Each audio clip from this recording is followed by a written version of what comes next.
We got some sleep. I know what you're thinking. I know what you're fucking thinking. I know what you're fucking thinking. Tanner. No, the fuck you didn't. And yes, the fuck I did. Like 2 hours ago,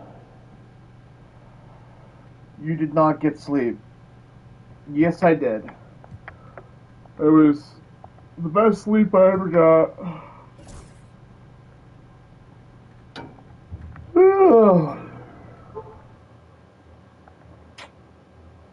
But I'm a vampire, don't you know? Bipolar disorder. That's all I gotta say. I literally can go off 2 hours of sleep.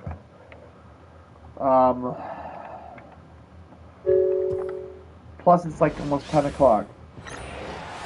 We got shit to do. It's time to introduce the starting five for your Holy Ghost is dead.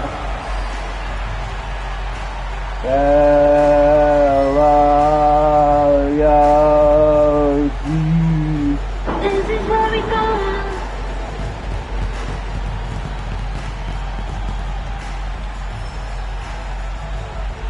At small forward, standing 6'8", number 15, Julian Phillips.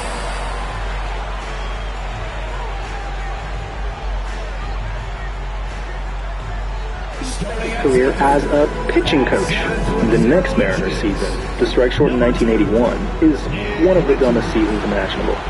At first, they were managed by Maury Wills, who has parlayed an excellent career as a shortstop into one of the most disastrous managerial careers in the history of baseball.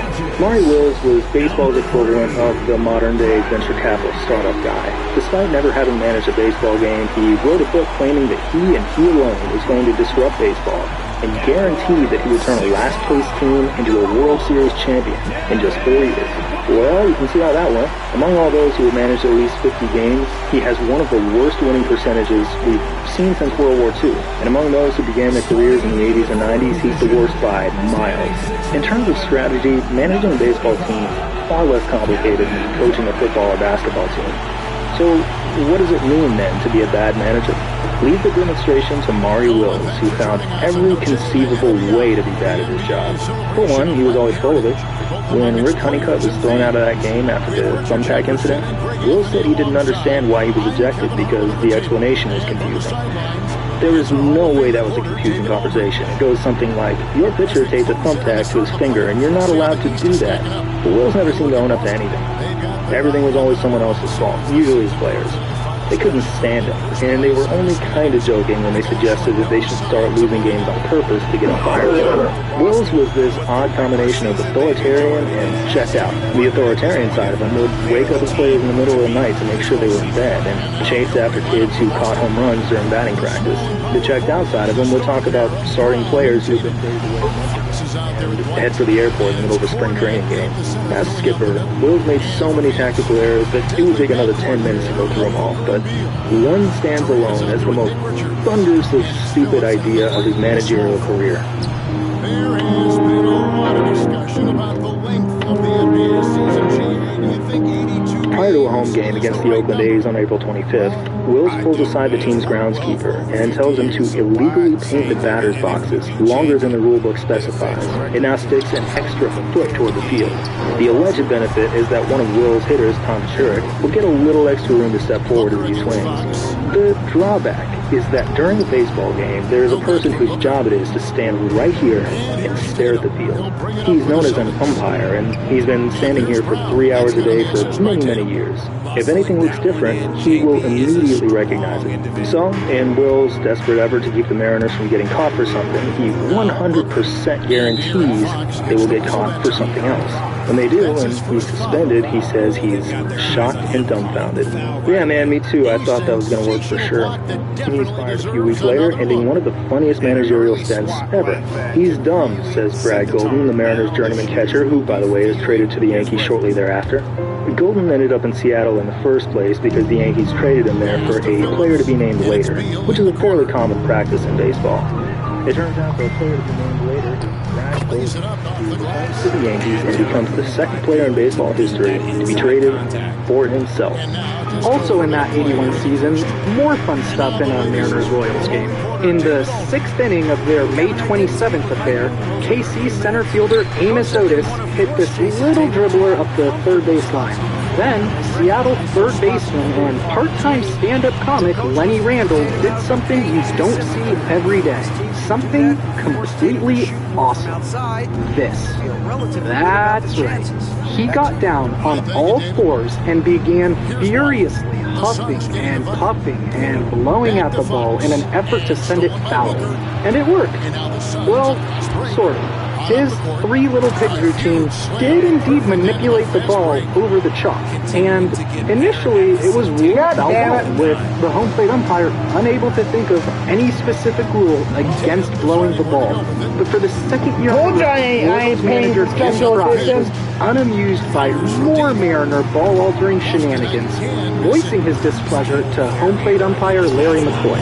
Unfortunately, McCoy then changed his mind, refusing to just be cool and appreciate Randall's goof, instead awarding first base to Otis. This is something I've definitely thought about as it pertains to golf. If a putt stops just short, settling on the lip of the hole, I want to see golfers get down and blow it in. Randall, for the record, claims innocence, that he was merely yelling at the ball to go foul. Oh, and a quick note on Lenny Randle, who was a pretty weak hitter in his Major League Baseball career. After retiring in 1982, he resurfaced in Italy a year later, hit .502, and became the god of Italian baseball. But 1981 isn't through with the Mariners yet. Just a few days after Randall's heroics, we see Seattle right fielder Jeff Burroughs being tagged out at home by the Rangers' Larry Cox. Cox is wearing the Rangers logo. Burroughs is also wearing the Rangers logo. Two teams with the same hats. It's probably the only time this has ever happened, and I think it's great. It always makes me cringe a little whenever I see two baseball teams playing against each other, because they would accomplish so much more if they were all on the same team and they worked together to achieve their goals. But sadly, the reality is a little bit more mundane. The Mariners' caps and jerseys were stolen from the Rangers Stadium. They did have these practice jerseys, but they had to borrow some of the Rangers' batting helmets to wear to the plate. They also threw a third team into the mix by hitting up the stadium gift shop and grabbing Milwaukee Brewers caps to wear in the field, choosing them because they closely resembled the Mariners' color scheme. This, of course, is because the Brewers stole the color scheme from Seattle in the first place when they packed up and left town. Anyway, freed from the oppression of being the Seattle Mariners for one night, they win 5-3. In the standings, 1981 was yet another genuine season of Seattle baseball, but it was a big year for a couple of Mariners. The leader Larry Anderson had languished in the minors for an entire decade, pitching well and finally securing a permanent roster spot. In the next season, he finally got his very own Major League Baseball card. Whoops, they spelled his name wrong. 1981 was also the year manager Rene Lachemann took the reins from Maury Wills, and although the Mariners finished well below 500, he earned the respect of his players and was kept on as the permanent manager for 1982. This, of course, earned him his very own baseball card. Whoops, they spelled his name wrong too. Now, both of these cards were from the Donruss Card Company's 1982 set. I looked through this entire 830 card set, and I didn't find misspellings of players on any other team, only Mariners. This was no coincidence. Even to those in the baseball business, these guys were strangers, but not to us. Under Lachemann, the Mariners' sixth season was their best yet. They'd managed to take a winning record all the way into August, which they'd never before come anywhere close to doing. But who cares?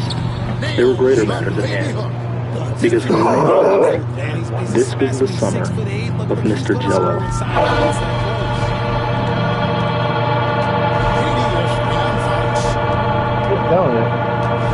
News of the incident hits papers nationwide on July 4th, 1982, exactly 50 years to the day after Robert Bruce Driscoll's act of destruction set this endless chain of events into motion. The night prior, Lachemann returns to his hotel suite in Chicago. It's a luxury suite, complete with 2 bathrooms, and quite well furnished, but when Lachemann enters, he finds that everything has disappeared. The paintings are gone from the walls, the furniture is missing. He reaches to turn on a light. Nothing. The bulb has been removed. Lachemann stumbles in darkness to the bedroom and feels for his bed. It isn't there. The walls are empty here as well. How is this possible? Perhaps the bathroom light works.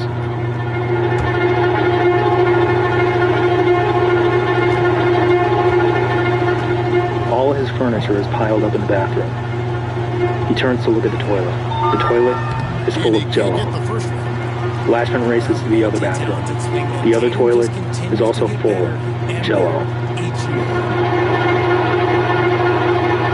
Starts with a song. Your music is magnetic. It pulls fans in before they eat. He finds that the wall telephone is still there. He attempts to call his fellow coaches and players. He can hear them, but they cannot hear him. The mouthpiece has been removed from the phone. No one can hear his screams.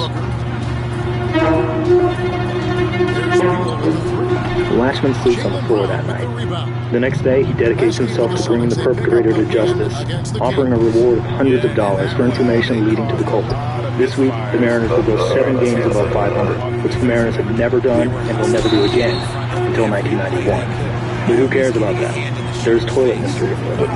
At first, Lashman suspects ex-Mariner Tom Paciorek, who now plays with the nearby White Sox and lives in the area. When Paciorek supplies a convincing alibi, the trail goes cold. The remainder of the season, Lashman is taunted by anonymous room service orders for plates full of Jell-O that are delivered to his suite. Who would do this to the team's manager? Surely not a player, who has every incentive not to get on his bad side. And yet, when the chief collaborator reveals himself at season's end, it turns out to be someone who had everything to lose.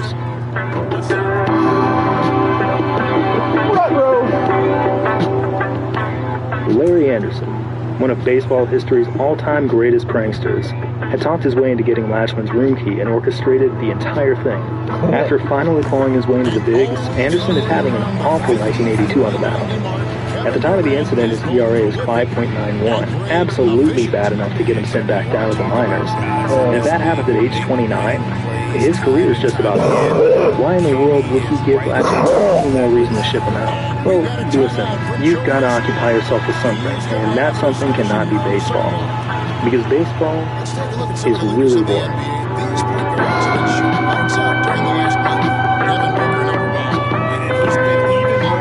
Let's move forward a few years to 1985. Going into July 9th, the Mariners were 41-40, entering the second half of the season with a winning record, an extremely rare feat for this ball club. They hosted Toronto that day in what was the 622nd game they'd ever played in a season's back half.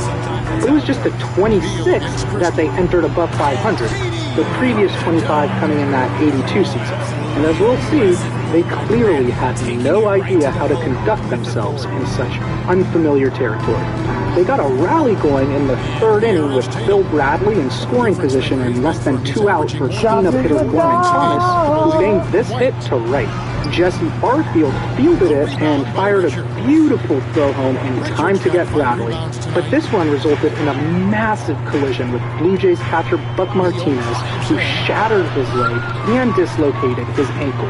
Thomas, a good pal of Martinez's from their 3 years as teammates in Milwaukee, tried to take advantage of that incapacitation by advancing to third base. Martinez still noticed and was able to get a throw off to third, but it sailed into left field where George Bell scooped it up and launched a throw home where Thomas was attempting to complete the 360-foot jaunt around the base path. And who was on the receiving end of that throw home? Why, it's the catcher, who's still writhing around on the ground, completely and literally broken. No matter, he's got a job to do. Martinez hauls in the throw and applies the tag to his buddy, who mercifully took his foot off the gas to avoid another collision. Thus, MLB's first ever 9-2-7-2 double play was born. The Mariners had done the seemingly impossible. They figured out a way to get multiple players thrown out at home by multiple different outfielders on the same play. Astonishing stuff from the M's, who would go on to lose 9-4, in the process kicking off a new multi-year drought of not entering any second-half game with a winning record. A 1985 survey asked Seattle area residents to name their favorite Mariner. The vast majority responded that they didn't know any. Every Mariners retrospective has to find something from this era to talk about, as much as we wish we could begin the story in the 90s.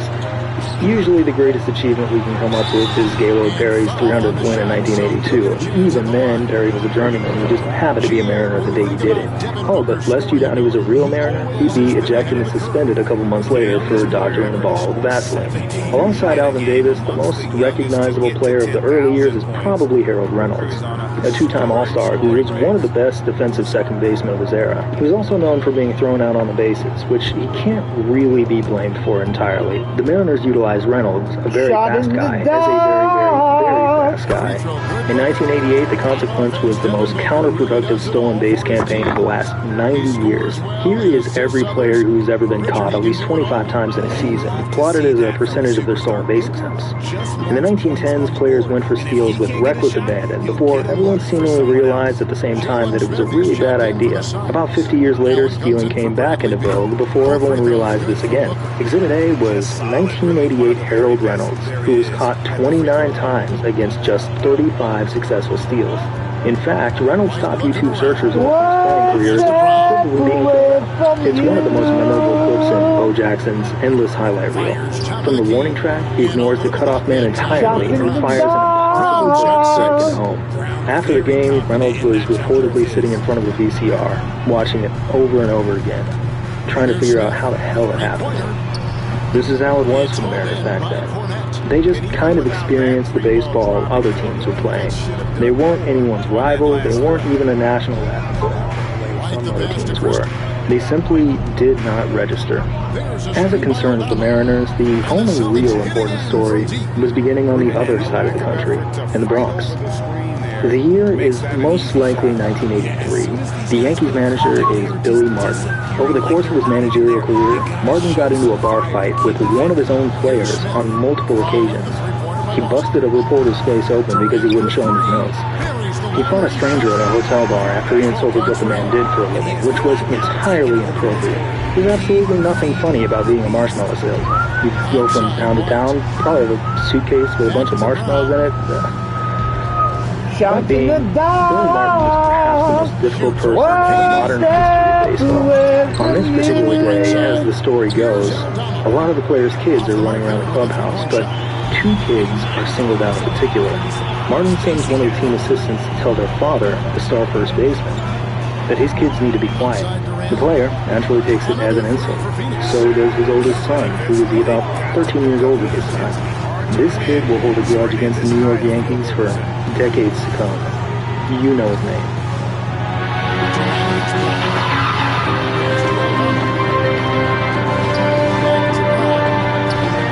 Ken Griffey Jr.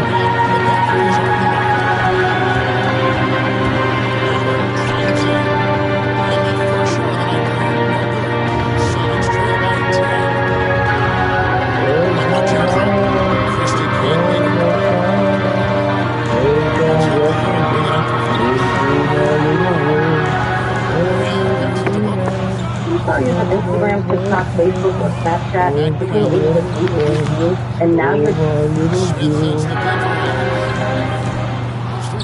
So that's part one of the history of the Seattle Mariners. A moment now to hear from our sideline reporter, Dedicates himself to bringing the perfect Kevin Durant, Mariners and the California member of the Sun Star Trio. JD says, I believe in this team and we believe in one another. I like our chemistry. Not just the three of us, but our whole team. Angels are fighting for the division lead. Doing a great job. I'm not promising anything, but I like our chances 6 kicks. against anybody. Kevin, they certainly have the talent. The baseball stadium would sell the team, likely to some... The first free throw is good. Some changes for Phoenix. Royce O'Neal's checked in for Nick Richards. And Bradley Beal subbed in for Close Kevin to doing. Durant.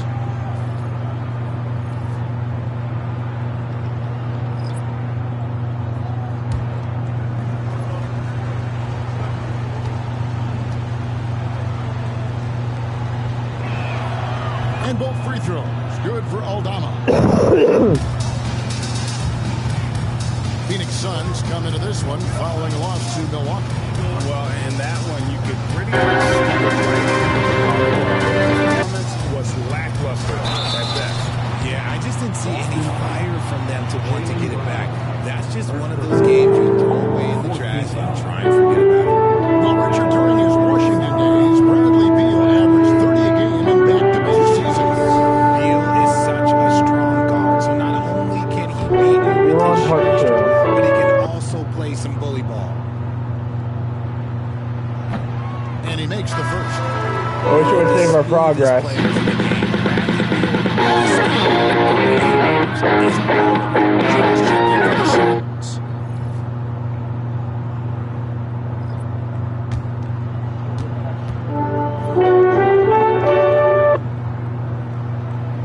No good on the second free throw. A combo guard with a versatile offensive game. 70% worse than the second. Phoenix leading by 9. About Pike. Pass to Allen. To a losing record, and Tatum's got outside to the inside. By O'Neal. Of the entire history of American sports is like this one. We'll dig up Jones kicks to Beal. Purpose Indoor Arena. 6 pilots. 6 to shoot. This is how you get your dream body in 4 weeks. Download that CrossFit Body and tell your fitness goals. Want to get stronger? Take a look. Some tough offensive sets. Concession. Yeah, right now you just need a Milwaukee Brewers. Yeah, Tatum Astronomical name. and fed the best guy he could find. Pilots are gone. Offense, here are the Suns. They're to escape it. At a presidential crime. Smith sets the Park pick built for right. Jones. Briscoe gathered some game programs that were lying around.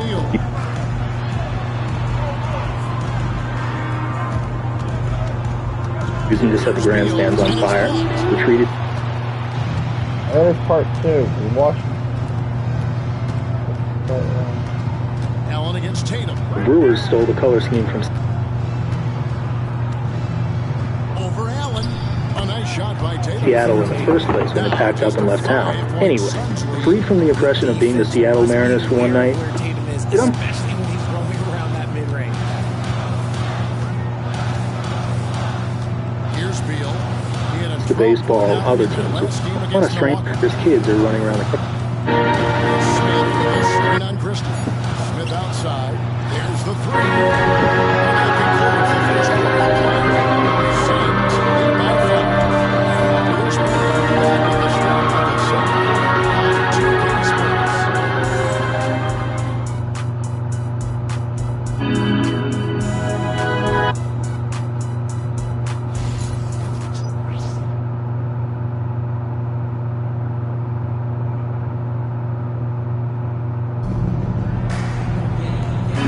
There we are. Saved our progress. Good, good, good. Fighting in the age of loneliness. That's the second quarter getting going right now. And taking a look at the Suns' performance here, guys. What have they been doing or not doing? What we saw in that first quarter. 3-hour-long video. We're gonna watch some chunks, John.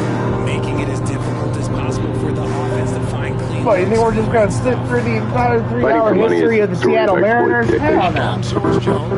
Well, people for granted. And desperate outsiders, there's nothing but fight. It was an unregulated backwater, an incredibly niche, and then just another sport.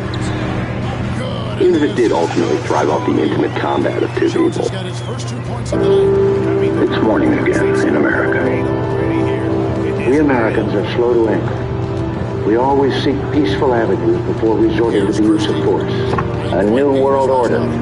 A world where the rule of law, not the law of the jungle, governs the conduct of nations. This will be a long, ongoing struggle between freedom and fanaticism. We must be prepared to do all that we can for as long as we must. Major financial institutions have teetered on the edge of collapse, despite corrections in the marketplace and instances of abuse. Democratic capitalism is the best system ever devised. No matter who you are, or where you come from, or what you look like, or what religion you practice, you are equal in the eyes of God. Fires for 3, and the Celtics hit again from deep. That's 2 bombs in a row from long range. Equal in the eyes of God. I don't know.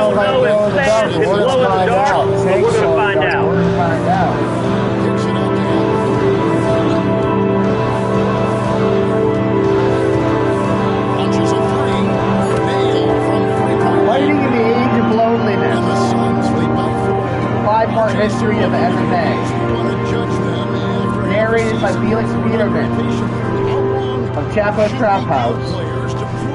Written and directed by John Boyd. July 6, 2013, Las Vegas, Nevada. Anderson Silva fell.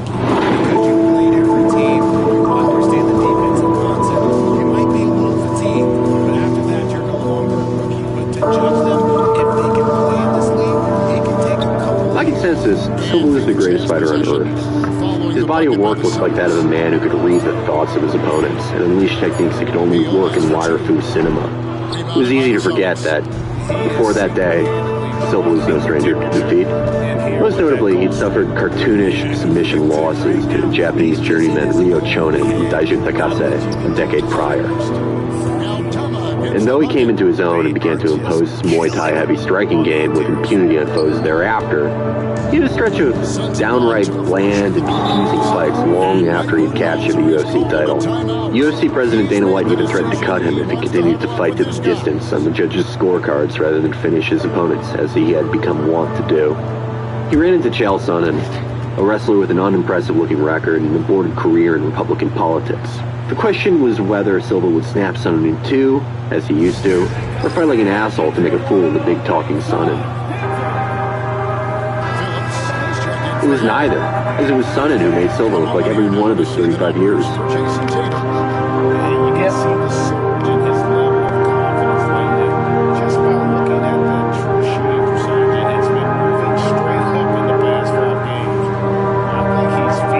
He whipped Silva's ass up and down the canvas before Sonnen dove into a combination triangle choke and armbar, the two techniques Sonnen was notorious for being caught in throughout his career.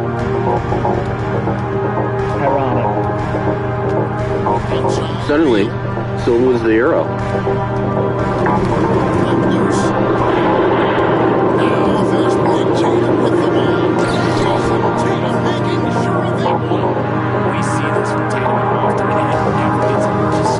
He went on to beat Vitor Belfort his foot and absorb all the fans in Brazil that the famous Belfort had, that Silva always wanted.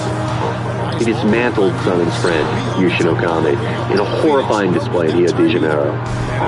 He stepped in on late notice to face the inhumanly tough Stephan Bonner and became the first man to ever stop him on strikes. Rio de Janeiro. Silva clearly loved being the good guy. The Nike sponsorships and big deals were nice. But he clearly loved the fans, and the U.S. and Brazil exploding with joy whenever they saw him in a way they never had before. Even though Silva was in his late 30s, the fact that he was producing such highlights well into the twilight years of a fighter's lifespan seemed proof that he would never stop. Or at least he wouldn't for a while.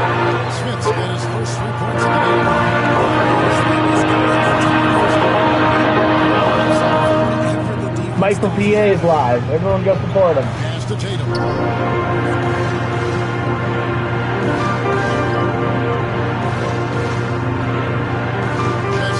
Chris Weidman, on the other hand, came in with a shorter story.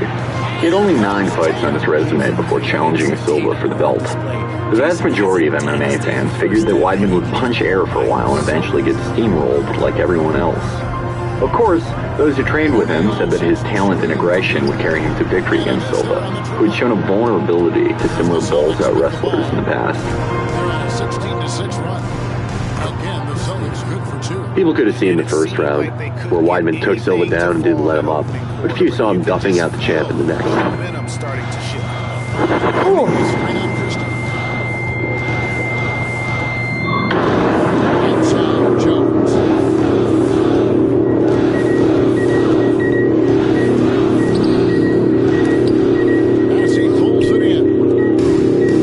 It was an anticlimax.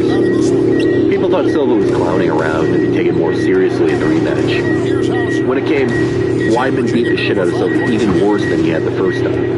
Then he turned Silva's leg into jello when he blocked one of the Brazilian champion's ferocious leg kicks.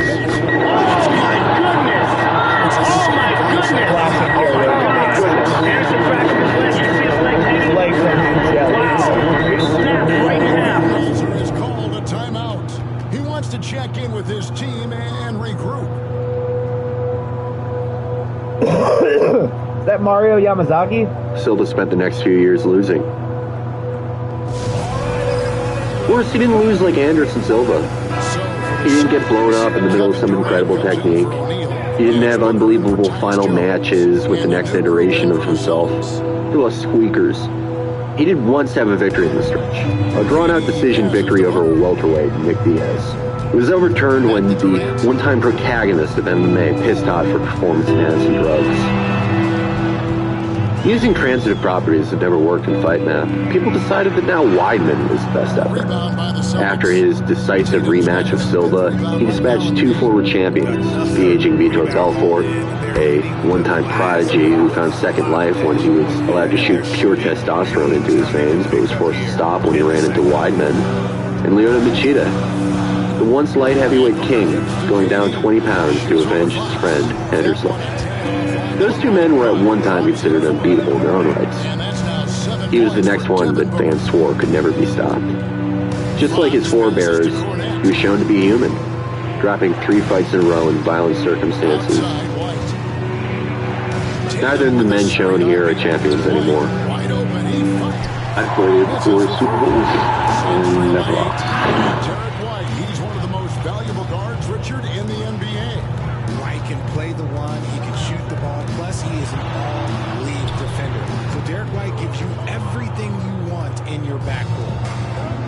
Boston's gone 3 of 4 with the long-range bombs here in the second quarter. Here's Tatum. Tatum slips by the contact inside. One of them will most likely never fight for the belt again. The other remains to be seen. But their first encounter is seared in the minds of even the most casual viewers. It's the touchstone of this modern era of fighting, where all things that used to make the sport unusual are mostly gone, and the impermanence and depersonalization that seems to pervade every facet of our lives has finally infected a sport once thought too weird and individualistic for that to ever happen. Mixed martial arts never changed our culture, as detractors claimed it would. There was no epidemic of children killing each other with rear-naked chokes. People still commit acts of violence against each other, but in the same ways and for the same reasons they always have. In retrospect, it's pretty fucking stupid. Why would a sport of consensual violence be so much worse for us in the developed world, where our governments bomb 7 countries before we even get out of bed in the morning? It will always be a bit of a fringe sport, but it's got the bland respectability of the capital side that the biggest promotional company always wanted. Yep. It somehow got to the point where it became so big and noticeable that it could be assimilated by the world around it.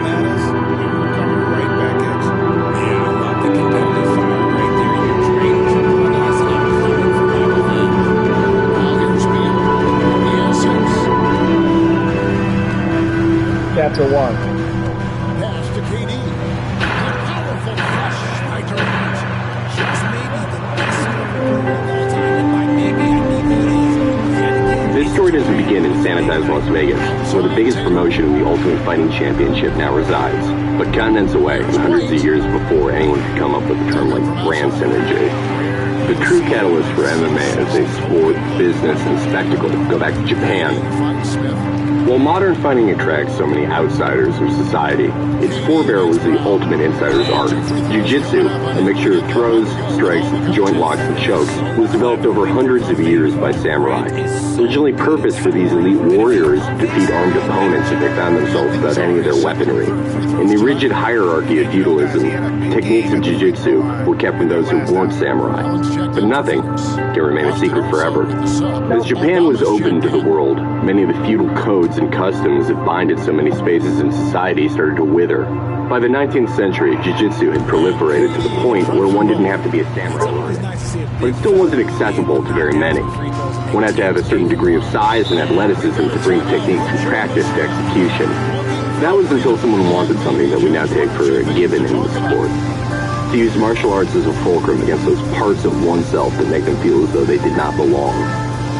In the New Japan, a man named Kano Jigaro had a problem. He wanted to be the best jiu-jitsu competitor that he could possibly be, but he was just too small. Kano was the type of outsider now typical for the modern sport of fighting. He knew every mitigating factor of his identity so well that it informed his most pivotal desires and decisions. Though he attended high-end private schools and received tutoring, he was still prisoner to a 5'2", 90-pound frame. Kano found a dojo and an instructor. He tried his best. He practiced his forms, he sparred, and did everything that he could, but he was just too small and too green to beat his more experienced betters. Kano never stopped believing he had a path to victory and mastery, though. The same straying road that led such a small kid to jiu-jitsu in the first place brought him to Western wrestling, sumo, and any other grappling art he could study in order to surprise his larger training partners. It didn't matter then in a Japan that never formed away its elite warrior nobility. It doesn't matter now in any first world nation, in any rich family, in a blue-collar family, in an impoverished landlocked country, or if you grew up in a scientific colony in Antarctica. As long as there are people, they'll at some point want the ability to keep someone from kicking their ass. No matter how unlikely it is that they'll ever actually get into a fight. Jigoro Kano probably would have never gotten into a fight if he had never taken this path. But he had. For the next few years, Kano started achieving some proficiency, even demonstrating the art to then-President Ulysses S. Grant during a state visit. But it wasn't until he came under the instruction of a master named Ikubo Tsunetoshi that he truly found his niche. Tsunetoshi was more into throwing techniques than any other instructor Kano had studied under, and for someone who was obsessed with getting around his size and strength differentials, throws were perfect. Since they centered around using an opponent's weight and leverage to impose one's will, they could theoretically be employed by a smaller man to dominate larger foes. It wasn't long until Kano embarked on his own. Originally, he was just another jiu-jitsu teacher. He hadn't quite realized that he'd built something quite different until he began beating Tsunetoshi in randori, or sparring. What Kano had figured out was that instead of just muscling into a throw, he could apply a series of pulls, pushes, arm drags, and dozens of other techniques from other grappling arts to manipulate his opponent's frame so they'd be in an optimal position to be tossed. Once they were on the ground, Kano could then apply choking techniques that he'd learned from different schools of jiu-jitsu. While it seems like a no-shit revelation now, it was revolutionary at a time when martial arts were very rarely blended in a way that's commonplace today. Kano named his new system Judo. Judo's now an Olympic sport.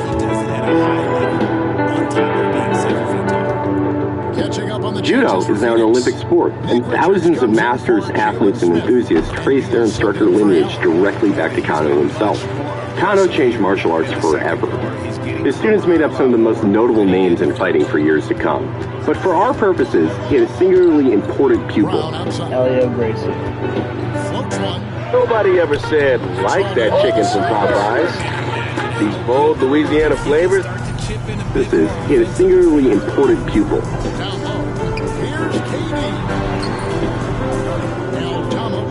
Mitsuya Maeda became a judo champion and traveled the world giving exhibitions of the novel art. After hundreds of years, martial arts had finally broken containment. It was first jealously guarded by the elite, then accessible only to those with certain physical abilities, then opened up by Kano to virtually every type of person, no matter how small. Now, in the first great era of globalization, martial arts were ripe to be altered and adapted. The entire sport of mixed martial arts owes its existence to Mitsuya Maeda and the winding transcontinental path that brought him to Brazil. Yep. Elio Gracie would not know about MMA without Mitsuya Maeda. Gastão Gracie was a member of an elite family. His ancestors emigrated from Scotland to Brazil a few generations back and married into one of the nation's richest families. Gastão was a businessman, diplomat, and as is so common in families with too much money, father to a troublemaker son. Gastão had helped Maeda set up a settlement for Japanese emigres in the state of Para. In return, he asked Maeda to teach his rowdy son Carlos the way of judo. Up until that point, Carlos had satisfied his adolescent aggression by brawling in the streets. Despite, or maybe in spite of, his wealthy background, he was notorious for taking on any comer he could find. Maeda turned him into a martial artist, and even the master of his own school. But that desire to take on all comers never went away. And when synthesized with the Gracie family's marketing acumen, it came in handy. In order to promote their system, the Gracies took out ads in newspapers, calling for challengers to test their mettle against the family's judo. Gastão was once a partner in a circus enterprise, and it reflected in his progeny. It resulted in a new enterprise called Vale Tudo, Portuguese for anything goes. These fights were spectacles, and they had no real rules outside of prohibiting biting or eye gouging. And that wasn't even really uniform. Their promotional dominance did not mean that they weren't really bleeding in there. Few in the history of Vale Tudo, in fact, bled like Elio Gracie did. Elio was another one of Gastão's sons, but he was said to have been very sick with an unspecified illness when he was younger. As such, he turned out smaller than his brothers, who were already sleight of hand. Though judo was ideally supposed to work for any body, some techniques did require a bit more body and a bit more power than Elio could offer. Like Kano generations before him, Elio refined the art even more, making it more efficient, more simple, and more effective against the right opponents. Instead of emphasizing the high-velocity takedowns of judo, Elio relied on simple trip takedowns and body locks that often looked ugly but got the job done. The truth was, it actually didn't matter if Elio could land an unambiguous wrestling maneuver that put his opponent's ass flat on the floor. All he had to do was create a scramble, and that's when his superior training in floor sparring would allow him to get top position and eventually submit that other judoka and wrestler without all that extra effort. Several Gracie men and their students excelled in Vale Tudo through sheer excellence, promotional rat-fucking, or a combination of both. But none of them put in the kind of hours that Elio did. He quite often won, but usually after putting in a superhuman effort, and almost always after getting maimed pretty badly. 25. It was a regular occurrence for his fights to last hours, as his losing effort against former student Valdemir Santana did. In his most famous match, Elio took on Matsuhiko Kimura, a judo wonderkid who outweighed him by about 45 pounds. While it was billed as a super fight, it didn't last quite as long as Elio's other matches. Kimura had been told by the Japanese embassy that he wouldn't be allowed back in the country if he lost, and he fought as such. He ragdolled Elio with numerous throws, and tried to end the night in a variety of holds. Finally, at the 13-minute mark, he got Elio in a Gyuka Ude Garame, or double ring, which twists him behind the neck in such a way that it isolates their shoulder and elbow joints and puts tremendous pressure on them. It was a deep hold, but Elio, of course, refused to give up. Kimura obliged the Brazilian, and he broke his arm. Elio still didn't give up, and he would probably still be there trying to attain some type of moral victory if his corner hadn't thrown in the towel.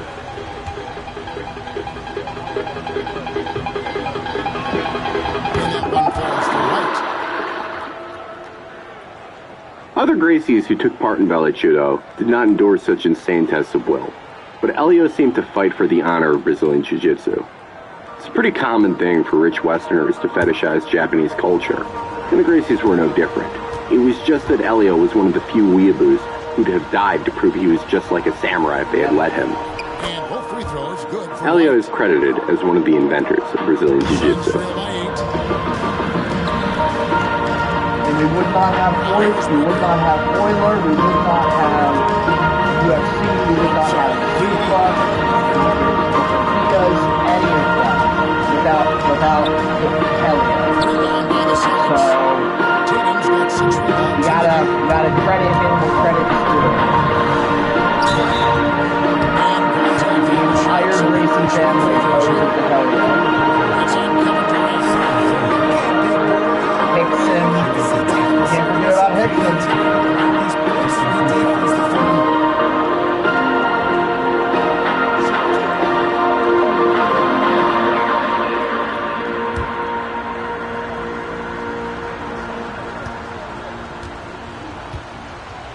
While most of these fights were grappler versus striker matchups, personal drama of students fighting their former masters, or general exhibitions meant to demonstrate the superiority of the Gracie family, something unexpected happened. Brazilian Jiu-Jitsu had blown up, but in many ways, the Gracies had become just like the samurai who used to keep their Jiu-Jitsu from everyone else. For one, they restricted their most advanced techniques to their own family, lest anyone break their monopoly. Then, there was also the matter of the gi. Brazilian Jiu-Jitsu was for people who could afford the gi, the uniform needed to train. There were millions of people that couldn't spare a few reals to buy these heavy cotton pajamas, but they wanted to train and fight as anyone else would.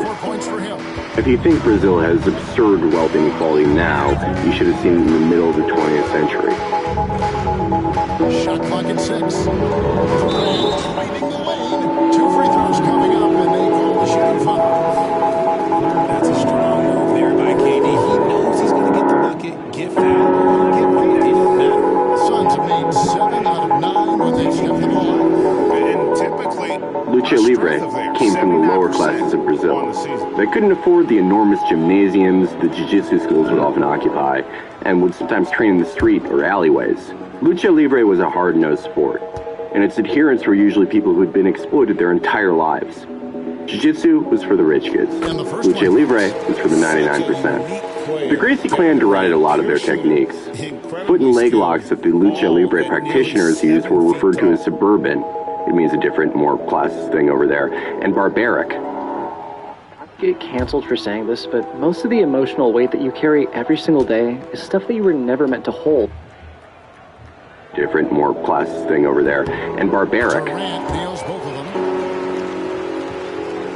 In the 1980s, this rivalry dominated Valley Judo after the 1982 Naja Academy gym invasion.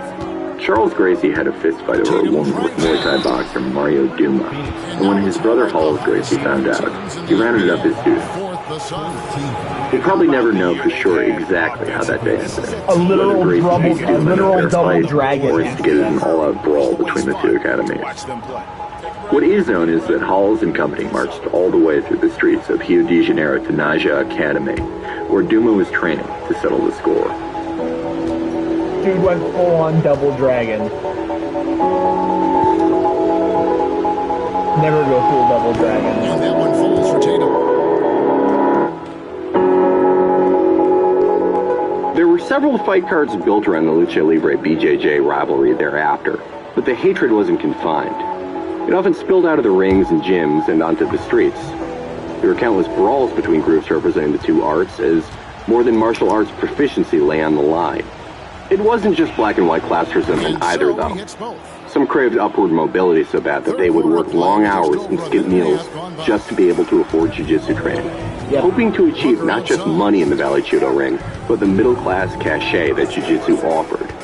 To fight members of their own class wasn't just about defending the name of jiu-jitsu, though. It was about clawing their way upwards in a stratified Brazilian society. One of those guys that can hit you at all three levels. Fox passes to Cornette. Some in the Gracie clan focused intensely on hard-nosed Lucha Libre athletes. Carlson Gracie developed a different style of jiu-jitsu than his forebears. An extremely aggressive and physical style that married the sheer physicality of Lucha Libre with the gentle art of Gracie Jiu-Jitsu. The more moneyed wing of this large clan had designs past this proto-MMA, however.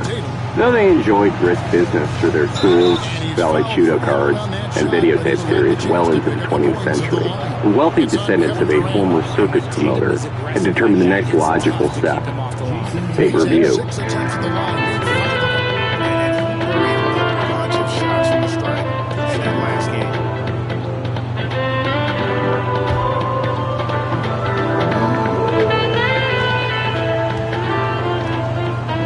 Fighting in the age of loneliness. The first free throw is good, and the Suns making a change here. I love John Boyce's soundtrack selections. They're the best. He's probably the best sports writer of our generation. Can I just say 1976 saw two abortive attempts at the future. The first was Ronald Reagan's strong but ultimately unsuccessful primary attempt on then-President Gerald Ford. Reagan surged from Ford's right flank, attacking the amiable establishment choice for losing Vietnam and kowtowing to collectivist forces everywhere else in the world, especially at home. The two fought tooth and nail, but Reagan faltered just the Ford ended up retaining his title at the Republican Party's nomination en route to a loss to Jimmy Carter. Around the same time in the same year, boxing legend Muhammad Ali took on Japanese pro wrestling icon Antonio Inoki. You couldn't call it a fight, so we'll say it was a contest. How it came to be, no one could quite agree on.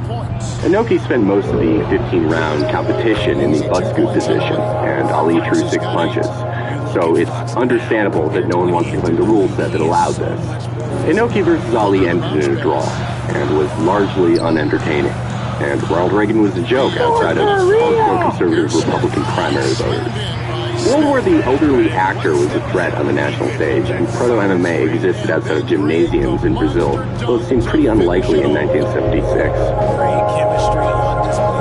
I must tell those who failed to report for duty this morning, they are in violation of the law, and if they do not report for work within 48 hours, they have forfeited their jobs and will be terminated. End of statement. The 1980s were spent destroying the breakwaters the West once felt protected its people from the worst excesses of their own systems. Margaret Thatcher and Ronald Reagan broke the backs of unions, ripped the spines out of their respective nations' welfare states, and used a series of banana republics as punching bags in their succession of small wars meant to heal the wounded pride caused by Vietnam and the tumultuous 1970s. Social safety nets, higher wages, and other cushions the West was obliged to have in order to draw its working classes away from communism were ripped away. We were naked to the winds of an uncertain world. Ali and Inoki were a bit too early and a bit too weird, but it was now a great time to destroy our cultural ideal of martial arts.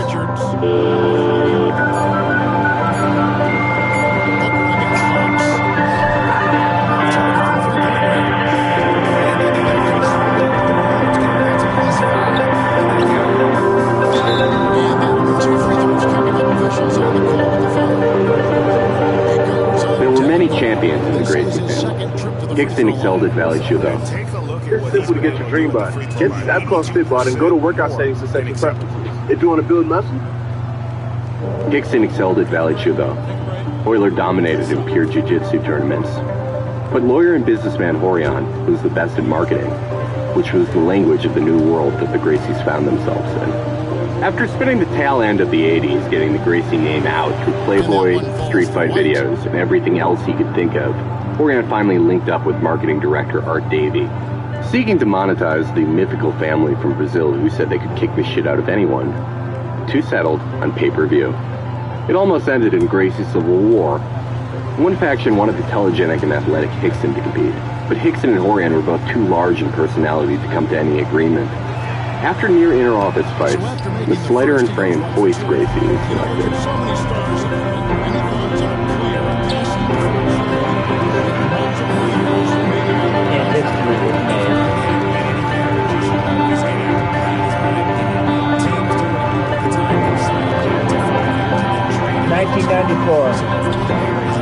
In 1993, no one knew anything, and most people still thought that if you did karate the right way, you could blow up somebody's heart. The call was, we're looking for people to fight in a tournament where the only real rules are you can't bite someone or gouge their eyes out. We want to figure out what's the best kind of fighting.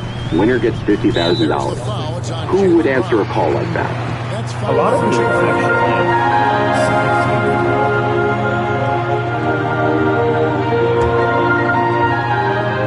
Constituting the tournament included an insanely dirty kickboxer, a massive sumo wrestler, a respected but bewildered boxer who ended up wearing one glove to the octagon, and two guys who stood above the rest. We already know Hoist, the diminutive scion of grappling royalty, but his eventual counterpart, his partner in fate, was Ken Shamrock. A wrestler. Shamrock was a street tough, taken in by an adoptive father, whose last name he ended up taking. A standout athlete who ended up in pro wrestling in Japan. There, he materialized in Pancrase, a weird pro wrestling / real fighting hybrid, where fighters had to wear thigh-high boots and could only strike with open palms. Shamrock looked like he was chiseled out of rock using the sharpest needles filled with the finest anavar, and seemed intense and cool in a now embarrassing 1990s way. Shamrock and Gracie tore through their first opponents before meeting in the semifinals. When they met, Shamrock and his bowling ball deltoids outweighed Gracie by 40 pounds of pure muscle. Though Shamrock was just an inch taller than his opponent, the musculature difference was the kind you see in political cartoons making a point about an underdog. They've done it by feeding the hot hands.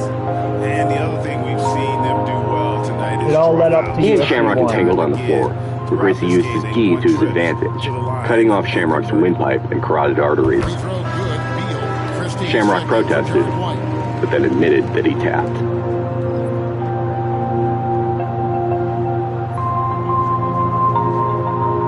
Gracie went on to fight notoriously dirty Dutch fighter Gerard Gordeau. Gordeau bit Gracie's ear. To pay him back, Gracie held on to his rear naked choke just a little longer than he needed to. That's payback, bitch. To the tens of thousands who had watched it, the cultural image of martial arts was altered forever. The men with coolly named East Asian techniques, the yoked pro wrestler, the boxer, they all fell to a man who dragged them to the floor and turned their lights off by touching their necks. He fucking Spock pinched them, dude. Vulcan nerve pinched them. It's good. This is the time for stuff. Richard's got 6. Close the gap.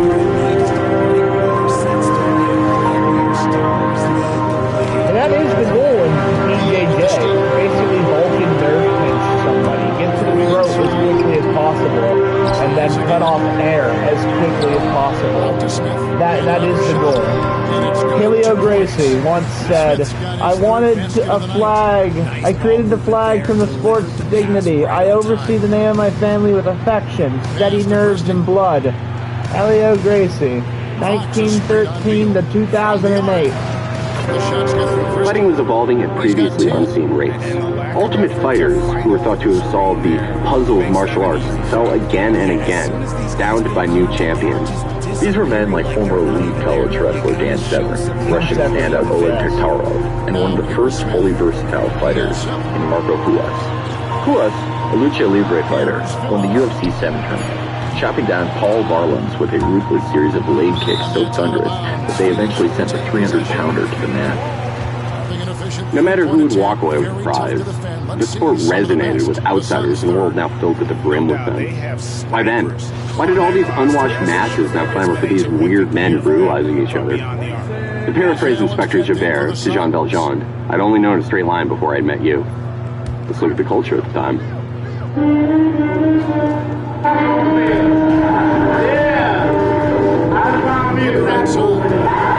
As America had just begun to survey the rapid destruction of the 1980s, the new professional culture of the 1990s had arrived. It offered yoga and smoothies, but retained the same bloodlessness. NAFTA made goods cheaper for some. The Clinton crime bill took all those nasty super predators off the street. There was a new set of platitudes about tolerance that everyone could feel good about, as the lines between their professional and personal lives blurred. Or they were just totally dislocated in this new world they were told they'd loved. The term politically correct, and then the backlash against it, started taking hold at this time. Yep. We usually hear complaints about PC when someone's told they can't shout racial slurs at a Little League game. But it betrays something to think about. This all started becoming a thing when our corporations began coalescing into state-like entities that could fill all our needs. Their human resources departments of creative backlash instituted standards that often protected vulnerable employees, but at other times enforced standards of beliefs, outside activities, and anything that would make one too different for the workplace, for fear of being fired. So with such little recourse against our employers, it was a culturally significant tool. There were obviously good outcomes. It's good to take people's feelings into consideration. But it was never PC culture. It was HR culture. The main point is not to protect the individual now, but the company. We never really stopped doing things because we cared about the feelings of others. We did them because we'd be shoved out of the window with no net to catch us. You start using Instagram, TikTok, Facebook, or Snapchat between the ages of 8 and 18, and now you're dealing with... Catch us. Seeing a bunch of insane men with dumb tattoos cover one another in blood was a release from the bloodless brutality of life. As everyone in power swept up the macho posturing violence of the Reagan years with the reserved, sanitized new violence, it was stark to see men who said, we're fucked up, we don't fit in anywhere, and we will beat each other to death if it means we can survive.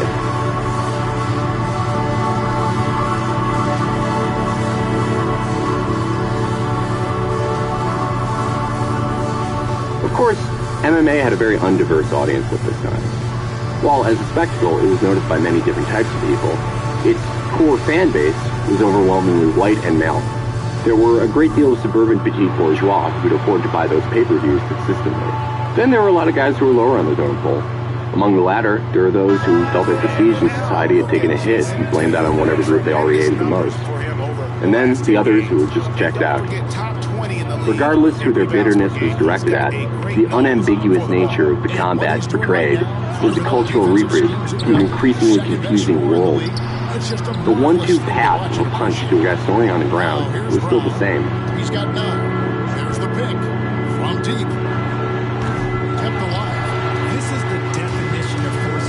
He's trying to get himself. Unfortunately for the sport, the wrong people also took notice.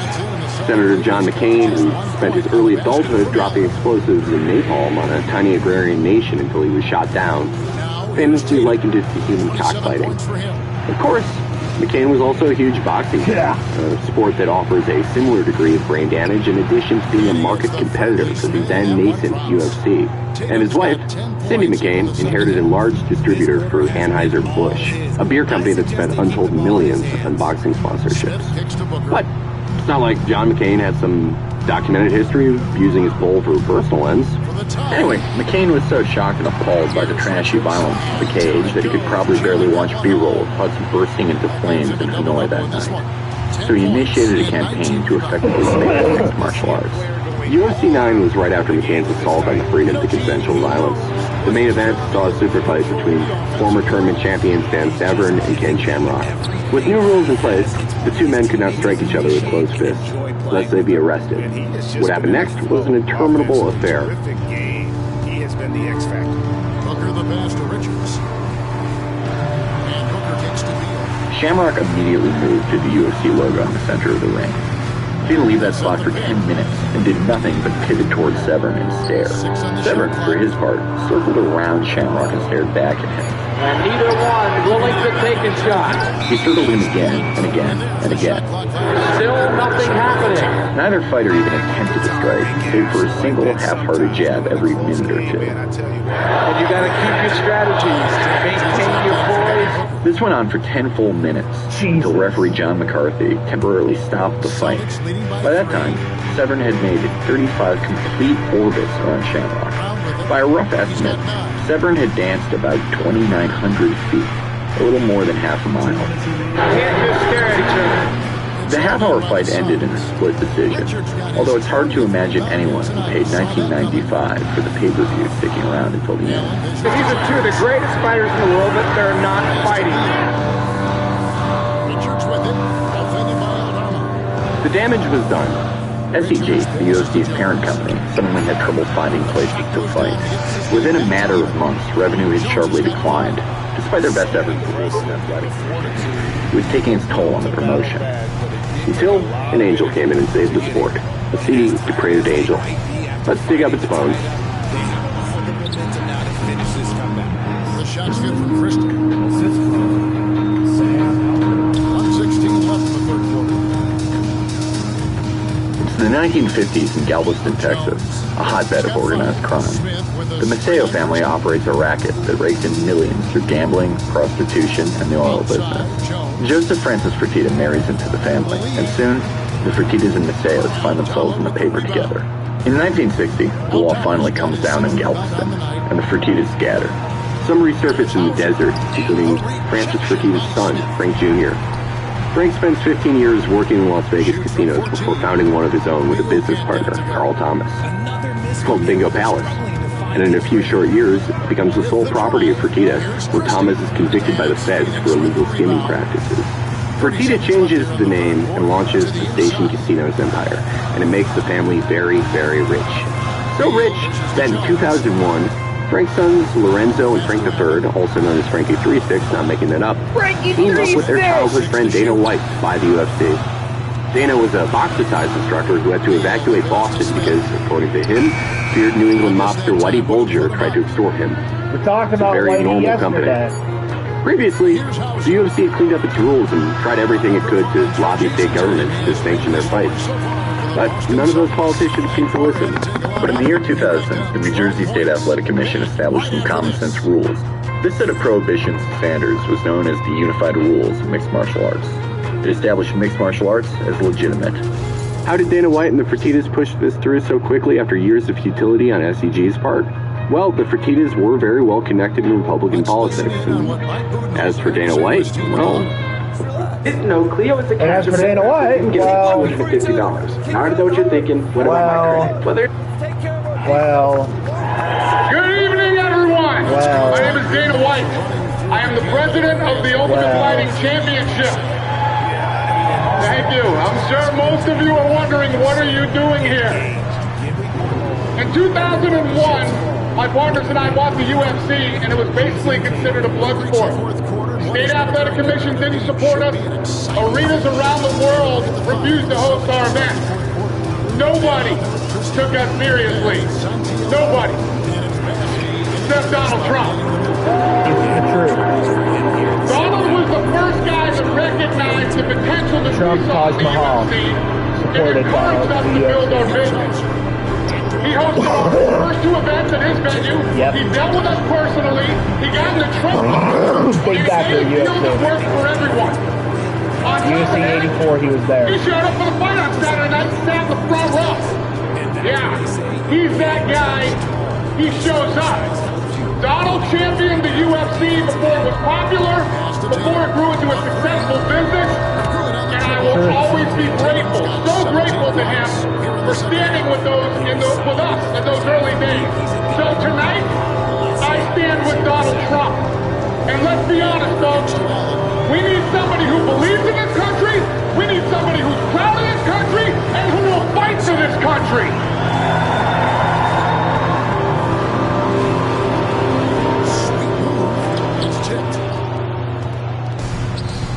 The dark age of the UFC was over. Those forgotten years, though, saw some new stars. Guys like Bas Rutten, Peter Ortiz, Chuck Liddell, these were people who specialized in styles like their predecessors, but were well-rounded enough that they could implement their malice far more artfully. Still, if the juice to the gills man takes you down and smashes your head in, but you're banned in a bunch of places and can't get on the air, what's the point? Did it really happen? And the lack of effort to fight over the screen there makes that an easy shot. Yeah, as soon as that's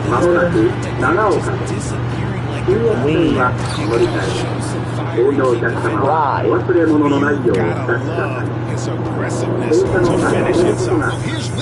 Japan, our former foe in the Pacific, had experienced what economists call a post-war miracle, as their economy reached unforeseen growth for decades, to the point that they had the world's second highest gross domestic product, and a per capita income as high or higher than any of its Western counterparts from the 70s to the 80s. By the early 80s, Japan surpassed the U.S. in production of cars and electronics, and its richest institutions were eyeing up prized American real estate. The trade deficit between the two states ballooned. That booming Japanese economy, it turns out for that last decade, it was due to our old friends' cheap credit and over-speculation.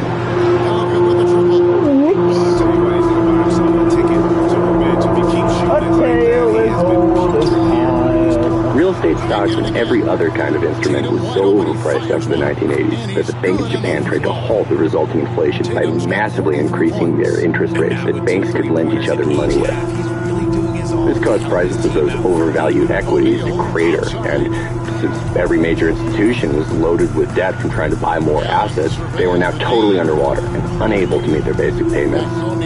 The government swooped in to rescue firms that were too big to fail, guaranteeing their debt and injecting them with more capital.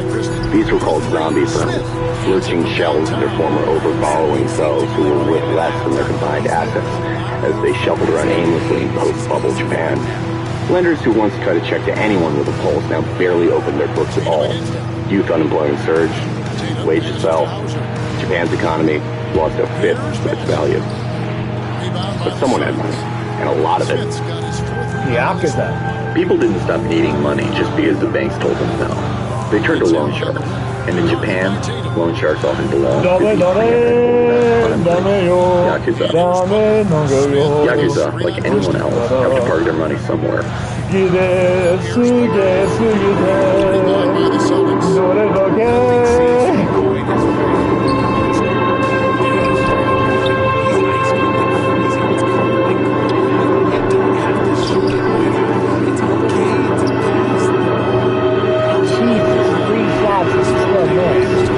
If the openly trashy UFC was America's answer to the pain of dislocation and a changing antiseptic world, the Grand Baroque display of Pride Fighting Championship was an oasis for a beleaguered, staggering Japan.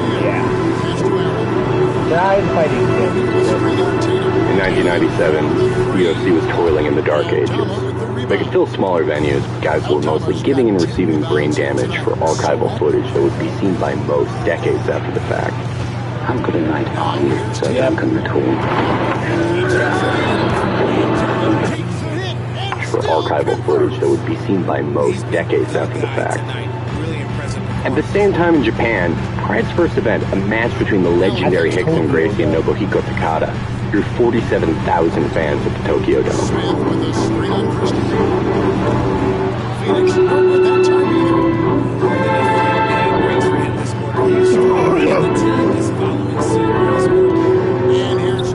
While the UFC was still working out the kinks of its supposedly safer rule set, Pride fighters were permitted to soccer kick an opponent's head. It's exactly what I was insane. Mirko Cro Cop demonstrates here against the unfortunate Ron Waterman. Poor Ron. Their opening rounds went a grueling 10 minutes. Instead of matching up a ladder, they did one-night tournaments as the UFC once did. Only the loose medical oversight in the promotion's pro-steroid policy allowed Pride's champions to so consistently break laws of God and man. It also didn't hurt that this was the start of the second era of MMA. The first one, the one of the early UFC, was characterized by fighters only excelling at one set of skills. It was striker versus grappler, wrestler versus judo player, etc. By the time that Pride rolled around, MMA athletes began developing secondary skill sets that would allow them to oppose their primary ones. Ukrainian Igor Vovchanchin, originally just a kickboxer, developed a command of advanced punching techniques in addition to becoming more formidable while grappling on the ground. It was tough for a relatively single-faceted jiu-jitsu player like Francisco Bueno to know how to attack him. So Bueno didn't. A minute in, he got danced into a corner and suffered one of the most brutal knockouts in the history of the sport.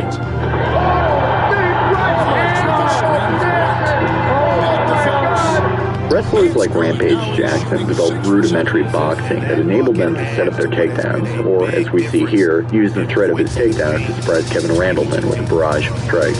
Unsurprisingly, what started out big only got bigger. Because of the influence of both pro wrestling and involvement with organized crime, there was a lot of silly bullshit. Your typical Pride card may have been headlined by, say, Russian hard-ass Fedor Emelianenko versus Croatian Special Forces officer Mirko Cro Cop, a match steeped in nationalism, history, and feverish anticipation of seeing a guy who would seemingly walk through anything to win, against a man with a ballistic missile for a left sidekick to determine who was truly the scariest. Left leg hospital, right leg hospital, left leg cemetery. Takanori Gomi, Hayata Sakurai, and Shogun Hua. Like Jesus, his legs were deadly, bro. Fat guy versus whoever. Consider Bob Sapp, who is enormous, heartless, and beloved by everyone. Once an offensive lineman for the Minnesota Vikings, all 350 pounds of him were suspended by the NFL for alleged steroid use. A few years later, he showed up in the Pride ring with nothing but football and pro wrestling on his resume and zero actual martial arts ability. In his second fight, he met Kiyoshi Tamura, a disciplined veteran who had notched wins over several notable fighters, including Kenzo Gracie. Sapp, who outweighed Tamura by 150 pounds, appeared to have absolutely no plan of attack beyond bull rushing him and throwing a haymaker. That plan, plus 11 seconds, was all he needed.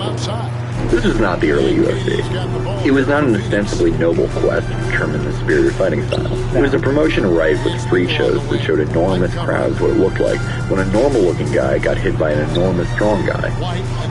Management often fucked with fighters, switching their opponents at the last minute to psych them out and giving them only a week or two to prepare.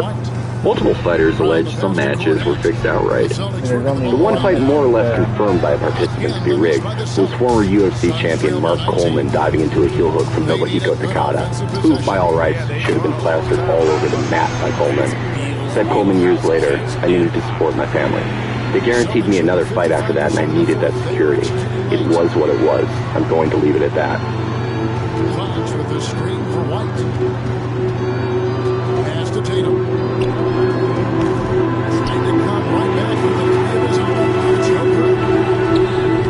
Pride was often not even close to a legitimate sporting event, but for all the freak shows, league fights, and weird bullshit, it could feel bigger than a sport too.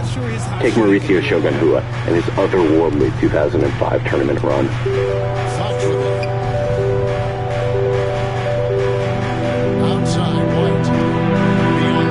At a time when most players could juice to their heart's content, Shogun didn't look like the Olympia competitor his opponents and his chute box stablemates resembled.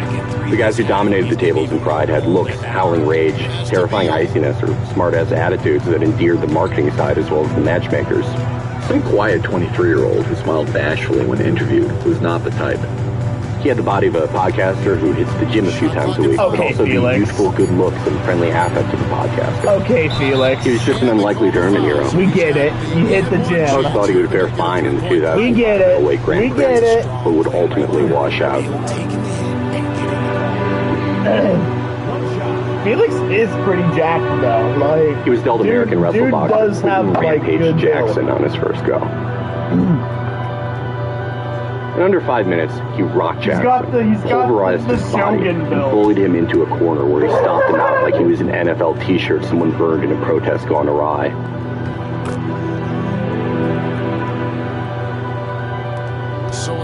He drew rival camp Brazilian top teams Antonio Rogério Nogueira and his next go. Nogueira was the twin brother of former Pride heavyweight champion Antonio Rodrigo Nogueira, a famously tough fighter who survived being run over by a fruit truck as a child, temporary paralysis, and its resulting physical limitations to become an impossible to finish grappling phenom. His brother wasn't as good a grappler, but being that he avoided the fruit truck, Rogério was a little lighter, a little faster, and a far better boxer. This is when Shogun's luck was supposed to run out, but there was no luck in play. The younger fighter pushed Rogério to the limit. Both men dropped each other, but Shogun got the edge through takedowns and aggression. These fights were weeks apart. However, Shogun had a double date later in the month to determine the tournament's final conclusion. Kevin Durant got fouled out. First, Alistair Overeem, a physical specimen who suffered from frontrunner syndrome, and trainers who made such an unusually big man cut to 205 pounds and nearly die every time.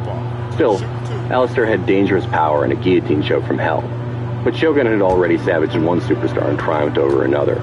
He stopped the Dutchman in 6 minutes and 42 seconds in the first round. Shogun!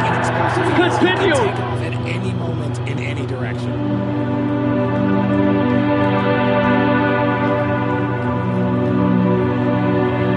This was where things were supposed to get truly difficult. Will burn balls. Ricardo Arona was the asshole of Brazilian MMA. A chiseled specimen next to Shogun's normie gym guy, Arona was a rich kid Lothario who never saw a way to fight dirty that he didn't like. He did everything he could to be an absolute prick in his matches. He stuck his thumbs into Kazushi Sakuraga's wounds to keep them open during their fight. A year later, he would go on to force a tap-out from Alistair Overeem, then deliver an absolutely filthy late hit.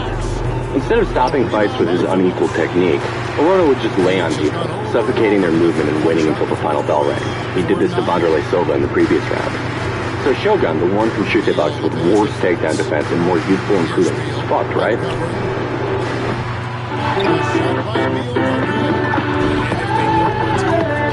That's the way they'll defend against him every time he takes the ball on the three-point line. And clearly, we will not be witnessing a spirited comeback tonight. Shogun started out the fight with a flying tornado kick and was immediately taken down. This is where it's supposed to end, with the young upstart making a quick mistake and being sentenced to several minutes of prone sweating. But if it wasn't apparent by now, Shogun was special.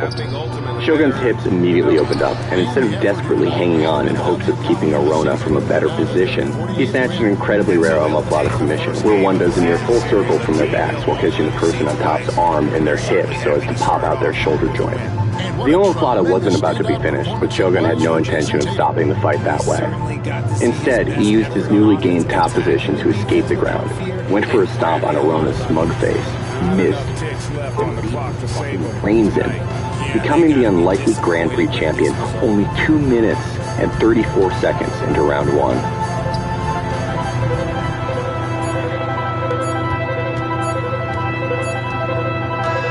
And so it's Boston easily grabbing this one. This was a very strong showing for him. In retrospect, it made a ton of sense. Shogun was the first really excellent athlete of the two-dimensional era, and was an absolute offensive powerhouse in his two main arsenals, Muay Thai on the feet and utter brutality on the ground. But everything is always inevitable after it happens. While it's unfolding, you still get to suspend your disbelief and watch the narrative that binds all great fights. Shogun's run was everything people loved about Pride. It was an insane spectacle that, despite itself, told stories through its fights that transcended what was a very niche sport on the other side of the ocean. Let's check in on that other side of that ocean while we're here. Remember the first big push for MMA in the United States, when culture was getting cleaned up and the economy was getting more degrading for more people? It was just as quickly thrown into the dark ages, while Japan and limbo played out its wildest fantasies with the same sport. But when it came back into our cultural imagination, we were more ready for it this time. Coach Stan Van Gundy and the Hall of Famer Grant Hill here with me at the table, and Allie LaForce reporting from the sideline. America in 2005 was drunk off cheap credit, and revenge manifested as endless warfare. And while we used our imperial might to impart a superior way of life on hapless nations, we let a major American city drown amidst billions allocated to the nebulous concept of homeland security. And they're finding ways to hold him down. And now he needs to find new ways. It was a good time for a select group, those who could benefit from quick credit, short-term investments, or prosthetic sales for American troops. Out there with Jason Tatum, and it's Fox in the But in our unconscious minds, we saw our WASP secret society president pretend to be a simple cowboy while he spewed megachurch bullshit about how God was his close personal friend. Our culture had an insatiable need for violence, but Iraq was now just too real, with Americans dying at schools in asymmetrical warfare. We loved the concept of revenge, but couldn't deal with the cost of how it was dealt to the unsuspecting weddings, schools, and hospitals on the other side of the world. And it's Cornette with a rebound.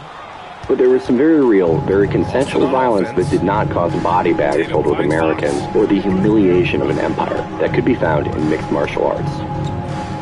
The unambiguity of fighting didn't hurt either. When we called a bunch of Ivy League dickheads profiting off of people's shitty credit ownership society and mass murder nation building, it was nice to see two guys fucking demolish each other without someone telling you it was competitive self-learning or whatever beforehand. Your home belongs to the bank, your gas tank is lining the pockets of those who had more to do with 9/11 than the country your brother just died fighting in, and you're told the economy is in high gear even though your paycheck is buying less and less. But what you just saw in the cage was unambiguous. One person hit another and the other fell. Nothing about it lied to you.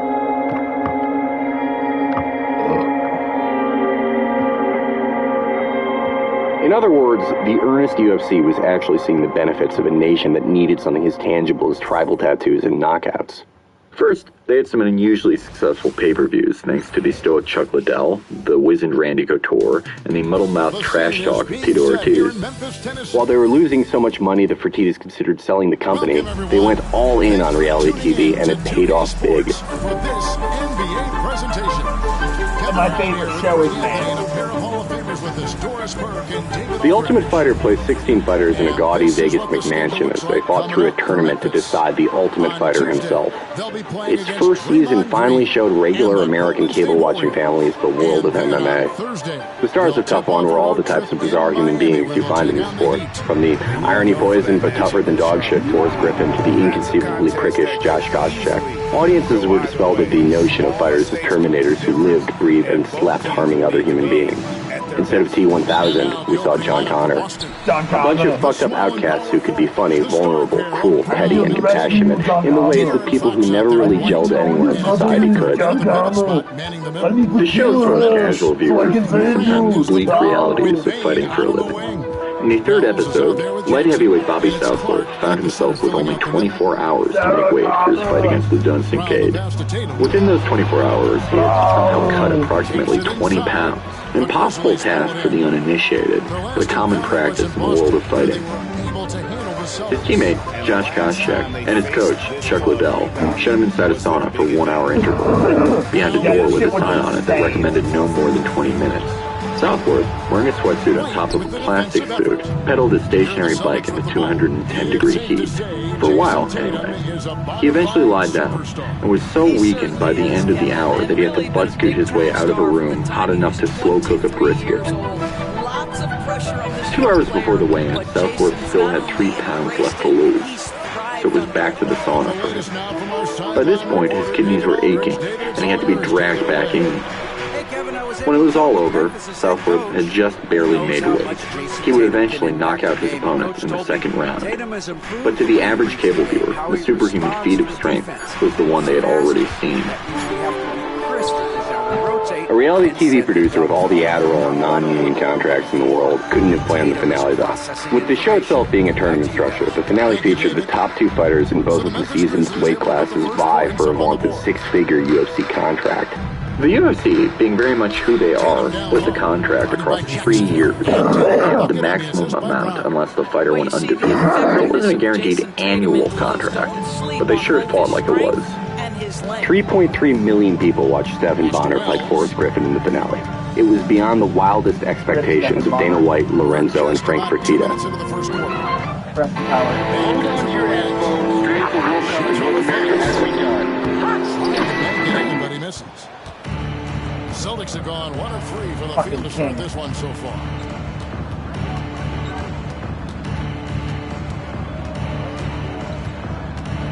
Back to Tatum.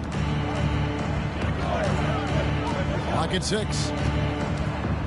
UFC 52, where Tough One coaches Chuck Liddell and Randy Couture squared off in a rematch of a pre-reality TV fight that Liddell dropped, did 300,000 buys. That was double the previous record, and it was the new normal. The modern UFC was built on the blood and scar tissue shed on the mat that night. Pride, then the top promotion in the world, had some real competition. A victor would be declared, but not before America finally crashed from its upper high, and the rest of the world had to go through the same withdrawals as us. The promotion that once nearly vanished from the face of the earth now had aims of taking it over. Dana was beginning to set goals once thought impossible for the sport. Years later, in 2013, the UFC's Twitter account tweeted out a photo that they soon deleted for reasons unclear. This photo showed Dana and the Fertittas standing below 3 words in big, bold letters that suddenly seemed a lot less crazy than they would have back when they were holding fights in a Mississippi casino. World fucking domination. I mean, the increased speed of the league, a lot more scoring. If your eyes aren't glued to the action, you might miss it. And the Grizzlies call their first time out of the game. You're right. Only 5 games left in the season. Let's quickly Chapter take a look 4. at how the playoff field is going to stack up out east. And look at the Celtics. What a run they've had this year. In first place and charging seemingly at will toward the postseason. These guys have been outstanding. And you know, for the Celtics, they've been ruthless. During the 1990s, MMA was nearly legislated out of existence in America. A decade later, the sport was fighting for its life in Japan. Now, here's Bing. His scoring totals are something to take note of. He's averaging over 19 points a game. Shuken Jendai, a weekly news magazine, claimed that Pride FC had connections to Yakuza. In one issue, going so far as to illustrate a shadowy figure hovering over a Pride ring. Among their charges were that Pride founder Nobuyuki Sakakibara had connections with alleged organized crime figure Mr. Ishisaka, also known as Mr. I and Kim Duck-soo. In addition to Sakakibara, Mr. I resided in the same building as Pride head producer Kunio Kiyohara. The magazine said that Mr. I resided on the 31st floor, and Pride stars like judo Olympian Hideko Yoshida were seen attending soirees at the alleged criminal's home. Sakakibara categorically denied Shuken Jendai's accusations, and Kiyohara brushed them off when confronted. But it didn't help his case that Yakuza were so frequently And Boston with the rebound. Their last game, a win against San Antonio, looking to carry that into this one. Yakuza were so frequently in the front rows of the Pride events. Right. And the rumors swirled of the bosses hanging out backstage with fighters and even having all-out brawls against the backdrop of the sporting violence Pride offered out front. In May of 2006, Shuken Jendai called on Fuji TV, the network that brought Pride into the homes of millions, to save their souls by not renewing their deal with the company that coming September. In June, Fuji and Pride cut ties. The ambitious promotion tried to proceed like nothing was wrong. They still went forward with their first show in the United States with Pride 32 in Las Vegas. It only sold a paltry 40,000 pay-per-view buys. Later, they tried to outdo their most bombastic New Year's Eve shows by contracting Mike Tyson for their card that year. But criminal charges prevented the boxer's participation.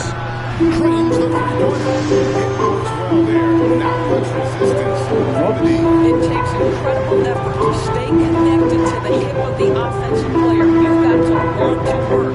In February 2007, Pride 33, the second company, brought the embattled company back to Vegas. It was not the final Pride show, but typical to how their fights often played out, it was like God himself was playing out a grand narrative arc with the fists and knees of the unknowing competitors. Well, that three-point shot just gives Ramu Terry Sokaju, an unknown judo competitor from Cameroon, went from massive underdog to victor in just 23 seconds by catching Antonio Rogerio Nogueira with a brutal left hook. Announcer Josh Barnett described it as a car accident. It was one of the craziest fucking things anyone had ever seen, even in Pride. After a palate cleanser in the form of a broken-down legend in Hayato Sakurai quickly dispatching American Mac Danzig, we were off to the races. Pride was about to show everyone what the world would miss if they went the way of the dodo. Yep. Shogun Rua rematched former tournament foe Alistair Overeem. While the Brazilian's last outing was a lackluster decision over tough Japanese fighter Kaz Nakamura, this time, Shogun took care of business more quickly by rolling Overeem on his back, taking a moment to size up his guard, and completely tearing it down with a decisive Superman punch. In the league, doesn't waste many opportunities at the line. Next was Nick Diaz and Takanori Gomi. We could do a whole 90-minute entry about both men, but I'll keep it short.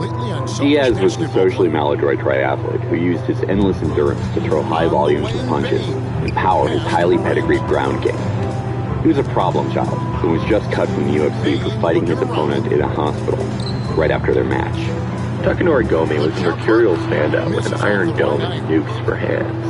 By his own admission, he was starting to slack off at this point in his career. Though he suffered some lackluster wins and shocking losses, he was still a going commodity in the sport. Their fight was as bizarre as they were. Diaz tried to hit a standing Kimura on Gomi in their first round and got rocked, and got back up.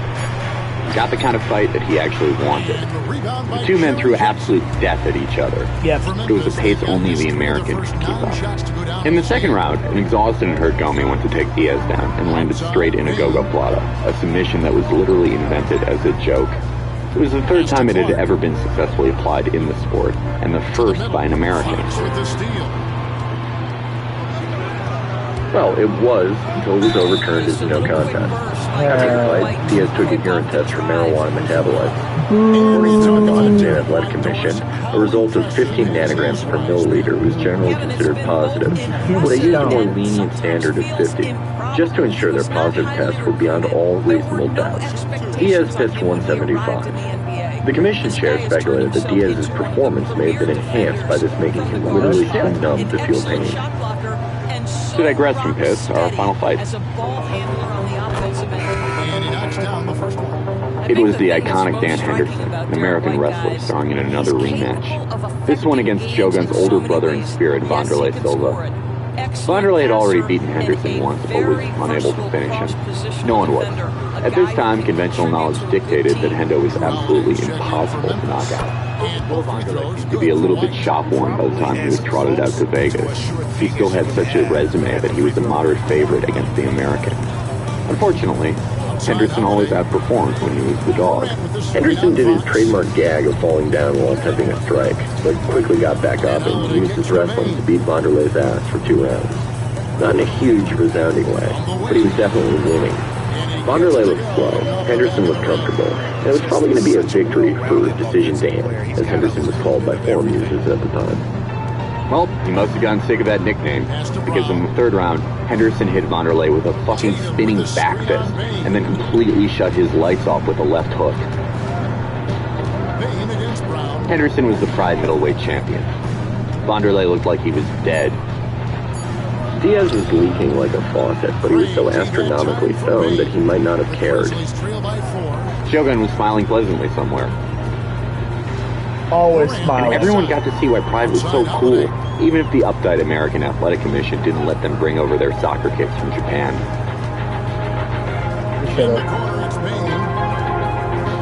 Pride should have continued on this You should have kept Pride. Just 1 month later, Dream Stage Entertainment announced that Zuffa, the UFC's parent company, would buy Pride's assets. This would be how Pride lived. Its best fighters would compete against the UFC's best, while the pomp and circumstance of their biggest shows would go on. 5 months later, the UFC declared that they just couldn't bring Pride back to Japan. They alluded to vague problems with fighter contracts and how weirdly they were written at times, how hard it was for them to get anything done over there, and unstated, but just as important, how Pride just wasn't the UFC brand. 2 months after that, Pride's offices in Japan closed. The UFC had just spent $65 million on a tape library, and whatever contracts weren't too weird for them to renegotiate. Pride fighting, 1997, 2007. Pride never died. Kevin, the Grizzlies retired Marc Gasol's number 33 last season. You may recall he moved to Memphis in his teens, watching his goal. Getting point rates going up. No! Came back as a Grizzlies player, carrying that with me.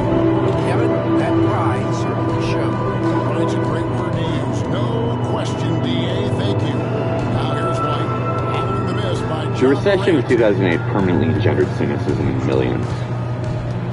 While that November unprecedented numbers of young people came out to vote for Barack Obama, most people's lives remained pretty shitty. None of the scumbag bankers went to jail. Most of the jobs created in the vaunted recovery thereafter were temporary positions, and the pain of seeing a system completely fail never leaves some people. It's not really part of our national discourse, but a lot of people completely checked out in 2008 and in the following years. It's not just Donald Trump's much-touted forgotten man. The fucked up 19-year-old who hates himself because he doesn't feel like he's good at anything. Feels like he'll never get the chance to grow up. And sees his parents who have to work until they die because they got wiped out by the market, and decides that he's right to give up. They set the screen. The 26-year-old who did 5 unpaid internships in the last 4 years finally gets a permanent position and gets sexually harassed by some mid-level executive, but knows that she'll have to protect the company. She has no savings anyway. So what is she going to do? The guy who got so mad after 9/11 that he joined the army and got to kill all the people that he said he would. And it just made him crazy enough to scare off everyone in his life every time he hears anything loud. Yep. 2008 a lot of my friends. It didn't scare any CEOs or private equity. It's a lot of my friends. It's a lot of my uncle's friends too. A lot of my uncle's friends are old enough to where they served in Afghanistan and they have really bad PTSD. It's like thanks. Or they served in Iraq. And it's like thanks. You really fucked things for us. I thought we were going to make our country great by invading this country. I thought that going to war would be good. City managers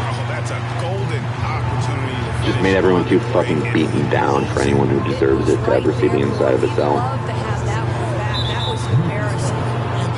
But people who have been threatened by the earth even if they feel they don't fit in anywhere. And of course, one place was tailor-made in our culture for people who did not fit. Because he worked hard his entire life and told me to go to school, and then realized school cost him $100,000. And the Grizzlies with some changes. Sharon Jackson's checked in for Clark, and Pippen sub in for Murray. As part of the nation pinned their hopes on Obama to make institutions trustworthy and functional, another part pinned their hopes to nativism and racial terror as a means to reclaim the halls of power. But amid all this, the UFC just remained their glittery, tacky selves. And holy shit, did it pay off. Yeah. This was the perfect time for Brock Lesnar. Yep. Lesnar was America's largest son. A big, wet, pissed-off Great Plains genetic freak who made his name in the WWE and came to the UFC to piss off every hardcore fan. Then make them throw their hats on the ground like Yosemite Sam when he actually won a UFC heavyweight title in 2008.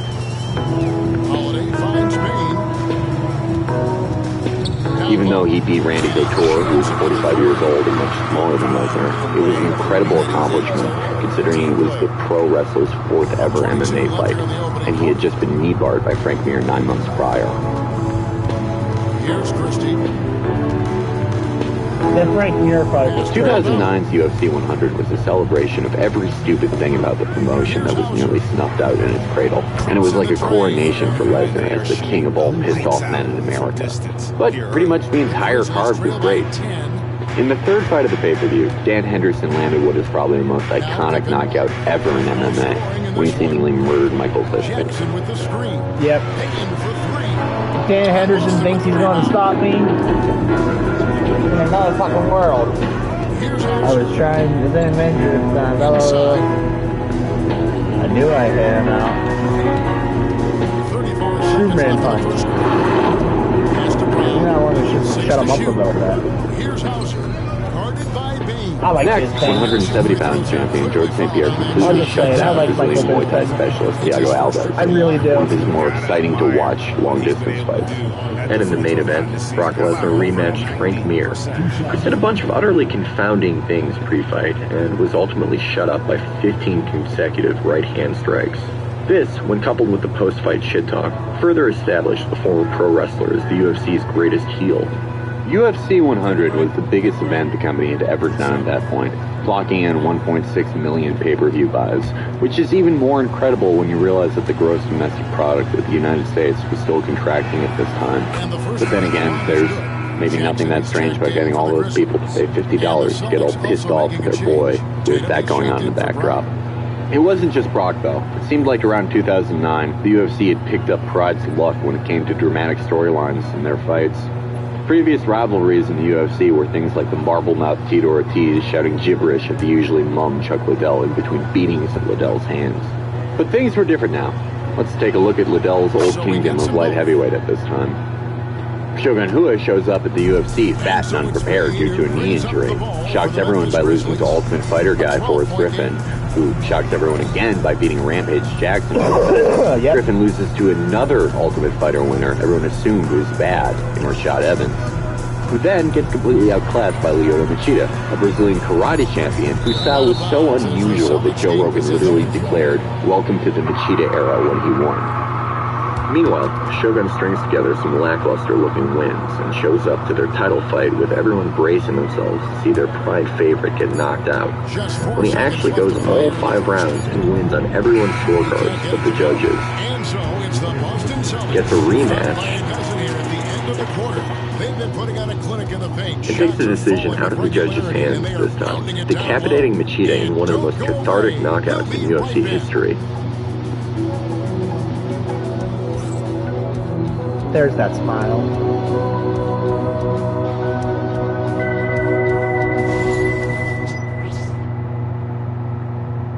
There was no greater storyline than Chael Sonnen and Anderson Silva. Yes, we're gonna get to John Jones eventually. Like all great we fights, have to. this one has some special context. Anderson Silva was seen as the best ever. After nearly quitting during his days of Pride due to 2 submission losses, Anderson became patient, a master of timing who knew how to keep his cool, keep his distance, and make you look like a fucking asshole for even trying when the moment came. Part of that was Antonio Rodrigo Nogueira befriending him and showing up holes in his game, but it was also Silva maturing as a competitor and as a man. When he came to the UFC in 2006, he destroyed the Iron Chin Chris Lieben in under a minute, and was immediately granted a title shot. He carved up middleweight champ Rich Franklin and never looked back. Going into UFC 112, Anderson had defended his belt 5 times, and ended up vacationing outside middleweight so he could take down a journeyman and former champ in his spare time. Christie against Holiday. Shoots it up. Score of the basket. Nice shot after missing his first attempt. You can't just stop. 112 was the UFC's first event in the Middle East, a token for Abu Dhabi's live events company Flash Entertainment buying a stake in Zuffa. This was largely thanks to Sheikh Tahnoon bin Zayed, a member of Abu Dhabi's ruling family, who was a huge MMA enthusiast. Years later, Flash Entertainment would divest itself of its partial ownership in Zuffa, but not before Sheikh Tahnoon assumed the role of UAE's national security advisor. He was reportedly a key figure in the Emirates' involvement in the Yemeni civil war, which has drawn numerous allegations of war crimes. UFC 112 was held on Yas Island, where immigrant workers have allegedly been subject to forced labor and unacceptable living conditions. A special stadium had been built specifically for this event, in which the greatest fighter in the world was expected to deliver yet another spectacular performance. Instead, the 185-pound king danced, taunted, and mostly played with his food, utterly disgracing the special stadium that the Not even Emiratis bothering made to, for him. fight the Dana White and the fans were pissed. Yeah. Dana even said that he would cut Anderson if he ever fought like that again. Before 112, Anderson was rumored to be up against George St. Pierre in a big money super fight. But after earning the ire of fans and management alike, he was given a hard fight without the same payday. He was given Chael Sonnen. Unlike Anderson's previous diet of humble Midwesterners and deferential Brazilians who feared his aura, Chael Sonnen's whole act was that he didn't give a shit. He promised to get in there and bust Anderson's ass. But during the lead up to this fight, there was another reigning master of the universe who had worn thin on guys who wear Fox Racing branded clothing as well. As always, I am speaking of Barack Obama. Obama impressed a lot of people during his rise, what with dispatching entrenched barnacles of his own party before cruising to a wide victory. While his idealism and commitment to national unity helped him win the title, once those qualities failed to manifest as real change, many who had bought into his promises grew disillusioned with him. But there was another group of people who could not ever be appealed to. In 2010, the nativist response to a black president in the form of the Tea Party was sweeping the nation. Like all authoritarians, they demanded a return to how things were But he's also willing to take a very limited number of shots. in a different fictional time, and tried to find every way that they could to say that Obama was illegitimate.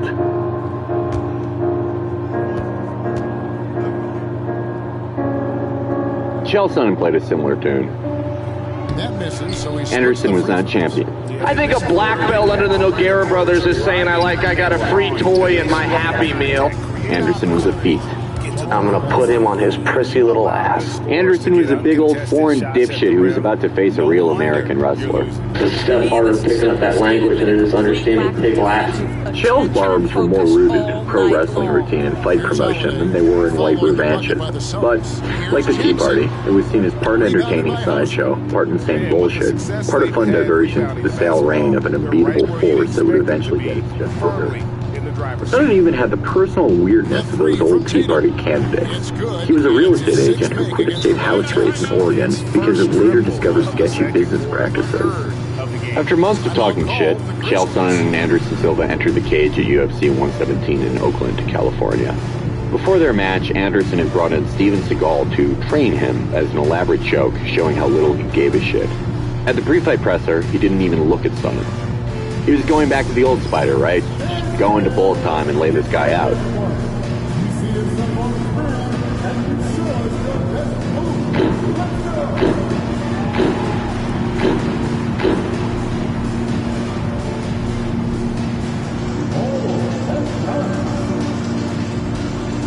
In little over a minute into round one, Chael did what no man in the UFC had done to that point and rocked Anderson Silva. To this day, people still debate whether Anderson was actually dropped or if Chael just pounced on him once his knees buckled. But his ass hit the ground one way or the other. The pressure fighter stayed heavy on top of Anderson, cleaning his clock with punches, smothering his mouth, and just generally making the greatest look like another guy who couldn't figure out a wrestler.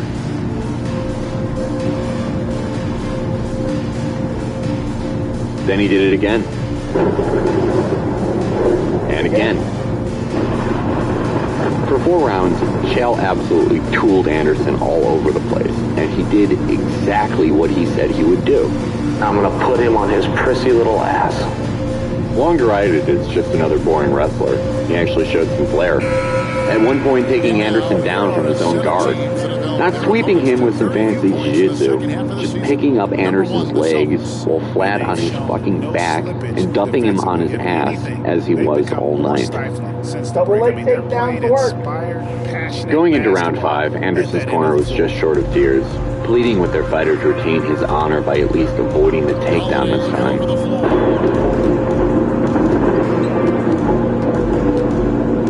Was this how it ended? It always was.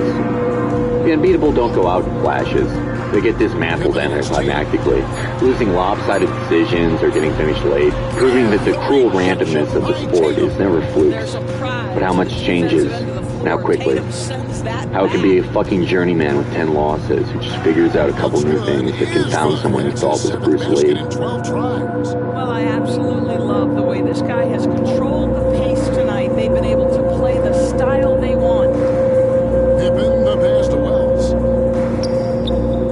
Throughout that final round, that's what everyone was thinking. Then Anderson did something atypical. He threw out a technique not with lightning-quick execution and smoothness, but sloppy, clearly using the last bits left in him.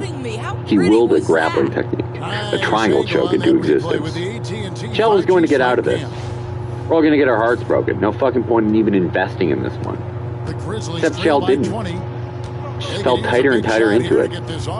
At 3 minutes and 10 seconds, Anderson used the loose triangle setup to take Chael's arm. Chael quit. And Tatum pulls it down. Tatum's got his 5th rebound right now in the game.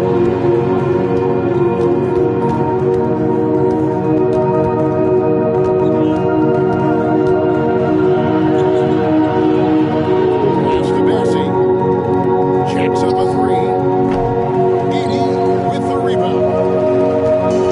The Grizzlies have gotten off to a rough start here in the second quarter, going just 1 is after every fight, the fighters hug it out. Like after it's like they're the best sports, man. They always like not always. There's some fights where like they're trying to kill each other, but like the best fighters are good sports. Here's Christie.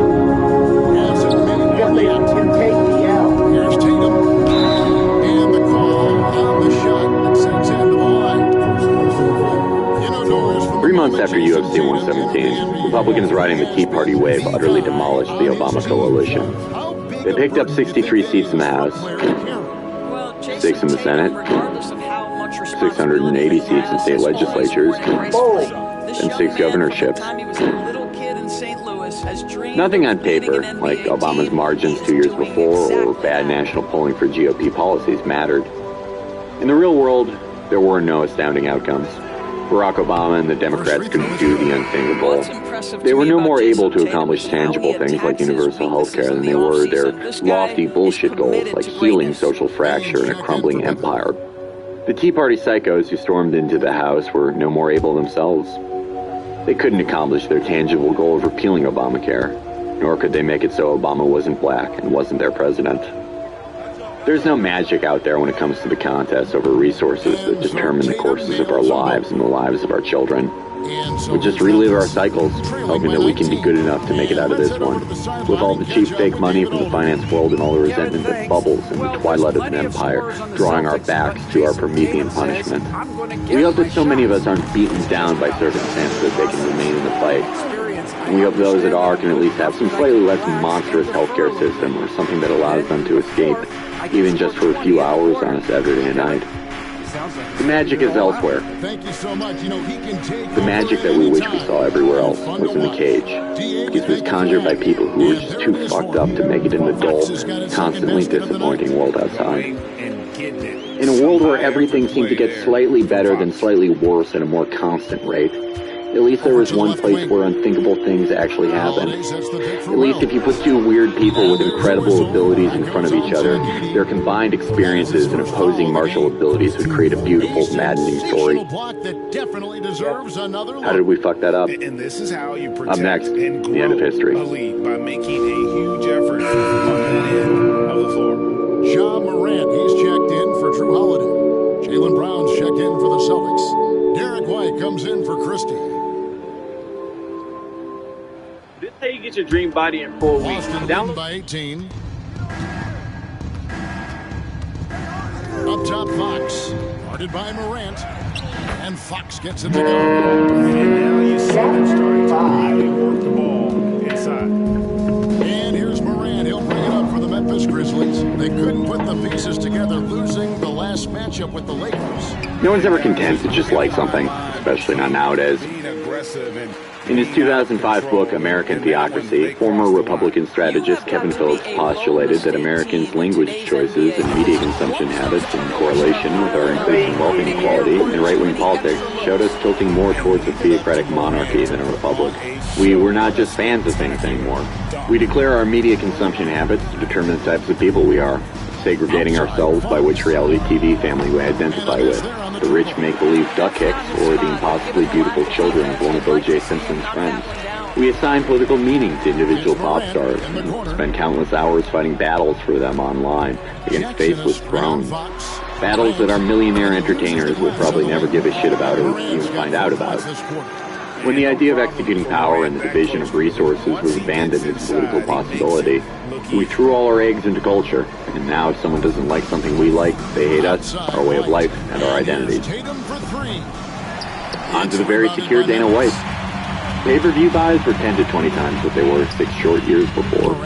Dana had never made it a secret that he wanted the UFC brand of MMA to be as big as the NFL or NBA. In 2008, he projected that in the next 5 years, the UFC would be bigger than soccer globally. In 2012, he declared that it would be the biggest brand in the world, bigger than the NFL. In 2014, he claimed that the UFC was already bigger than soccer in Brazil. Dana's obsession makes sense, primarily from a money standpoint, as the already incredibly wealthy UFC president and 9% stakeholder would stand to be a billionaire dozens of times over. But Dana White is also an MMA fan, and there's a very real insecurity in MMA fans. Whether you're watching a shitty UK stream on your friend's off-brand tablet, or you're the president of the world's biggest promotion, sometimes you may feel a little self-conscious about our dumb sport. Everyone who loves the sport has had a moment where they watch an event with a friend, a family member, or a romantic partner. It was probably during the pay-per-view golden age of the late 2000s, where the person you hoped would become just as obsessed as you saw men in awful tattoos wearing shorts with huge letters on them, push one another against the fence for 15 minutes. Or one just completely teed off on the other and made him leap before making him fall victim to a scary falling tree knockout. Either way, your target audience found it too weird, too boring, too terrifying, or all three. And the cultural image of MMA fighters is a bunch of enormous angry men with weird tattoos who always seem to be yelling. And the image of fans is a sea of guys with big guts and chiseled arms wearing affliction shirts and getting wasted before assaulting random passers-by. But does it matter? We love this sport. We love the weird people like John Jones who are actually pretty fascinating when you get to know them and have more depth than most would know. We know those grappling exchanges that people find boring often take a lot of skill. When we see someone fall like they just got ripped by a bear at 50 cal, we know it's no more dangerous than any given second of NFL action. And that's all that should matter. And Dana White loves it, and he's made hundreds of millions of dollars more than we have. So he should be even happier with it than we are. And who gives a shit that we don't have hundreds of millions of people watching with us every time? And why do we care if people think we're fucked up or weird for watching it? We know what our sport is, and we know who we are. From the most stereotypical ones to the grandmothers and grad students who get just as excited as the affliction shirt guys for every card. It's our stupid, violent, insane spectacle sport for freaks and assholes that's as legitimate or illegitimate as any other sport in the world. Well, at least it was ours at some point.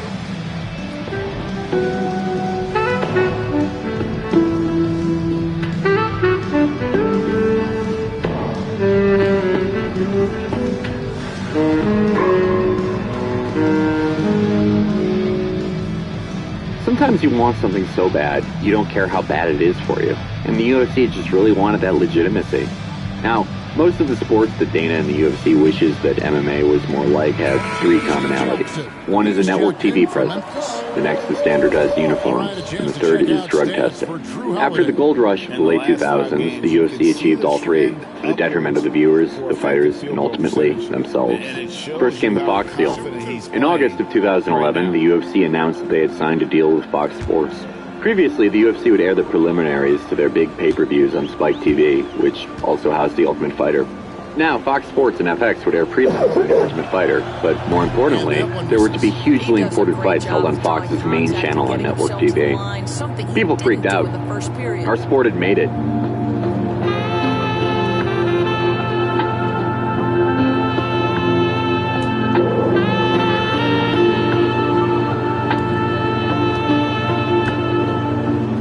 We're no longer airing fights in between shows called like Boner Patrol and Boob Professor. We're network now. Uncharacteristic trip to the line for him. Just lost his feel on those shots. The shot by Wells, no good. Everyone rhapsodized about the big network TV boxing matches of the 1970s and 80s, reasoning that our sport that was once relegated to a dumb cable channel for idiots like Spike and pay-per-view would have the cultural importance of Muhammad Ali and Sugar Ray Leonard's historic bouts. Mice and men, though. On the first network TV UFC card ever, heavyweight champion Cain Velasquez was brought in to defend his belt against Brazilian boxing specialist Junior Dos Santos, in what fight watchers thought would be the UFC opening up the Mexican market. Cain was undefeated, had just destroyed Brock Lesnar, and was very proud of his Mexican heritage. He was supposed to use his brutal wrestle boxing to destroy JDS over the course of an exciting 25-minute fight and win millions of new Mexican fans tuning into Fox. Gets knocked out. Wins the fight. I can't remember how it goes. But Santos knocked him out in 64 yeah, gets seconds. Knocked out and then he goes down. You're exactly right, Kevin. The UFC's production team spent the next 40 or so minutes awkwardly filling time, as Dana gritted his teeth and Fox executives probably tossed their 10-gallon hats on the ground. Maybe God was trying to tell Dana White something. After this bad omen, people started realizing what the deal actually meant. While there would be some big matches on network, Fox inked the deal because the UFC would bring viewers to unloved cable networks like Fuel TV and Fox Sports 1 and 2. And listen, To sweeten the pot more, the deal mandated that the UFC owed constant fights on those platforms. In meeting their obligation without burying big events on smaller platforms, the UFC greatly increased the amount of events they held every year. Their promotion went from 27 events in 2009 all the way to 41 in 2016. In comparison, there were 20 events for all of 2009. Because it increased the amount of cards, it necessitated contracting more fighters to save the more skilled athletes with more fans to the biggest money makers on pay-per-view, Big Fox, as MMA fans called it. The roster of fighters under contract used to be a mostly steady 200 to 300 range, half a dozen cut at a time for performance or other issues. Now, it will swell to the upper 500s before dozens are cut at once after they lose several in a row, lose once in a particularly boring fashion, blow a drug test, or just annoy the company in one way or the other. The company then finds some more guys that they can shove out there. Someone may say that it's good that more fighters are getting paid. Well, you can hardly call the highly temporary space fillers the UFC pumps and dumps paid. The lowest level signees get $10,000 to show and $10,000 to win. Pretty good, right? Nope. Let's say our guy shows up and wins. He gets $20,000 for 15 minutes of work or less, right?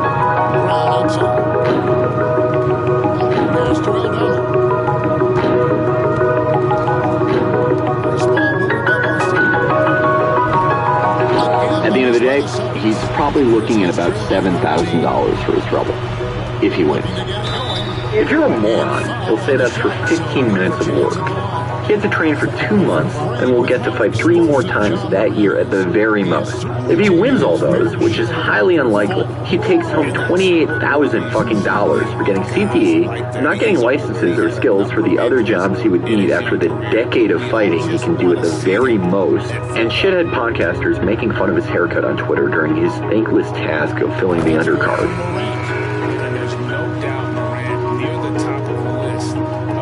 So, after oversaturating fans, making cards shittier and less important, and Uberizing fighter labor, the UFC decided the next step to legitimacy was standardizing how fighters dressed.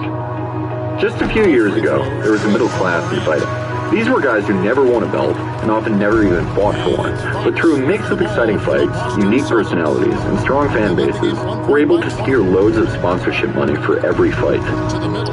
But in 2014, the UFC put a stop to that. They announced that they had signed a reported 6-year, $70 million deal with Reebok. The UFC had, in recent years, imposed a heavy sponsor tax to get their cut of the action.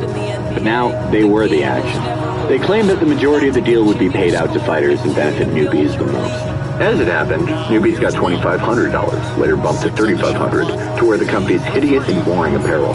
While it's more than many got, it's still a pittance, and the problem with the lower rung of fighters not making enough could be solved by the UFC just paying them more.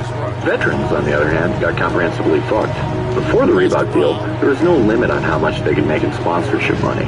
Now, their ceiling is $40,000 per fight. While this may seem like a great deal when combined with a champion or main event fighter's pay, keep in mind that our athletes have 10 years where they can do this if they're lucky, maybe 3 years of fighting on such a high level, and very often have no other marketable skills, but when their bodies and brains are too beaten up to continue. And the middle class, they are wiped out. Now that the sport looked more boring, fighters were stretched more financially, and there were way too many fights, let's take a gander at that third chamber of sports legitimacy, stringent drug testing. The vast majority of your favorite athletes use steroids. And no, it doesn't make them bad people, and no, it doesn't make them invincible. It gives them more strength and endurance, but most importantly for them, it helps them recover from injury. Steroids are actually kind of amazing. The human body is absolutely not designed to fight for 15 to 25 minutes, but steroids help make it work. And those injuries that were once death sentences to a fighter's career, stuff like ACL tears, steroids will help with those. I mean, yes, they have their side effects, of course, but my point is, it is impossible to compete at the highest levels of fighting without some chemical help. Talk to any retired fighter, and they'll give you a number anywhere from 75 to 90% of their former training partners juicing. Well, in June of 2015, the UFC announced it was starting an anti-doping program with the U.S. Anti-Doping Agency. And man, has it fucked things up.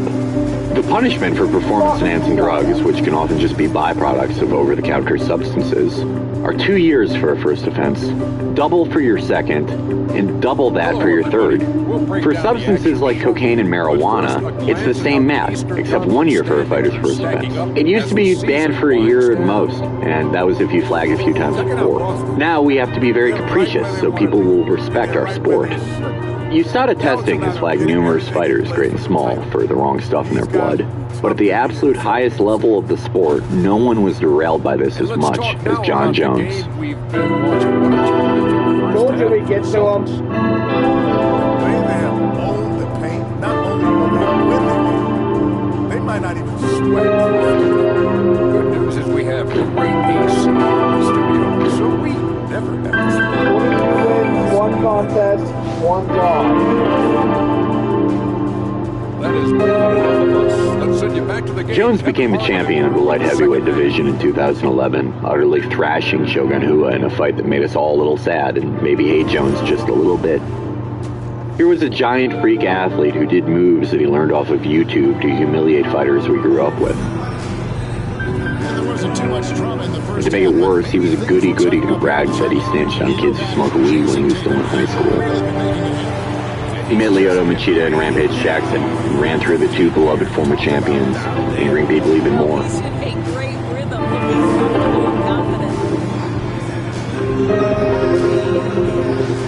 But as Fleetwood Mac said, time made you bolder, even children get older, and I'm getting older too. As we got to know John more, we saw his personal foibles, like his DUI arrest and rivalry with Rashad Evans. We no longer saw the fake moralizing asshole who beat everyone up.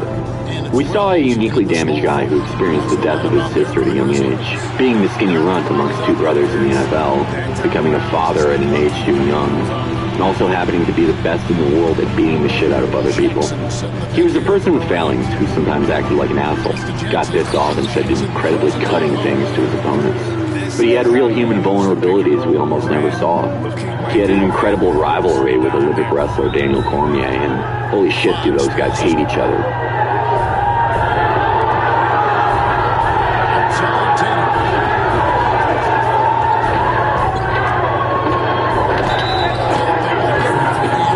Before defending his title in May, John had a hit-and-run incident and was stripped of his belt. And then proceeded to powerlift for a year straight, and he became great at that too.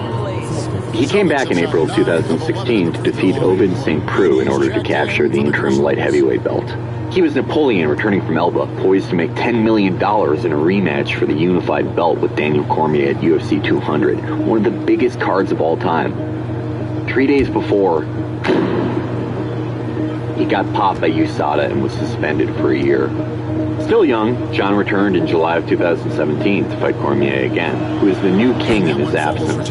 It was an emotional lead-up, with both men expressing their undying hatred for one another even more than the last time. The guy's never beaten me. In order to be the champion, you have to beat the champion. Until he beats me, that belt over there is a piece of shit. Are you back, junkie? I'm back. You got 2 more months before you're actually back. Yeah. You better love these next 2 months, Daniel, which I'm sure you do. Make Christmas cards now, because the belt's gonna be gone, Daniel. I'm gonna beat your punk ass. But did you guys forget? I'm gonna beat your punk ass. Stop looking for them to save you. They can't save you. Is he really gonna be in Anaheim? Is this guy gonna mess this up again by doing steroids or snorting cocaine or sandblasting prostitutes? I beat you after a weekend of cocaine. Back-to-back weekends. Cocaine 1, your ass the next. That's one hell of a weekend for a millionaire druggie. I like John Jones' reaction. That's one hell of a weekend. His eyes just light up. Again, that is one hell of a weekend, dog. It made a close fight. But John Jones being John Jones, he knocked Cormier out with a Street Fighter head kick. But John Jones being John Jones, he got popped. And also because he is John Jones, he tested positive for PEDs again. Is he a fucking idiot? In the sense of blowing up his own career, yes. But in combat, Jones is a genius who can destroy world champions with stuff he saw in a movie. The equivalent to those savant kids who can hear a song once and instantly play it on piano perfectly. used to matter less if you acted like an idiot. Everyone was a bit of an idiot in one manner or the other in life, but God forbid you now embarrass the sport in front of a world that has already deemed you niche. It's a little bit amazing to me that Dana White, a fervent Trump supporter who spoke at the Republican National Convention in 2016, is so obsessed with achieving norms. What are you, afraid that people won't respect you? There is no respect anymore. There's no veneer in front of the spectacle of vulgarity, and you wanted it that way. Why are you trying to stick Jeb Bush's exclamation point on MMA?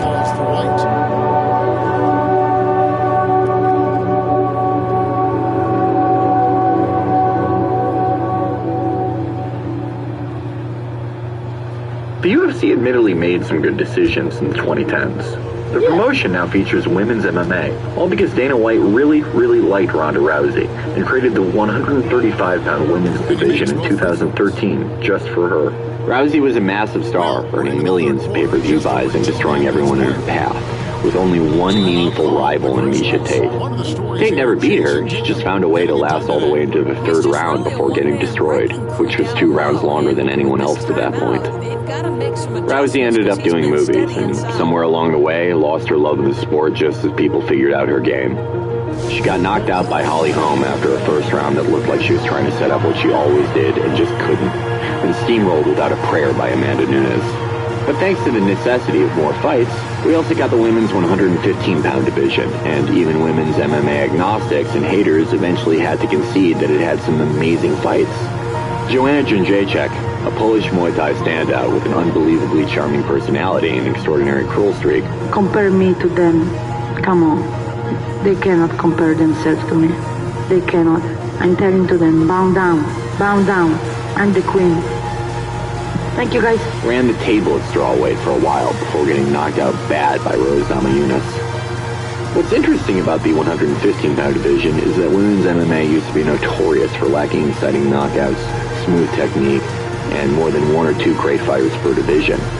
Of course, this was a function of there being no money or airtime in it. Pioneers like Gina Carano and Cristiano Justino paved the way by demolishing their far less skilled competition, but it was a few years before Rousey showed up, made insane amounts of money, and made dozens of women realize it could be a viable path.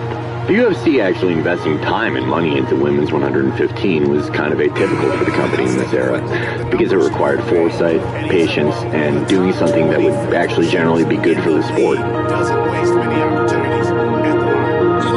One of the better three-point shooters in pro basketball. He's killed it from downtown every time we watched him.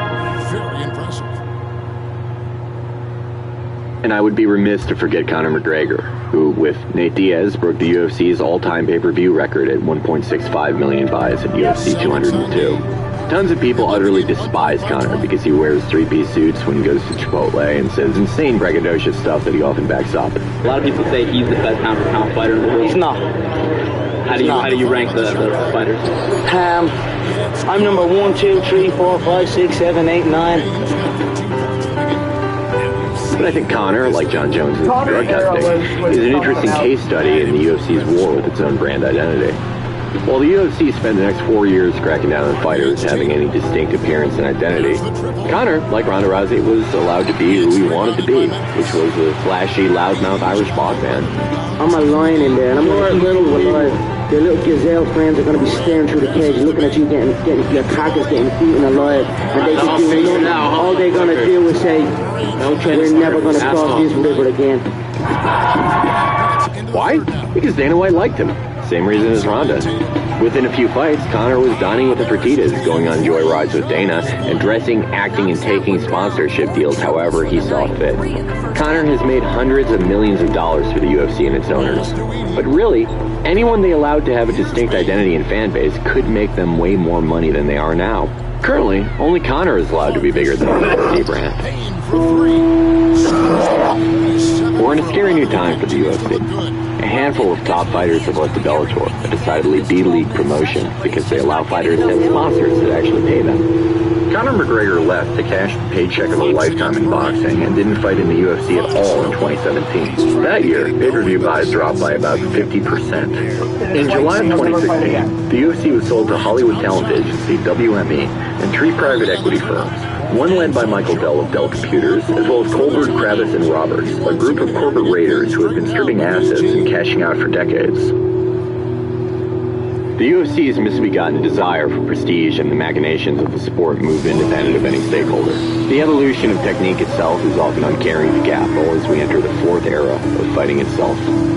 Fighters in this sanitized, oversaturated era are pretty much good at everything. So good that they have trouble finishing each other. The 4th era of fighting is about conditioning, athleticism, and peaking the body's performance so you can be a couple microseconds faster than your opponent in order to knock them out, take a limb, but almost as likely rack up microsecond victories over the course of 15 to 25 minutes. It's very appropriate. It's been surprising to me to see him take a little bit of a tumble lately in terms of what he's doing for them offensively. In the old days of fighting transcended the world around it. The first age of globalization, it was Elio and Kimura fighting nationalistic battles that ended in mutual respect, as opposed to the faulty world orders and generations of resentment left by the nationalistic wars of the time. In the 1990s, it was a respite from the more contemporary pains of globalization, something real amid an increasingly sanitized, standardized, and unrewarding world. When it became big in Japan, it was the bombast and largest of life that the lost decades sapped from everybody. And when every institution failed Americans and left millions feeling dislocated, it gave people the honesty of a fistfight and a cultural haven for strange people. But our era now is defined by a lack of conclusion. Our generals won't even tell us how many people we have in Afghanistan and Iraq. We're funding and arming the original groups we said we were going to fight when we set out on our foreign adventures this time. Nations we democratize by killing a sizable chunk of their population and profiting off their infrastructure never get an ending, happy or sad. They fight civil wars that tend from year to year. The defining traumas of our era had no conclusion. None of the scumbag bankers hell for destroying the economy in 2008. All the weak rules put in chapter are all but erased. The real president we thought was transformed, the person that followed him was the good devoted to robber barons of 100 years ago. There are no closed cycles, illusions, or upstandings now. We're all condemned to each other Tory. The rest of the world around us is breaking free of its norms, only to see them revert to them, just with margins behaving irregularly. Donald Trump wins the presidential election for all his paleo-conservative bluster and destruction of norms, governs policy-wise almost identically to any other Republican. But the edges of our reality fray so much that it drives us even more insane. There was an equivalent event in fighting, the Mayweather-McGregor fight, that saw the previously unthinkable matchup of an active UFC champion and a boxing legend not too far removed from his years at top. It was a massive event that defied all our previous expectations of what was possible. Then reverted to exactly what we always thought would happen. The boxer won a boxing match, and the rest of the world was largely the same. Sometimes the dam of normalcy breaks, and we get momentary bursts of how things once were. And when it does, the UFC doesn't seem sure which side it wants to be on. At UFC 229, Conor returned after nearly 2 years away from the sport. Months prior, he'd escalated a long-simmering feud with lightweight Khabib Nurmagomedov when he showed up in Brooklyn and attacked a bus carrying the undefeated Russian. The UFC was all too happy to roll video of the incident into their promotional packages, including the pre-fight press conference. Proper Ollie from a proper Ollie channel. Here's a goggle for you, Dana. Proper 12. I'm not proper 12 on me. Dana also seemed unbothered when a whiskey-hawking McGregor continued to hurl insults at the stoic Nurmagomedov. His own countrymen, his own people that he's turned his back on, they want to see him gone too, and I am going to do it in the name of the Russian people. So here's my location, you little fool, right in front of you. Do something about it. Do something about it. Yeah, you do nothing.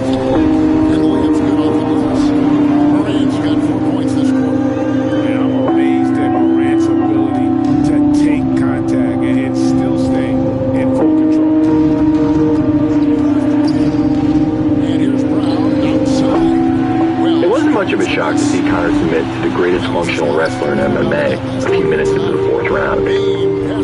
Similarly, it could have been predicted that Conor's words and actions just might bear fruit in the form of further violence outside the octagon, when Khabib, spurred on by further taunting from Conor's corner, leapt out of the cage and instigated a brawl. This was the most watched UFC event of all time, shattering Conor's old record from 202. Countless people, curious to see what the spectacle of MMA was all about, had tuned in just in time to see all their preconceived notions of the sport validated. And now, all of a sudden, Dana was troubled by the extracurricular violence. Many of you, I know there's a lot of media here tonight. Some of you, this is your first event. I can promise you this is not what a mixed martial arts event is normally like. This is not what we're about. This isn't what we do. This isn't how we act. And you know, it's unfortunate that the night that the most people are watching. The UFC wants both freakish spectacle and mainstream respect. It wants both the depravity of a blood sport and the decorum of every sport it wishes it was like. What was once a weird refuge for those who needed it is now eroding into just another thing that's as formless and indistinct as everything else. Fighting has rid itself of so much of its magic. It does not transcend the world anymore. It is our world. If you've somehow made it to the end of this and you're not an MMA fan, I hope you take one thing away from all of this. This will happen to everything that you love. Nothing you like will remain untouched, and it will get further and further monetized into meaninglessness. This isn't just our problem in our idiotic blood sport. You're fucked too.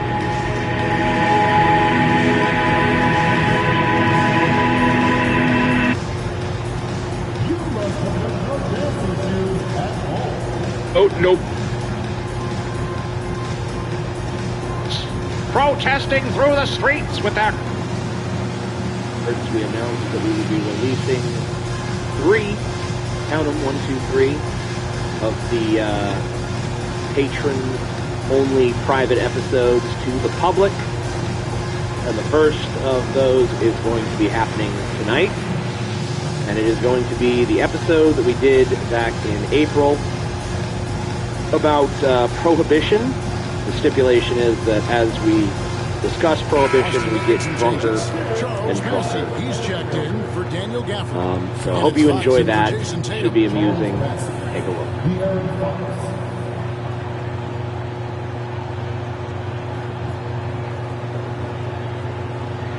Behold, a group of degenerate wets protesting through the streets with their communist rhetoric.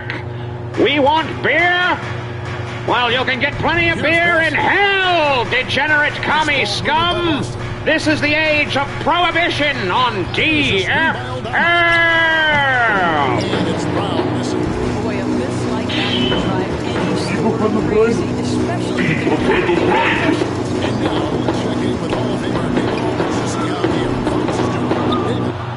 Oh yeah, motherfuckers, how's it going tonight?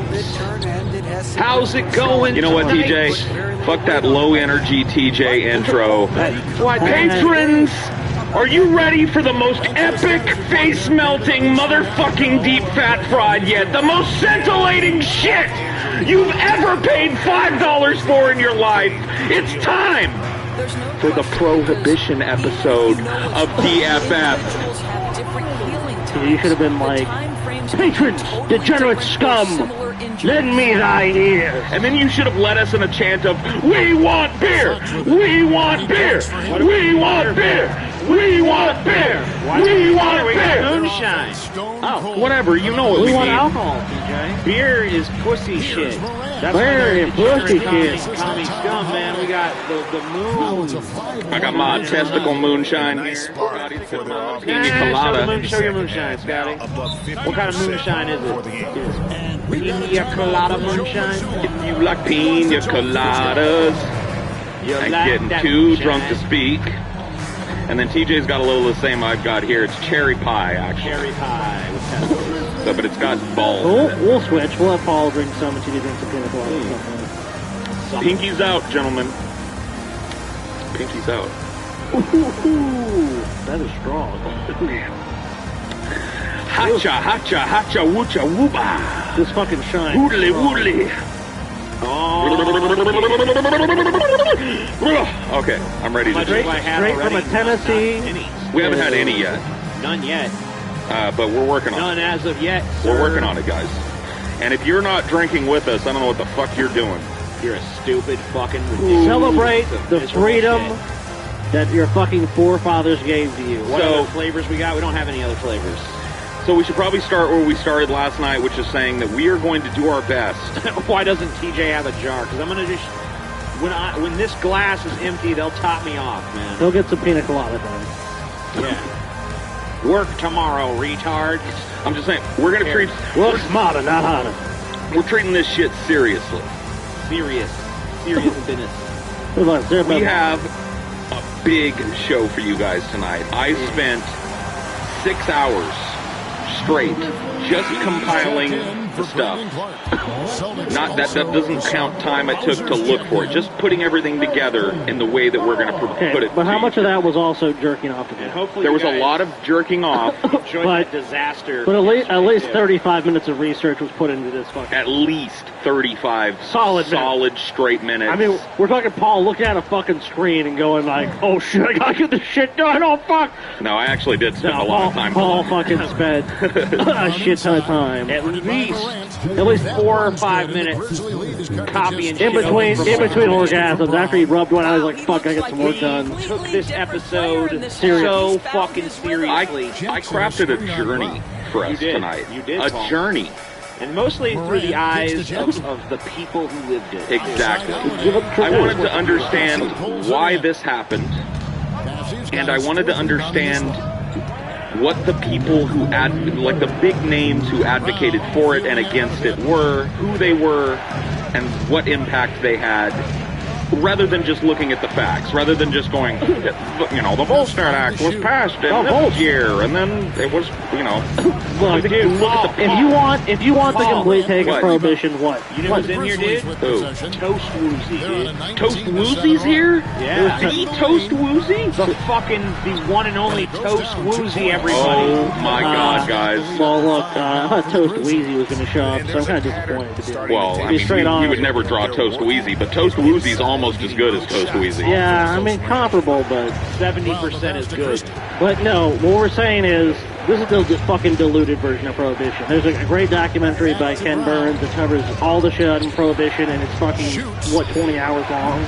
Something like that. I mean, so, like, it's a hard subject to fucking really capture the essence of it, but I'll tell you what, Paul did a great job compiling all the shit. No, he didn't. And failure. And actually, miserable failure. We just talked about one of the myths, and we'll get to that later, but a myth that actually me and him both believe for years. Yeah, when I started looking into this, I believed something that was completely untrue about Prohibition, and we'll get into that.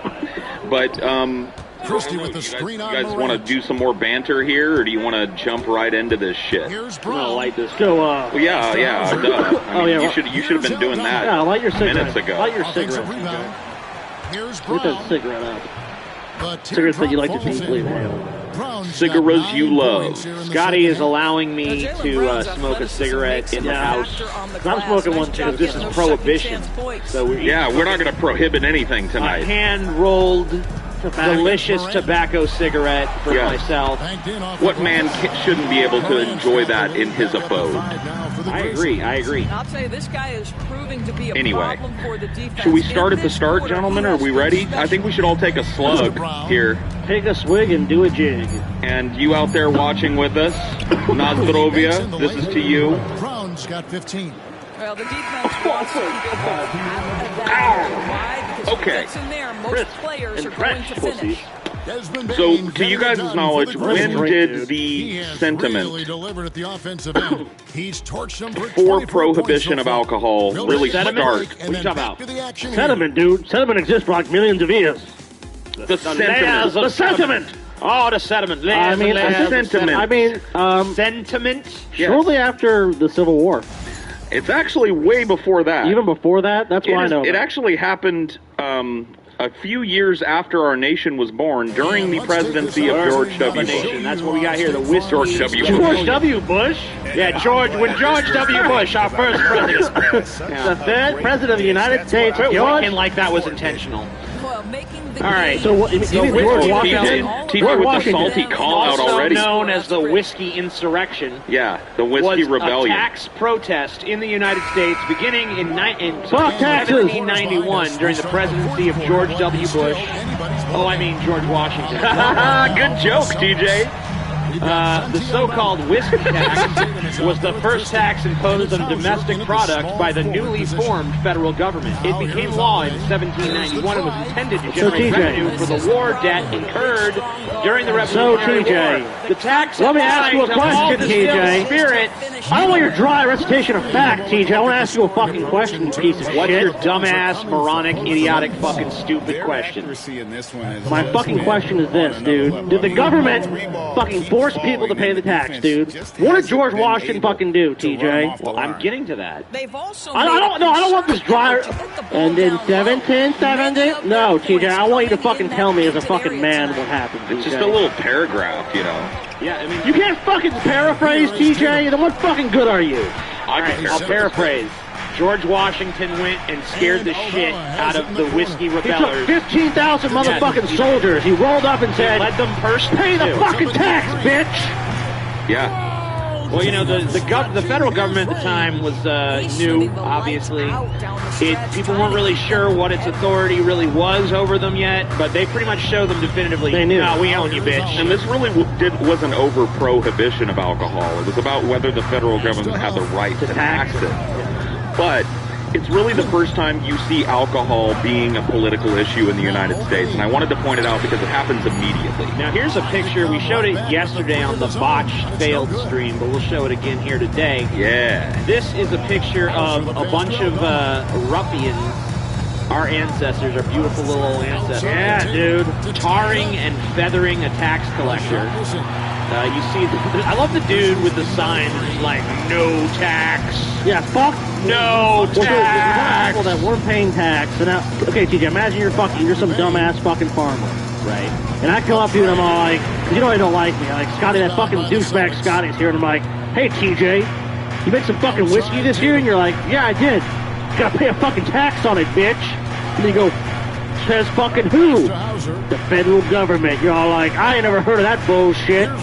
But think about this, though. These are not just people who suddenly, were subject to taxes. These are people that very recently to this time went through a rebellion to free themselves from unfair taxation. And now all of a sudden they've done that, But and what did everybody they say? celebrated, and then all of a sudden, now all my shit's subject to a tax. Taxation without representation. Right, At that point, they in essence did have representation, arguably. People were the same as they were back then now. They didn't want to pay any fucking Well, not taxes. only that, but they didn't know the distinction.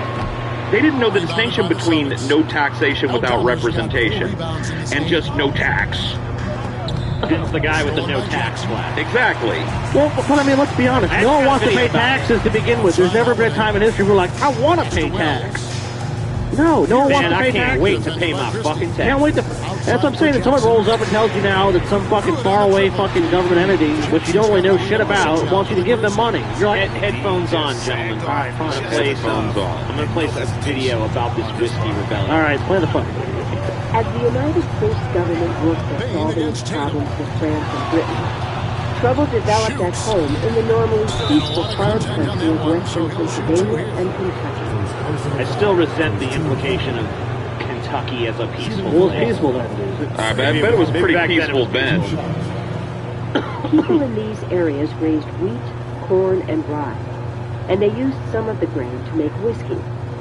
It was Yeah. perfectly legal to make whiskey, but U.S. law said that persons who did so had to pay a tax.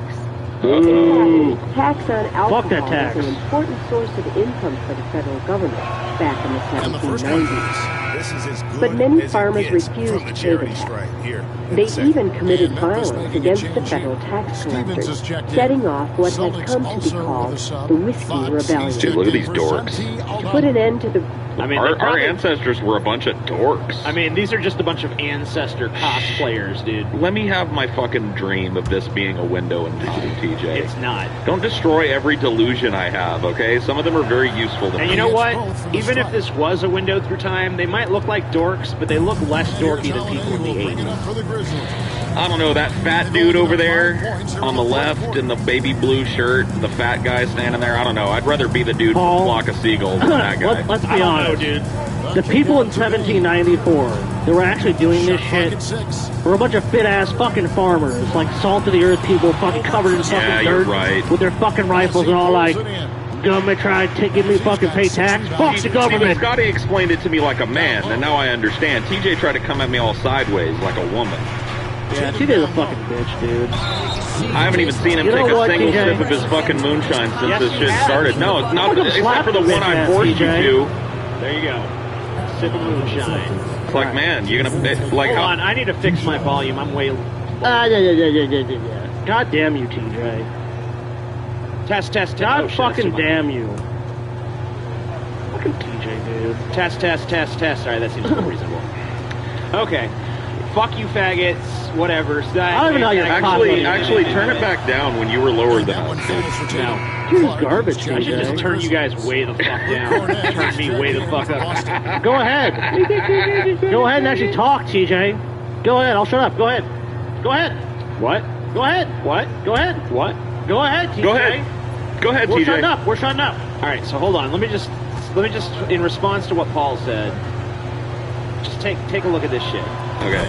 I mean, okay, that is pretty gay. You know what I'm saying? I mean, I think I have a point here. Okay, all right. But you know what? The point. Maybe I didn't come off early 90s like a bitch. Pull up early TJ. Every once in a while, a bitch got a point, dude. That is true. That is true. Pull up the early 90s. Tell me the early 90s were any better. Early 90s? All right. They look dressed like fucking that. Dorks, dude. Like without the parachute. I'll go back and see 90s advertisements for kids and shit, like a video game or something. I'm like, what the fuck? Why do people dress like this? It really is bad. It took a while before people, like, you know when it started being okay was like in the mid-90s when like baggy jeans and like flannels and shit no, like the 90s at the end recovered. The 90s at the end recovered. Yeah. We had some cool shit come out there. So here's like some early 90s shit. Yeah, see, that's just like high-waisted Christian look that everybody's going for. They look bad. Dude, chill how the kids were dressing, dude. Kids were dressing fucking retarded. I mean, it's not that easy to find. There's like vests. There was like a lot of vests. They're like 90s Nintendo ad or something. Like there were vests. I remember kids were wearing like vests over their t-shirts and shit. Yeah, dude. All right, so here's some 90s kids clothes. Yeah. Then we're going to get back to the topic of prohibition. This is the topic. Ugh. Dude, look at terrible, that. man. Look at that insanity, dude. I mean, that may be like not real super early 90s. That may be like a little into, because it's baggy at least. Like the early 90s was more like that first picture you showed with the high-waisted jeans. It's just terrible, dude. But anyway, we were talking about what now? Prohibition? Prohibition. How did the whiskey rebellion? Let's take a look at this. Rebellion. President Washington sent 15,000 U.S. troops into the region. Yeah. This large show of force soon convinced the farmers to pay the taxes. Pay the fucking tax, and the rebels It's so gangster, dude. He just showed up with 15,000 dudes and he was like, listen. And he's probably real nice about it, too.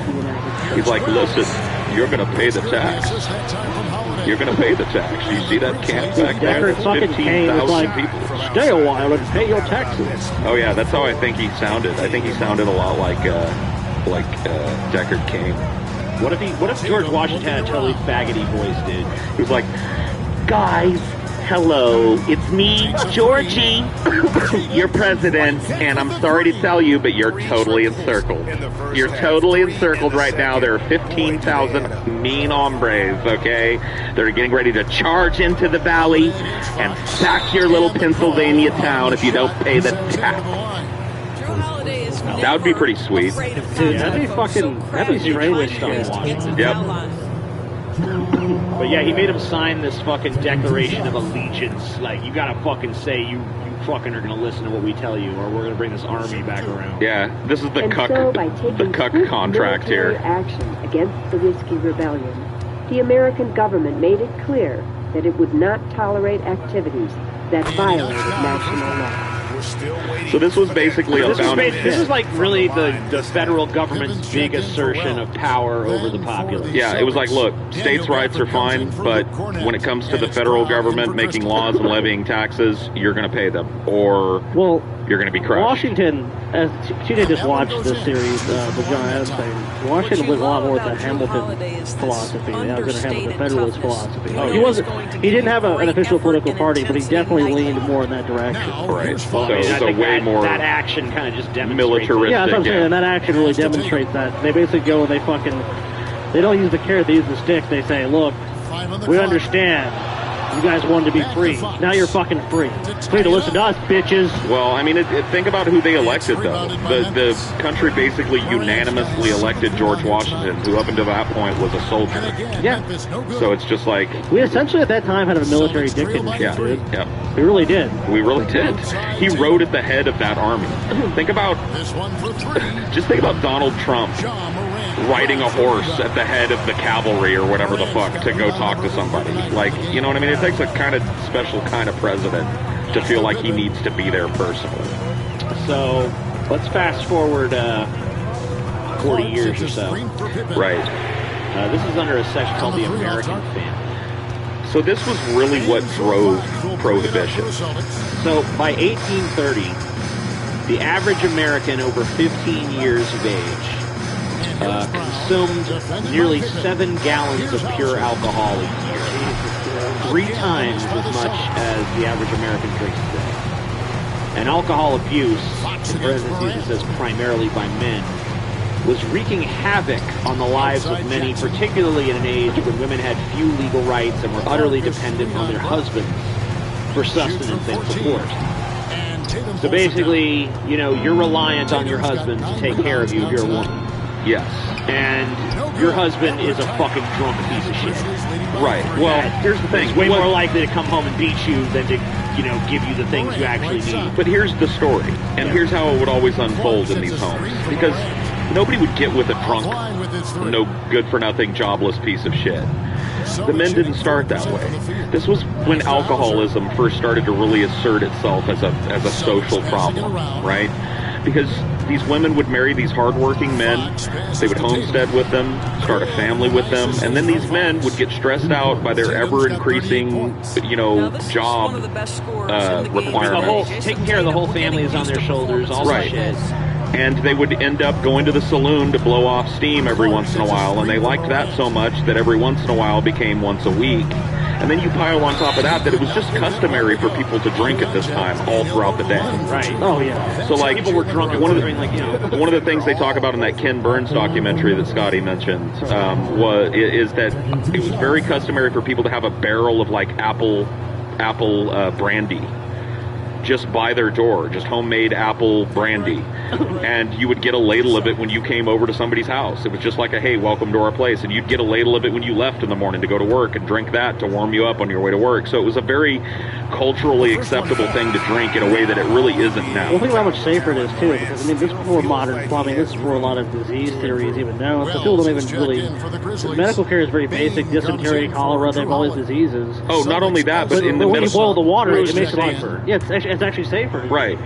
So what that led to is a bunch of medical people prescribing alcohol as medicine, and it was very common for you to go in and be like, oh, I've got an ache and a pain, and it might be appendicitis, but the doctor would just be like, here, drink this whiskey, take 3 slugs of it every hour, you know what I mean, or whatever the fuck. And so it was looked at as a benefit to society, but what it led to is a story that we're all too familiar to in the modern age, which is a husband that spends more and more time at the bar, spends more and more of his money doing frivolous shit that only drunk people do, like gambling away his paycheck on shit, or just spending it all on booze and bitches at the bar, and then coming home drunk and angry and abusive because his family is like a representation of all the shit that he's just spent. And he beats the shit out of his wife, and he beats his children, and it creates this terrible environment. But it's a time where women can't go to the constable and be like, my husband's biting me, because at this time it was like a husband's right to beat the shit out of you. It's like, good, he should have beat your ass sooner. Yeah. What do you mean? He's beating his wife and kids? Oh, so he's a man? Well, yeah, I mean, plus you have a very biblical perspective then, too. It's like the Bible is taken a lot more seriously, so it's like, no, it's in the Bible, you should obey. You're his property, basically. So this kind of problem, this situation led the country to its first serious anti-alcohol movement. And out of the fervor for reform that swept the nation in the 1830s and 1840s, many abolitionists fighting to rid the country of slavery came to see drink as an equally great evil to be eradicated. If America were ever to be fully cleansed of sin, the temperance movement, rooted in the American Protestant churches, first urged moderation, then encouraged drinkers to help each other to resist temptation, and ultimately demanded that local, state, and national governments prohibit alcohol outright. You know what? Every time they're not going to prohibit alcohol. Prohibit means we take a swig. Prohibit. Fucking stop the goddamn people of the United States, the goddamn Americans drinking, dude. Not on my watch. God-given fucking right. I believe in God, but he still gave it to me. Yeah. Goddamn fucking. So here's a thing called the Drunkard's Progress. This is from a pamphlet distributed by the temperance movement around the time that we're talking about in this article, the 40s and shit. Okay. So, let's see. Step 1, a glass with a friend, you know? Sure. He's looking pretty dapper there. Yep. Having a good time. More sophisticated. Yep. A glass to keep the lead out? Is that what that says? Yeah, it's like, you know, a glass to kind of get a pick-me-up when he's feeling down. Yeah, get the lead out, dude. Step 3, a glass too much. Then he starts getting drunk. Starting to look like a kind of a fucking slouchy prick there. Right. Step 4, drunk and... Can't read that other word, but... Belligerent, dude. He's fighting some other dude and shit. Right. Still kind of looks happy, though. What's at the top of the pyramid? Step 5, the summit attained. Jolly companions, a confirmed drunkard. So it's starting to get good again. Right. It's so fun, it's partying. Right. Step 6, poverty and disease. Wow. Step 7, forsaken by friends. That's so friends just dump you. So all these people that were drinking with you before, I mean, assuming they'd be in the same place as you by now, right? So nah, dude, they'll be your friends. I don't know. They stopped the drink, dude. You kept going. The next one is desperation and crime. And step 9 is death by suicide. He's shooting himself. Yeah. In the fucking Yeah. I mean, it gets... and look, God. And this whole process here, look at what's... Dude, it feels like I'm watching The Room, dude. His weeping wife and fucking child who no longer has a father because he drank. He went through the fucking 9 steps of the fucking drunkard, the drunkard's progress. Right. Which led him from a respectable gentleman to a suicidal criminal hobo. Dude, this is why drug propaganda never works, dude. Because the average person sees this shit. It's like, you're having a drink with your buddy. It's cool. So like, you're blowing your fucking brains out. Yeah. You're homeless, you're destitute, you're a criminal, and you're blowing your fucking head off. Yep. No bullshit. This is where booze has led you know where booze leads you if you're that fucking down low? You're taking that gun, you're robbing somebody to buy more fucking booze, that dude. came before, dude. Remember, he already was resorting to crime earlier. Yeah, poverty and disease. And then you end up in jail, you end up dead. Come on, he doesn't end up blowing his fucking brains out. I mean, a lot of people do, though. And back then, it was the same. You know, like suicide was a real problem back then as it is now. Dude, you know what? Nancy didn't know someone that committed suicide by alcohol. Yeah, we did. There's this fucking guy named JD, who no shit, lived under our fucking parents' house for like 10 years off and on. Yeah. The guy was a total fucking alcoholic. Pretty much since I met him when I was 13. He died a couple years ago from cirrhosis of the liver. So yeah, the slow suicide. Yeah, the slow suicide. It was crazy because everyone would talk to him and be like, man, why don't you stop drinking? And, you know, he'd always say, it's like, man, it's like my pain. I have so much pain. It's like, oh, dude, you're just fucking addicted. I saw this guy actually quit. He only got to step 6 before he died. Yeah, dude. Poverty and disease. The craziest that I've ever seen with a person that was deprived of alcohol was I saw him going down the street on a bike. and he'd gone to rehab. So like, if you're a serious alcoholic, you have to go to like a medical facility because you'll die otherwise. Right. You'll literally die from withdrawal. So he did that. He was going, and you couldn't. He was going to buy booze. And he was literally like this. He was like he was so desperate because he tried to cold turkey it. Yeah, for a fucking drink. He was just like shaking uncontrollably, and he did it for years. People like that just need to go into treatment so that they can be brought down safely. Oh, he did several times. It just didn't matter. Like he just drank himself to death. And then one fucking day they went down to check on him, like, hey, you want some dinner? And he was stiff as a fucking board. There it is. And he just fucking said, they'll do it the whole time. They go to the doctor. I remember he like told me, he looked me dead in my eyes, like, you know what? The doctor said my liver's fine. I looked at him, I'm like, there's no I just told him, like, there's no fucking way, dude. No doctor told you. I'm like, dude, I'm like, show me the fucking piece of paper that says your liver is good. So I can understand what I'm saying. The whole point of this, I can understand where people are coming from with this, like, drink is going to ruin your life. Let's get real people. Well, it's a real connection with our ancestors that were alive at this time, because it was a problem for them and it's still a problem for us. Oh, yeah, dude. Totally. A ton of families, you know. Although it's definitely a worse problem for them than people on average. Oh, average 7 gallons of alcohol. People on average are not a day. Well, also, I mean, look, a lot less people worked. I mean, people didn't work as much back then. Even though, yeah, I know if they did work harder, they worked these hard labor jobs. You know, a lot of people at that time of the world, especially lived on farms, they worked on farms, like family farms or someone else's farms. Yeah, so, I mean, at the end of the day, it's like, let's get plastered, you know? Why the fuck not? What like, else do you have to do? Yeah, like, it's not like shit now we have distractions, like, I'm gonna go play God of fucking War, I'm gonna go jerk off to a million different porn sites. I'm gonna go fucking spelunking. It doesn't fucking matter. We'll pick the banjo. You know, you can actually do a bunch of cool shit. Back then, what the fuck do you have to do? You're illiterate. There's no fucking such thing as TV. There's no internet. Just think about us TV fucks. You just be a bunch of illiterate fucks probably. Just be like, what you when it's time to drink. Yeah, what do you want to do? Let's drink. Drinking makes me an illiterate fuck. So whatever, man. I fucking get it, man. I get why they drank and I get why people love it. But it was also destroying the family unit as it worked back then. Because back then, like even now, it's not as bad because women are kind of expected even to work now. This whole stay-at-home mom shit is on the out. Back then, it was the only option most women had was marry a man who had a good enough job to support a household and raise a family. Yeah. So this is Lyman Beecher. Yep. And is that a man or is that a fucking real ugly bitch? That is a man. That's a man, dude. The American real man. It's a man, baby. I don't. Okay. The American Temperance Society. Oh, fuck ATS, dude. Boo. Also known as the American Society for the Promotion of Temperance. Temperance. So established on February 13th, 1826, over in Boston. Within 5 years, there were 2,220 local chapters in the U.S. Oh, fuck that shit, dude. So this thing took on...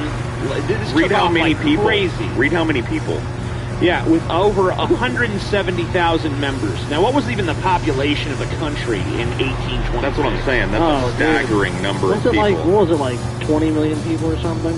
Some shit like that? It caught on like wildfire, dude. Now, they had that 170,000 people, all of them made a pledge to abstain from drinking distilled beverages, okay? Within 10 years, there were over 8,000 local groups, and there was 1,250,000 members taking this pledge. So this fucking movement was growing like wildfire. It was huge. I mean, a movement with 1,250,000 people in it today is huge. Yeah, and so imagine it in 1826 when the population is a fucking fraction of what it is now. Right.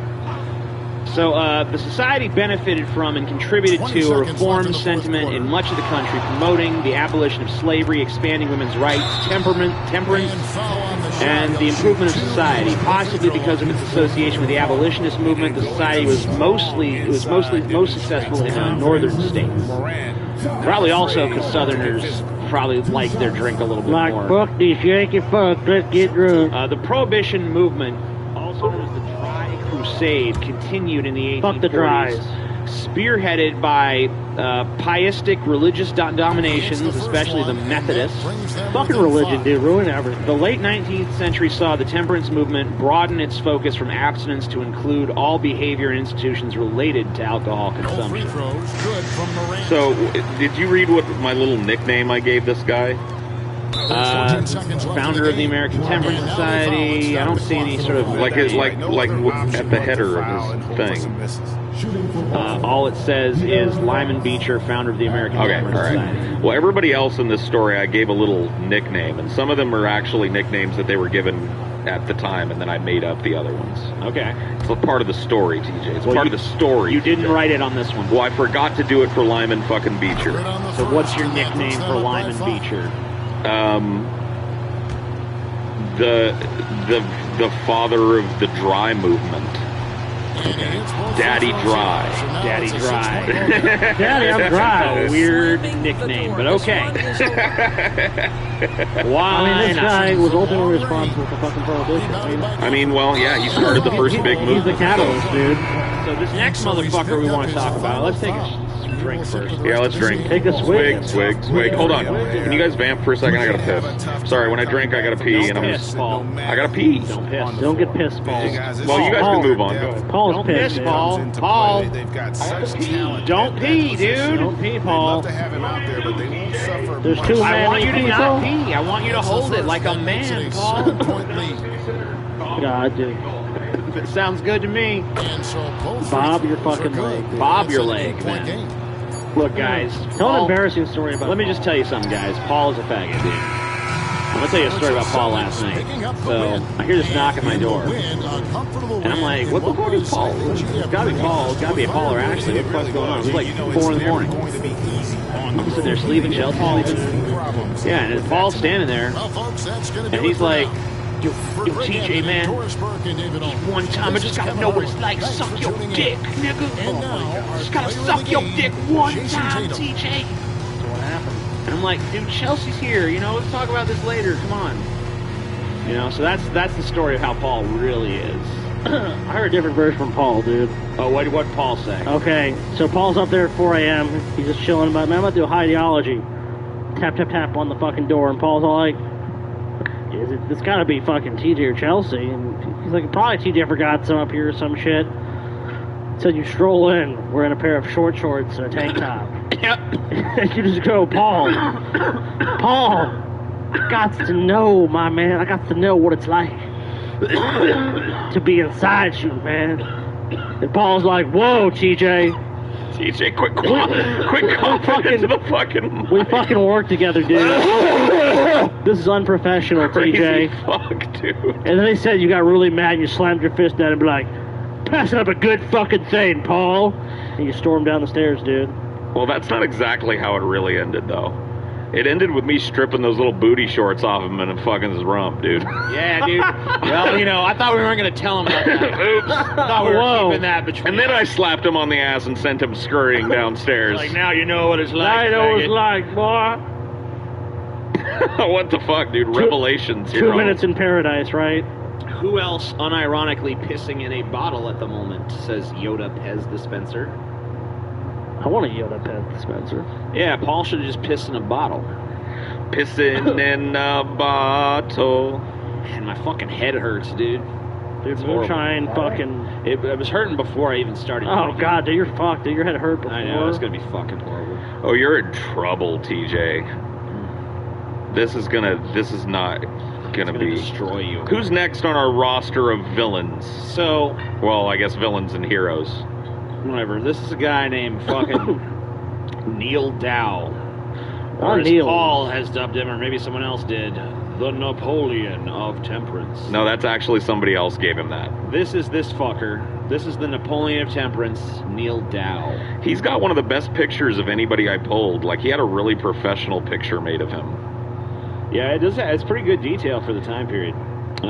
Neil Dow, born March 20th, 1804, died October 2nd, 1897. Lived a long life, too. Yeah, he was a crusty old fuck. He was an American Prohibition advocate and politician, nicknamed the Napoleon of Temperance and the father of Prohibition. Dow was born to a Quaker family. in Portland, Maine.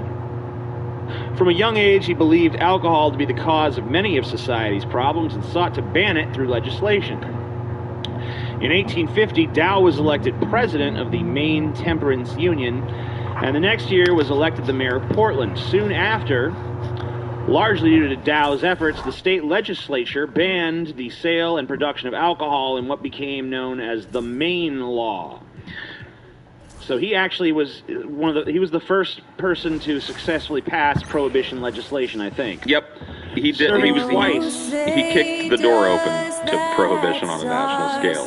Serving twice as mayor of Portland, Dow enforced the law with vigor and called for increasingly harsh penalties for violators. In 1855, his opponents rioted, and he ordered the state militia to fire on the crowd. One man was killed and several wounded, and when public reaction to the violence turned against Dow, he chose not to seek re-election. Well, that's like, all this fervor behind, drink is the cause of all these problems, and it's like, people are protesting, kill him. And it's just like, whoa, this is a tyrannical government at this point. Like, they're literally forcing us not to drink and then killing us if we protested. His career was not over then, though. He was later elected to 2 terms in the Maine House of Representatives. He retired after a financial scandal. He joined the Union Army shortly after the outbreak of the American Civil War in 1861, eventually attaining the rank of Brigadier General. He was wounded at the siege of Port Hudson and later captured. After being exchanged for another officer in 1864, Dow resigned from the military and devoted himself once more to prohibition. He spoke across the United States, Canada, and Great Britain in support of the cause. In 1880, Dow headed the Prohibition Party ticket for President of the United States. These motherfuckers had a party. Yeah. I mean, this is a big deal. After losing the election, he continued to write and speak on the behalf of the Prohibition movement for the rest of his life until his death in Portland at the age of 90. So he basically dedicated his entire long-ass 93-year life to prohibition, and made great strides towards making it happen. Got the first law ever passed, that prohibited alcohol, and enforced it.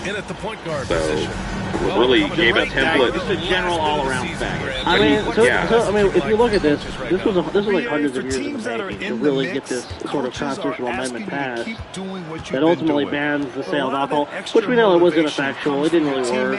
I mean, people were drinking like crazy still during Prohibition. Even more than they did before. Yeah. As if in open defiance of the law, but we'll get to that, I'm sure. Yeah, we'll get to that, but I'm just saying that, these are basically the people that kind of were instrumental in Prohibition coming about. Like you said, he banned it in the state of Maine. Right. Where to go with it. And that's kind of crazy on itself, because I didn't even really realize that. I realized obviously the states had to ratify the amendment, but at the same time, I didn't actually know individual states had banned alcohol. Let's go with the 3. Yeah, well, they did. They did. Well, you didn't know Philip Barnes, Scotty. You should put the page What I do? Page Boy J is my favorite TJ. I have long hair now, too, TJ. Come on, fucking go back to Page Boy, TJ. Page Boy, Page Boy, Page Boy. Don't you feel that inside, though? Isn't that what you really are? Page Boy, TJ. That's the real TJ. Where's my squad? Dude, those are divergence in timelines, dude. You're actually a Page Boy, TJ, still. That's all you are. He's 0 for 1 to start. Nope. This is exactly Look at yourself and embrace the fucking truth. Let me tell you something, Scotty. Tell me that you're Page Boy, TJ. Nah, dog. Nah. Look at this bitch. Oh, this is... God, this bitch looks like a fucking cunt, dude. She is. She's a royal cunt. I kind of like her, but yeah, she is she's a pretty total awesome. bitch. Oh, she is? Well, cool. Well, I mean... That's why I dislike her. She just looks like a cunt. She's a total cunt, and she's horrible, and I oppose her, but I also like her. Yeah. She began... This is Carrie Nation, the hatchet lady. There she is holding the fucking hatchet. Back to Mitchell. This is a crazy-ass bitch. She started her temperance work in Medicine Lodge by starting a local branch of the Women's Christian Temperance Union and campaigning for the enforcement of a Kansas state ban on liquor. Her methods escalated from simple protest to serenading saloon patrons with hymns accompanied by a hand organ to greeting bartenders with pointed remarks such as, "Good morning, destroyer of men's souls." Beautiful, dude. Wow. She also helped her mother and her daughter who had mental problems. The citation needed, so maybe that's bullshit. Yeah, who knows? So she's not happy with the results of her efforts, dude. So on June 5th, 1900, she prays, okay? And she hears God or an angel or some bullshit. Right. Tell her that she's got to go to Kiowa, some town, I guess. Kansas. Yeah. And God's like, "I'll stand by you. Go to Kiowa." And they hit their free throws. And so, in other words, they don't give she goes anything to the away. fucking And so town, it's right? Eric Spoelstra with the timeout here. He wants to give him a breather. She takes a fucking axe and a bunch of rocks and shit. Yeah. And she fucking gathers a bunch of people together, smashers, she calls them. She proceeded to Dobson's Saloon, June 7th, 1900, announces, "Men, I have come to save you from a drunkard's fate." And she just destroys the fucking saloon, basically. Right. She just smashes the fucking place Start up. throwing the rocks, smashing bottles, and like you got to realize, like at this time, if a crazy old lady comes and does this, you can't really do anything. Yeah, you're not allowed to go tackle an old bitch. And you don't even know, like, this was in the Ken Burns documentary, and they're basically like, people didn't even know what to fucking do. It was so outside of, like, the realm of what people even considered possible to happen that no one even reacted to it. Except to just stare on and on. Right. So she destroys 2 other saloons in Kiowa. And after that, a tornado hits eastern Kansas, and she views this tornado as divine approval of her actions. Sweet. God's like, "Yeah, I'll help you destroy it." Doesn't a lot of this just boil down to superstitious dumbasses who are ascribing all social ills to one thing? Yes. It's just something that, like, look, people drink a lot, therefore, because they drink a lot, all the problems in our society are, it's just scapegoating alcohol. Yeah. Look, I'm sure alcohol contributed to these problems, but a lot of the social problems It just goes to show you were that inherited always in found our culture. scapegoats for bullshit. Like, Yeah. how many people blame immigrants or some shit? Oh, the opioid crisis, immigrants, oh, this happened or this happened. Yeah. But you know what, dude? You got to give Carrie Nation props on one thing. Yeah. Unlike Wayne Wheeler and the other dork we've covered, Wiggins got 5 points. she had the balls to, like, go do something about it. You know what I mean? She was like, "Well, you know what? Fuck it. This whole, like, talking thing is not getting anywhere, so I'm just gonna go smash up some saloons." And she done did it. I respect it. That's why I said I like her. Yeah, you can't help but like her. I think I pulled a video about Where her. was your fucking saloon, TJ? I think it might be from the Burns documentary. The defense that got them to win. They had a plan scripted out, and it worked to perfection. Defensive game planning and carrying it out for 48 minutes and really helped them out in the cross the sky. Brown against Wiggins. It is the prohibition that makes anything precious. Wiggins, no Amen. good. Giving him Smart that man. shot, and that's probably not a good idea, but I guess they knew what they were doing that time. White can't hit. The Heat have gone only 2 of 6 from the field. Yeah, I love Ken Hero Burns finds documentary. Mitchell. Oh, me too. You can skip ahead a little bit in this. All right. When I went to Medicine Lodge, Well, actually, no. Just let it go. 7 Here's guys Adebayo. were going to Still no points. 7 They died. Take the lead. It's more and more comfortable the guys are when Bam has the ball and they cut. They know they're going to get it. Constitution made it a crime to manufacture, barter, Outside sell, White. or give away intoxicating drinks. Pass to These Gafford. dive keepers really were not as much to blame as the city officials who were Outside, in Brown. league with its lawless three. element.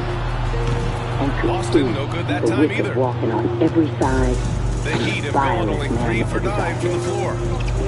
Carrie Nation. Mitchell, the pass to Adebayo. Carrie Nation's Adebayo life is was crazy filled with ass threats. bitch. Her mother died in an insane asylum, convinced Now she here's was Queen Adebayo. Victoria. Hounded by Tatum. Whoa. You know, I think Crazy might run. I'm the Queen of England! It's like, whoa. She might have had a little touch of mom. And here's Fox. He'll bring it up for the Celtics. It's a 3-point game. They come into this one having outplayed the Grizzlies last time. She determined to give herself over to the struggle against what she calls the place where the serpent drink crushed the hopes of my early years. The Kansas had already banned the sale of alcohol in every one. It's like, I feel like a lot of times with a shit like this, though, isn't it really just trying to regulate human behavior? It's like, it is. People want social interaction. If there's not a saloon, people are going to gather. People are like, I want to interact with other humans, and I don't necessarily know. I want to have this fucking experience. Yeah. And all alcohol was at that point was just social lubrication. Like, we drink and then we have fun. So Carry Nation sounds like a redneck slogan. Carry Nation. It sure does. It kind of does.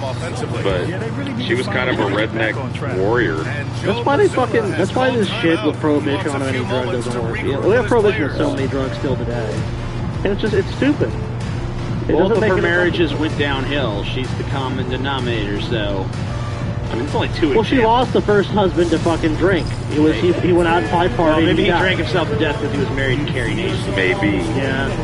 Haley Blanche wasn't a looker.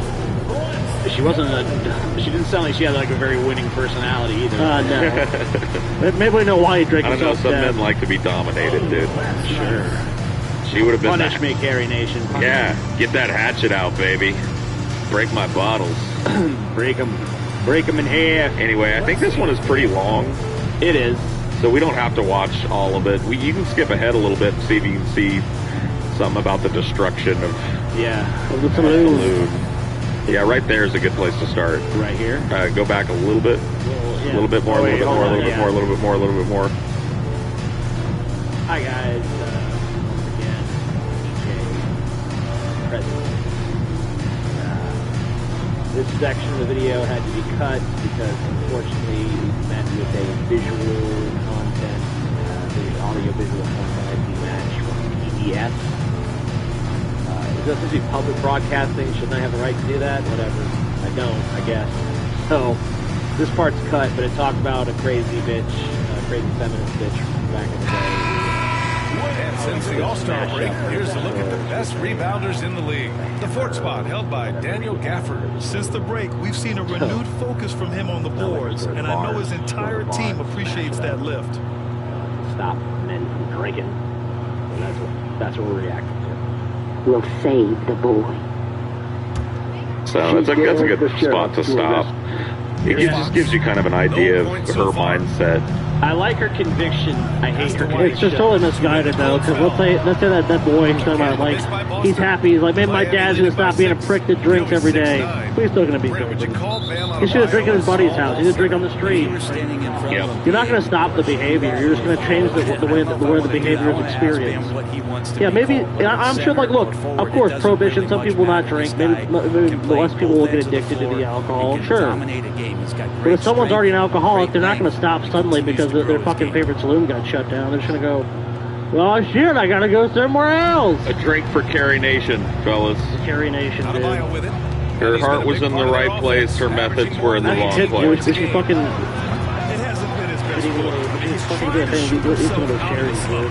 Oh, we can, yeah. We're getting down to them. Okay. Some moonshine cherries.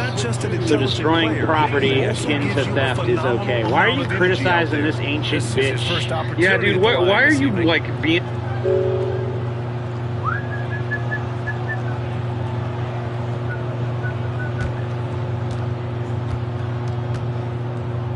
being such a fucking great like she's not here to hear your fucking argument, you know what I'm saying? She's an old bitch that had some balls, dude. How often do you hear about somebody who talks shit about prohibiting something? Actually, you know what, Paul? Truth is fucking truth, dude. If you want the fucking truth, Paul, then you just can't handle it, buddy. Game recognized game, Scotty. Game recognized game, Scotty. Lame recognized lame. So after making the first, he goes 1 for 2. I didn't say that. Bam Adebayo is on the shorter side of center. Yet he is elite defensively, Grant. He's been top 5 in defensive player. Whoa, there's combat going on already. Hey, don't steal my lighter. Hey, give me my hat. Switchable big. God damn it. Huge. Oh shit, he just stomped his hat. Here's Wiggins. He's fucked you up. Gafford's got 5 rebounds in the game. Their shooting has been a little bit below par. Wow. You think about what this lead will look The like. moonshine has started to kick in, When he folks. was younger, Tatum would often try to do it all himself. I'm feeling a little woozy. Keep everybody involved. Like I've been sitting too long in a jacuzzi. He's coming off a 10-point game against the Wizards in Washington. Pass to Wiggins. With 3 or 4 floozies. One of them named Susie. Yeah. I just need rap to slow down. Yes, I mean, maybe that'll be the next thing. Slow rap. Check by Mitchell. I can rap. Slam poetry. I can rap fast if it's somebody else's lyrics. Outside the arc. I'm talking about freestyle. But yeah, freestyling, that's a whole different thing. I'm not good at that shit. Relies on Tatum hitting those shots. Hit hard. And that's why he's such a high volume three-point shooter. What are we talking about? Prohibition. Prohibition. We're talking about Mary Hatchet, And I there's guess. a whistle. No, that was Line, Kerry issue Nation. 2. Jaylen Brown picks one up. First trip to the free throw line for him in this one.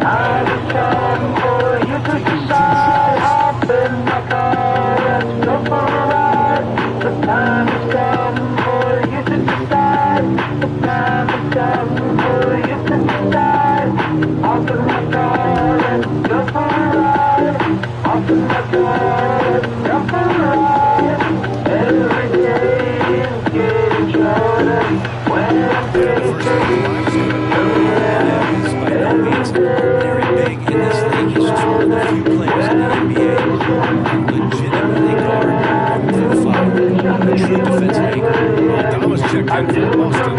And Miami with a change here, too. Anderson's checked in.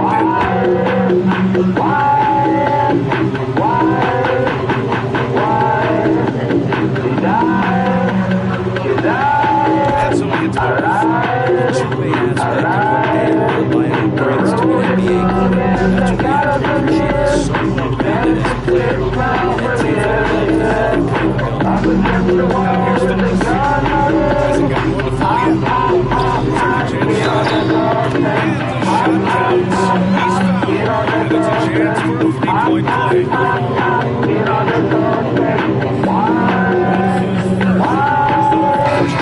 And in their last game, he really distinguished himself in the free throw line. Some changes here for the Celtics. As he comes in for Gafford. And Christie subbed in for White.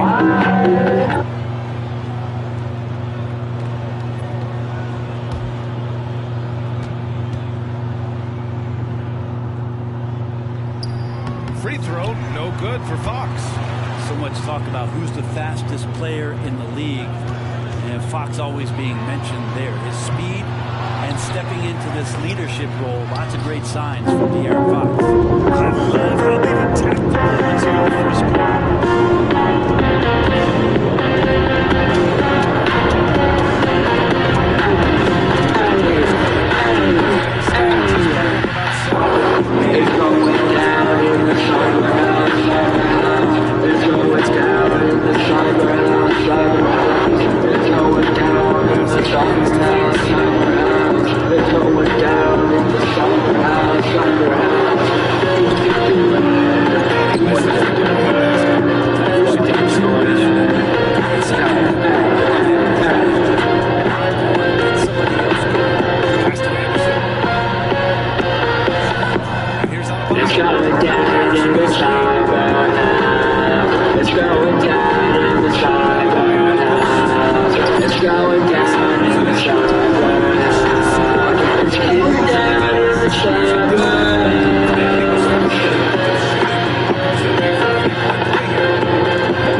in the first.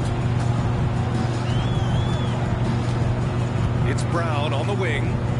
He had a 15-point outing in their last game against Memphis. Here's Aldama. Oh, and there's the whistle on the shot. So 2 free throws for him coming up. And even from where we're sitting, you can clearly tell it was a foul. And this is his second and third free throws tonight. Santi Aldama at the line for 2 shots.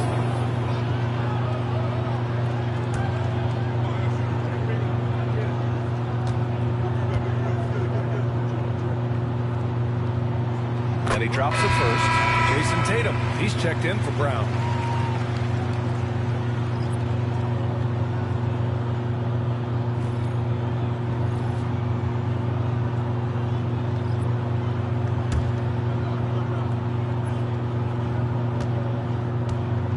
Mary Hanchett. Mary Hanchett Hunt. Mary Hanchett Hunt. And so he makes both from the line. Oh, yeah. Le teacher. Whatever. The teacher. 42 left in the first quarter of the game. Is, bitch. Yep, she looks like a vampire. She does. Doesn't she? She looks like a fucking vampire. She really does. She looks like... And she's got man hands, too. Yeah, she looks like she'd, like, summon you forth with one of her weird monkey hands. Yeah. You know, like, come here, my pretty. And then it's like, you know, she's drinking on your neck from a bendy straw, dude. Yeah. Are we doing this? Shot clock at 5. It's here, it's empty.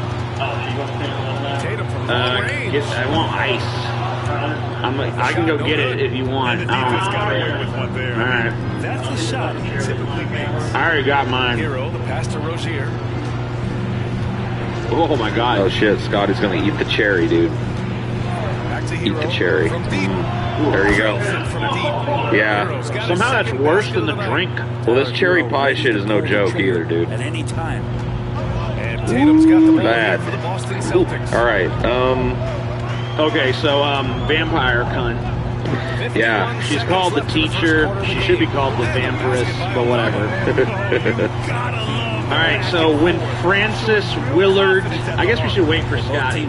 Yeah, we'll wait for Scotty. Scotty needs to learn. Trying to take it. Yeah, we all have to go on this journey together. This or is else a journey of all of us as one. we can't leave Scotty behind on this journey. We've got to sally forth with The him. never-ending journey.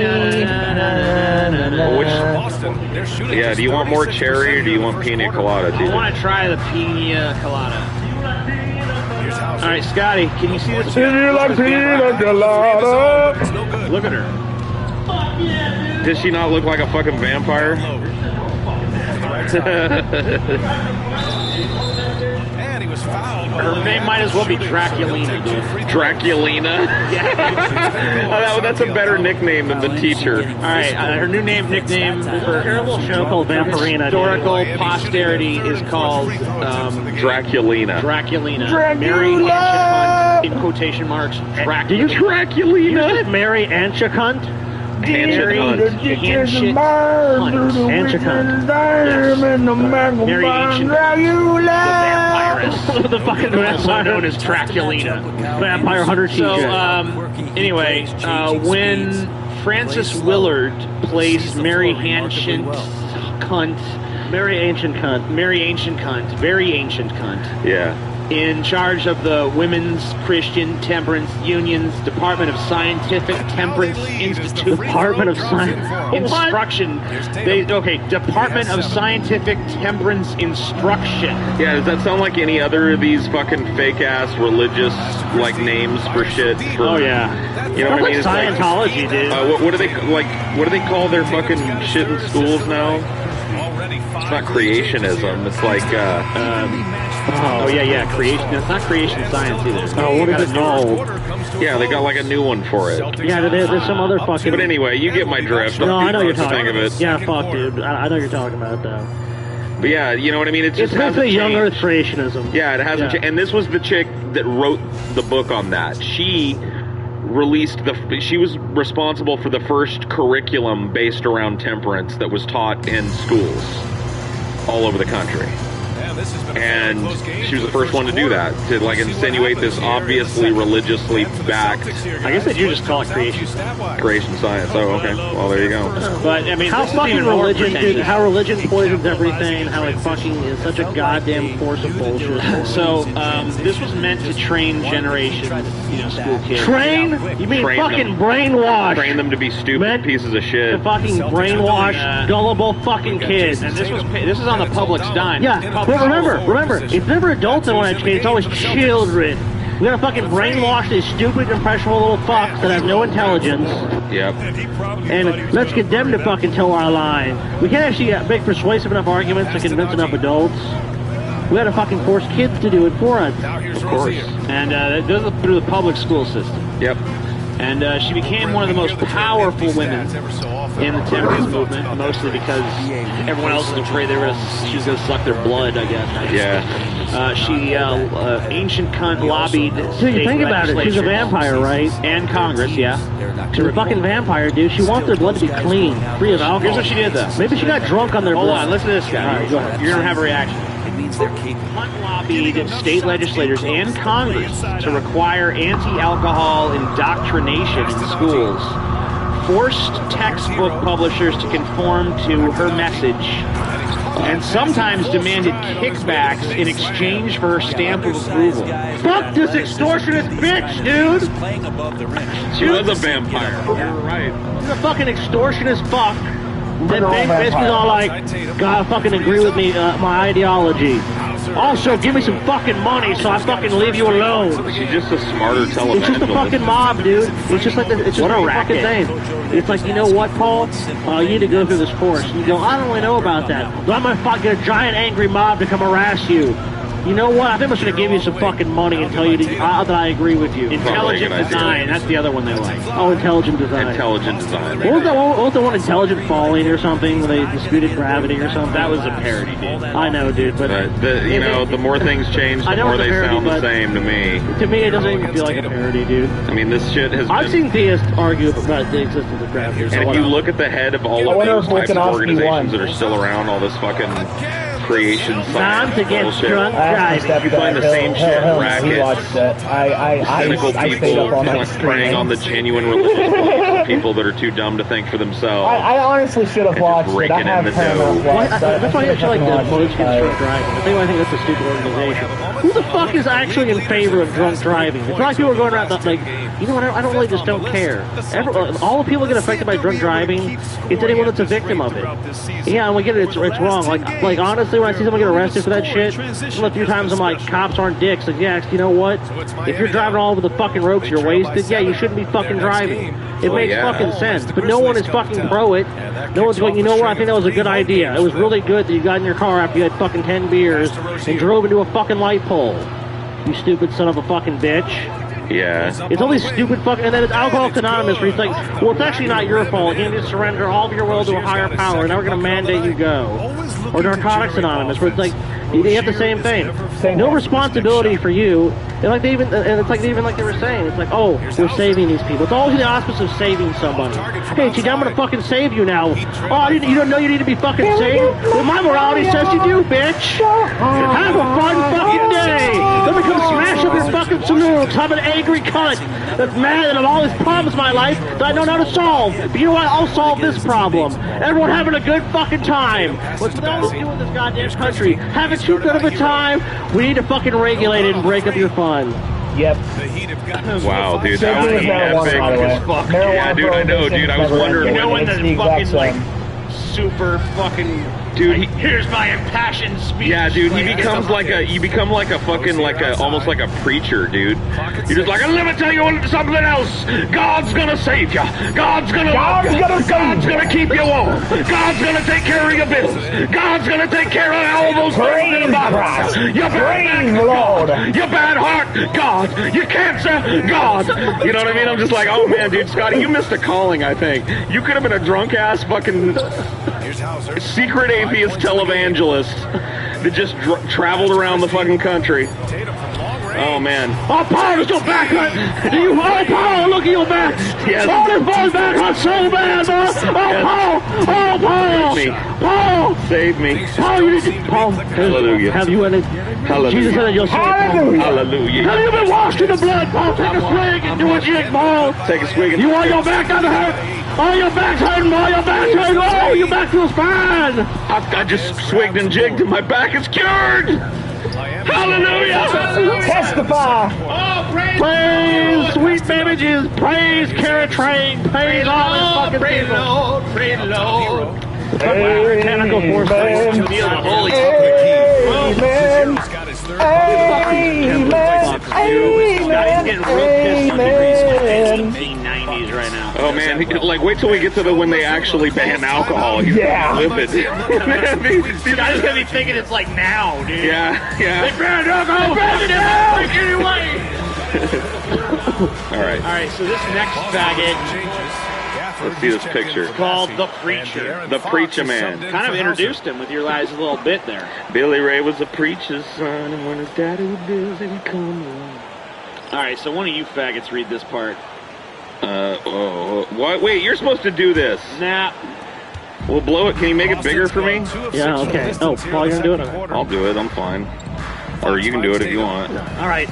Go for it. So, what's his name? Can you scroll up a little bit so I can see his name? It's Wayne Wheeler. This is Wayne Wayne Bidwell Wheeler. We can just shut up and let the audience read it for themselves, you know? Fuck off, TJ. Terrible idea. Under Wheeler's leadership, the Anti-Saloon League focused entirely on the goal of achieving prohibition because they're a bunch of cunts. Unlike Francis Willard's Women's Christian Temperance Union, which dealt with many humanitarian issues, Wheeler felt the only way to successfully challenge the political influence of the Brewers was to focus purely on achieving national prohibition by any means necessary. By any means necessary. Yep. Wheeler was able to elect politicians by encouraging the Dries of both political parties to vote for a single candidate who supported the Dry cause. It's actually a good strategy, regardless of the party the candidate was affiliated with. In essence, it supported or opposed candidates based entirely on their position regarding prohibition, completely disregarding political party affiliation with or other issues. So this was he realized that like that's scary. Well, not only that, but he was one of the first dudes to realize that like you know what I mean. Like we're just all Republicans, so let's all put all our differences aside, all the things that actually define us as different people, and let's put it all under the banner of prohibition. He was the first dude to start pushing it towards that. So you can see it building now. But are we kind of that way now? I mean, I met so many people dude, I wouldn't vote for anyone just pro-weed. It's like, what if they agree with you on everything else? No, dude. Yeah. And people are like that. Everyone has their little pet issues or things they actually give a shit about. Like, I care about the environment. I won't vote for anyone unless So they're he basically used the Big Dry movement as a political movement to pressure political candidates to vote dry or else. And yeah, it was the only thing that mattered was are you for prohibition or not? Yep. Everything else, like it. Well, it's also scary because it's like he didn't care about anything else. They could have been like, and the Child Molestation Act, and it's like prohibition, though, right? So Wheeler developed what is now known as pressure politics, which is sometimes also called Wheelerism. So he kind of wrote the book on this, like, hey, there's this big special interest group out there. Well, in this case, anti-alcohol. Well, dude, it's like the ultimate wedge issue. Dude. Yep. All right, guys, I'm asked the chat for some criticisms. What are that? I wanted to see how our patrons are feeling about the show so far. Saying good show, but there's two main hero outside. Well, all we gotta do, guys. All we gotta do is drink more while drinking less, and that's all we gotta do. Yeah. So, drink less / more, and everyone will be happy. All right. Soldier on. So is Wheeler faggot. Basically, wedge politics. Hold on, I'll bring it back. Pressure politics. We don't need to back up. Yeah, you do. You didn't. We got through them. We don't need to read all of this. You don't have to read all of this, TJ. You can like. Wheeler and the ASL gained a lot of support by creating loose alliances with groups who shared a common anti-alcohol sentiment, if oftentimes nothing else. This idea of supporting and/or avoiding conflict with groups that generally consist of tribes came to be known as the Ohio Idea. There will be a quiz at the end. Okay. Wheeler considered racists, nativists, progressives, suffragists, and populists to be a part of this Ohio Idea. Wheeler especially supported suffragists. He and the ASL knew that most women in the early 20th century supported the idea of prohibition. So, I mean, I don't know if you guys dude, yet on this, the feminist angle and all this. Oh, yeah, dude. It was a big thing. But not only did this come out of the suffragist movement, but this was like, Prohibition was one of the first big victories of feminism in America. Because this was framed as a feminist issue. Because remember, we talked earlier about those long-suffering wives getting the shit beat out of them by their husbands. And you know what? Something did need to change. It just went a little too far. And Carrie Nation was an example of that we covered. It wasn't around that time, too, that women got the right to vote as well. And, you know, like, what really fixed the fucking bars and, you know, what really fixed things more than anything was not segregating the saloons. Because saloons were kind of a men's... After Prohibition ended, bars were kind of for men and women, and that solved a lot of the fucking problems. It was really this restrictiveness saying women can't be part of this that really caused all the fucking grief. Not all of it, but a lot of it. So basically the bitches wanted to go drinking too. Of course. Who can blame them? They didn't recognize that that's what they actually wanted. Yeah, they thought, like, we need to ban this, and they're like, wait a minute, we should get in on this. Yeah, exactly. They just... At first, they tried to take it away from us. They realized that's not what they really want. What they really want is to drink alongside us and get drunk. Because they got problems as well. Drink? Did you say drink? Drink. They need this. Oh, God. I don't know. I like the pina colada one, dude. I mean, I haven't had a whole lot of it, but this cherry pie one is starting to get real. Yeah. Weird about this moonshine I'll shit. trade you for a minute. Alcohol kind of like goes to the bottom of that shit, you know? I mean, well, boozier as you get lower. That's what I'm saying. I'm at the bottom of the jar of this cherry shit. And I'm soupy. I'm soupy right now, TJ. What does that mean? I've been stewing. I've been in the crock pot for a few hours. Damn, man. Good? And Paul's like, I'm good, man. Let's keep going. I don't know what. Instead, TJ, you're like, what is this? You explain it to me? You kind of... Changing schools, your whole entire life changes. The show was never meant to be on that's just somebody that's not on the train with us, dude. We're going to get through this motherfucker. We're doing a show. We just got some shit we got to hash out. And this is about alcohol. And we're drinking moonshine. Why did I just do the Izzle thing? That was gay.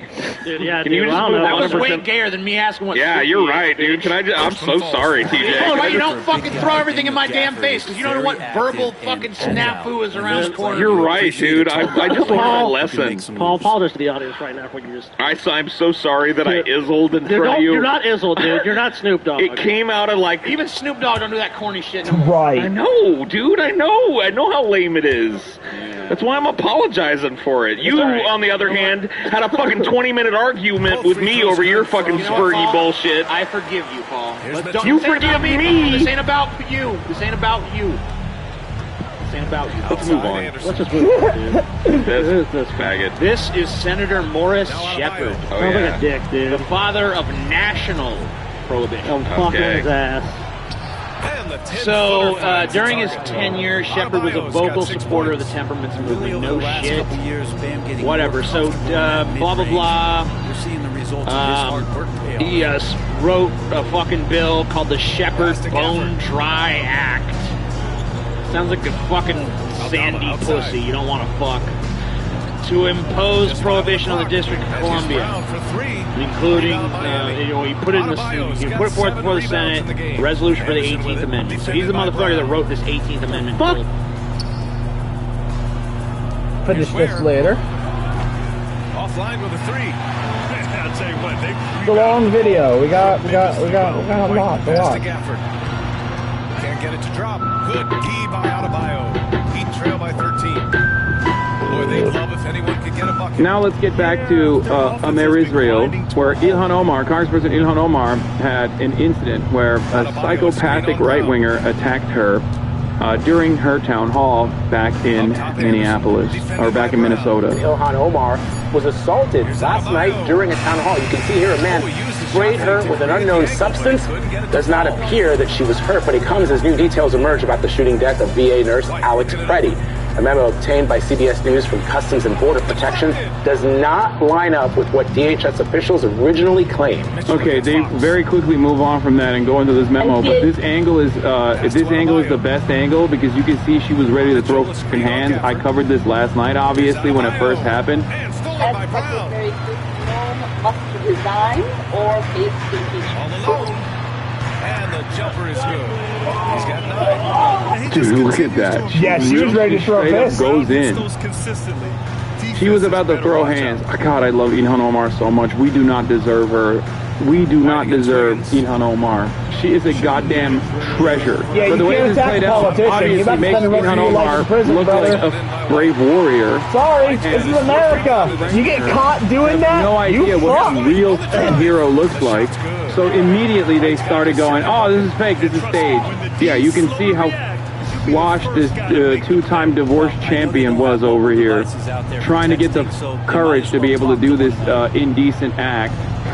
And round of applause for Congressman Omar's staff who's here. Hi everyone. God, he's so disgusting. A gross freak. I know, I looked at his Instagram profile because they found his Instagram profile after his brother coming out and being like, yeah, he sucks as the cherry on top. And he has like children that I suspect have been separated from him because they are I think they look queer. They could be. I assume they're like they're woke. He has woke children, and now the right is using that to claim that this person, this lunatic, is actually a secret Ilhan Omar. The Independent actually found who the dude's brother labeled suspect who attacked Ilhan Omar, a right-wing extremist who has hated Somalis for decades. In my mind, he's a piece of shit. Anthony Kazmierzak's brother told The Independent. I'm not surprised this happened, Anthony James Kazmierzak's brother said Wednesday morning on a phone interview from his home in North Carolina. Not at all. Unfortunately, he and my mother are both right-wing extremists. Kazmierzak, a 55-year-old Minneapolis resident, is just a different person than I am, according to the brother, who said he has been estranged from his sibling for the past 4 years. The Independent agreed not to name the brother, who said he had begun receiving death threats, of course.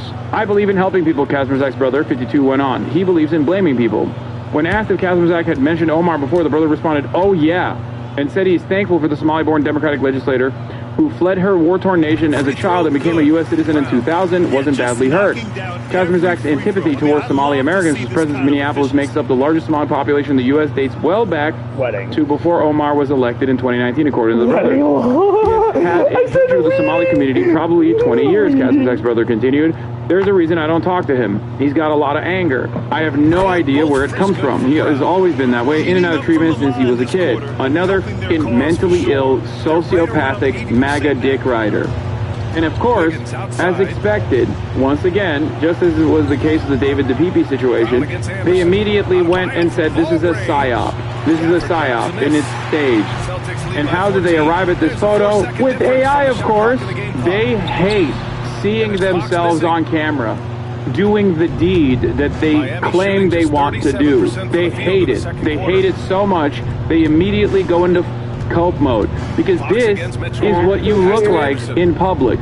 On Twitter, you might hide behind an anonymous account, but this is what you're at. This is who you are. This is who you want to be. Apparently this is his Twitter. Oh yeah, major Trump supporter, major follower of like Tim Pool and all these other people. Anthony Kazmierzak's Facebook page has been found. He's Andy on there. He's a massive Trump, Israel, and Charlie Kirk fan. He even changed his Facebook profile pic to a picture of Trump and Erica Kirk. In conclusion, he's MAGA. His neighbor said he's pretty conservative. His brother said he's actually out of his mind. Adequate mental care, adequate health care, adequate material conditions, like, it doesn't matter. The goal is to actually make the goal is to soften the impact of stupid people like this. Okay? The goal is to make sure that they get the proper treatment.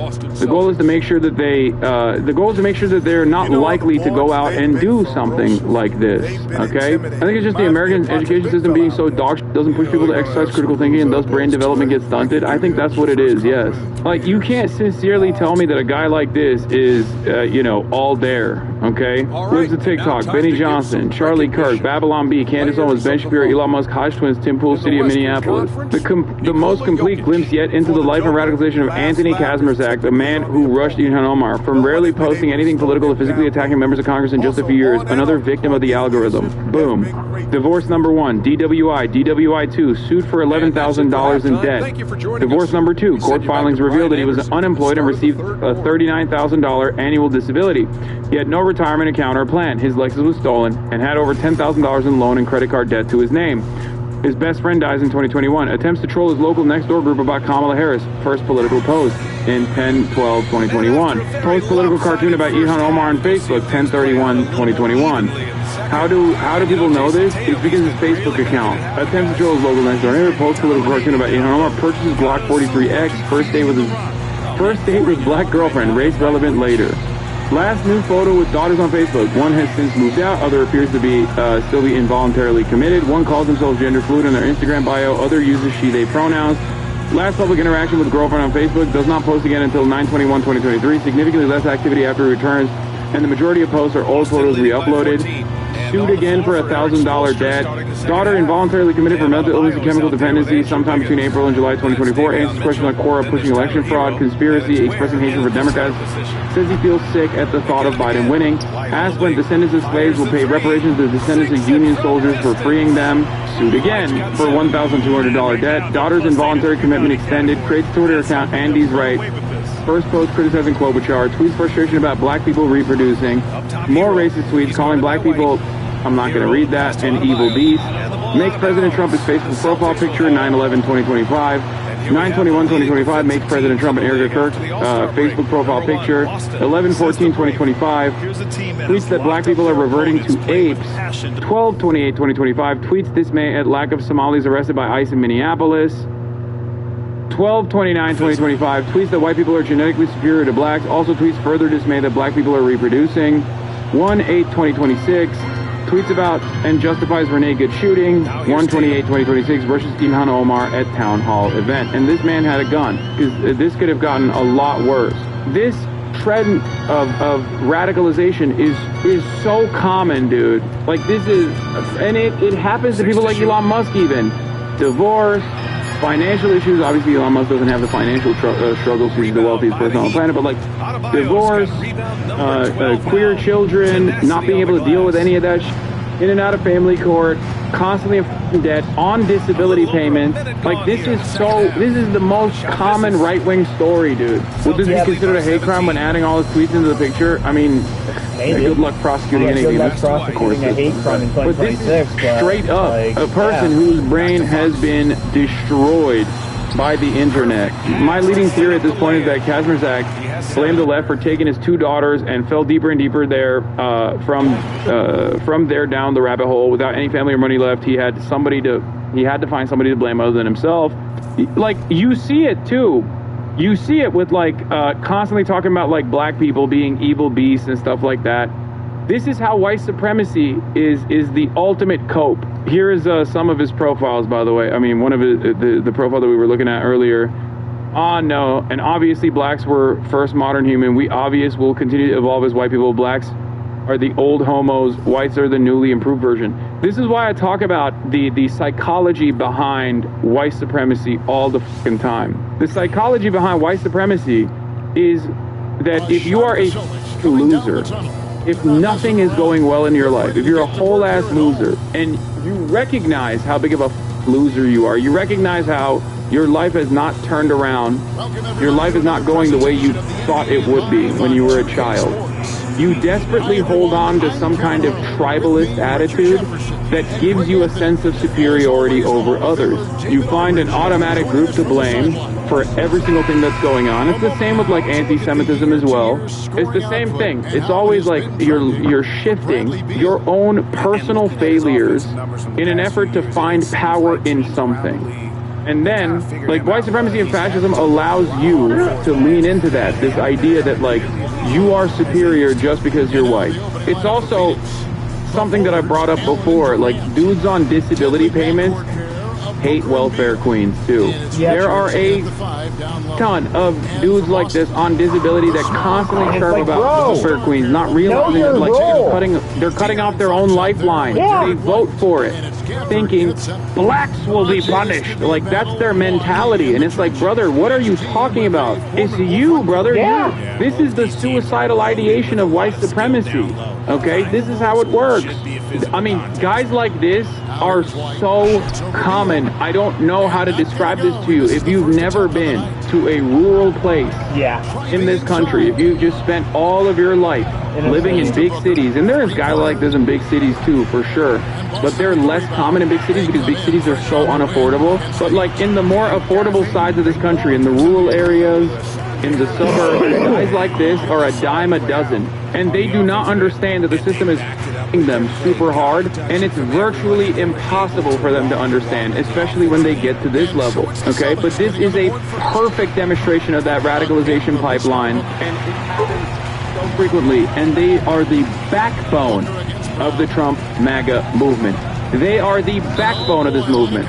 I think that this still stems from like deep insecurity born out of your material conditions, born out of your abject failure, and a recognition of said abject failure. When you're a kid, you just assume your life is going to turn out much better. You know, you're like, I'm going to be an astronaut, I'm going to be a firefighter, I'm going to save people, right? And then, lo and behold, before you know it, you're 55 years old, two-time divorce champion, two-time DWI champion, numerous bankruptcies.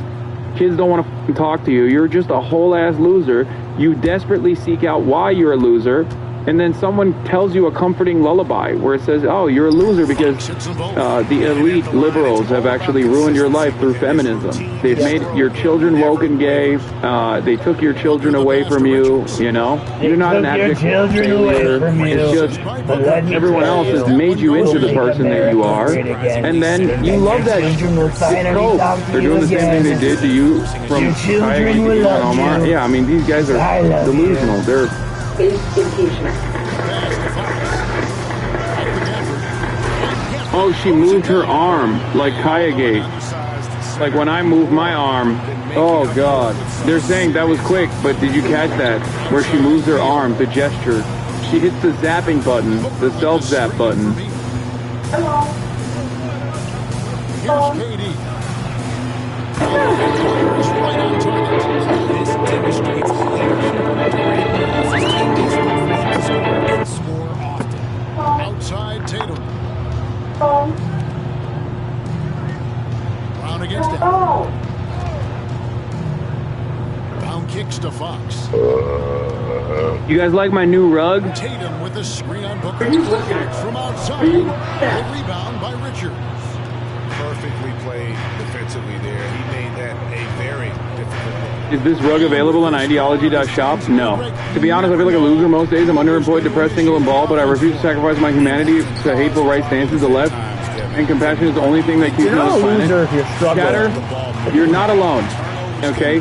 And that's precisely what I try to do here in this community, which is try to pull these guys out.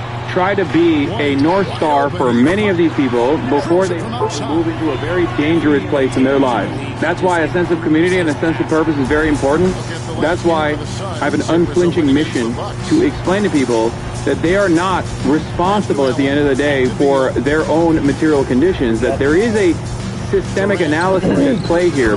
The problem that I have with right-wingers is that they actually don't conduct the proper systemic analysis and simply tell people that they are great because of the virtue of their whiteness, or simply tell people that they would have done much better if it wasn't for feminism or trans people existing. That's it. Yeah, the real minority group that you should be blaming is billionaires, is capital owners, not random black people that have the exact same material circumstances as you, that have the exact same class position as you. Yeah, the real POC to blame is not people of color, people of capital. Well, the alleged Ilhan Omar sprayer, Andy Kazmierzak, seems to have some far-left gender pronoun children, but yeah, totally MAGA. This stinks of being staged. There are 30 million reasons why. Yeah, the most prominent Republican on the website that you're tweeting on is literally the exact same story. How is this an uncommon story? The head nod and not immediately go to the hospital for potential hazardous material contamination seals the deal for me. That and all the other scams. And the left is saying, Elon Musk. Elon is not going around spraying Democrats with weird liquids who are under investigation. Smells like an op. The thing to look for is here, will Ilhan Omar press charges? If not, extremely telling. It's crazy because it's like, this is the most common hog story.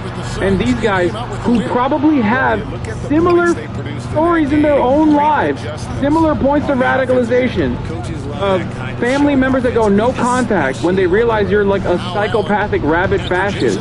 will turn around and sincerely be like, oh, something smells fishy here. It's literally the most common trajectory for right-wing heads, man. It is the most common trajectory of radicalization. It is insane that we are living in a universe now where a solid chunk of the population is hallucinating. How the f do we get back to reality? The other reason why they're doing this is because Ilhan Omar bravely stood and continued to deliver her speech saying, I will not let them win, and also squared up on them. And that kind of bravery is not something that they've ever seen, which is precisely the reason why they're like, oh, this looks too good for Ilhan Omar, in spite of the psychotic attack that she received, so this must be fake. But I'll take it. I'll take them saying it's fake, because now I'm going to keep saying the Trump assassination attempt was fake. The fight, fight, fight moment was totally staged, and that's the reason why they're projecting. Okay? F you. I'm just going to lean into the psychosis going forward, just left-wing style. We need to put people who are this stupid in a concentrated play area without any immediate hazards and let them free roam all day. They can't be outside driving cars like John Fetterman, is what I said. I'm dark woke now, baby. It's all staged. They're all claiming it's staged because they know they wanted it to happen real bad, but also because the president's assassination attempt was fake. I am totally with Blue and on this now. Yeah, I don't know if the Ilhan Omar thing is staged or not. There's certainly plenty of reason to be suspicious. Like what? The fact that she's Somali American? Is that the only? What reason do you have for it to be suspicious? Yeah, Charlie Kirk's neck just fentanyl. Charlie Kirk's neck just did that because of fentanyl consumption. Donald Trump's ear had a little thing that exploded. He didn't actually bleed, but his ear is perfectly fine. If his ear got snapped out, if his ear got shot at all, it would have exploded. We didn't even see a little bit. We didn't even see a little bit of damage on his ear. It's bullshit. He had like one of those vessels, like those explodable things on the side of his ear. It was a special ops sniper who shot the firefighter behind him, and they swapped the body, or they had staged a body on top of that container, and Trump's ear blew up a squib. 100%. That's what I believe now. Kristi Noem must resign. Justice Congresswoman Ilhan Omar called for Department of Homeland Security Secretary Kristi Noem to step down. Police say 55-year-old Anthony Kamirzak charged at her during that town hall Tuesday night using a syringe to spray an unknown substance before being tackled to the ground. Despite safety concerns, Omar, insistent, continued the event. Here is the reality that people like this ugly man don't understand. We are Minnesota strong, and we will stay resilient in the face of whatever they might throw in us. The attack followed yesterday's release of the first Customs and Border Protection internal report on the shooting of Alex Preddy on Saturday. Now, police tell me that the Congresswoman was uninjured, but they're still trying to determine what that foul-smelling substance was. In the meantime, that suspect is being held in county jail, arrested on assault charges. He has a record of 10 DUIs, but Gail has not had his first court appearance yet. Well, we will all be watching that one, Matt. Thank you very much. The man who appears to be Alex Preddy filmed interacting with federal agents. This is the incident, I believe, where he broke his ribs. We'll talk about that, too. Welcome to the next generation of website creation.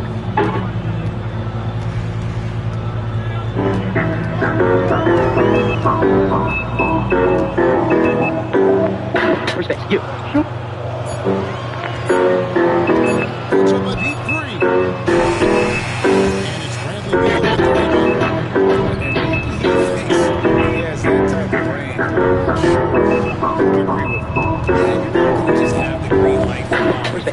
Sure. You've never been?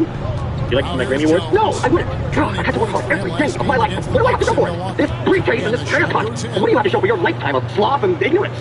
What? Everything. A dream house, 2 cars, a beautiful wife, a son who owns a factory, fancy clothes, and lobster for dinner. Are you deserting it? No. What are you saying? See, you're what's wrong with America. You've been supposed to life, you do as little as possible, and you leech on decent, hard-working people like me. If you lived in any other country in the world, you'd have starved to death long ago. We got you there, Dad. You're a fraud. A total fraud. Nice meeting. Nice meeting you. Hey there, hi there, and ho there. My name is Tanner Schoen, TJ Schoen. You are watching Shalama Show. That's the name of the channel. #1 gabagool eater in PA. In June, 11. Today I decided to roll some dice, do it nice, and think it twice. Because at the end of the day, that is what we love to do most on this channel.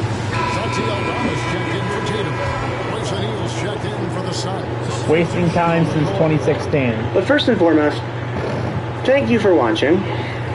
I know a lot of people don't like this form of unedited broadcast, but this is something I am skilled in, whether you think so or not. I have my credentials, you don't. So today we wanted to talk to you about why we hate retail. I have my credentials, you don't. So today we wanted to talk to you about I did radio why we hate and won retail. best overall show at my university. Those are my credentials. Suck it. Suck it to me. Thank you for watching. I really appreciate it. It really, really, really just makes my day. Makes my year. Makes my life. I'm kidding. But the support does help. Generally speaking. It does get my voice out there, which, like it or not, is the goal.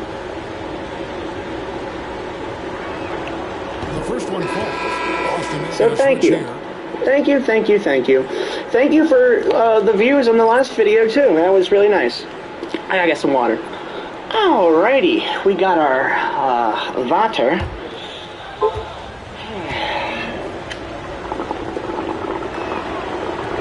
And he can't hit the second.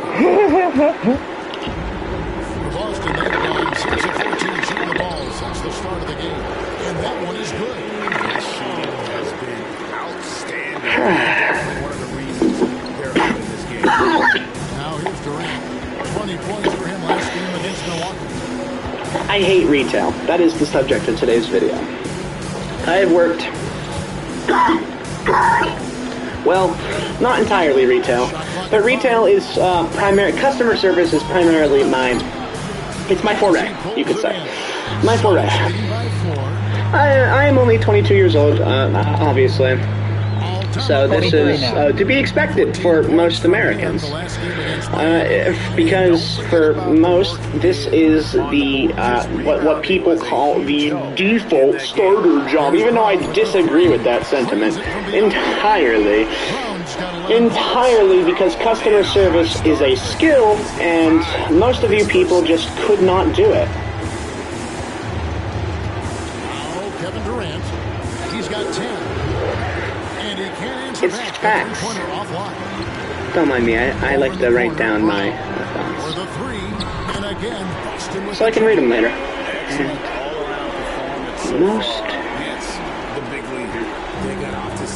Trying to put, I'll maybe put some music in the background. Smith with a screen on Christie. Pass to Smith. Durant against Brown. Customer service is a skill, and most of you couldn't do it. So that's why I rolled the dice today.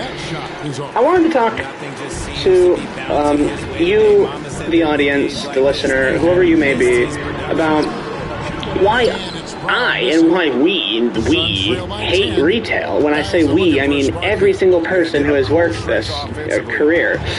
And I wanted to do it in a fun way. So I decided to roll the dice. 2 is... Let me collect the thoughts. 7 feet tall, he can shoot the ball, he can do everything. It's a little unfair. I get a bit jealous sometimes. I wish I was 7 feet, but nothing he does really surprises me. When he's in attack mode and locked in, there's nothing he can do. The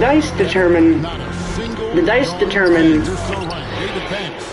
how we're going to talk about this, you see. Because we could go about this in several different angles, pun intended. And how how we're going to talk about this, you see. Because we could go about this in several different angles, pun intended. We could go about this in several different angles, and I decided to go about it in the angle of rolling dice. The dice are arbitrary. The dice are arbitrary. The dice do not represent any actual meaning, or they're merely symbolic. The dice give you the potential, the illusion of meaning. People like to talk about sacred geometry, and then they don't realize it comes in sets 1, 2, 3, 4, 5, and 6.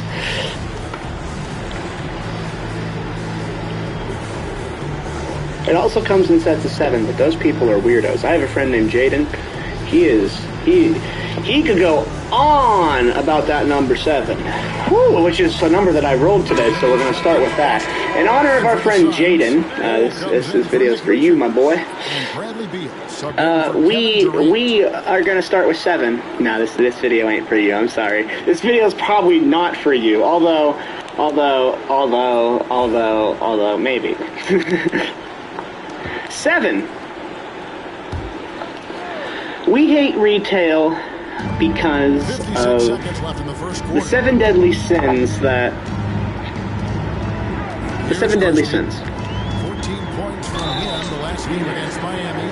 And now look at Jason. A 10. We hate the prices. Second in scoring, and he's among the top 15 in rebounding. Just a powerful that we have no control over. And what he's doing we can't control. Carving up defensive schemes at will. Second best scorer in the league. It's just a marvelous thing to watch and appreciate. And yet, 12 serve said customers, said prices. The hours. Need I say more? And the first one drops. 15. The pay. Could be worse.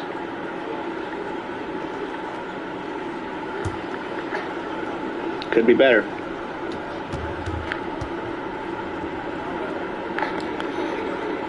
And Christie drops them both. A 1. And early on, doing a really nice job at the understaffing.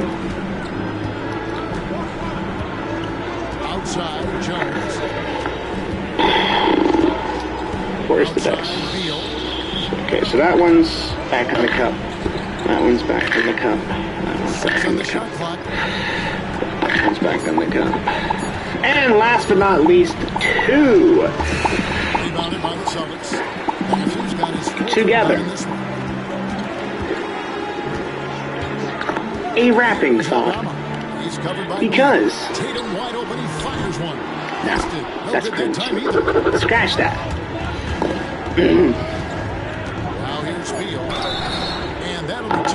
Too many times I've given retail a chance. He got whacked on that one. Shouldn't be much debate there.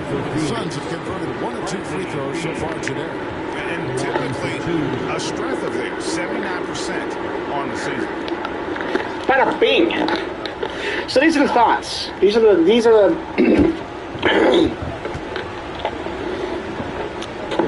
these are the terms and conditions of the thing that we'll be going over today. Are you ready? I am. Thank you for watching. My name is Tanner. This is Shlama Show. And what we're getting into could be fucking weird. I am sorry for this video. Socialism is when the government does stuff, and it's more socialism the more stuff it does, and because a real lot of stuff is communism.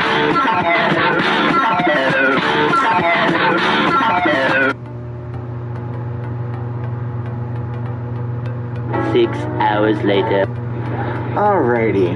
Well, I guess we should begin our next chapter of this deep dive into insanity by talking about the 7 deadly sins, the first thing at the top of the order. Gotta get some more water, yet again. This thing keeps us the drive. H2O, hydrate or dihydrate.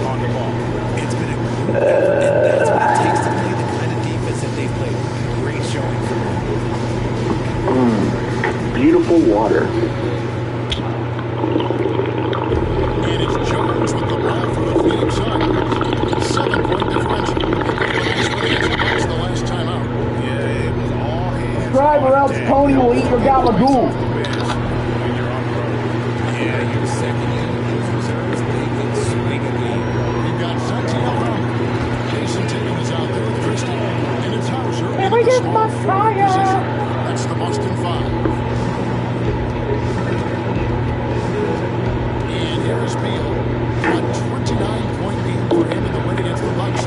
But first, that water was really good. We would like to begin with the Lord's Prayer. Consider this lesson too. Our Father, who art in heaven, hallowed be thy name. Thy kingdom come, thy will be done, on earth as it is in heaven. Give us this day our daily bread, and forgive us our trespasses, as we forgive those who trespass against us. And lead us not into temptation, but deliver us from evil. For thine is the kingdom, the power, and the glory forever. Amen. But first, I think we should talk about the 7 deadly sins. You know, that is the thing that we're here to begin with, right? What are the 7 deadly sins, and how do they apply to retail? Well, let's talk about the 7 deadly sins. First and foremost, the 7 deadly sins are capital vices, or cardinal sins. According to Christian teachings, and various other teachings, that generally we're talking about a Christian set of vices. And those are as follows: pride, greed, wrath, envy, lust, gluttony, and sloth. These are virtues which are in contrast with the 7 heavenly virtues, which are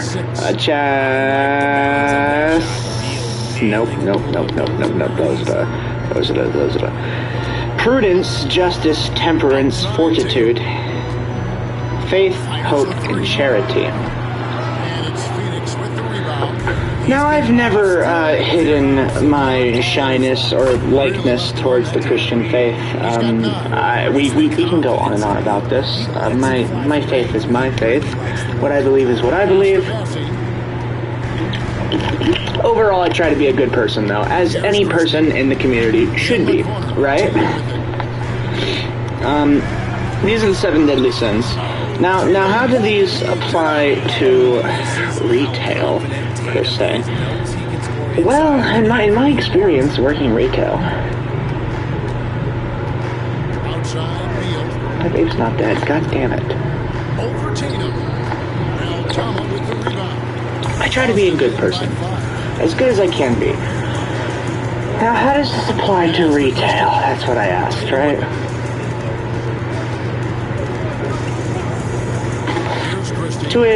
To the model of the business itself, it doesn't, per se. Although, of course, we could probably say... Somewhere the audio got lost. I guess my opinion was too base. Sorry.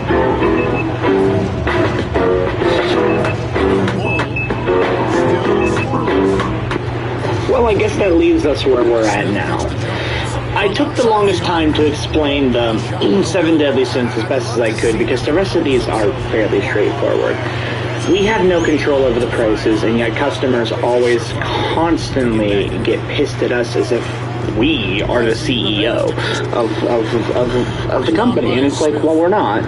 Our hours are fucking shit. They always want us to be fucking working, and yet they always give us literally no hours.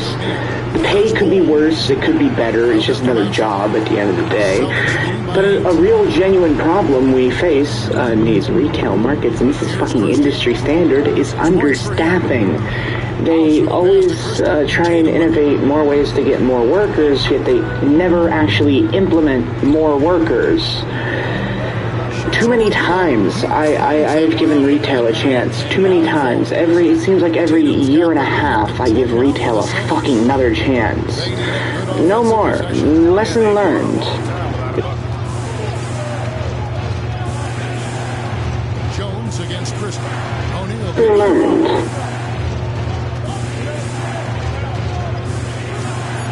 The Suns need to get a shot on.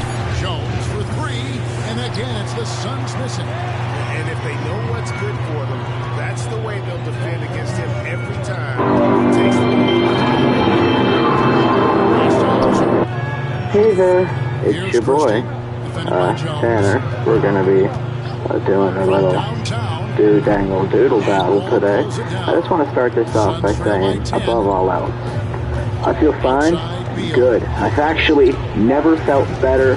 I've never felt more optimistic about the future. Life is good. God, Joe Biden's going to fuck us all, and it's so much more apparent every day. He just can't keep getting away with it. Despite the fact that he's losing support like a girl loses her dress on a prom night, he just can't help but do the absolute worst thing possible. Well, and you might ask, why is this? Well, I'll tell you, it's a simple one, my faith. Because of the fact that Joe Biden is 81 years old as of writing this, his brain is soup. And this is the generous approach to understanding why. Hell, even Kamala at this point would be a better alternative than Sleepy Joe. Which really tells you how fucked we are, if you're asking me. The one thing that Joe Biden has going for him is that Trump gets too caught up in the court cases. Which, to be fair, has been working. So, I don't know. It might work. Meanwhile, across the 7 seas on the other aisle, we have seen all other candidates dropped out, except for, and actually, as of writing this, she has dropped out as well, Nikki Haley. But she keeps losing, so it doesn't matter. The hive mind has decided Trump's the man, like it or not. Since Biden's not very popular, this might be what we political science andies call a whoopsie-doopsie, as Trump gets reelected solely due to how unpopular Biden is. Ruh-roh, raggy. That's not an ideal outcome, I'd wager. In fact, I'd like to gamble against those odds if you catch my drift. So, you might be thinking, what are the alternatives? This, to me, is a good place to start. Well, if you consider other candidates, then this may stress your soul a pinch, as currently there is a single Democratic candidate by the name of Dean Phillips, who is too much of a joke to even have his name emboldened in the script. Fat L's every day. Fuck Dean Phillips. Beta male. White supremacist. Fuck. So this option runs dry. Well, what about independence? I hear your libertarian friends scream from fucking down the road. RFK Jr. That's it. Ain't nobody got time for that kook. Enough said. You know, this doom and gloom I always talk about, actually shockingly, because this stuff actually causes me a lot of sorrow. I wake up, it's very tough waking up every day and hearing in the most vanilla news sources some of the most dark, macabre, nihilistic stories to exist in our minds, and yet it just never ends. You know, I often say I feel like I'm taking crazy pills because it's so fucking hard to cope with the implications of the potential outcomes and effects of just potentialities, let alone the actual actions. But then, I take a deep breath, and I realize that it's going to be okay. There's nothing I can do. I feel too damn good to care, honestly. Things are good for me. Why should I bother caring? I mean, my odds are I'm fucked either way if things go tits up. I know it sounds contradictory, but I'm simply referring to just separate adjustments of mindsets and coping mechanisms. Simple as. Life, rather, this planet is too cool to be upset or sad, depressed, deflated over. The real feeling I display, or am trying to display rather, is rage. Rage. But that is a video for another day. My name is Tanner. You are watching The Llama Show. Bye. How's it going? Tanner here. We're gonna switch things up a little. We're just gonna talk to you.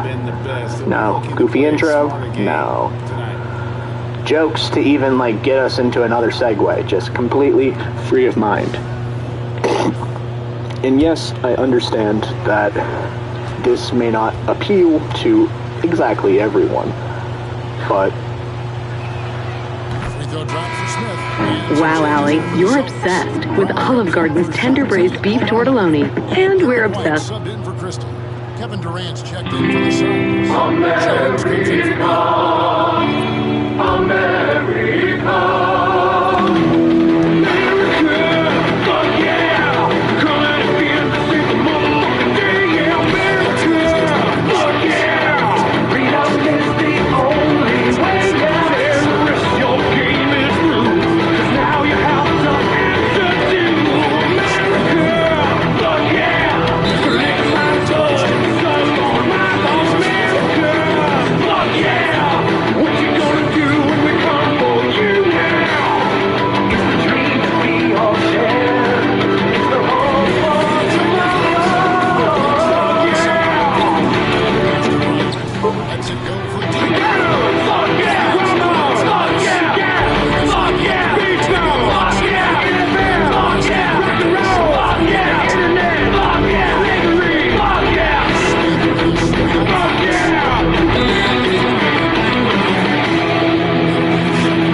have a vision of a Pennsylvania where we can be our own, one where sovereignty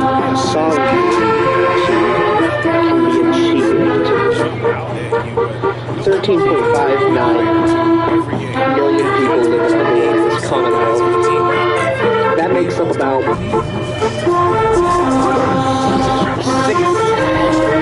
to 5% of our nation. I feel it is time for a national divorce. America was described as a great experiment. See if European kingdoms could do democracy in the new world. I believe we would fail. Pennsylvania is some of the most diverse, deciduous forests of the eastern seaboard. Our forests cover 60% of our continent, roughly 17 million acres. That is 3 billion trees.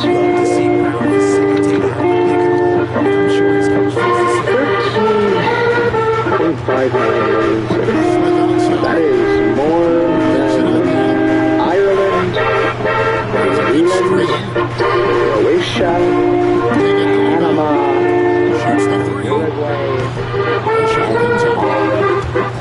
Imagine if we had Tomahawk missiles. Imagine if we had a military. Give me forces from each of our 60-something counties, and we the Commonwealth vision is the vision of the nation. Harrisburg is the model.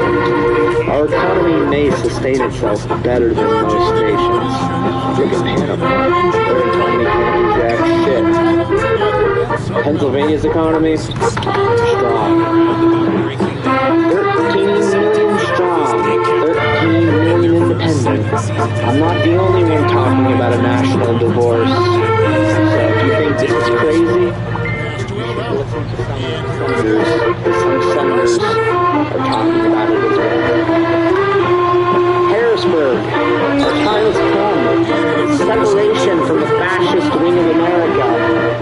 We host the Great Lakes of Erie, the Delaware River, the Allegheny, and so much more of these beautiful water sources. We're the 5th most populous state in our nation. We're known as the Keystone State. For this reason, we hold a unique position in the East. Our steel industry was deteriorated over the years through privatization.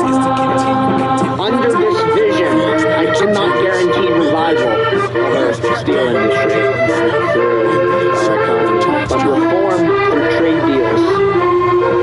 The time has come to make a decision before other powers crush us, before our democracy collapses. Of course, this is all bullshit. If you actually think that any of this is real, you have bought the biggest con. My name is Games Ever.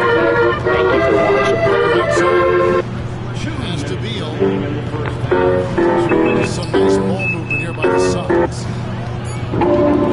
Give me 18 minutes of daylight.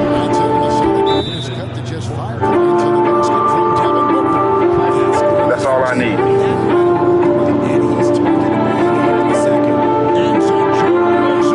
If you look at this play, what we're trying to get is a seal here, and a seal here, and try to run this play in the alley. There's only 4 words. This one's for John.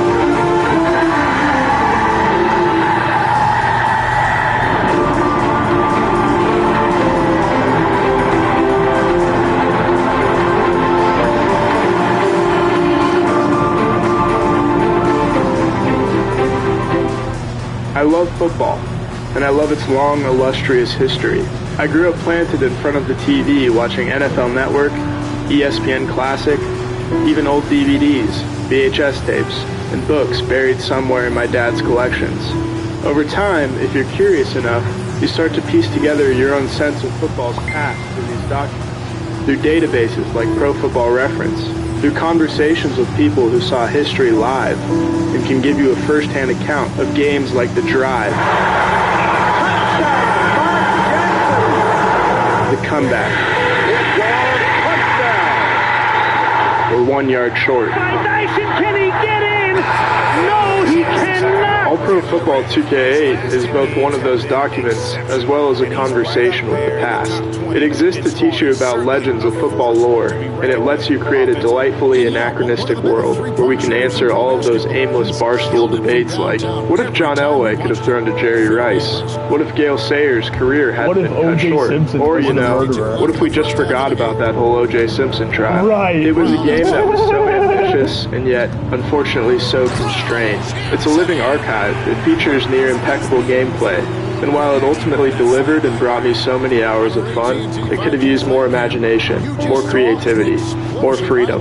It's my favorite football game of all time, and still, it leaves me wanting just a little bit more. As you've probably heard so many times before, there used to be more than one officially licensed NFL video game. There was Joe Montana Football, NFL Blitz, NFL Fever, NFL Game Day, NFL Quarterback Club. The list goes on. But the two heavyweight champions that rose to the top were NFL 2K and the Madden series, published by EA. These were the best. There was bipolarity in the market, and there was a Cold War. In 2004, NFL 2K developed something of a masterpiece with 2K5. It was fun, authentic, detailed, and universally acclaimed. In 2014, 10 years after the game's release, Owen Good of the publication Polygon called it Sports Video Gaming's King Arthur, eternally populist, noble and heroic, champion of an age long ago enough to make its triumphs soar and its shortcomings recede to nothingness. Good was right to call it populist. That was its initial appeal, and also its fatal mistake. While Madden released for $50 in 2004, NFL 2K5 was priced at just $20. Tom DeSalle of Grantland called it one of the greatest, most insidious guerrilla warfare moves in the history of video game competition. It was a better game than Madden 2005 for 2/5 of the price, so it should come as no surprise that 2K5 took a bite out of Madden's sales.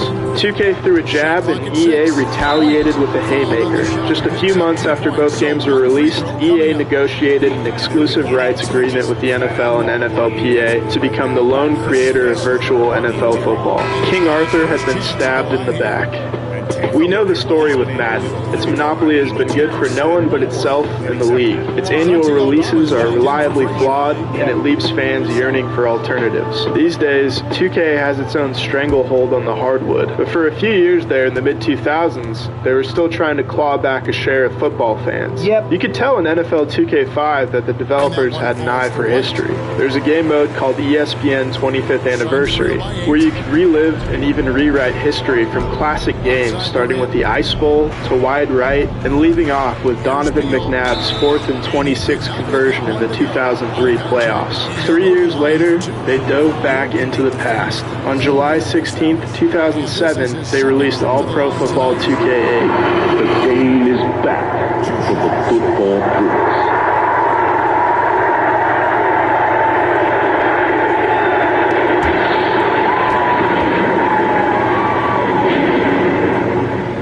The game was nothing short of a fever dream. No real NFL teams, but a fictional all-pro league with 24 teams populated by 240 retired NFL legends, as well as a host of generic players. When you open the game for the first time, you're prompted to create your own team before you can do anything else. You have your choice of any of the 240 legends. None of them are locked, but there are roster constraints. You can only put 11 NFL legends on your team, and it gets even deeper than that. You get 2 gold players, the best of the best, 3 silver players, and 6 bronze players. It's like Moneyball for guys in their mom's basement.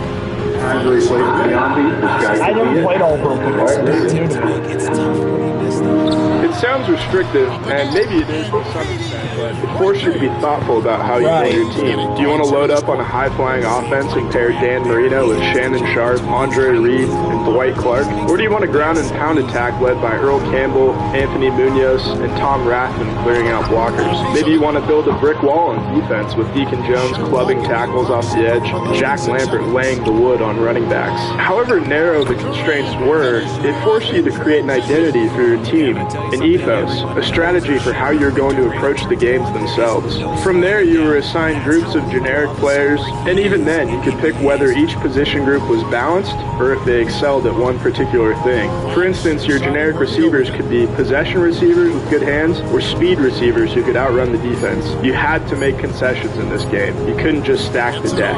After you molded your roster any way you wished, you could pick from a set of logos, pick your team colors, design your uniforms, and choose from a list of cities and names. Your choice of city mattered too. It decided whether you'd be placed in the East or West Conference, which determined what teams you'd be playing throughout a 16-game season. As unique as your own team was, your opponents would have their own identities. There are a couple cupcakes like the Ohio Red Dogs and the Carolina Cobras, but eventually you'd be pitted against the Pittsburgh Ironmen, a pass-happy team with Dan Marino under center and a brick wall along the offensive line. If you came into that matchup with a neglected secondary, you were probably going to get lit up. And then there were the juggernauts, the Los Angeles Legends. Good luck stopping an offense with John Elway, Barry Sanders, and Jerry Rice. The players themselves, unlike other games, were not rated on a 100-point overall scale, at least not outwardly. They were defined by a set of 80 different abilities. Quarterbacks had abilities like Scrambler, Rocket Arm, or fourth quarter comeback. There was even an ability called Signal Stealer that occasionally allowed you to unveil the defense's play art. That was for all the tricky little bastards out there.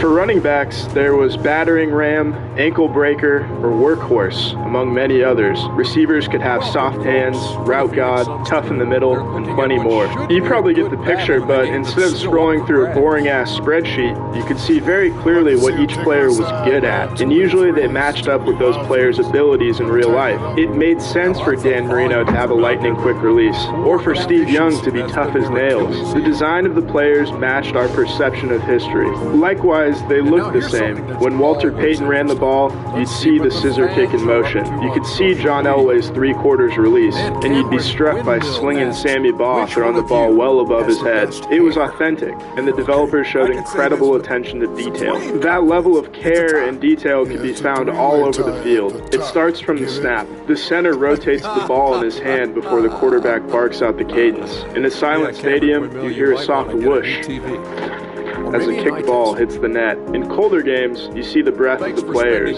Maybe it's not as detailed as the shrinking of horse testicles in Red Dead Redemption, but it's close. More than just the little things, there's an undeniable amount of realism. The quarterback drops to throw the ball like a real seasoned passer. There's a rhythm and timing to each 3, 5, or 7-step drop. It's not just cosmetic either, it informs how you play the game. Players who honor the timing of the drop are rewarded with more powerful, accurate throws, whereas players who drift back and throw off their back foot are punished with floating ducks. And if you can marry the timing of the drop with the breaking of the route, now you're in business. It creates a learning curve for the game. It's not simple to pick up and play, but it's ultimately a more satisfying experience, one that mirrors the fundamentals of real passing. Passing on a large scale is probably the best we've ever seen in a game. The ball can follow all sorts of trajectories, from a bullet pass to a soaring moon ball that scrapes the heavens before landing softly in the hands of a streaking downfield target. NFL 2K5's passing felt weightless at times, like you were a golfer. But in 3 years' time, the developers honed their craft and mastered the physics and aerodynamics of the football as it leaves the QB's hand. It's not just the quarterbacks, it's the receivers as well. There's precision to their routes. They adjust seamlessly to the path of the ball, and they have a sense of the boundaries along the field, whether it's the sideline or the back of the end zone. There's an unmatched level of awareness that comes off as intuitive rather than scripted. You see sliding catches, one-handed catches, even the occasional tipped ball that caroms into the defensive back's hands. The ball is not just a vector coded by pixels. It feels like a real object subject to physics. And oh boy, did I love physics. I loved it so much I took it twice. The passing game is a work of art, and the battles battles in the trenches are a brutish symphony. There's hand fighting, leverage, and a bevy of defensive line moves that either succeed in beating the blocker or are countered with finesse or raw power. In the pass game, the linemen are proactive and alert when it comes to protecting their quarterback. They create a natural pocket that complements the realistic footwork of the passers. If you want to get the most out of passing,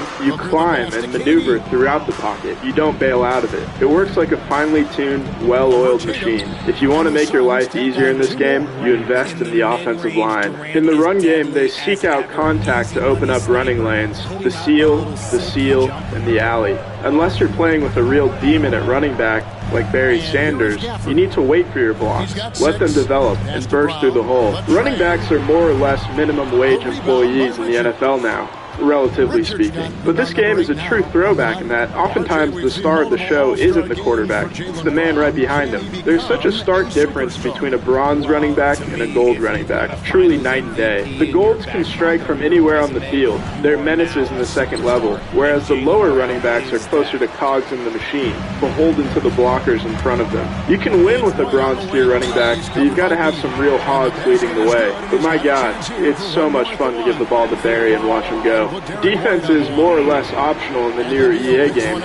You can simply sim through it if you wish, and there's nothing wrong with that. But in 2K8, you're playing every second of every game, and if you want to strike on offense, you first got to take the ball away. There are so many approaches to defense. If you believe in controlling the line of scrimmage, you can clog the middle of the field with a big chungus at defensive tackle, or you can win off the edge. I played a game with a gold star defensive end, the late great Reggie White, and to be honest, for the first 3 quarters and change, I didn't feel like using a gold star at that position was the best allocation of resources. But when the game was in the balance and my lead was hanging on by a thread, White sacked Dan Marino in back-to-back plays, forcing a long field goal that their kicker missed, clinching the game for my Arlington Revolution. The gold defensive ends might not matter for a majority of the game, but when they do, they can pay massive dividends. Linebackers patrol the middle of the field, and they do it with force. I felt helpless in the run game against gold star linebacker Mike Singletary, his instincts in pursuit turning what appeared to be a running lane into a door quickly slammed shut with authority. Tackling is so important in this game, and it's designed as such.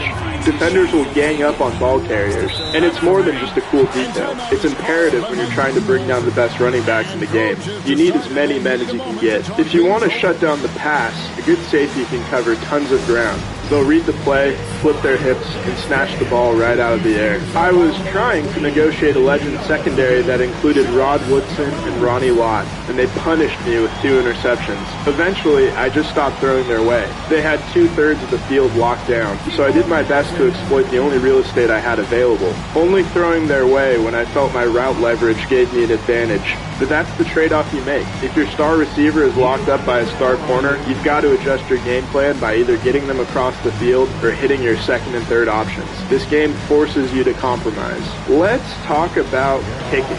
Oh, how I love kicking in this game. In most games, you either press a couple buttons or use your stick to start a meter and watch passively as your kicker does the work. Not in 2K8. The play is live. You initiate the snap by bringing the right stick back, and you have to time the flick forward with the swing of your kicker's leg, trying your best to keep the stick centered the whole time. It's challenging, but like so much else in this game, it's rewarding. It's addicting, and you feel like, whether you make it or not, you are in total control, always. Well, almost always. Occasionally you'll get a bad snap, a bad hold, and your timing is thrown off. Then your kick is a roll of the dice. It doesn't seem like a good idea to invest one of your 11-star roster spots in a kicker until it does. You can hit inside 50 with the generic kicker, but you had better be dynamite on the sticks. When you're faced with a do-or-die kick, you want someone with a real boot to send it through the uprights. Or, if you're facing an elite return man, you'll be relieved every time your kicker can reach the end zone for a touchback. Special teams is indeed 1/3 of the game, and it feels like it in 2K8. But a chess match is only stimulating with a worthy opponent. The AI has to be logical, smart, and it has to have a memory. That's the case in 2K8. You can't find your one play to exploit time and time again. If you become too reliant on one play, one concept, or one player, the computer can and will adjust. You either play right into their hands, or you counter.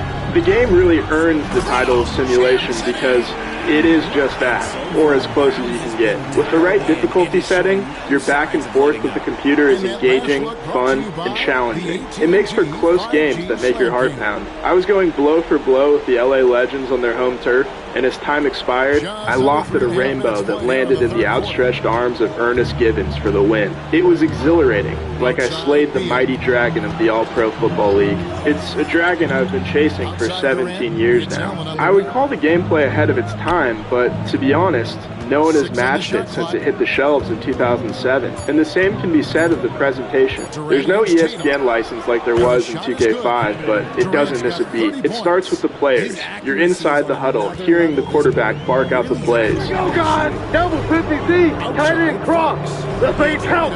Right! Opposing players will interact with each other, whether it's in the coin toss or just talking trash at the end of a play. You see the disgust of a receiver who couldn't haul in a big pass, and you feel the jubilation of one who does. The refs, too, are characters in the game. They're on the field surveying the action. When the ball crosses the goal line, you see the back judge lift his arms in the air to signal a touchdown. They speak.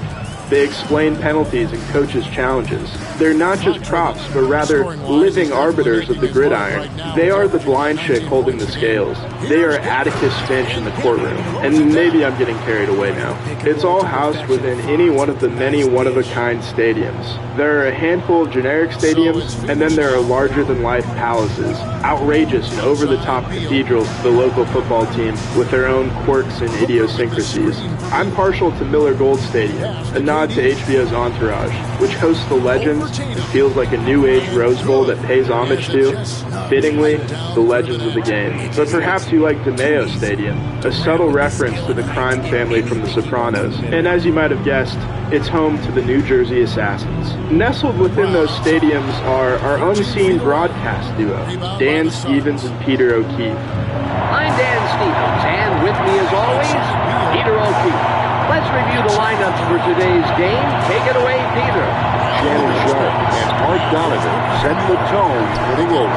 When you talk about two guys at this level, there's no one else who can compare. They stand together at the top of the pile. These are fictional announcers voiced by actors, but ironically, they're so much more lifelike and personable than any real-life announcers in other video games, past or present. Wiseman rifles this one hard over the middle, and it's incomplete. Rich Killian broke quickly off the snap and stuck to the receiver like molasses. No room for the ball to be squeezed in there. Well, the D holds tight on 3rd and long and forces an incompletion. That was a good call by the defensive coordinator. It sure was. Perfect D for that situation. You feel like they have a relationship.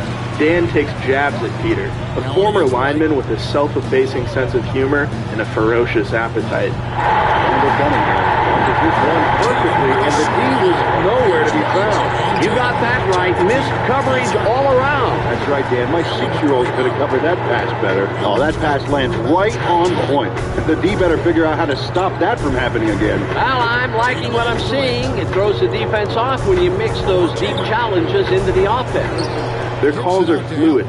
They're relevant to the action on the field, and their chatter is charming, if not genuinely funny at times. It all wraps up in such a neat package. It's easy to see why someone like me would fall in love with this game, and I did. But like I alluded to earlier, there's a pretty big flaw. The prevailing narrative was that this game didn't have a franchise mode because the developers couldn't square the round peg that was time. They couldn't figure out how to age or develop the Legends in a way that makes sense. So there was a season mode, but nothing more. If that was the case, then it's a total failure on the part of creativity and imagination. It's already a preposterous situation watching Sammy Baugh throw passes to Shannon Sharpe. Watching them all get older, progress, and regress on different timescales isn't a bridge too far in my mind. Someone did figure out a similar situation, and they did it recently. In Super Mega Baseball 4, teams are composed of former pros as well as generic characters, and you'd better believe there's a franchise mode. But I don't believe that a lack of imagination was ultimately the case. I think it's far more likely that the developers ran out of resources to fund and make a franchise mode, or really any other modes. It's a shame that it wasn't given more freedom because, aside from not having the NFL license, the most common complaint regarding 2K8 is the lack of features. In my mind, that doesn't sink the ship. The heart of 2K8 is the realism and the gameplay. Everything else is secondary. The game was subject to tepid reviews and sold poorly compared to Madden 08. I don't care. I've never cared, aside from the fact that this game not printing money kept any sequels from happening. I don't think reviewers were able to see the forest for the trees when this game came out. I've never totally understood what that saying means either, but it feels right in this context.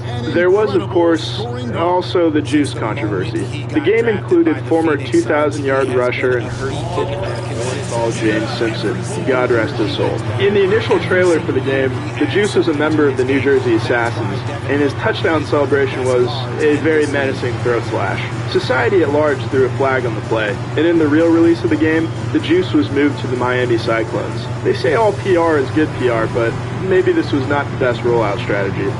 I don't know, I'm just a dickhead making a video. Oftentimes, in the privacy of my own shower, I think about just what could have been. What if the series had continued? What if it got to include legends that had retired just after the first game's release, like Brett Favre, Steve McNair, or LaDainian Tomlinson? What if there was a franchise mode? What if my wife didn't leave me and take the kids? Oh, fuck! Okay, pull together, reel it in. Deep breath. Well, there's good news for two of those three questions. Enter King Havo, the man behind the infinitely addicting 2D football game Legend Bowl. Havo also made his own All-Pro Football 2K8 editor that allows you to mod rosters and create a quasi-franchise mode. Complete with 1984 and 1993 rosters from 2K Football Now, the dynamite gameplay has been married to a system that lets you progress seasons, track your history, and customize to your little heart's desire. It's a dream scenario for people like me who love the game so deeply and always wanted to experience what could have been. And I suppose that's what this video comes down to. For any and all of its shortcomings, I've always been on and I've always come back to this game. I rushed to the store to buy it on day one. I broke or lost copies along the way, and I bought new ones. I brought this game on vacation, often to my family's chagrin. During the 2020 lockdown, I returned to the game and played a full season to keep my mind off the fact that the world was burning to the ground around me. I distinctly remember being down 2 scores in the waning moments of the championship game, scoring with John Elway, successfully recovering an onside kick, tying the game with Andre Reed, then winning it all in the last second field goal. It brought me so much joy, a candle flickering in the darkness, leading me through the night. So, there's only one thing left to do. It's time to be King Arthur once again. It's time to pull the sword from the stone. And stolen by Booker.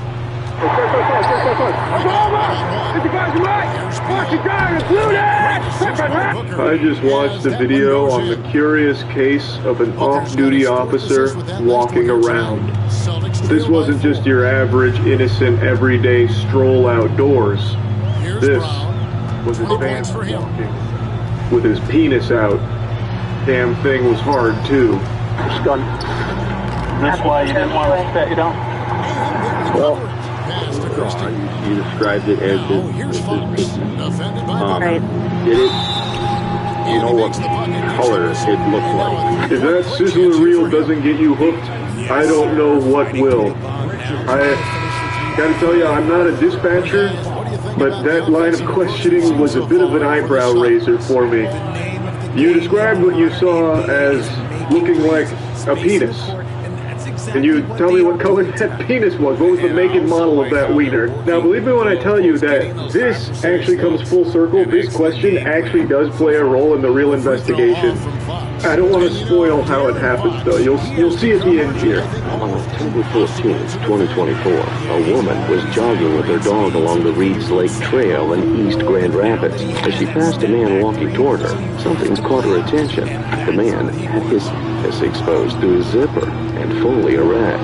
Shocked and shaken, she borrowed a bystander's phone and called 911. Minutes later, officers arrived at the scene and spotted a man emerging from a wooded area who matched her description. Now, at first, this video kind of seemed fishy to me because there's some odd usages of AI throughout it. But I double-checked this story and I can find multiple sources about this guy, so I'm assuming this is all real. And it does appear to be an actual police vehicle that we will eventually get to here. So I'm pretty sure this is all genuine. Just wanted to briefly make a mention of that. So that's the lore breakdown. This story starts with a woman jogging and a man walking towards her with an erect cock out, which obviously disturbs her. She alerts the authorities. Authorities arrive at the scene and they see a suspicious, gentle sir emerging from a wooded area. Hi, sir. Can I talk to you for a second? Yeah, how are you? Good. How about yourself? Oh, not too shabby. What's going on? Oh, just walking around the lake. Just walking around the lake? Yeah. Okay. Where'd you start at? Over by Reef Lake. Okay. Like Reef Lake Bird where? Just south of here. South of there? Yep. Okay. The reason I wanted to talk to you, we had a ruse call matching your description. Okay.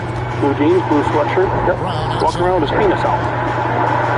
Okay. I love that he looks down to check. Jeepers, did I forget the zip? Nope, all clear. Well, as you can see, officer, my dick is firmly in my trousers. Checkmate. Must have been somebody else. In fact, I saw a very suspicious gentleman running away like a cartoon villain over there a minute ago, and you know, now that I stop to think about it, it might have been a penis between his legs dangling around. I think he went that way. He's over that way. You're letting the bad guy get away. Have any ID on you? I don't. You don't? No. What's your name? Dennis. Dennis, have you ever been in trouble before? I have not. Yeah. Dennis, what's your middle name? Evan. Can you try to reach him, please? Dennis, what's your last name? Evan. What's your middle name? Dennis Evans. Holy shit. It's the Dennis Evans Williams. Wow. I didn't realize we were dealing with a celebrity. This guy is famous for receiving the world's first fart transplant. Now, Dennis has found himself in quite a pickle here. But don't worry, he's got great defense. No, I think I saw you when I passed by the first time. Yep. And you went back that way. And then I saw you walk over here, and you were looking back that way, and then you kind of started to run for a second this way. Why was that? No clue. I saw you here. I wouldn't stop running, I guess, if I thought it was suspicious. Yeah. Was there a reason you ducked back in the woods when I went by the first time? I don't know if it's a bridge or like an old stone. I don't even know what it is back there. But yeah, I was just checking it out. Yeah, dude, you wouldn't believe it. Back in the woods, I saw a bunch of, like, crop circles, and I'm pretty sure I saw some fucking dirty little bastard gnome run back there, so I was just going to check it out. You know, maybe you can find, like, a leprechaun pot of gold. There's a whole bunch of stuff back in the woods, so as I was jogging around, it kind of caught my eye, so I went back there and took a peek. That's the explanation for why it seemed like I was running away from you. Really, I was just on an exploratory adventure, really. There's so much magical wonder back there and whimsy, elves and shit, so I was just taking a peek. Sit tight with him while I run him real short. The name he gave didn't exist in any police database. No driver's license, no vehicle record, no trace at all. That's impossible. You're telling me Dennis Evans Williams doesn't exist? My lord. He's a deep-cover secret agent. You're impeding his investigation. He was back there with his cock out in order to try and bring down some kind of occult organization or something. That's the only explanation. Dennis Evans Williams clearly exists. I'm looking right at him. You don't have an idea right now. I got nothing I know. All right, sit tight. Let me see what else I can find out. He repeated the same information. Still, nothing came back. Meanwhile, after the two failed attempts to identify the suspect, the victim drove past the scene, and from inside her car, she saw the suspect and immediately identified him to the officer, stating that she was 100% sure. This prompted the officer to approach the suspect a third time, giving him the last chance to give his correct identity. Oh shit, he got caught on the drive-by here. So the victim drove by and noticed that this was indeed the same character that was just hanging hog out there while she was out on her morning run. And now, with that information of her saying she's 100% sure that's the right guy, the officer is again approaching him to try and get his real identification here, since Dennis Evans Williams is not panning out. Victim drove by. He gave me a description when I talked to her. She drove by, said 100%, no doubt in her mind it was you. Okay. So, here's what we're going to do. You're going to give me your proper name. You're going to give me your address. And then we're going to go from there. He continues to maintain that he's Dennis Williams. I'm shocked! So this isn't really going anywhere. He's just dropping breadcrumbs of some make-believe mumbo-jumbo here, going nowhere. So I'm going to fast forward a little bit here because he's just stumbling around trying to get himself out of this. It's not working. Okay. Go ahead and put your hands back behind your back. Like I said, you're not getting arrested. Nope. Turn around, face that way, face that way. You're not getting arrested. Put your hands behind your back. Interlace your fingers together. Okay. Second rebounds in the game. Here's Booker. He gets that one to drop. He's now 5 of 12. And that's right in his wheelhouse. Looking to make it. Not getting arrested. Put your hands behind your back. Interlace your fingers together. Okay. Got it. Is this why you didn't want to set you down? Well, detaining the dastardly Dennis here, they were patting him down and then going to put him in the vehicle to talk further and figure out, like, who is he? They found a gun while patting him down. He's like, yeah, that was part of the reason I didn't really want to be giving you guys all my information, thinking that would be a problem. He didn't tell them that the gun was there, so now they're getting a little more serious about, okay, man, who are you? Just tell us your real name. All right. What's your real name? So, here's the deal. This has nothing to do with what you guys stopped me for today. I'm supposed to be at work. All right. I told my wife I was supposed to be at training today. I didn't want to go to work. I took a vacation. She just thinks I'm at work. Okay.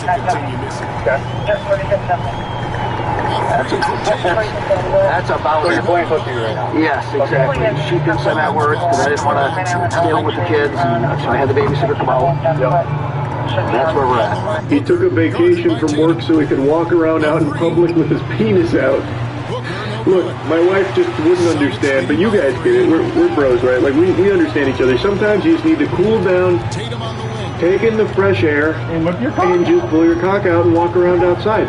That's what I was doing. I was playing a little hooky, had a babysitter come over to watch the kids. My wife was none the wiser, and now kind of caught between a rock and a hard dick here, as you can see, officers, but, you know, work. Bit of a mix-up. Okay. So, you have your full name now? Yes. Yeah, what is it? Troy? Talk the hard place. Allen? A-L-L-E-N?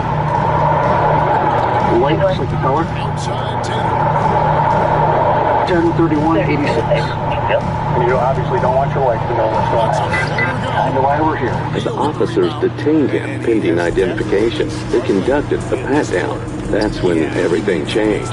Inside his waistband was a loaded Springfield Armory Hellcat, round-chambered. In his pocket, a Microtech switchblade. Neither had been disclosed. But what the officers were just about to discover would shift the case even further. The way they're using the music here sounds like a horror movie trailer right now. They got like the creepy water phone sound effect. What they discovered was going to change everything. Tucked into his waistband, in addition to the other instruments, was his penis. Again! Confirming beyond a shadow of a doubt that this was the same cock that was just indecently exposed outside moments prior to the officers arriving at the scene. Is there any way I could write you something? I can get a pen and a piece of paper? Okay. How'd you feel? What he wrote on that paper was Volkanovski won! Identity is Troy Allen White, a 10-year Kent County Sheriff's deputy. So I guess he wanted to keep this one a bit off the record, so he wrote it down, passing some notes here, letting them know that he is actually an off-duty officer. He is a Kent County Sheriff's deputy, Troy Allen White. Yeah, you work for the Sheriff's Department? Okay, what do you do there? 4119, oh yeah, I work for the Sheriff's Department. What do I do there? I'm just kind of the penis guy. That's just kind of like what I do there. It's just, you know, they say, hey Troy, pull out that wiener, right? It's just kind of what I do here. So, wiener, fluffy wiener, fluffy wiener, fluffy wiener, fluffy wiener, fluffy wiener, fluffy wiener, fluffy wiener. Postpone tonight. I'll tell you you're going to get suspended when we get down to the Sheriff's Department here. Troy gave consent to search his truck.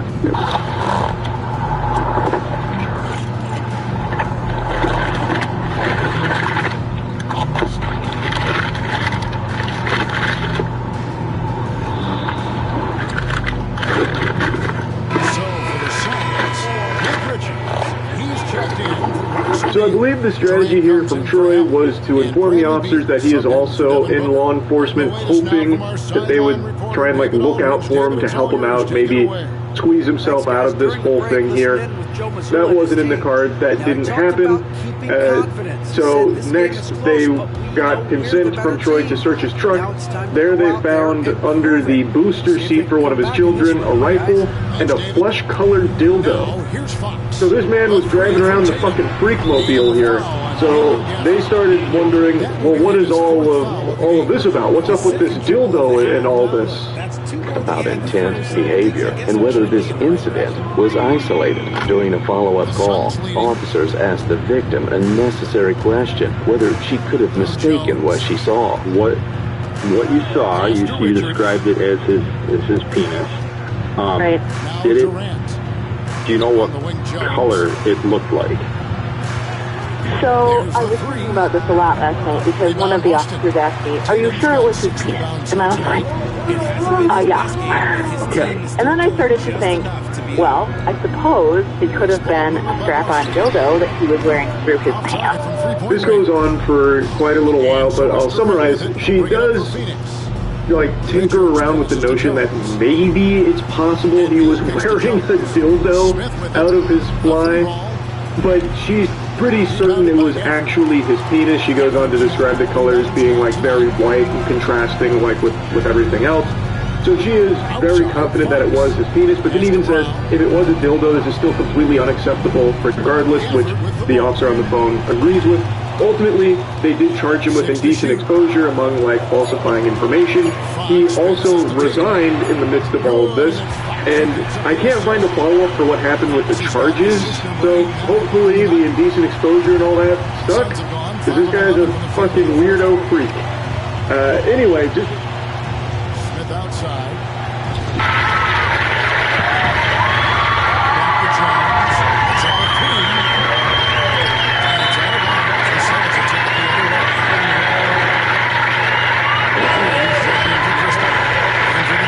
Thank you.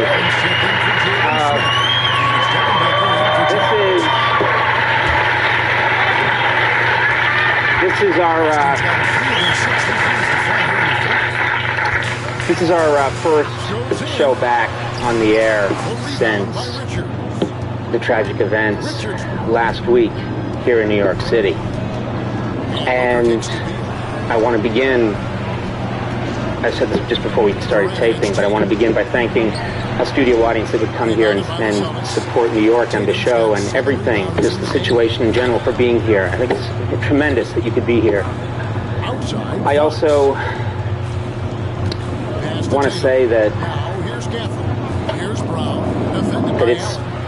it's not my place, it's not what I do to put this in perspective. It's not what I do to try and help us understand what's happened in the last week. I make a living acting like an ass, generally. And for those of you who've seen the show, you know that that's sadly true. And no one's looking to me to put this in perspective. But what I do need to do, what's very important to do, is to tell you that we are a show that's done out of New York. We are a show that's done here in New York City. There are about 104 people that work on this show. And they live here and they work here. And all of us have been affected by what's happened here. And last Friday, we got together and we tried to decide, can we go and do shows now? When can we go do shows? Can we start on Tuesday doing a show? And I have to be very honest with you, a lot of people felt that we shouldn't, that we couldn't, that it wasn't the right time. And yet, I felt strongly, and a bunch of people on the staff felt strongly, that we have to get back to work. It's what all of us have to do. And we also have to come together a little bit, because this show, Late Night with Conan O'Brien, is not me. This show is a lot of people that work very hard, that live in this city. And we need to come together and we need to do our job. I will be very honest with you. I have no idea how to do what we've been doing. Tonight, I have no idea how to do it. Tomorrow, I have no idea how to do it the rest of the week. I have no idea how we're going to get back to doing this again. And that's how we all feel. I've made a career of getting in way over my head. And I have never, ever felt more unsure or more at a loss than I do tonight. I will not lie to you. I don't exactly know how we're going to do this, but we're going to try to do it. That's what I've decided we're going to try and do. That's what Max and the band have decided. That's what the writers have decided to try and do. That's what a lot of people here feel is the right thing to do, is to get back and to just try our hardest to move forward and to make sense of our lives at a time when absolutely nothing makes sense. I don't talk about these things on the air, but I was raised Catholic, and today I did what I haven't done since the first show. When I went on the air on September 13th, I so felt like I needed help and that I needed somebody or I needed something to help me, that I went across the street to St. Patrick's Cathedral, and I sat there for a little bit, and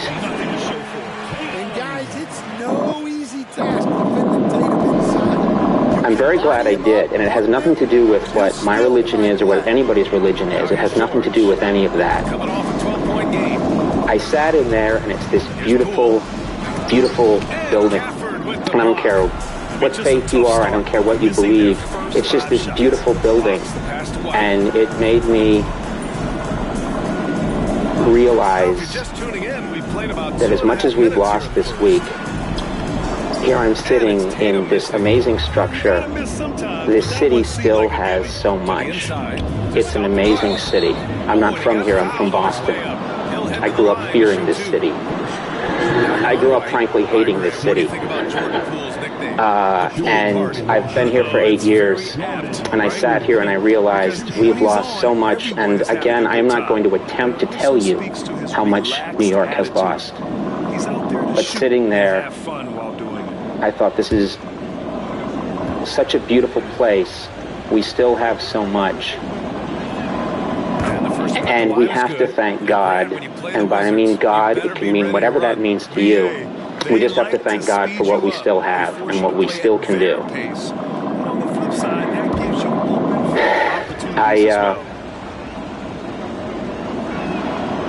I also know that if I say anything else tonight, I know that we have a young audience that watches us. And I just know that over the years from the people that have come up to me and talked to me about the show and expressed enthusiasm. There are a lot of young people watching, and there's a lot of cynicism among young people. And if I could say anything tonight to any of the people that watch our little show at 12:30 at night who are young, I would ask you not to be cynical. I would ask you to accept that as horrible and senseless as this thing is, that there is goodness in people, that collectively we're an amazing country, that we've done a lot. I've had this guy on my desk. Someone gave me this Eisenhower mug. Robert Smidle gave me this Eisenhower mug, and it's been on my desk. It was on my desk at Saturday Night Live. It was on my desk at The Simpsons. I've always kept it here on the show since day one. It's been here for every show. We're an amazing country. there is a lot of goodness in the world, and I would ask young people to not give in to cynicism in any way, and to try and rise above themselves and to somehow be better in this situation, somehow grow in this horrible, horrible situation. Let's try and grow a little bit. Let's try and accomplish something. Let's try and make some sense out of what is a horrible, terrible, senseless act. I wish I could do more for my staff. There are people here that are numb. There are people here that are very depressed, as I'm sure there are all over the country. There are people here that are terribly, terribly saddened and lost. I wish I could do more. I wish I could say something to them. All I can say is that tonight we're going to start, and we're going to try and make this little show, which has always been silly and unprofessional and largely inconsequential in the larger world. We're going to try and do one of these tonight, and then we'll try tomorrow, and then so on and so on. And so, let's begin. We're going to take a break. When we come back from 60 Minutes, Steve Kroft is going to come here. And one of the reasons that I'm very glad that he's here tonight is that he knows a lot about what's happened. He knows a lot about what's going on, and maybe he can put some of our minds at ease. And so I'm very grateful to Steve Kroft for being here. So let's take a break, and we'll come back and get started. All right, thank you. It's the kind of speech you need to hear again. During these trying times, I run this little show, and it's like, I wish I could do more. I'm just an entertainer. He's perfect from the line this time. I'm just here to entertain you, but we're gonna try. I got some fun stuff for you guys. George with it. To the inside. I'm gonna try and put a smile on your face. Stolen by Gafford. And here we go, the Celtics on the run. And early on, they've been on a tear. Just getting whatever they want offensively. We try. Yeah, I mean, this is exactly we try. with a big offensive push. Here's Sarr. That's all you can do. Now Middleton. Now Koulibaly. He's guarded by White. Middleton outside from the arc. Nails it from beyond the arc. Yeah, whether it's his passing or scoring, Middleton will pick you apart in the two-man game. Fox the pass to Tatum. Life is a never-ending show. Oh It's boy, rebounded by George. that's the minor So it's George detail with it. that Brings it it up for ends. Washington. They trail by 7. The overture's a lifetime, but the show That's his is first foul of the game. here with all your family and friends. You run the race, you flirt your lines, they put your face on shirts and shines and giant signs 1,000 feet tall. Now here's George. Don't stop dancing, don't stop dancing till the curtains call.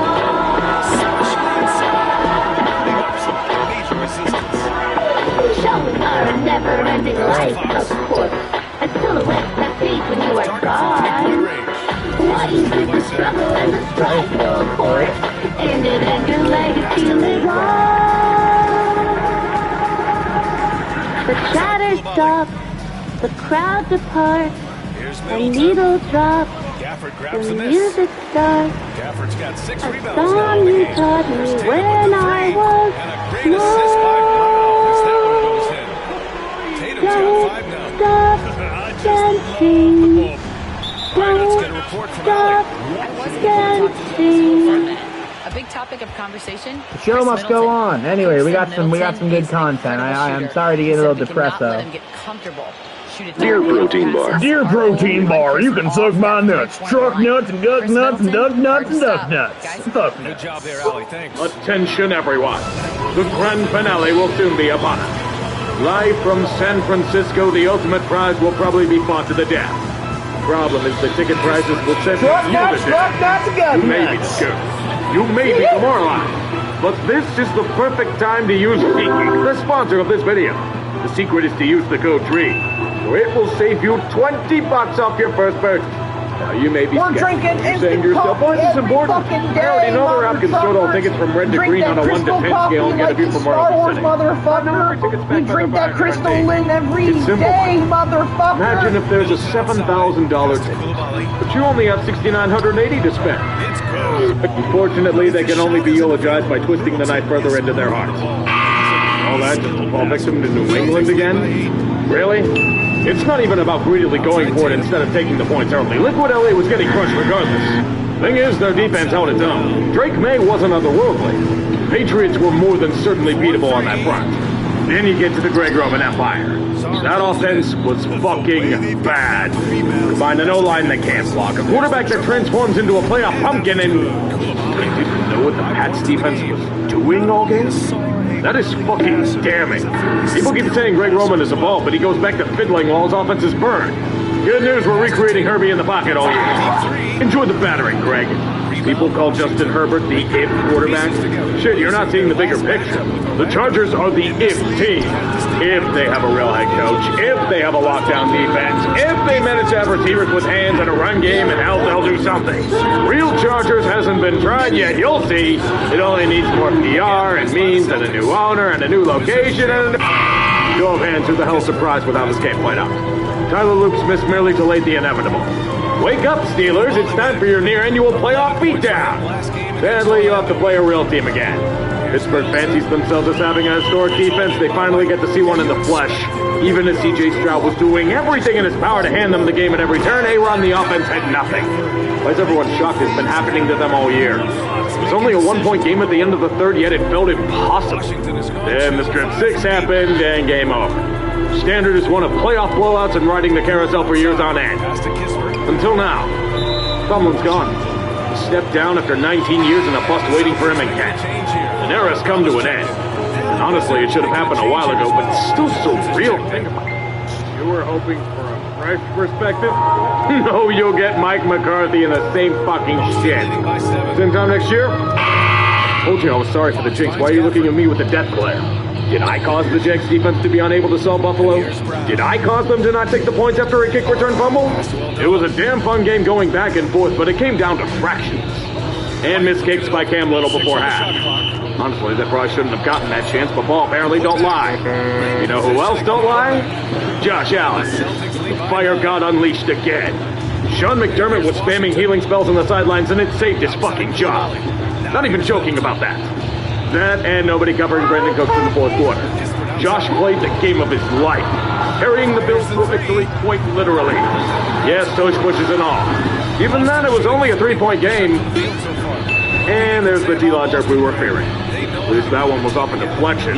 Yeah, Duval will be back, especially with Travis Hunter returning, but they have to be kicking themselves. And all that consumes them are the fires of Josh Allen and people pissed at a reporter. Pack it in, boys. This is the kind of implosion that destroys franchises. Think I'm wrong? Just ask the Chargers how trying to run it back worked out. A game where Jordan Love slings throughout the first half, secures 4 passing TDs, and devastates Chicago the way they did. All that momentum to come out of half on offense like that. 4 straight dud drives. It's not as if the Bears haven't been pulling comebacks out of their ass all year. As a wise man said in an NFL comment section, you can't spell cinema without Iceman. 25 points in the fourth quarter. That's why you don't let your foot off the gas.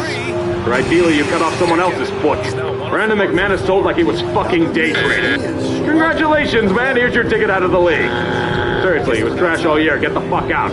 It's one thing to lose in the manner they did, but to a hated rival that will never let you live it down? Fucking nightmare. I figured Matt LaFleur was a dead man walking, but they want to try and run it back, blame the injuries, and forget this ever happened. The problem is you can't. I need more cheese to go with Green Bay's wine. I've seen this script far too many times. We were this close to hilarity. I'll give the Panthers credit for fighting to the death. Figured they would. I mean, they beat this damn team earlier in the year.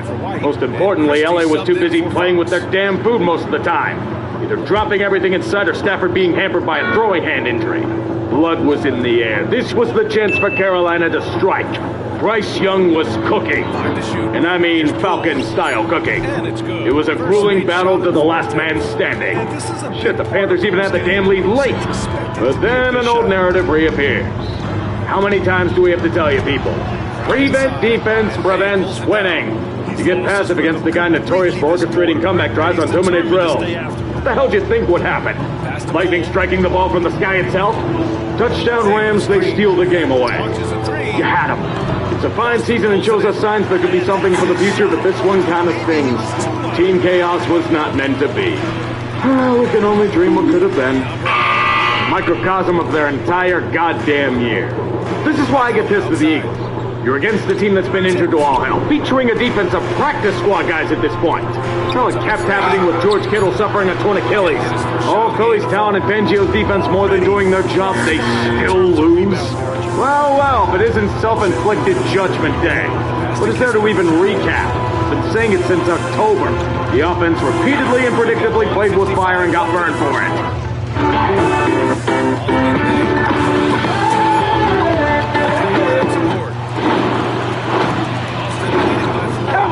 Hit it. 49ers have a real head coach that can adapt. The Eagles don't. That was the difference. Philly legitimately pissed away a season due to a gigantic clown that refused to fire an even bigger clown calling the offense. So infuriating because you could see it coming from a mile away. Talked all the shit of A.J. Brown only to imitate A.J. with terrible drops left and right. The season's on the line, Kevin. What do you call? Or Mertz fucking genius. Sooner Sirianni and Patullo are manning a Burger King drive-thru, the better off football will be. Patullo's finally out as OC, but his stench will linger on with the Eagles because Sirianni won't fire his good friend. You've learned nothing. How the hell do you piss away a dynasty like this? There are plenty of reasons why I had no faith in the Bills to do anything this year. Yet why they fell wasn't what I expected. The reason for losing wasn't the run defense, it wasn't injuries, it wasn't even the lack of depth on the roster. The main culprit was Josh Allen. In the biggest stage, the dude went back to 2019 glorified running back form. That fuck up before half, what the hell was he thinking? Turnovers aplenty and an implosion that might have broken an entire city. I'm not being hyperbolic. A season where everything lined up perfectly. It was all but ripe for the taking, squandered for reasons of what could very well be fate itself. All the salt in the world and another session of coping for their own incompetence as a franchise. So let me get this straight, Terry. You rightfully fired Sean McDermott due to being carried by Josh Allen. And you did it due to losing against the Broncos. Yet you believe that you only lost because you got screwed by ref ball? On the correct call, mind you? Not the endless fucking up beforehand? Not the free halftime faux pas or the terrible pick? And then you gave the main reason your team has gone to shit a promotion? No, it wasn't us that drafted the disappointing Keon Coleman. It was the coaching staff. We swear! Bills fans meet what the Sabres have been dealing with for over a decade. Joe Brady. Your answer is promoting Joe Brady? Honestly, sounds about right. The way such an incredible defense should be punishable by death. The Texans not only did that, they pissed on the mass grave they were shoved into. What do you think, Buck Houston? If you're shocked, you haven't been paying any attention whatsoever this year. Their offense was offensive. A living war crime. It was that bad in Foxborough. No run game and a porous O-line. And when they needed him at his best, C.J. Stroud openly shit his pants. A man who called himself a top 3 QB delivered a top 3 choke job of the postseason. 4 terrible interceptions in the first half. And he honestly should have had about 4 more. CJ had the kind of game that gets men run out of town. Honestly, that defense should be given machetes in a purge night. New England was ripe for the taking. Drake May repeatedly got consumed by a swarm, yet their counterpart repeatedly prolapsed as we all expected. What should have been the 85 Bears becomes the 77 Falcons. An afterthought. That's the most infuriating thing of all. Time to take a long, hard look in the mirror, boys. All we had to do was follow the damn train, CJ. What's funny, Big? Oh, nothing, sir. Oh, do please share your little joke with the rest of us. I mean, obviously something frightfully funny. No, honestly, sir. Why is it so funny? I think you better be selected to play for the boys' team in the rugby match against the Masters this afternoon.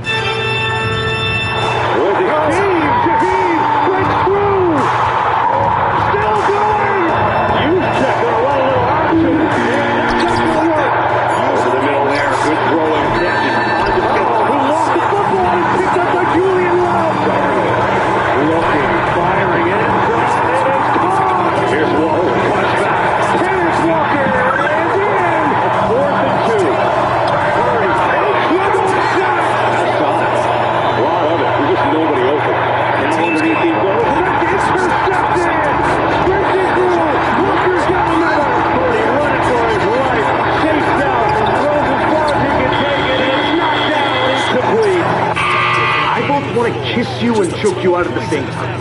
Oh, Bears, what an enigma you are. A team blessed by the Pope himself, yet squanders it with a barrage of self-inflicted wounds. Mostly an offense that couldn't solve the Rams' Rubik's Cube. Or bad Caleb picks. Either or. Yet even then, this game was always within reach. It was a tight contest for the casual fan watching. Late in the fourth quarter, Chicago goes down the field late. They get near the Rams' goal line. And tragically fail. But you know this NFL year, they'll get another shot. The Bears have thrived off unsustainable comebacks, and it almost happened again. Fourth down. Caleb Williams gets the snap, runs back 30 yards, hits the ball, and it somehow becomes a touchdown catch. This should have had no chance of succeeding. Divine intervention at its finest. The Rams faltered on their first drive of overtime. All momentum in the world. The entirety of Chicago's metro about to spontaneously combust. And Caleb throws another terrible pitch. As deflating as DJ Moore jogging on the play. Congratulations, you're also getting run out of town, buddy. I'm still proud of the Bears. It's an outstanding season with memories that'll last a lifetime, but still, this could have been so much more. The lost things, you had the Rams, man. You fucking had them. God, that is agony. Sometimes the most agonizing chances are the ones ripped out of your control. Ideally, Denver would be looking at more Chiefs-esque bullshit Numa Musume means. However, that's what Tebow 2.0. That magic vanished due to Bo Nix suffering a fractured ankle on one of the final plays of the Bills game. Jarrett Stidham does not unlock Tebow mania. Nowhere close. Does Nix lead the Broncos to a win? I don't know, but he certainly isn't pulling that bullshit Stidham did deep in Bronco territory. An elite defense once again squandered by an inept offense. The real culprit, as I expected, was Sean Payton. He got greedy and didn't take the points in the first half.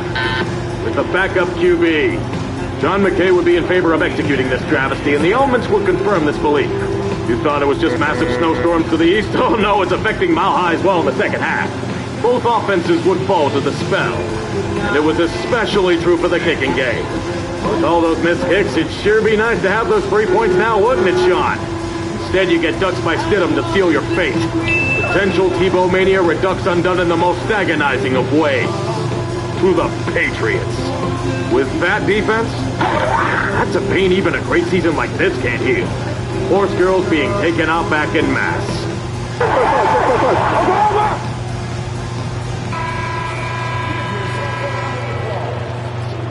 Such a shame.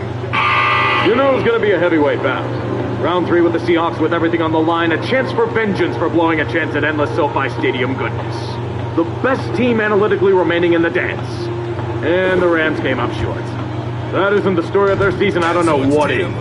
Glorious chances undone with their defense going cold at the worst time. Their Achilles heel being stabbed at repeatedly. Rams special teams occur. Their disastrous play muffed everything yet again.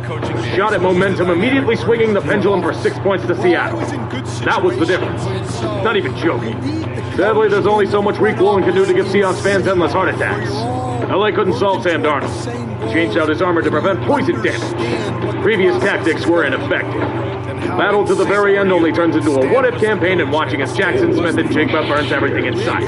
Stafford, trying to fight with everything in vain, gets towards the goal line, has the game in his hands, and they come up empty. In the end, Seahawks prove themselves superior.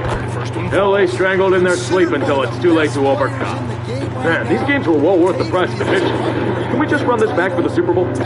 You figured these playoffs were going to be as intensive and wonky as the regular season was. They most certainly didn't disappoint there. A January like few we've ever seen, one that kept us on the edge of our seats in pretty much every game. Welcome to the new age. Leading the charges, of course, it's fucking them. All this chaos and bullshit throughout the season. The wide-open landscape with fourth-quarter lead changes exhilarating and exhausting us for months, awaiting the fresh faces in the Super Bowl, and it's the... Man, the gods are insanely cool, man. You don't understand. After Brady left, they were done. Absolutely dead in the water. Years of AFC strangulation undone to the joy of everyone else. We were dancing on the graves of tattered hoodies and crap Velveeta memories. Bill Belichick was incompetent. Mac Jones was ruined. Gerard Mayo was their handpicked successor who was only competent at incompetence. They fucked their glorious tank at the final moment. And the Patriots still returned? You're not supposed to be back here this fast. You have to suffer for decades on end. It's been written into stone. That's always how it goes. You luck into the easiest schedule known to man, dominate everything in sight, and then go into the playoffs and dominate everything in sight. Chargers forced into a brownout. The Swarm became offensively swarm. And Denver, taken out back and shut in the elements. The First Order has risen from the ashes of an evil empire, led by a man cast off by the Titans in a power struggle, learning from his previous mistakes. Coach Vrabel has himself quite the quarterback in his arsenal. Drake May. The emerging superstar that's transformed this moribund outfit into a true contender. Pats refuse to make the same mistakes they did with Mac. Drake rises above the clouds to become an MVP candidate in his second tour of duty. Mayday hasn't done well these playoffs, but he has played the best defenses his conference had to offer and came out on top. Tremble in fear, AFC. The old boss is back from vacation. He's complimented by a running game of the bruising Ramondre Stevenson, free from earlier fumbling woes. And Travion Henderson, the big play threat shining with every long-range burst of yardage gain. Drake's receivers aren't the biggest names in the world. Okay, Stephon Diggs, but he was coming off an ACL tear in a maligned end in Buffalo. This year, he's back to elite form as the top dog. Kayshon Bouttie's been a solid emerging option throughout the season. Mac Hollins and Hunter Henry becoming safety valves for the team. And depth pieces like Demario Douglas and Austin Hooper. Their O-line is respectable, although Will Campbell's been hurt, so he's not in prime form. Still, it's a huge part as to why their offense is revived from the dead. I'm not joking. Did you see how bad it was last year? It's night and day. Their defense is also revived from the dead. It's courtesy of overhauling the unit in free agency. Milton Williams on the defensive line, Levon Chason is their sack specialist on the edge, former Titan Harold Landry, Carlton Davis in the secondary, huge parts of the puzzle. Christian Barmore's been more than assaulting offenses as well. Christian Ellis and Robert Spillane controlling the second level. Jalen Hawkins and Greg Woodson on safety patrol. Not to mention Christian Gonzalez, the shutdown corner. One of the elite of the AFC, boasting silenced wideouts at every turn. Finally, the talents of Marcus Jones. It's not just strong defense that he's known for, you know. You've seen his feats in the return game. It's been one of the biggest weapons in the art of special teams. The Patriots' one-year turnaround has been remarkable and unprecedented, to the chagrin of the rest of the AFC. A great lesson to be learned from this. Life is unfair. You can't kill ideas. They merely fade and rise with the tides of time itself. Now an unexpected opportunity has emerged from the shadows of a once dreary basement. The 7th Lombardi. Total team superiority. As the rivals seize into the long cold night. The Bills will further be broken. The Dolphins will sink into the ocean itself. The Jets. Salt flowing from all corners of the football globe. And there's only one team that can stop them. As we go.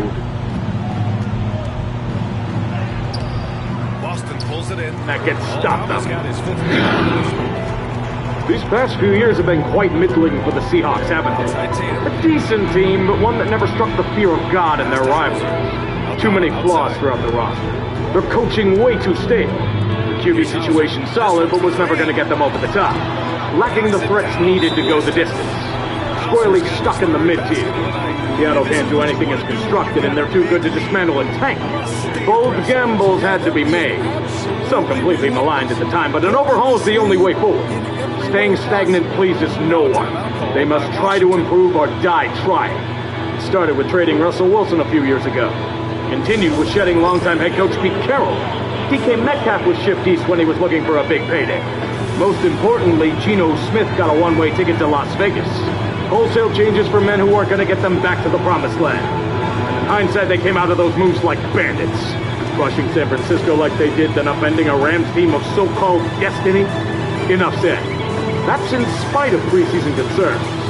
To replace Geno with Sam Darnold, the same dude that totally imploded his final 2 games as a Viking. The McDarnold's memes, Mono Man, seeing ghosts, old narratives washing away in a sea of retribution and revival. It's been a long road, but in his greatest test this year he succeeded with flying colors. The Rams owned him for games on end. Until now. His Jim Plunkett arc can be completed with one more win. His previous reputation near permanently forgotten. The chorus he asks for help is a strong one. Zach Charbonnet's out with a torn ACL, but K9's still rolling along as if nothing's changed. A strong strong runner for a strong offensive attack. But the superstar of the show is in the receiving ranks. Jackson Smith-Njigba. JSN has emerged as one of the best wideouts in the game. A breakout campaign on top of last year's breakout campaign. Leading the league in receiving yards, a potent threat in all aspects of the game. Even if a great corner's on him, he won't be stuffed for long. Better have tried. If you somehow manage to stop him, you get Cooper Kupp. The Rams wanted him to retire, you know that? So much for that with him still performing as he is. A.J. Barner emerging as a strong tight end in the passing game in the process. We can't ignore the home run threat of Rashid Shaheed. When he gets looks on offense, he makes them count. Huge impacts in the biggest moments. Shit, you can argue he got them here with his return TD against the Rams in the regular season. And he only cost them a quarter. It's all brought together by a strong offensive line. They keep Darnold upright. Maulers in the run game. Men who do their job and then some. The best kind of line. And then there's the defense. You have your evil empire. Welcome to the dark side. They'll consume your attack home with a lost rivaling a man with Sidney Sweeney. Enter from the edge, DeMarcus Lawrence. Former Cowboy in the Super Bowl. Jerry Jones could never. Fellow veteran Leonard Williams still leading interior lines and QBs alive at every turn. Byron Murphy emerging in his second year as an effective shit record. Uchenna Nwosu having close to a career year. Ernest Jones and Drake Thomas letting few pass in the linebacker core. Devin Witherspoon, the strong #1 corner, and Russ Wilson trade prize that keeps on giving.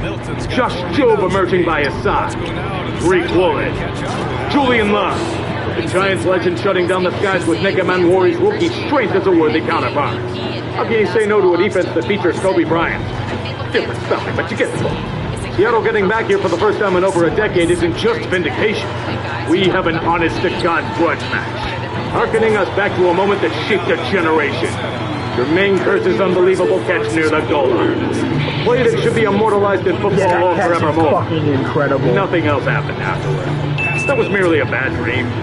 Seahawks have been a bad dream for the rest of the NFC. So-called mid-team finally taking that next step and destroying everyone in their path. There will either be mass relief in West Coast celebrations or mass horror and sacrifice of every other fan base throughout Foxborough. Victory will surely be at hand. For somebody. For somebody. Played the Super Bowl's house money for both teams. Neither really expected to be in this spot at the start of the year. Seattle may have had a potential case, but New England? Who the hell saw them here? That doesn't mean the taste of eternal glory is optional. Both will be fighting hard. I firmly believe Seattle's got this in a very tight contest.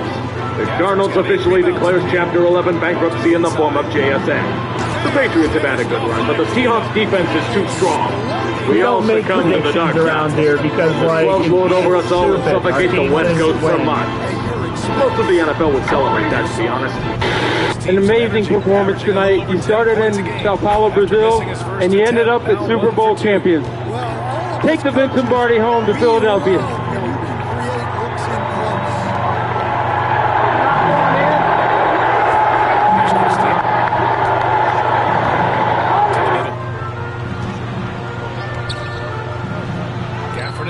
The most recent batch of Epstein files came out a couple hours ago. Millions of files, so people are still combing through them. But what they are finding is alarming. Trump's name, of course, is all over these files with numerous allegations about terrible, awful things, including this FBI report that claims Trump has been compromised by Israel, which anyone who's been paying attention to this administration shouldn't really be surprised at. I don't think anyone heard that and recalled in their chair going, yeah, I don't think anyone heard that Trump being compromised by Israel. Oh, Trump's compromised by Israel? Oh my God! Oh my Lord! Holy shit! Wait, what? What? You mean to tell me that the Mossad pedophilia blackmail operation that works hand in glove with CIA also may have compromised perhaps the most pro-Israel president of our lifetime? A lifetime which also includes Joseph Robinette Brandon, an avowed ultra-Zionist? Say it ain't so, buddy. No wonder Nick Fuentes has been doing the pro-Israel rounds left and right. His goat, Donald Trump, who we almost went to jail for, even though he never did, weirdly enough, for January 6th, is up and down the Epstein files and has been defending Israel nonstop. The most recent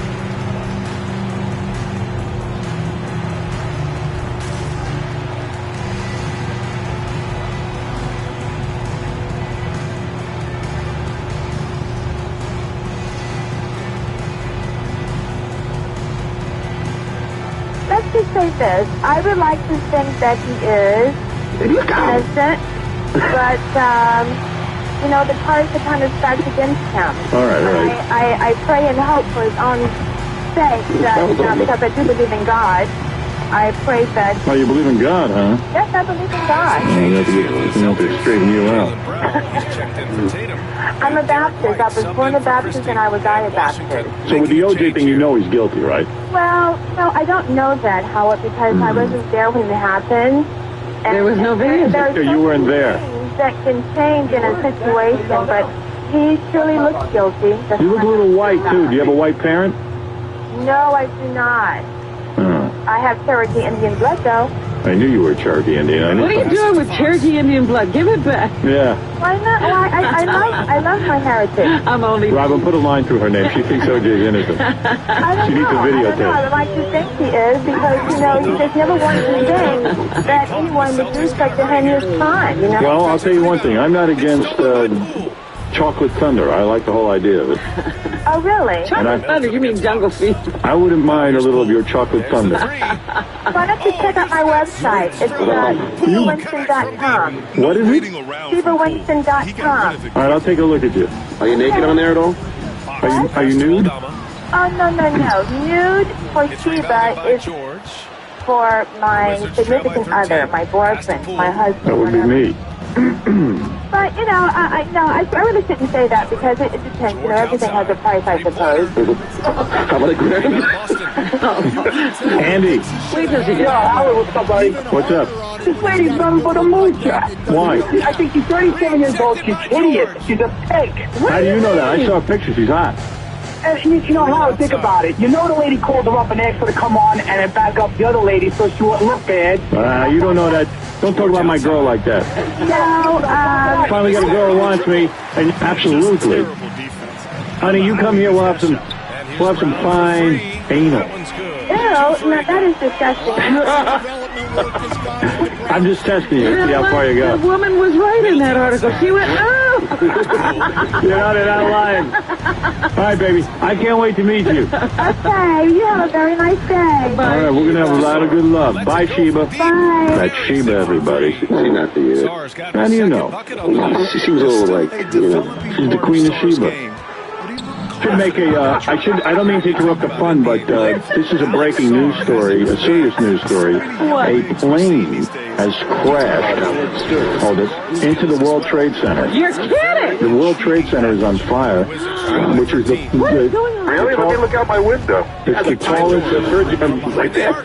Yeah. Was it like one of those private planes? Oh, dude! You see it? Oh my God! I got to go out on my roof. This is incredible. The whole thing is on fire. Yeah. Right. I mean, not a little fire. No, it's huge. Oh, it's huge. Yeah. The plane hits a building. I gotta run. How does it take so long to happen? I'll call you back. Right. I know. I'm always amazed. You know, a plane once crashed in the 40s. A plane crashed right into the Empire State Building, like right in. Right. What kind of plane? What kind of plane? Was it a private? Stupid plane? I don't have any more details. I'm following this story. I hope this wasn't one of those like terrorist kamikaze attacks. You know what? He's preparing to get back to you, sit in on for Dan Rather. That's why he's being very serious. Yes. Taking over. This is my audition. We go now to Sandra Rodriguez, who is on the site at the World Trade Center. Sandra? Hello, Howard. The fire is going very rapidly. Yeah, I'm going to be taking over Dan Rather when he retires. Hey, Howard, it's a very serious story. I mean, I'm sure there's... But fortunately, it's early in the morning. Maybe not too many people are in the building. Yeah, hope not. You know what? That's a financial building. Those people get in really early. Yeah. I mean, they really do. It's like... For the international market. Yeah. Yeah, what do they do there, though? I'm not sure if the plane is like a... I don't want to break up the fun. Perfectly encapsulates how the spirit of the 90s ended right at that moment. Portion of the plane isn't actually stuck into the building. It looks like something's hanging out there. You see on the left-hand side of your screen? Yeah. I don't know if you can see it. Good Lord. Oh, they just pulled back to you. Yeah.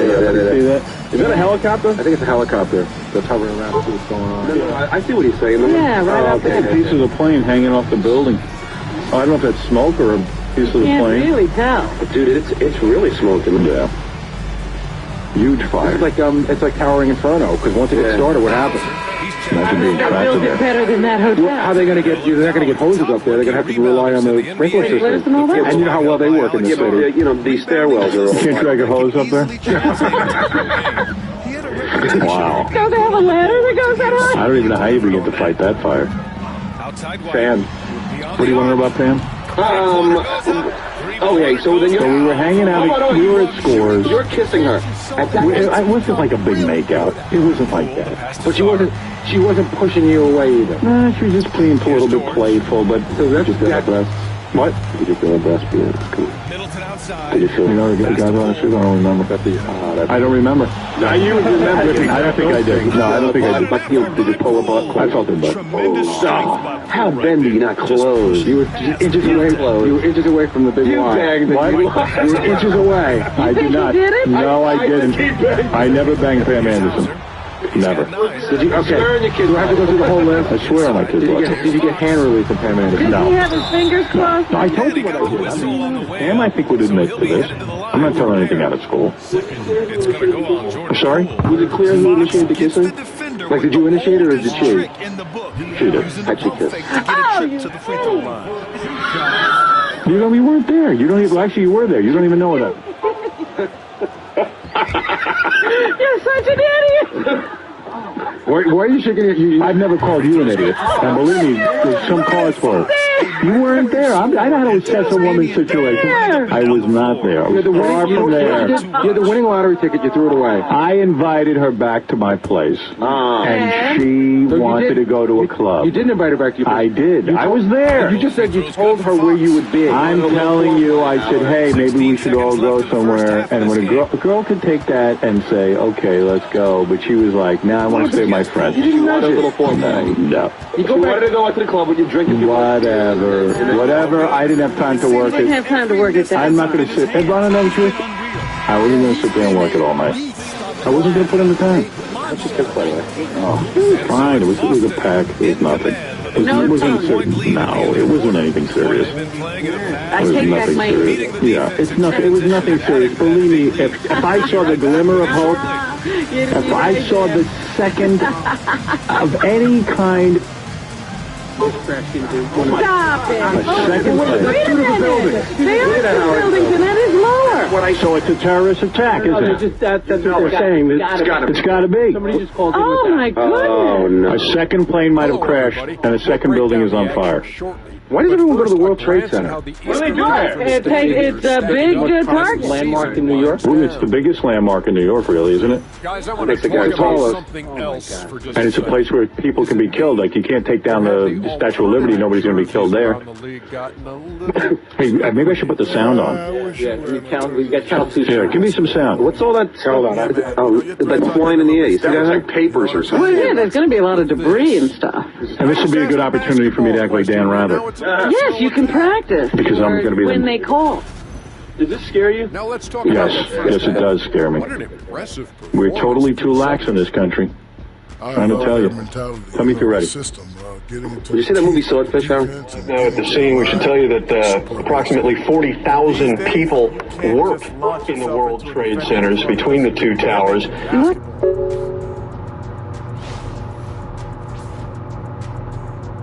That's it for us. Thanks for tuning in. Now let's send you over to Brian Anderson with the third period. He's building 110 stories tall, and joining us on the phone again is John McLennan. He works at 200. I hope it's not Captain Jenks. And has witnessed some of this unfold. As we, just before 9 o'clock, ladies and gentlemen. Hello? Just before, John, you still with us? Yes, I am. Okay.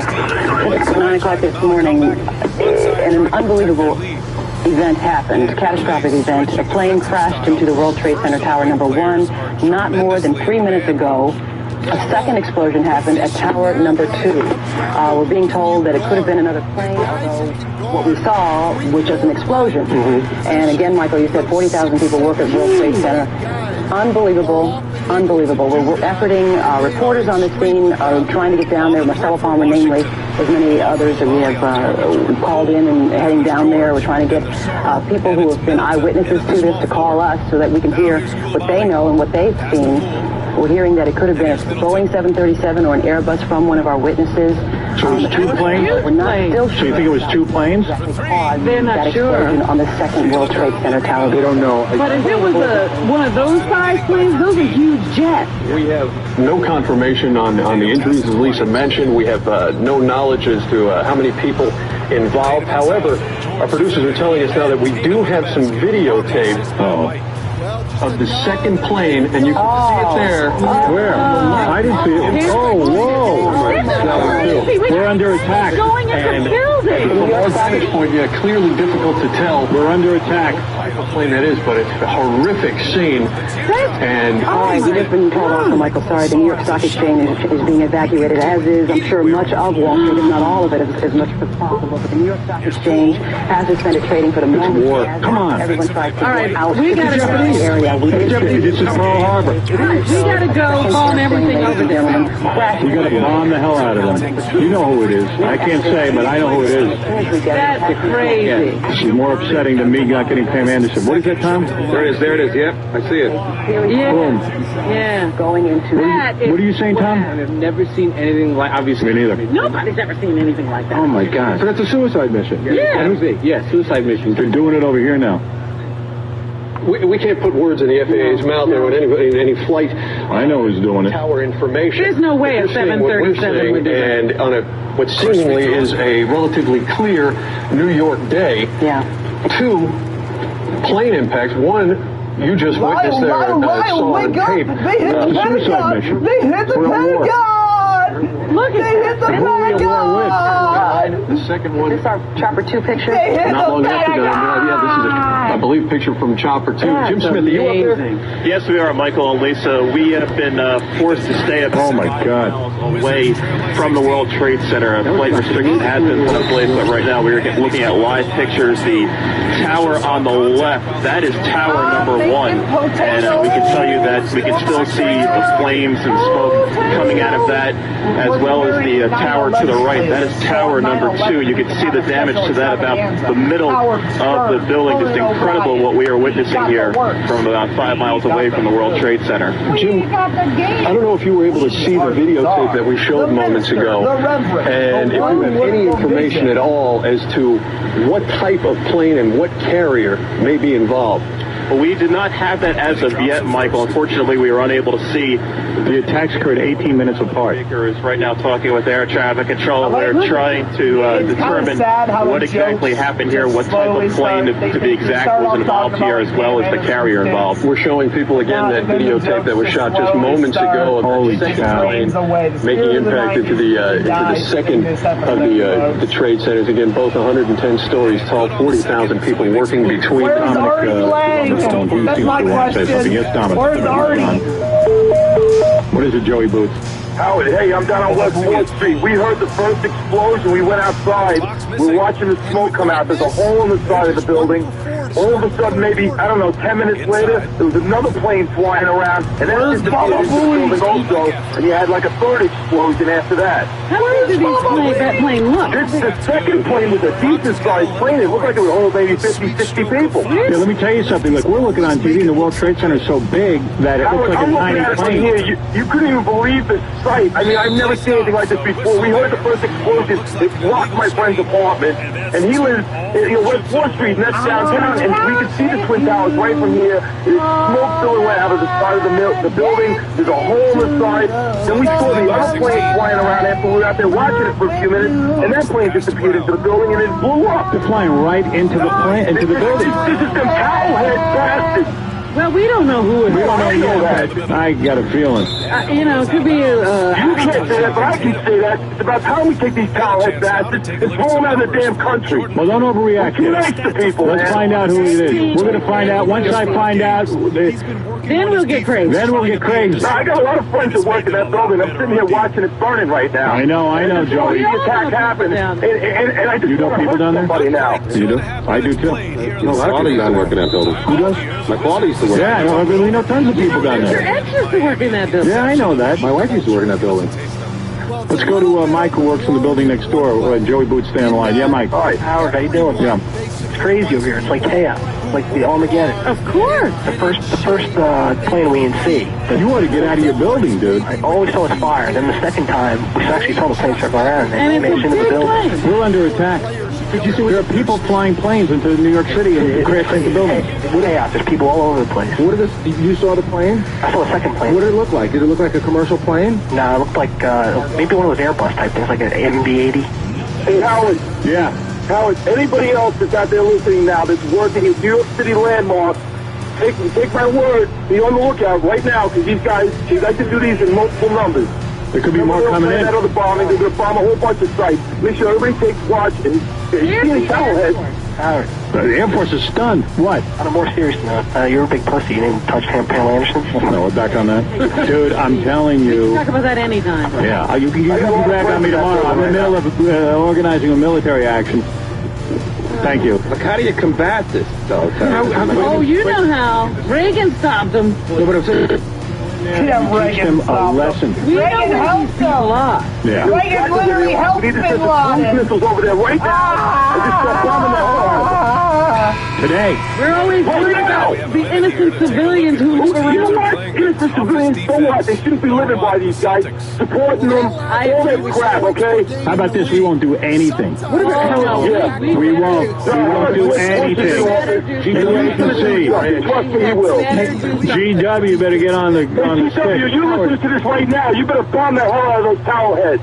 Howard, what was the end result of after the whole World Trade Center bombing and all the trials and everything else? How many guys? Nothing happened. Nothing, right? Nothing. Oh no, it's not true. Well, some guys went to jail. Big deal. Guys. Where's this Where's Obi Bin Laden or whatever his name is? We never declared war on. They tried to get Bin Laden at 3 different places. Remember that? Oh, come on. We can't get Bin Laden, and there's something wrong in this world. Hey, Howard, I just spoke to a guy. He just went by with a body scanner. So there's multiple casualties. Of course. It's 9 o'clock. Everybody's at work at 9 o'clock. It's timed just perfectly. The opening of the stop sign, everybody going to work. Not like Bin Laden was literally telling you the entire time. Oh, the whole building's Some going up. buildings are just going to be, they're like net boxes now. Let me go back to the news report for a second. Let's see what's on the news. Was planned by a terrorist group, or it can be just that the air traffic control system completely crashed. This is going to take a lot No. of Air traffic control All I could system. think of is like a crazy air traffic control. They're not allowed. Visually, no, it's a clear day in New York. No way 2 planes crash into the World Trade Center. They're legitimate news organizations. They're not allowed to say Which is obvious. evaluate some of the See that second plane flying around there, disappeared, and then there was an explosion. You know what? Today is I mean, primary it's pretty day. simple to me what happened.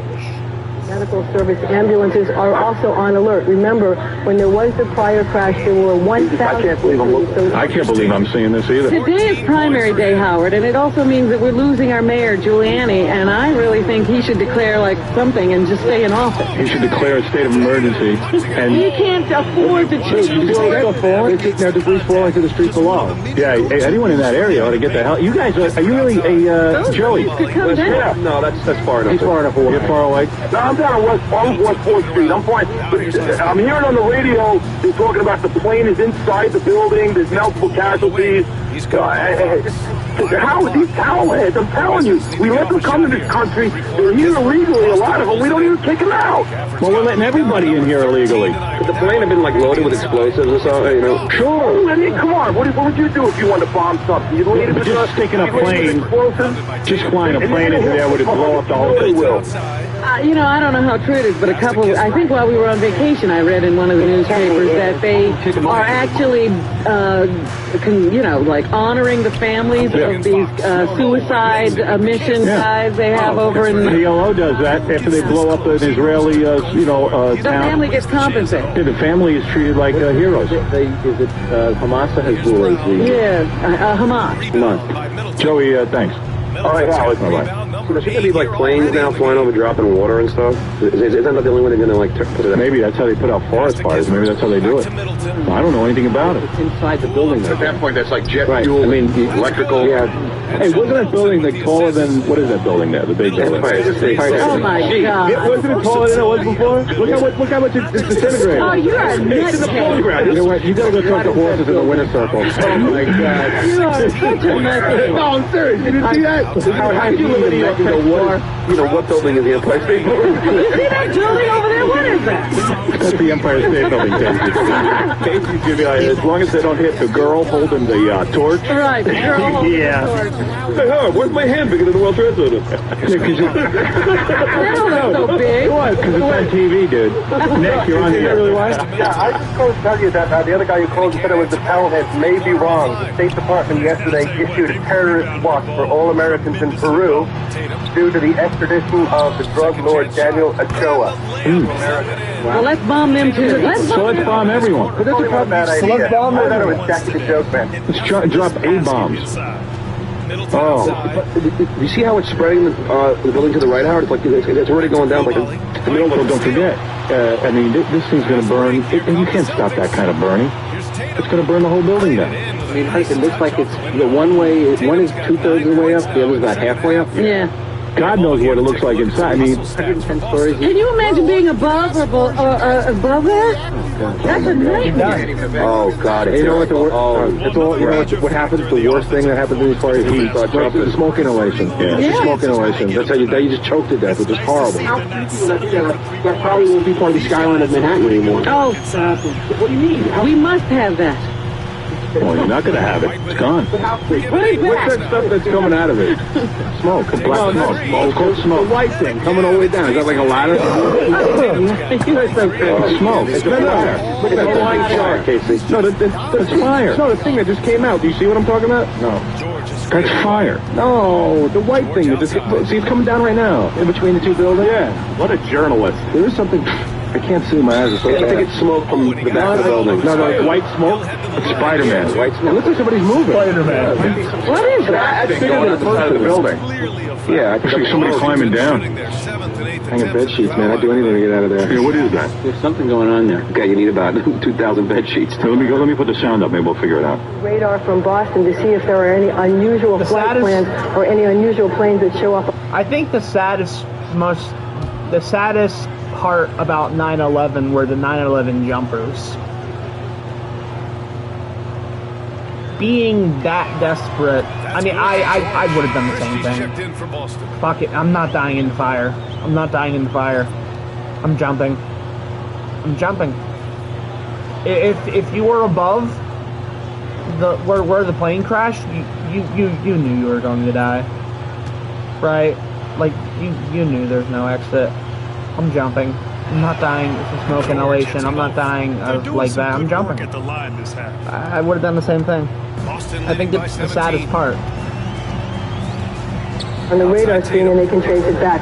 They can do that pretty quickly, but again, the FBI, possibly even the Secret Service, would be called in on this to try to find out what's going on. Remember, it's a manpower issue. You need to get as many people as possible. Yeah, black smoke. Smoke from the back. Billowing. Supposed to speak very shortly. He's going to be. Hey, Matt, how you doing? Hey, how's it going? What's up? I'm watching the Fox Network here, and I just saw a thing on a thing that says that FBI is almost verified that they had been hijacked early this morning before the crash. Really? Oh, so they hijacked the plane. Oh my goodness. There was actually two planes. Yeah, right. They hijacked. That's ridiculous. Watch it on TV now. It's just this is so aggravating. I don't understand how all of a sudden one day it's beautiful, next minute no, everything was ruined. What's that? Oh, here comes the plane right now. Hold on a second. I am speechless. Yeah, I mean, what do you say? What do you say about this? I just feel like nothing will be done. It's just No. I'm sorry. Yeah, I think there will be such an outcry that something has to be done. They've attacked the United States. We don't.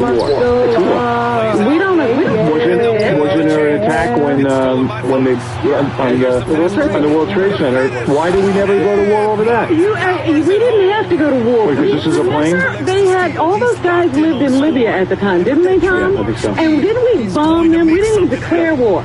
Remember we had the whole thing about France not letting us fly over their airspace? Yeah. We went anyway, and we bombed them. Yeah, not enough. And then what happened? Not Stop. For a while. They've been doing all kinds of stuff. And the Israeli intelligence... You let them build up again. Israel would take care of the problem for us, but we're now all of a sudden we're worried about how the PLO feels. I mean, just let's get real. I thought that was stupid in the first. Yeah, let's just get real. That's what the guys did. They hit the second time. Israelis could kill everyone over there.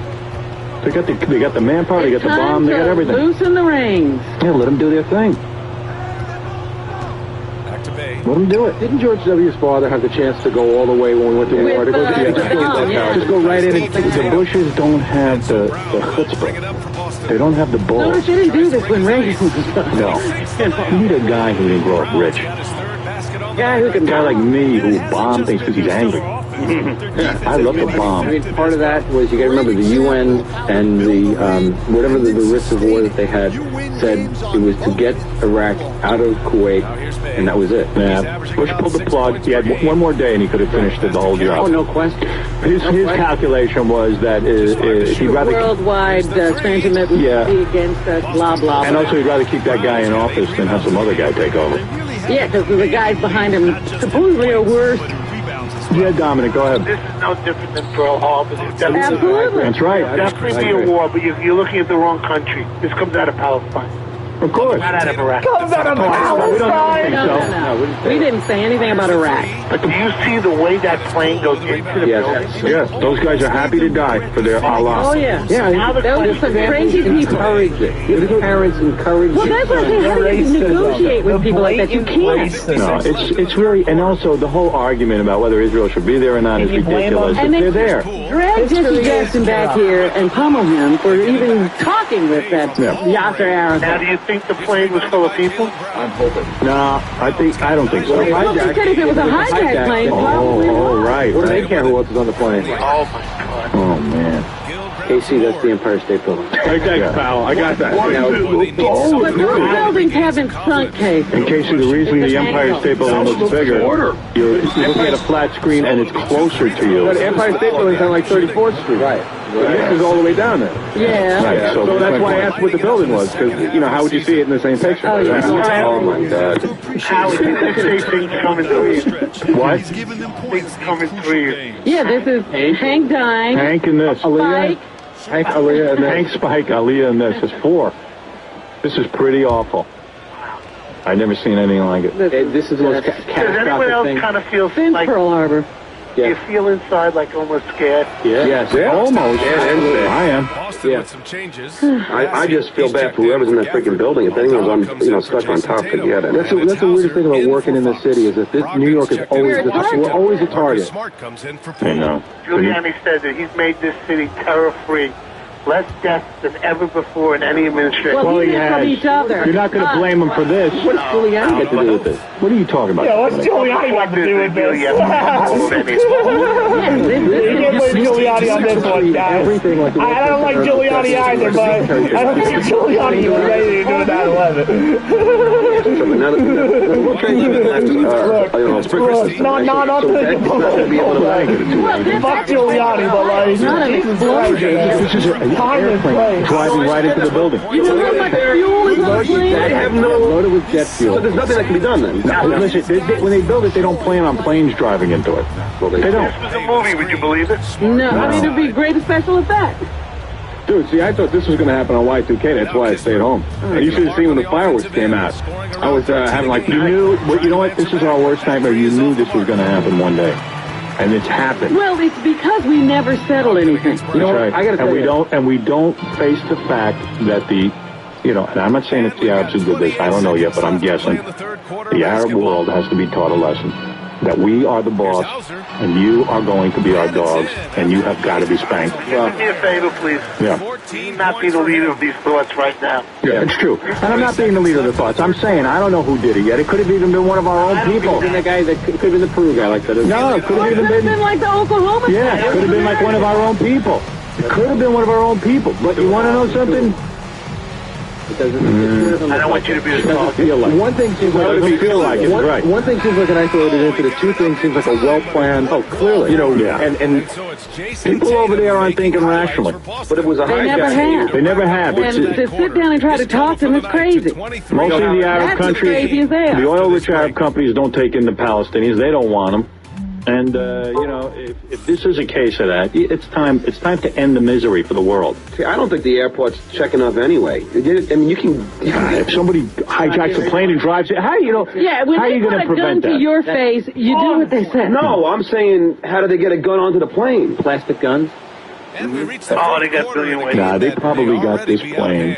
They could go to a private airport to get a plane. I don't think this is a commercial airplane. Well, it depends on what size it is. Wasn't it strike you guys? The second one was a big plane. It's odd that there are no choppers circling yet. I don't think they're letting anybody into the they gotta airspace. make sure, you know, of what's going on. Was you chopper up there? The Channel 2 chopper guy said this. It's a embargo. Right. Down there in the financial district. Down. Closed. It hasn't opened yet. It's closed, but futures 150 points down already. Of course. Hold on. Let's hear this report. Everything will go over By Chopper 2, the first impact in Tower 1 happening just before 9 o'clock this morning. The second impact that we had shown you videotape of not too Actually long live ago. on our cameras here. And we were able to provide that image for you. The second impact, though, happening about 18 minutes after the first impact. And here's another look at it on tape. Hard from our angle to tell what type of plane, or to really discern anything from that other than the obvious. So we're continuing to contact the FAA as well as the Port Authority, airline carriers. We've heard reports that the FBI now investigating possibilities, we want to emphasize, of a possible hijacking and Or suicide mission, that's also a possibility that we're being told is being looked into. all reports from the Associated Press as well. We understand that George Bush, the president, who was in Florida speaking to children on vacation a moment ago, when he was notified of what had happened, is scheduled to speak sometime soon. As he's on the phone to his dad. He was out speaking to children, which is where the he's Associated Press only reporting that the FBI investigating, as is their job, any possible evidence of foul play. Okay, of course it's difficult to find out information because the Port Authority is based at the World Trade Center, and Marcia Kramer's been trying to get in touch with them. Authority has closed all their bridges and tunnels coming in and out of the city. Wow. What that means is the George Washington Bridge is closed, the Lincoln Tunnel is closed, the Holland Tunnel is closed, and all airports are now closed. Wow. That's regarded as a security measure. Remember, when you take a look at the possibility of terrorist attack, our bridges and our airports and our tunnels are regarded as prime targets. So to make sure that there isn't any other further disaster, they are closing all the bridges and tunnels into New York City. So to repeat, the George Washington Bridge, the Lincoln and Holland tunnels are closed. All three area airports, Newark, LaGuardia, and Kennedy airports are closed. Now, in Washington, the FBI was said to investigating reports around 9 o'clock, just before the first crash, of a plane hijacking. That's something that they're going to have to be looking into to see if the plane that crashed into the first World Trade Center building, Tower 1, was in fact... We got to be at war, right? we're waiting for our president to speak. Pretty close. Yep. Yeah, how are they going to figure out who's responsible for this? First, you can't declare war until you know who did it. Yeah. I think these are people to declare war on, though. Right, yeah, I mean, in general. We can all take a list of candidates. Yeah, but you use this as an excuse. Exactly. It's not something to do lightly. What day did this had to be? I know. So coordinated. This is, you know. This is what we've all known is going to happen. They're all saying we've been lucky this hasn't happened before. It was either going to be the Midtown Tunnel or one of these big targets, and someone was going to blow it up, and now they've done it. You know, a lot of TV channels are out. The towers are up on the wall. Is that right? Yes, and there's radio stations up there as well. The footage of that plane flying into it was pure Jerry Bruckheimer. I mean, it looked like it was straight up. Yeah, it's like an Arnold Schwarzenegger film. There's Bush. You know what's weird? Let's see what Bush is saying. I have spoken to the Vice President, to the Governor of New York, to the Director of the FBI, and have ordered that the full resources of the federal government go to help the victims and their families, and to conduct a full-scale investigation to hunt down and to find those folks who committed this act. The country. Terrorism against our nation will not stand. Well, it seems to be. And now, if you join me in a moment of silence. Oh, with the prayer. moment of silence. You know what I want to hear, Howard? Yeah. I want to hear him say, we will find these people. I want him to be angry. Yeah. Look, we're going to find these people, and... You know what I wanted to say? Planes are on the way. President Bush, who was down in Florida for what was... You know, you got to remember who his dad was. His dad was the head of the CIA. His dad is a strong, powerful man.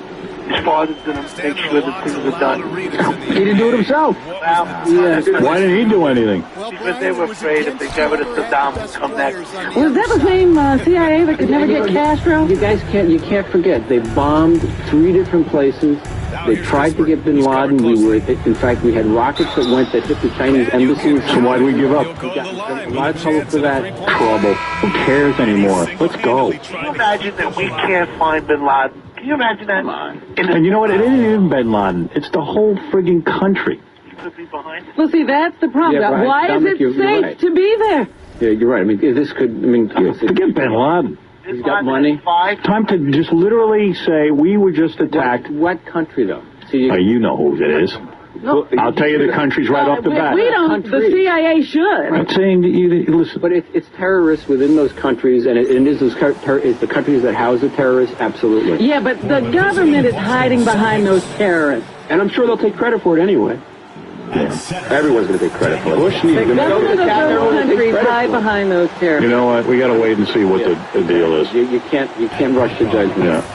Well, we could. It's not like Pearl Harbor. We knew who the Japanese were. Yeah, right. Yeah, they at least announced. We did it. But Bush could have generalized. He could have made a speech along the lines of that Reagan one from 15 years ago. He said, they count on America. No one's been able to write him a new speech. I agree with that. He's afraid to. Bush is the kind of politician. He's afraid to say something spontaneously. Yeah. He just said, "I'm going to say a prayer." He doesn't have any spontaneity. He's got to wait for Cheney to tell him what to say, and he's going to get. I guarantee. I'd bet $10 million right now. He's on the phone with his dad asking him what to do. Well, you know what? The first thing he said is, "I call the vice president." Yeah, because the vice president's in charge. Dick Cheney's running the country. Anybody who doesn't know that is crazy. And that the whole world should have a minute of silence in the middle of this. Jenny? Does he have a military background, Jenny? Cheney? Yeah, he was Defense Secretary. Cheney. But originally... Good accent do you have? Cheney. Cheney, he's talking about his own chin. The buildings are now buckling, they're saying. That literally... Of course. I mean, the infrastructure's got to be... A Boeing 767 from Boston, according to our information partner, CNN. We're not sure which plane that was, if it was the first airplane or the second. Again, looking into the possibility of a hijacking, a possible suicide mission, the FBI on high alert. All bridges, tunnels leading into New York City have been closed. All 3 airports have been closed, all under the command of the Port Authority, which ironically is based at the World Trade Center. Also, the Emergency Command Center that's supposed to be bomb-proof and earthquake-proof is at 7 World Trade Center across there. President Bush, as you see on the bottom of your screen, is calling the crashes terrorist attacks, and he is pledging to a full-scale investigation to hunt down and find the people responsible for it. Marcia Kramer, you're in the newsroom. What can you tell us? Well, I can tell you now that New York City is going on high alert. It's going into what you would call its terrorist alert. They've established a no-fly zone over all of Manhattan. The Lincoln Holland tunnels have been closed. How do you enforce a no-fly zone? You get the any plane that comes into the area will be shot down by the airport. You know, the planes are up now. Our planes are all up. Our war planes. They're on full alert. But see, that's what I was trying to say before, Howard. You'd have to have a military base next to the World Trade Center, everything. You can't. The only way you protect against terrorism is to be a very strong parent. We're the leaders in the world. We have all the technology to spank these douchebags and fix them for once. We've been We're lenient. We're too liberal. We're trying to let everybody solve their own problems. When parents are too liberal, the kids get spoiled and they act out. Just buy the World Trade Center? Seriously. I don't know who did. Yeah, somebody confirmed at least one casualty. Oh, believe me, it'll be a lot more than that. The only saving grace might be that people weren't in the building because it was 9 o'clock, but like as we said, people get into work pretty early around here. 9 o'clock is late for the financial community to get to work, and right, it is. Right. Developed after the bombing of the World Trade Center. And I disagree with Tom. After the bombing of the World Trade Center, nobody was hunted down. There was nobody to hunt down. Well, there was. They put people on trial. These aren't big deal. These aren't individuals. That's what I'm saying. People. It's got to be countries. Countries have to be held responsible. me see. Mayor's emergency bunker located at the World Trade Center. Every emergency thing is located there. It's bridges and tunnels. The UN, the United Nations, has been evacuated. The stock exchange has been evacuated. These are two of the landmarks in New York City that police and FBI officials have regarded as potential targets of terrorist attacks. Again, we have also learned that FBI offices all across the country have been put on high alert for the possibility that there could be terrorist attacks other places in the country. Again, President Bush said that he called it an apparent terrorist attack, but it will take some time for the FBI. Listen, we let all of these terrorists live in this country. We do. Did you see that the subways are shut down? I just said I'm telling you, you won't be able to get home. This is crazy. All right, we got to take a break. Right here. We're going to take a break, and I think we should just come back. We'll wrap it up. I don't know. I don't know how to wrap it up. I'll wrap it up. You don't have to wrap it up. It's just there's no wrap. I'll find a way to wrap it. I'm going to call my kids. Goodbye. Whoa. What do you mean you're calling your kids? How dare you? Kids. Who's more important than us? You're going to call your kids? I want to make sure they're all right. Wait. Your kids are your kids something to do with the World Trade Center? No, but just at a moment like this, you want to just worry about it. I feel really bad about my call. I think the terrorists are going to avoid Garden City, Dominic. Yeah, I think imagine they're going after Dominic's law office. I just have to tell you, I do eat more in moments of fear. Yeah, I'm afraid you're going to balloon up. Yeah, I think he's really going to get something to eat. Exactly. Yeah, I think you have to go eat. Go ahead. There's one Danish left. All right, I have to take a break, and when we come back, I guess we'll close up the show. Yeah. Okay, right after these words. The Pentagon, what? Howard Stern Show. Howard Stern Show. On WBCN. I've killed our commercial break because of what's going on now in our country, that we're just going to come back and be with you. The Pentagon has just been attacked. Hit by a plane. Hit by a plane. The World Trade Center has been hit by 2 planes. This is what we know so far. And I got to tell you... They evacuated the White House. Let me put on the sound. You can see the World Trade Center, which was hit by 2 planes. The first plane that hit the World Trade Center was a plane that was hijacked from Boston. As a result of that, we can also tell you that Logan Airport in Boston has also been closed. New York City airports are closed.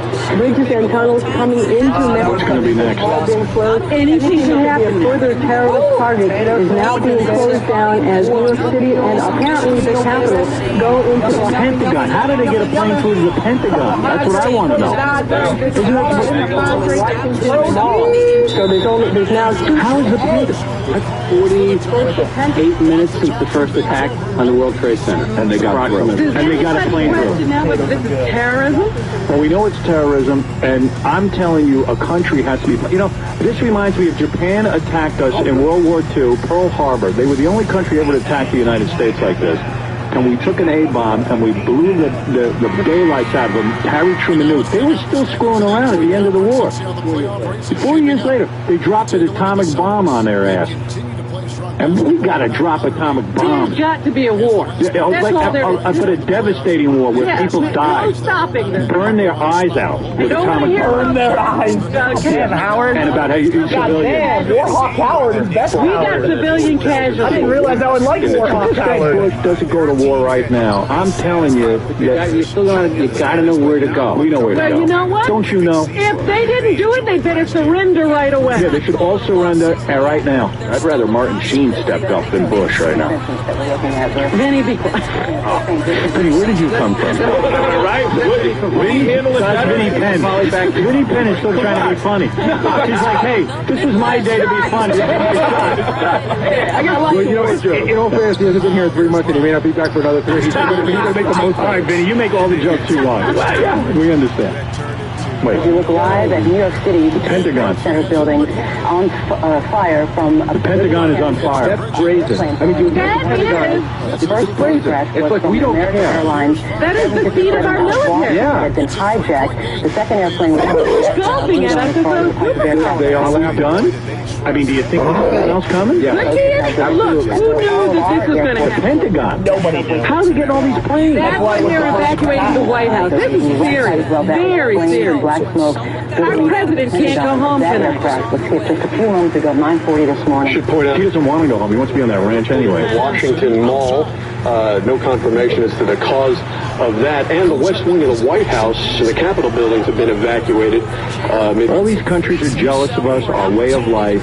They want us to be miserable like they are. Right. And we are now miserable. And now is the time to not even ask questions. Nope. Just to be pissed off and drop a few atom bombs, do a couple of chemical warfare hits, let their people burn and suffer until they understand. Our stores of everything, because we haven't been bothering anybody. Right. They started screaming about colonialism, we stopped. John Flattery, I'm sorry. Yeah, we definitely stopped. I don't know why I'm going to you, but California, watch. yeah. Something in the Midwest. There's something in the West, something in LA, Chicago. I mean, there's obvious targets in Chicago, LA. Chicago or something in Boy, they're going to the Pentagon. They're doing it. They've shut down Wall Street. Can you imagine they bombed, they actually crashed into the Pentagon. How do you get to do that? I thought that that airspace is completely protected. And how are they not on alert? Everybody's on alert now. It's 48 minutes later. I mean, So what? I mean, it's certainly enough time. I'm saying that. Yeah. I'm agreeing with you. You know this is a huge country to try to protect, though. I know. But the Pentagon is a target that is considered a highly desirable target. But you know what? They're sitting there going, nobody would ever do this. Just like they did during World War II. After the White House, what's the next biggest target? It's got to be the Pentagon, right? Yeah. What's bigger than that? Pentagon is bigger than the White House. It's where we have our nuclear capability. Now, dude, where does all the cabinet and the president go when you evacuate them? Where do they They go? have bunkers. If they have to. They have bunkers. What do you have, probably? Yeah, well, we have the top. We go to your apartment, we get a better view when the plane comes. Yeah. Air Force One. Imagine if there was something in those planes that crashed. There was something in there. No, I'm saying like a chemical or something like that. They don't need more than the fuel. That's right. That's all they need. No, he's got a point. What if there's some killer gas in there, some chemical? That's a good point. I think everybody would be, we'd already be dead. There's no air in this building. Not to make a joke. We're the only ones left. I swear to you, I'm getting queasy. There's every reason to I'm having trouble breathing. There's every reason to be. Who do I sue? We are under attack like never before. Howard would be the only casualty. No, I'm telling you, I'm starting to get agitated. Well, don't have a heart attack before you find out what That's why I love the Howard Stern show, because they got my brain. I know. Anything for content. I'm very angry. I feel that people need to suffer now. Scary. We Their have to city was protect our way of literally life. under attack by Exactly true, Al-Qaeda. Howard. And they You'll get no argument there. Fuck it, you'll see, Sid. they'll do nothing. The show must go on. You're wrong. Here at Bellevue Hospital, you they're better be wrong. expecting. Listen up. So far, 2 have arrived here. It seemed that the injuries were minor. I feel like I'm watching a movie. This can't be real. Time ago, and alarms were going off. Right now, they're on external disaster, a very high alert at this hospital. Everybody gearing up for this disaster. And here on the FDR, continuously, there are sirens just whizzing by, police cars, fire. Can I say something? I'm trying to think who is it that could talk to us right now to try to calm us down. The only person I can think of is on the phone. Cabby. Crazy Cabby. Yes, Cabby. Can you make sense of all this? Yes. Cabby. Yeah. I live in Brooklyn, and I'm standing on the roof of my building, and it's disgustingly sick what is going on there.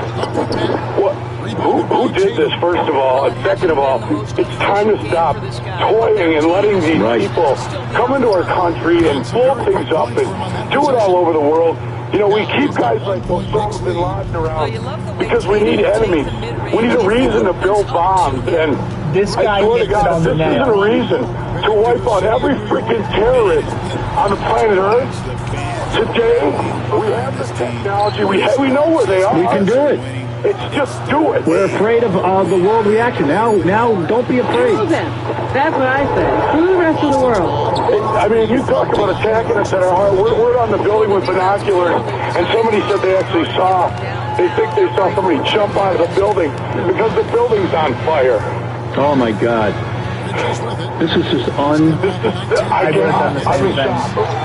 in shock, too, and I'll tell you one thing. I'm getting increasingly woozy from this. And they're closing down all of Manhattan. We will not be let off this island.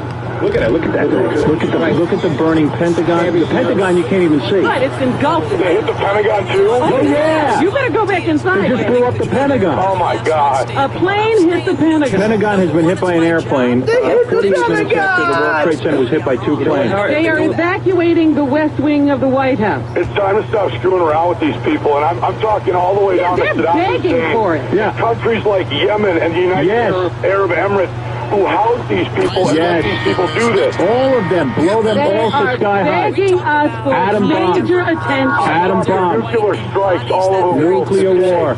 Just do it so that they're flattened out and it turns into a paved road, and we'll take the oil for ourselves. And we'll take the oil for ourselves, by the way.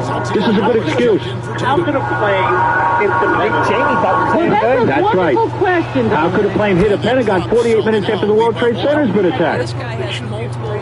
No, because it's probably a commercial airline that was hijacked. Think about people on They these just planes. said a plane was hijacked from Boston, one of these planes. 767 is, I called my wife, and she said the report she heard was that it was a 767 out of Boston, and that is probably the first one. I think that's the second. Oh, really? Gabby, thanks for the call. Howard, I know. I don't even. Travesty to ever hit the world. It is the one. It's certainly the biggest travesty in our lifetime. I cannot believe it. I'm disgusted by humans, and we better take care of business, or we're all lost. Yeah, our way of life will be destroyed. We are now we have to sit in fear. Now it's time to get busy. Country on the planet, If we and we sit let in this fear, we happen. deserve to have our lives destroyed. Right, don't sit and listen to these other countries like France, you fakes. Wait and see. Yeah, how many times have we bailed their ass out? They house terrorists too. Oh, absolutely. Get rid of them too. Well, you know what? Just blow them all up. There's debris falling onto the street from the World Trade Center, flames and smoke from both towers. I can see it from my. I'm standing on the roof of my building. All right. It makes me cry. It's sad. All right, thanks, Gabby. An evacuation has been ordered by the United Nations. Now they're getting everybody out of every tall building. Right. Hey, Howard, CNN just also reported that they closed every airport in the country. Good. Absolutely. Let's get no busy. time to be flying around. See anything up there? Shoot it down. Yeah, Dominic. Right, what's next? What? I never thought the Pentagons. See, you can't get. There's no getting off Manhattan now. Everything's closed. If they plan 3, they can do 5. Yeah. Oh, yeah. They could be all day long with this. This will be going on every day now unless we act swiftly and no investigation. You know what countries hate us. You see what I say? See, I'm Yeah. always, considered an extremist. But I say you declare war on everybody, and then whoever surrenders doesn't get killed. Right. But how do you kill every son and child? I just do would. it.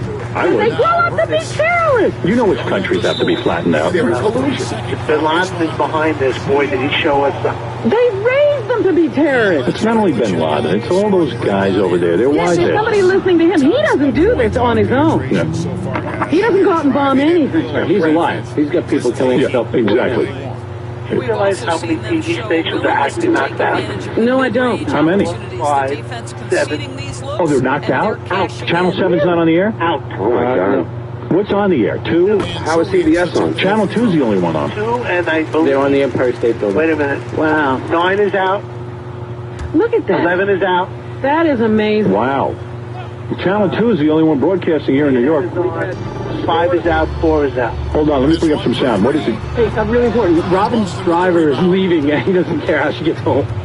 Is that true? Yeah. So why don't you go? Oh, that's hysterical. He's leaving right now. I'll be fine. But Robin, you can't get home. I know, everything's closed. Robin, you can stay at my apartment. No, that's all right. You hear such conflicting stuff. Howard Scott said that he heard somewhere, that Scott the engineer, that everything's open going outbound, that they want everyone out of the city. Well, I just saw that they closed the battery tunnel. That can't be true. If anybody needs to leave, go ahead. Where can we go? I'll hold down the fort. I went upstairs and told everybody that as well, and everybody's saying, where am I going to go?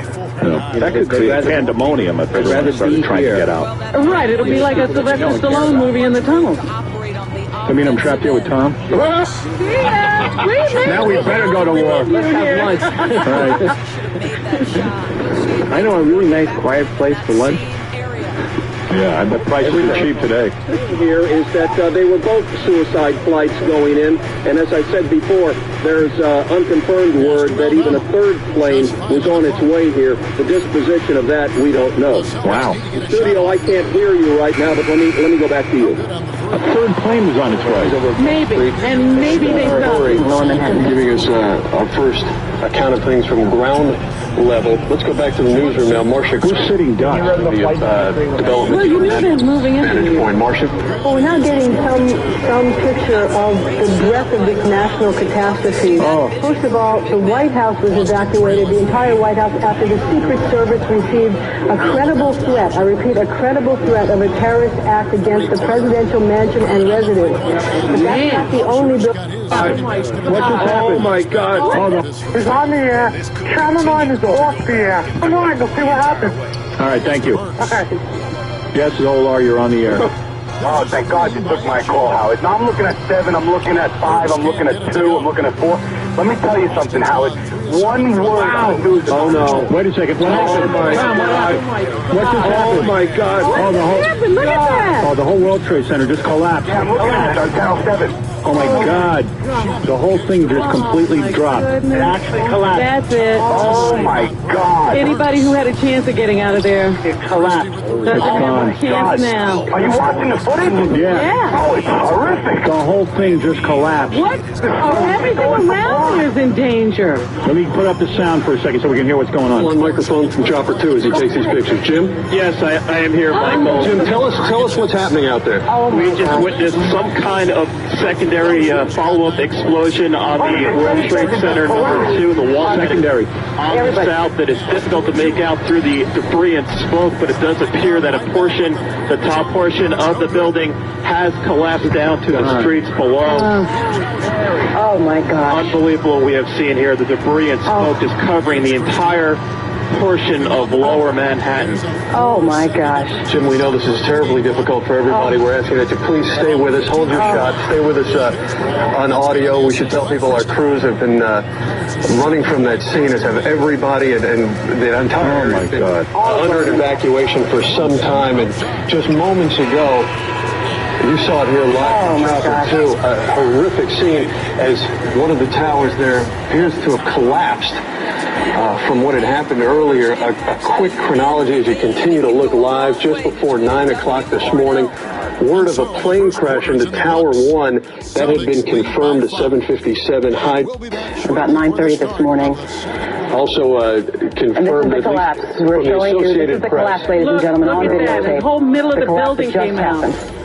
Unbelievable. It's like an implosion, right? Let's go to Marcia Kramer now in the newsroom as she watches what you're seeing at home right now, Marcia. Well, the real concern right now for New York City Emergency Rescue Squad is to get people on the ground away from that scene as soon as Run down. Back to Cindy Shu in the newsroom. Wait a minute. What's the matter? That's the other tower is gone. Hold it a second. Let's hear this. World Trade Tower Center, no more buildings. If Jim Smith is with us still in Chopper 2, Jimmy, you there? What? Michael, we just saw that as well. The second tower, the only one that was standing, tower number 1, just we saw some kind of explosion, a lot of smoke come out at the top of the tower, and then it collapsed down onto the streets below, much like we saw the first tower just about a half hour ago. Gosh, this is an unbelievable, it's incredible, incredulous. And truly, as you're looking at at what there is of the Manhattan skyline at this point, the two most prominent landmarks, the World Trade Centers, they're reduced to a pile of rubble and ash. They're gone. City. Jim Smith, stay with us if you will. What is like nothing. It's unbelievable. It changed the face of New York. Seeing the entire lower half of Manhattan just completely covered in smoke, debris, dust, everything well south of Canal Street is just completely covered in the smoke and dust at this time.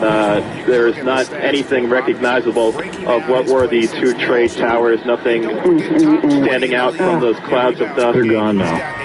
Yeah, I mean, that's the end of the World Trade Center. What have we done so bad to deserve this? Nothing. The only thing we've done is... Look at that. Look at how the debris has rained down on the street. Isaac, you're on the air. Hey, Howard. Listen, I was in Israel for a year. This stuff happens every single day. I know. Well, now it's been brought home, and this is what the Israelis have been saying, and really the world has not allowed them to wipe out these terrorists, but... To be completely honest with you, it's like it's almost like to say that all Arabs are bad, that's wrong. But to say that we should stop ourselves from, retaliating against Hamas and the PLO and organizations like that, that's only purpose is to destroy. You know, I mean, in other words, talk about human rights, fine. But this is not about human rights. This is about terrorism. You know, and you have to fight an army with weapons. There's no way. Yeah, no, you got to take out countries. Frank, you're on the air. Frank. No, Frank, he's gone. I don't know. A lot of the phone lines are giving us trouble. I can't make calls going out. I've made a couple. If you keep doing it, it comes and it goes. But within this is unbelievable. Kathy, you're on the air. Yeah, Howard. I'm calling from Phoenix. I just wanted to give you guys a kid's perspective. I got a 9-year-old sister that just called me and asked me why people hate the Americans. Well, because we have everything, and we have a way of life that's organized and free, and they're just. It's an easy question to answer. We have it all. I said, honey, I'm sorry you have to list stuff like this. Because these other countries live in fear of their leaders. It's unbelievable. They're raised to hate, and we have to now recognize. That is the Howard Stern Show during 9/11, as it happened. Taking his game to another level. You found a place of complete focus. It's now been 100 years since the worst beatdown between grown adults in the history of American sports. There is so much to tell. There's the dog that chased one of the players around the stadium. There's the kicker who caught his own kick for a touchdown. There's the player who entered the game, took a snap, threw the ball in the air in a state of sheer terror, ran off the field and hid, and of course, there's the score. In 1916, Georgia Tech's football team beat Cumberland College by a score of 202. Oh, sorry. I forgot one. Doris, when you think of Mikal Bridges, what comes to mind? The fact that he is available almost every single night, that you can count on him to bring great defensive intensity. He's become a legitimate threat for three-point territory, and now all of a sudden he's adding some ball skills. Mikal Bridges gets better every single year. He's found his rhythm from deep. And I think the defender knows once he gets cooking, look out. The bucket looks awfully big to him right now. Carries it for the three-point lead. Bridges got 5 points in the quarter. Wait, how about that quick three response by Mikal Bridges? 222 points in a game. That is an unbreakable record. It has been 67 years since the team scored even half that many. To do this, Georgia Tech had to score 32 touchdowns in 55 minutes, which means it had to score a touchdown every minute 43. Now, it is fair to say that Georgia Tech was a million times better than Cumberland College, but that doesn't explain this. That superiority alone explains Secretariat, who won the Belmont by 31 lengths. It explains the 1940 Chicago Bears, who won the NFL championship 73-0. It explains the time UConn women's basketball took a 74-9 lead on SMU. Those are routes, yeah, they're blowouts. This was an irrational, malicious act of cruelty that just happened to also technically barely be a sporting event. We have accounts of what happened. It's scoreable. We can score it. In the same way we can award a blue ribbon to a supernova. But first, let's understand where this malice came from. It's 1915. Cumberland's team, which used to be good, is now terrible. The coach is a reverend from around town who doesn't know the rules and doesn't approve of all the violence, so he makes up new practice drills that are more to his liking. In one drill, he has two guys stand a few feet apart and just lob the ball to each other over and over and over. In another drill, he has them sit in a circle and close their eyes, and he would place the ball behind one of them, and then they'd have to guess which one had the ball. It was like an even worse version of Duck Duck Goose. I don't know, I feel stupid even talking about it. Unsurprisingly, none of the players came back after that season, and it was up to George Allen, the 20-year-old athletic manager, to save Cumberland football. He figured that if the baseball team could get a little bit of buzz, it could sell enough tickets to finance the football team. So he arranged for Cumberland baseball to beat their opening opponent as badly as they could. The thing is, Cumberland players weren't good enough to do that, so he convinced the minor league baseball team to dress up in Cumberland's uniforms and play as them. It was an entire team full of ringers. I couldn't confirm this, but I believe the minor league team in question was the Nashville Volunteers, half of whom had Major League Baseball experience. Cumberland destroyed Georgia Tech, 22-0. They were hitting everything. After a while, they got bored and they just started bunting every at-bat, and they still scored 3 more runs just by bunting. Georgia Tech baseball was humiliated, and so was their coach. His name was John Heisman. John Heisman, born and raised in Titusville. Titusville, brother. Heisman was a great baseball coach, but he remains one of football's hardest. He's the god of football. Modern day football game. The scoreboard shows the down, yardage, and game clock. That was John Heisman's idea. The quarterback yells, cut. Heisman came oh, not Heisman! The ball in the air to the quarterback. Heisman invented that. Then the quarterback throws a forward pass. Heisman invented that too. This quarterback was the best in the nation. So Heisman's what got me into football. Because Heisman's strategies are fucking insane. 1916 rolled around, and Cumberland no longer had a football team. Heisman didn't care. Georgia Tech Cumberland was just saying that because I like Heisman threatened to charge town that I'm in. I'm like a little bit of a sadist. $66,000 in today's money, I'm not just saying that. Heisman's strategies are fucking insane. Couldn't stand it. You know what I mean? Not for no reason. Sports writers are useless. Like, we are useless. Heisman took issue with the way sports writers oversimplified. They figured that the more points a team scored, the better that team was. Heisman knew it wasn't as simple as that, so he wanted... doesn't take him any time to get set up. He wanted to rack up as many points on Cumberland as he possibly could, to show that if you really wanted to and your opponent was bad enough, you could score as much as you wanted. In order to save themselves a crippling amount of debt, Cumberland rounded up a bunch of law students, some of whom didn't even know how to play football, and sent them to play against what may have been the best football team on the planet. It's the afternoon of October 7, 1916. H.J. Carney waits for the opening kickoff to fall out of the sky. He doesn't move. He looks to his right, where Edwards, the quarterback, makes a block. He turns to his left, where a man listed as George Murphy gets ready to throw another block. This is not actually George Murphy. This is Johnny Dog Nelson, the only ringer George Allen was able to recruit this time around. He's a former player and a sports writer by trade. Here he is reporting on another football team a month from now. Johnny Dog lifts entirely. Carney still hasn't moved. He's clobbered right where he caught the ball. Edwards, who made the first block, is knocked out cold. Cumberland has lost its quarterback on the first play of the game. Gafford with the ball. Now guarded by Towns. Aldama inside. Robinson on him. Aldama can't hit. Well, we love his ability to attack the rim. He just loses a little bit of focus and misses the chipping. Fox against Burks. Pass to Robinson. And the call on the shot that sends him to the line. I think obviously the shot blocking skills are the first thing you think of when you think of Mitchell Robinson. But this guy is showing signs of improving on the offensive end as well. Take a break. Take a break. 2 shots.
Brunson against Tatum.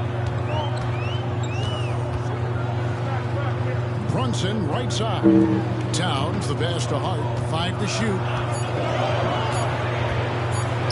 Shamet. And Boston with the rebound. Gafford's got 8 rebounds in this game. To the inside. Throws it down. JT. You see the level of verticality that Jason Tatum brings to the table. Oh, nice. That's too hard. Outside, Towns. Robinson a screen on Tatum. Towns for 3. Rebound by Gafford. Definitely a situation you want to make sure you don't give him too good of a look. Outside, Tatum. Good, and a nice assist from Fox. Tatum's got 5 points now in the quarter. What a weapon the 3 has become for Jason Tatum. Look out. And the timeout called here by Tom Thibodeau. He wants to talk to his guys. Trying to snap them out of this little slump. Just feels like the basket is looking awfully small to them right now. They're having a hard time getting anything to fall. Your next 7-man squad. Now on the court is your fight squad. Get down and let him hear it. It's Eastern time.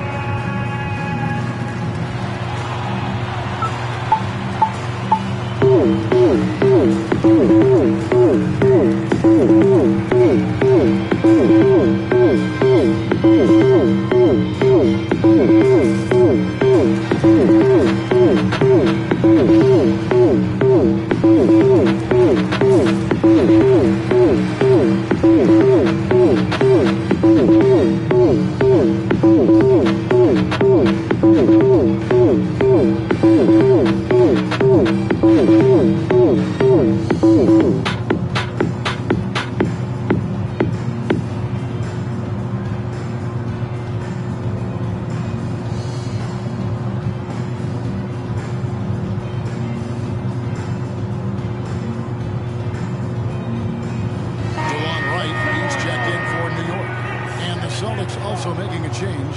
Aldama's checked in.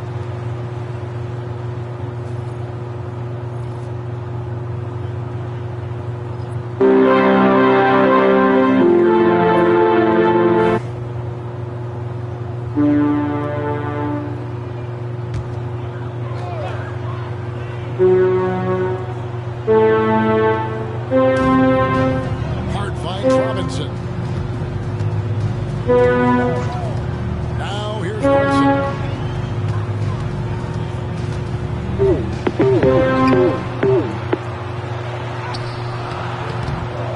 It's out of bounds to the Knicks as New York retains possession.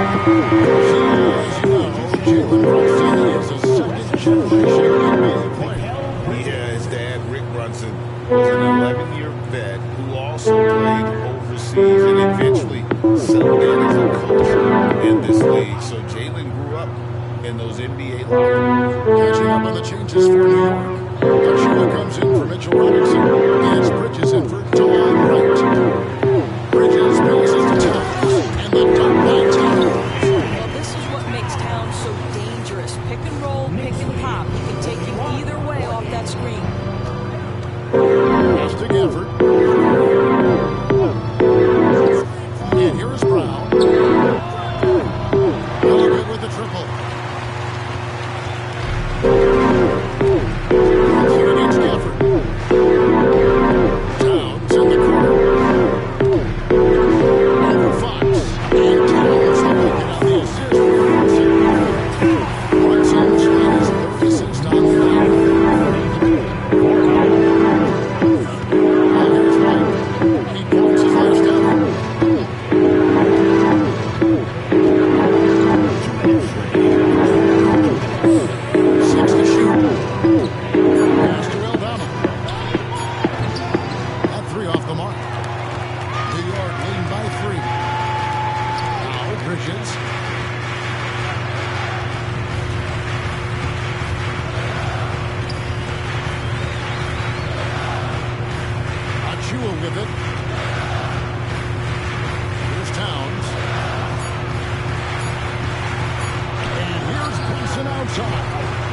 defensively by Fox.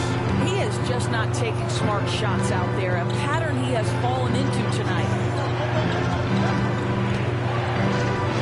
Some nice ball movement here by the Celtics. Brown outside. Over Hart.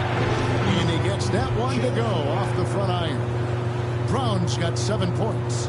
Sweet little mid-range from Jaylen Brown. That 3-level scoring coming into play. Brunson kicks to Bridges. Pass to Achua. There's 45 seconds left in the first half. And foul on the shot, so he'll get a chance at the line. Yeah, Achua has a knack for understanding when to opportunistically look to score and draw these fouls. The Knicks have only 1 missed free throw. They've had 5 attempts and made 4 of them. Take a break. Take a break. 2 shots.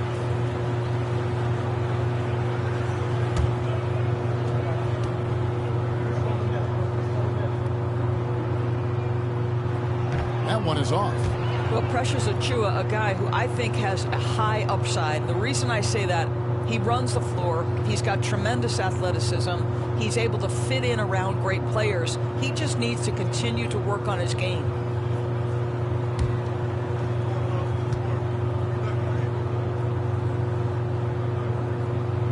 And he can't get the second one to drop either. Coming up empty that time. Brown with it. Hart covering.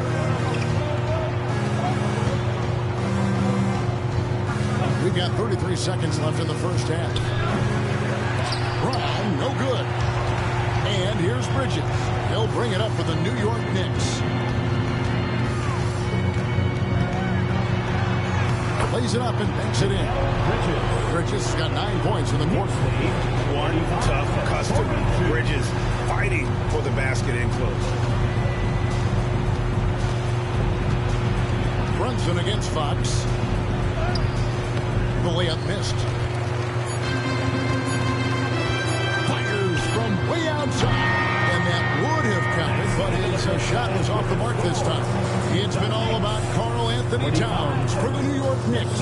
He's been a major threat from three-point range. Got 2 of them to fall in that quarter. And a chance now to send it over to David Aldridge, standing by courtside. David. Thanks very much, Coach. This team is still developing. What do they need to do to really reach their max? Just keep working every day. Get maximum effort, great concentration, and play to win. Make winning plays. Sounds simple, but I know it's not, Coach. Thanks for your time. Back to you guys.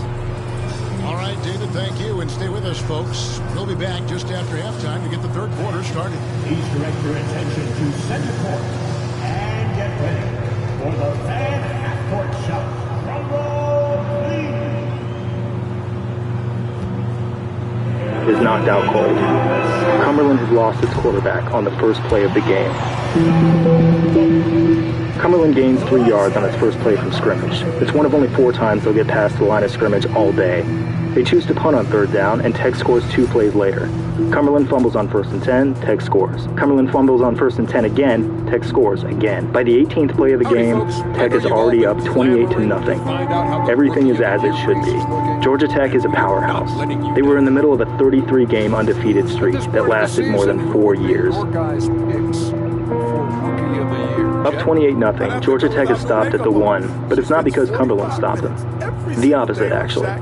Tech's running back, Strupper, takes it to the 1 untouched. The Cumberland players actually get out of his way. But then he downs it.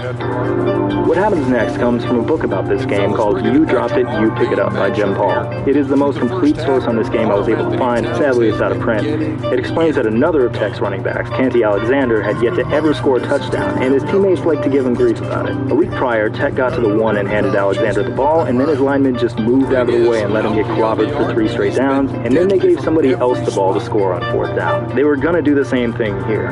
The Tech players just hit the dirt and gave up, but then for some some reason, the Cumberland players did too.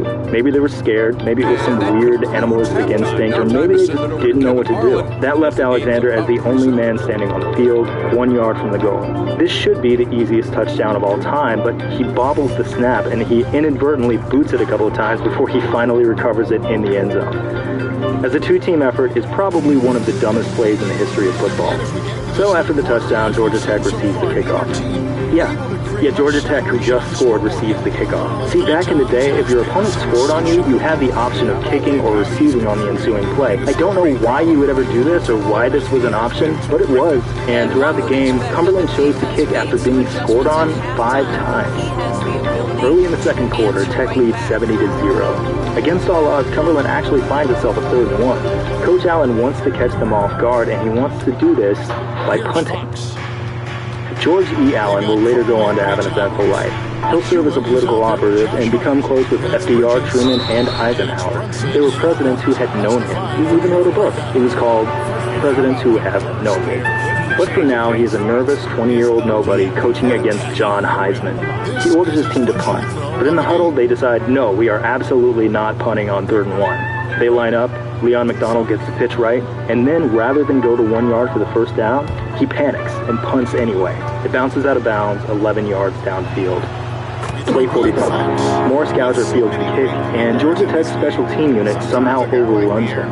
There's nothing but open field in front of him. He has daylight. Cumberland hasn't even made it to the 50-yard line yet. A touchdown would be unthinkable.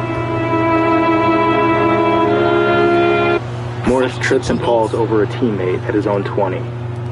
His teammate was looking for his glasses. Play 48. Edwards, the quarterback who was knocked out cold on the first play of the game, is sent back in. He can't really walk straight. He can't even talk. He is showing obvious concussion-like symptoms. He can't call for the snap. His impatient center snaps it anyway and pops him right in the head.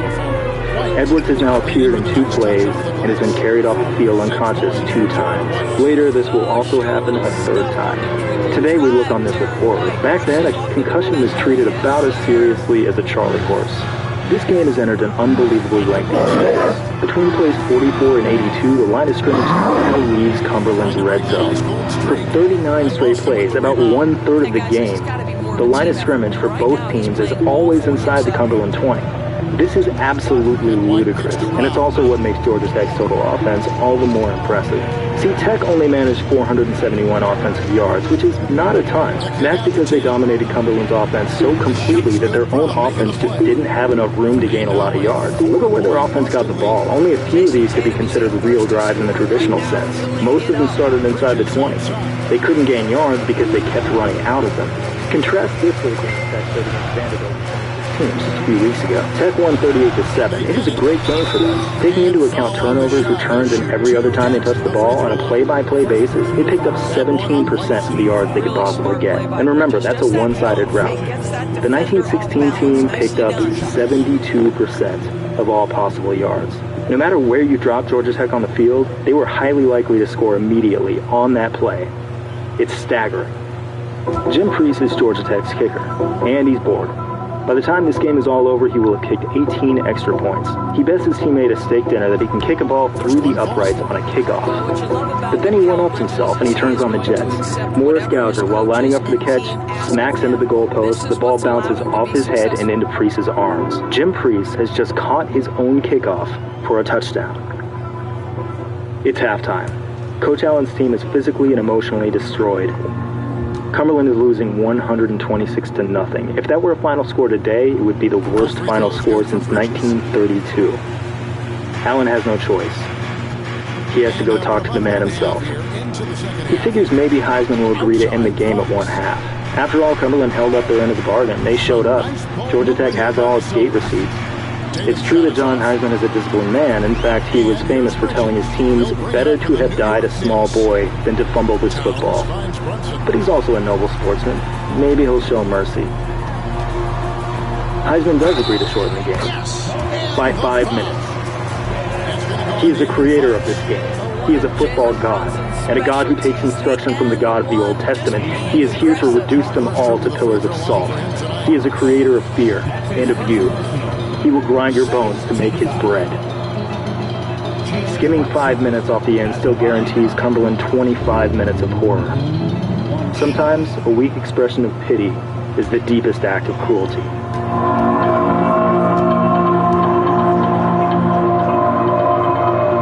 Tap your W-2 and file your taxes 100% free, plus get your biggest refund.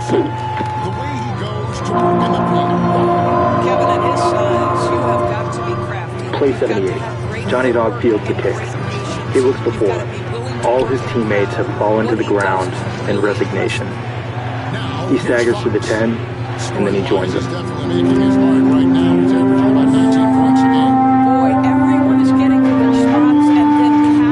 Edwards is back in the game, despite being knocked unconscious twice.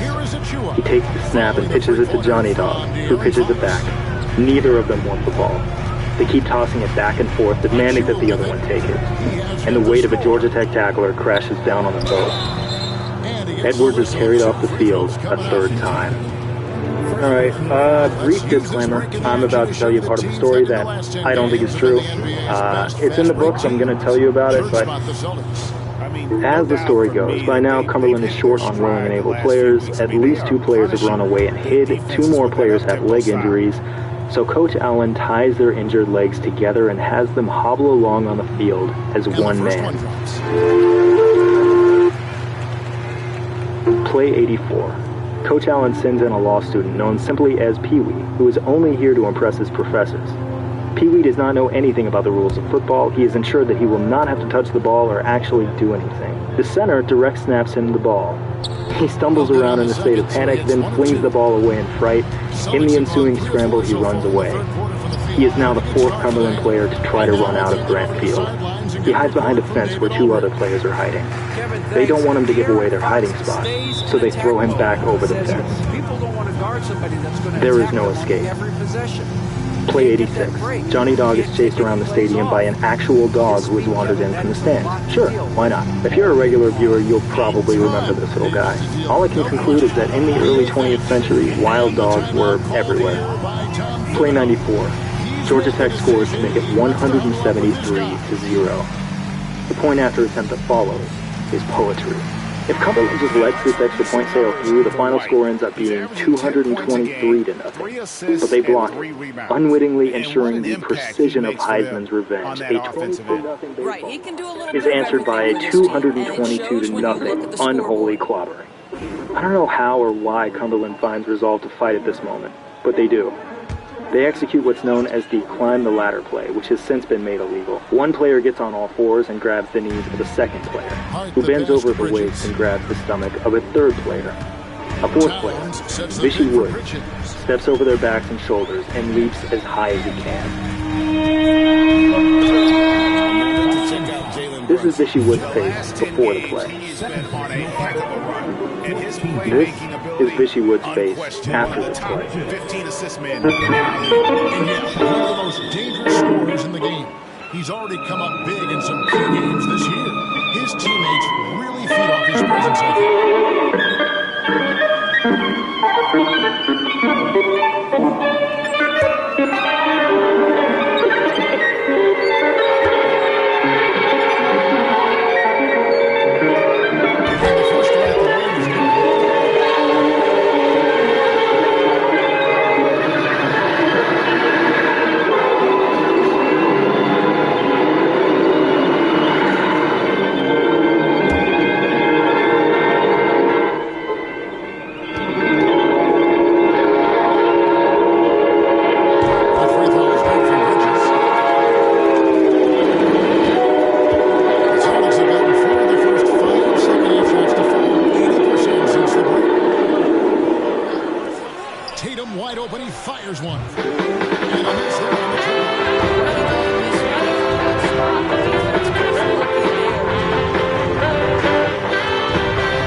for Brown.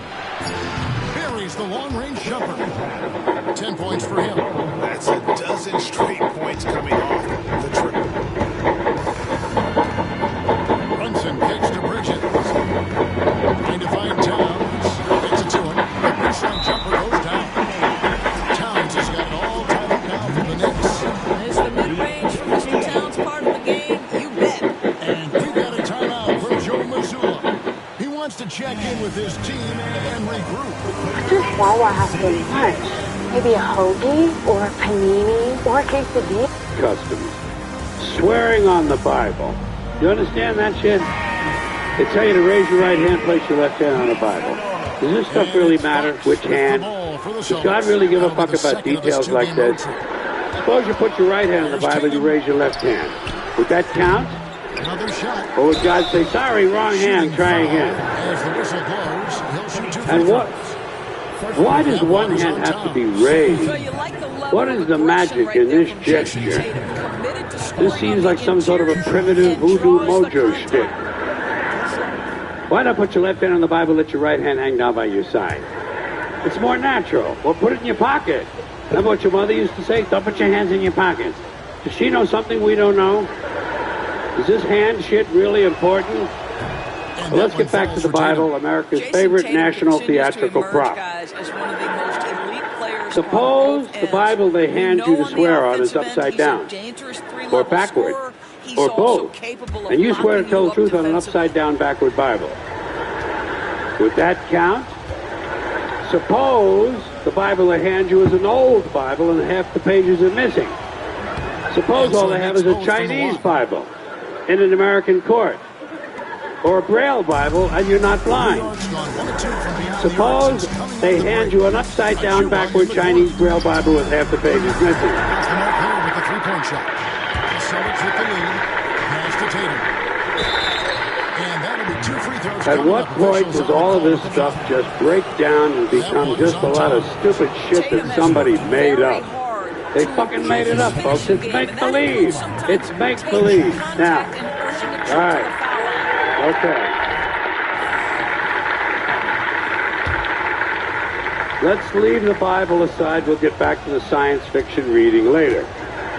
The more important question is, what is the big deal about swearing to God in the first place? Why does swearing to God mean you're going to tell the truth? Wouldn't affect me. If they said to me, you swear to tell the truth, the whole truth, and nothing but the truth to help you God, I'd say, yeah. I'll tell you about as much truth as the people who wrote that fucking Bible. How do you like that? Huh?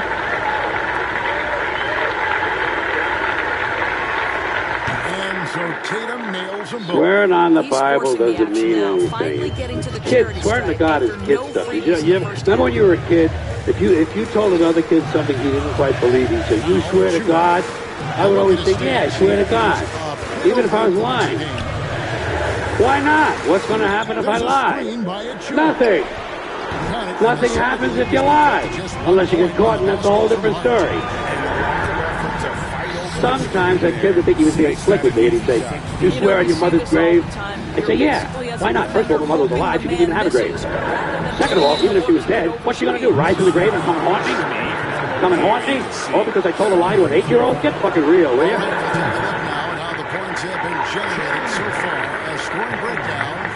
Sometimes I would say, I swear on my mother's tits. Kids are impressed with things like that. I mean, I don't care about my mother's tits either. I don't care if they fell off. Fuck her. Not my problem. They're your tits, Ma. You keep an eye on them. Swearing to God doesn't mean anything. Swearing on the Bible doesn't mean anything. You know why? Because Bible or no Bible, God or no God, if it suits their purposes, people are going to lie in court. The police do it all the time. All the time. Yes, they do. It's part of their job to protect, to serve, and to commit perjury whenever it supports the state's case.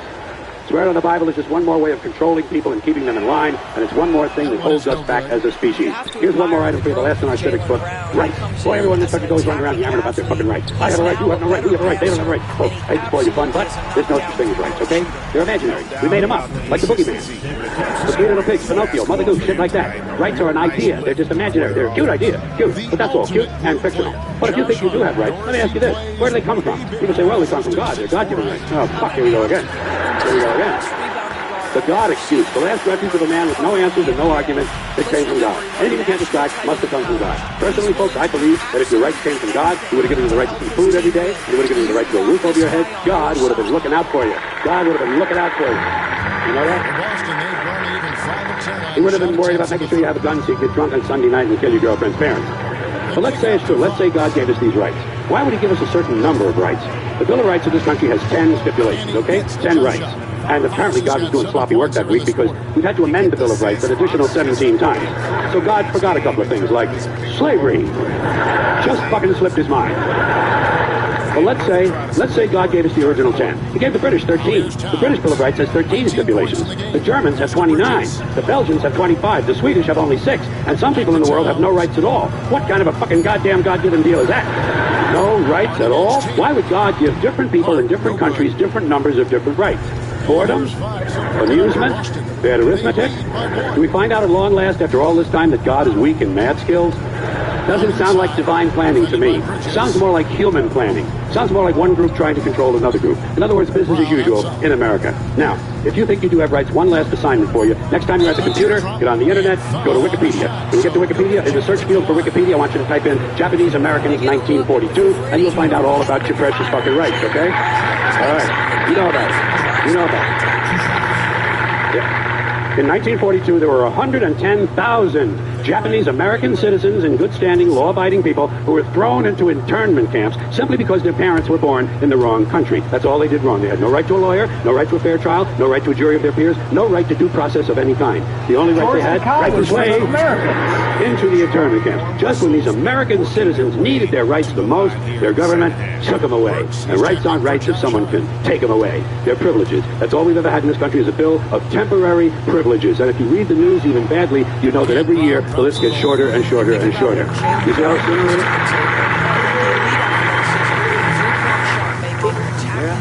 sooner or later, people in this country are going to realize the government does not give a fuck about them. The government doesn't care about you or your children or your rights or your welfare or your safety. It simply doesn't give a fuck about you. It's interested in its own power. That's the only thing, keeping it and expanding it wherever possible. Personally, when it comes to rights, I think one of two things is true. I think either we have unlimited rights or we have no rights at all. Personally, I lean toward unlimited rights.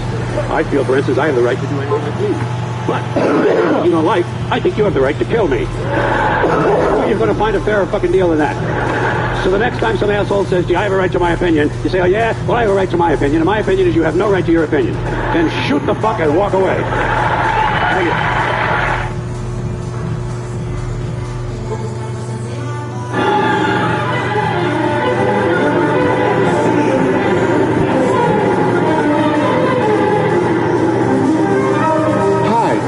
Welcome to another edition of The Inebriated Past with Matt Crispin. Today I am going to be talking about something that is a little outside of my purview. The previous editions of The Inebriated Past have very specifically and intentionally focused on American history. This is the first Inebriated Past to get outside of the confines of American history and outside of the confines of narrow historical analysis and narrative, actually, and that is to answer the kind of broad question that has dogged a lot of people in the last few years, especially since Trump took office, which is, what is fascism? What the fuck do people mean when they say fascism? This is a question that has bedeviled people and has led to a number of incredibly facile and disingenuous motherfuckers on the right attempting to make arguments about fascism being some sort of leftist force, fascism being some sort of subsidiary form of socialism. I mean, Jonah Goldberg, Dinesh D'Souza, everyone who gets mad at Antifa, they're all singing from the same hymnal, which is that fascism is essentially the same as socialism, because I don't know if you've heard about this, but there's a little thing called the horseshoe theory, which says that at the extremes, all political movements are identical. It's only in the meaty center of the horseshoe that there's real nuance. This is, of course, horseshit. but it is often easy to forget exactly why it's horseshit. And so what I hope to do with this episode is to drill down into the historical reality of fascism and talk about what it means to be fascist. And more importantly, even than debunking the bad faith arguments of a bunch of complete fraudulent assholes on the right, to discuss what fascism means in the 21st century and the degree to which the current moment in America and in Europe is defined as fascist and what that means. Basically, what fascism means after World War II. Because that's really where the question becomes meaningful. Everyone on Earth understood what fascism was before the end of World War II. Before the end of World War II, everyone understood that fascism was a mutation, a hyper-aggressive variant of reaction that attempted to suppress the left through internal and external violence. Everyone understood that. It was not really a question. No one would argue the opposite. It was only after the end of the war, it was only after the Nazis and the Italian fascists had been defeated and the Imperial Japanese had been defeated, that people could say, well, okay, what does fascism mean now? And have that question have a variety of answers. Because that's the most interesting thing to me about the question of fascism in the 21st century is that as much as we historically literate people might scoff at the Jonah Goldberg, Dinesh D'Souza argument that liberalism is fascism, there is a left case to be made that they're actually right, for the wrong reasons, of course, but they are essentially correct in pointing to sort of a Keynesian warfare state of NATO and post-war America as a variety of fascism. And we'll get to that. But anyway, the way to start to this is to go back to the beginning, to get back to where fascism began. It began with genocide and with concentration camps, but not in Poland and in Eastern Europe, as we've generally had been taught to us. It began in Namibia in 1904 through 1908, which was the period when a rebellion by native Africans against the German colonial powers of what at the time was known as German Southwest Africa, and which is now called Namibia, led to a campaign of racial extermination that in its particulars is eerily similar to what those same Germans did 30 years later. The basic narrative here is that in the 1880s, Germany, one of the last European piglets to huddle next to the sow's teat of the scramble for Africa, grabbed this chunk of southwest Africa, which is, as I said, now Namibia, north of current-day South Africa. An area that was 1.5 times the size of Germany, but compared to the holdings of, say, even Portugal or France or England, was relatively paltry because Germany was sort of the last European power to sort of grab a colonial chunk of Africa. In the 1880s, Germany grabbed this one chunk of southwestern Africa as their part of the general colonial dissection of that continent. And they carried out the classic colonial playbook. That area of Africa was largely dominated by pastoralists, by herdsmen, by people who were members of several different tribes. The most notably were the Herero and the on herding mostly cattle. And when the Germans showed up, they did what colonialists did, which is they grabbed the land and they grabbed the cattle. And they extorted control of the locals through And that went on for about 20 years until 1904, when there was a general rebellion against German colonial rule, which was responded to by Germany. At this point, what is known as the Second Reich, not the Third Reich of Hitler, but the Second Reich, the short-lived German Empire of the Kaisers that followed the Franco-Prussian War and lasted until the end of World War I. They responded with a campaign of genocide, flatly stated. They drove the rebellious Herreros into the desert, where many of them, most of them, died of thirst and starvation intentionally as a project of the German state. We have the quotes from the architects of this campaign, who called it a racial war, who intentionally drove the rebellious Africans into the desert with the idea that they would starve and that they would be dehydrated to death. Where there were watering holes, the Germans poisoned.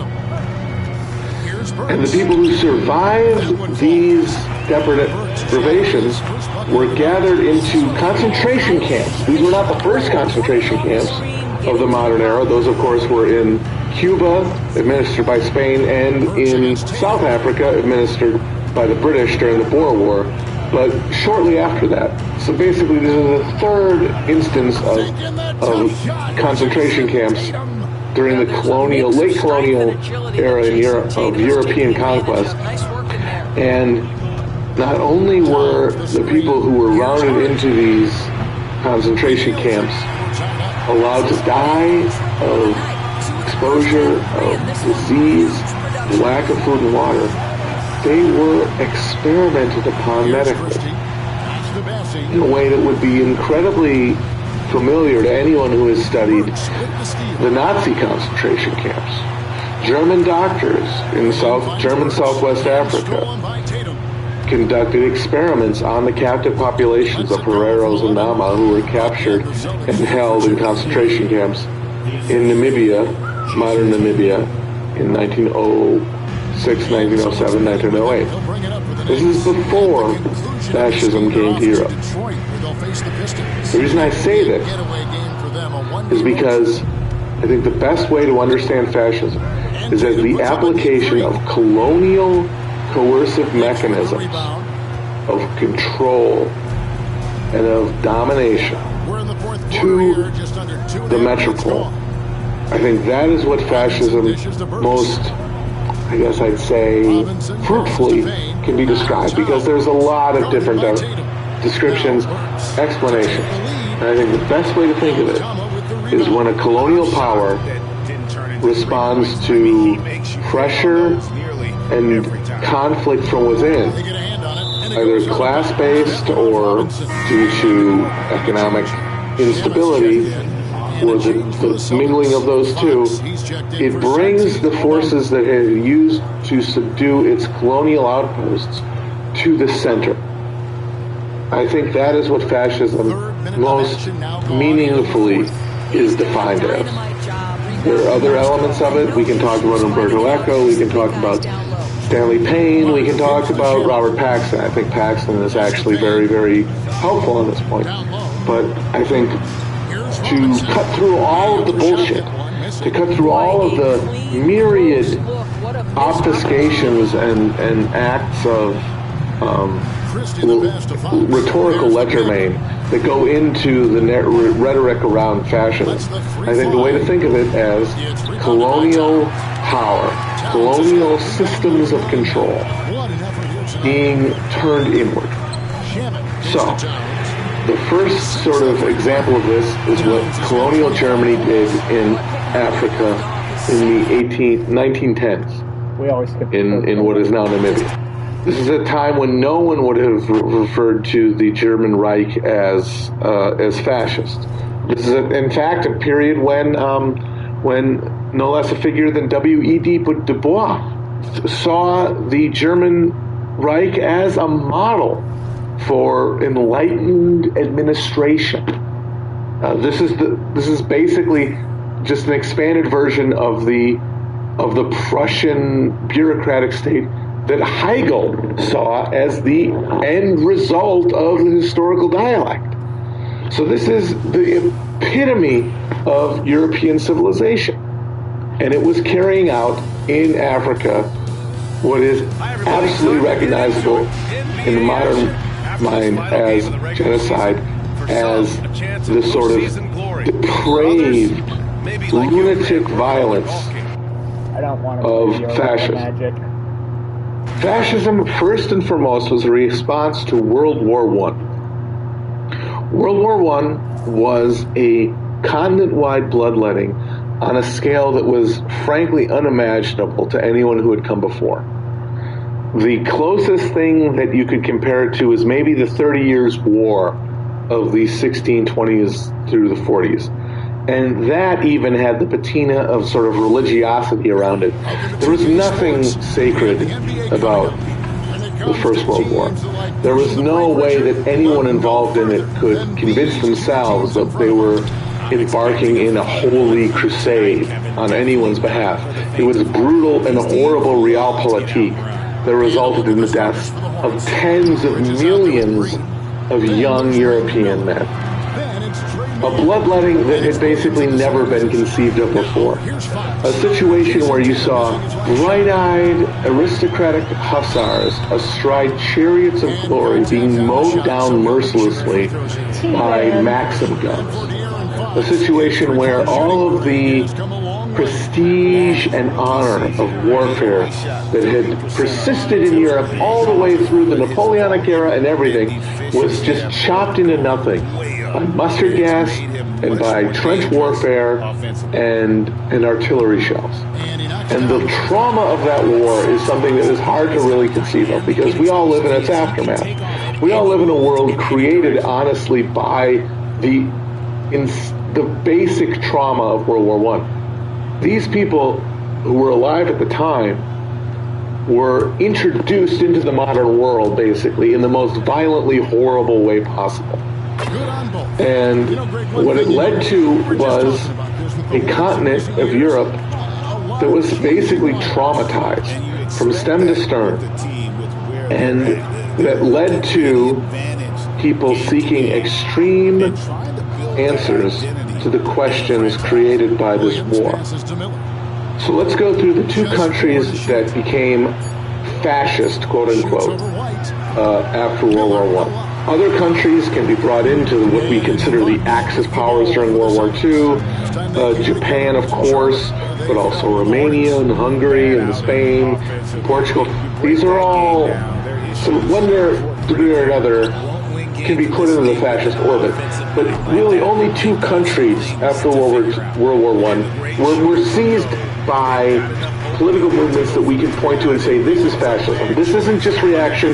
This is not just the old guard trying to reassert power through a veneer of popular support.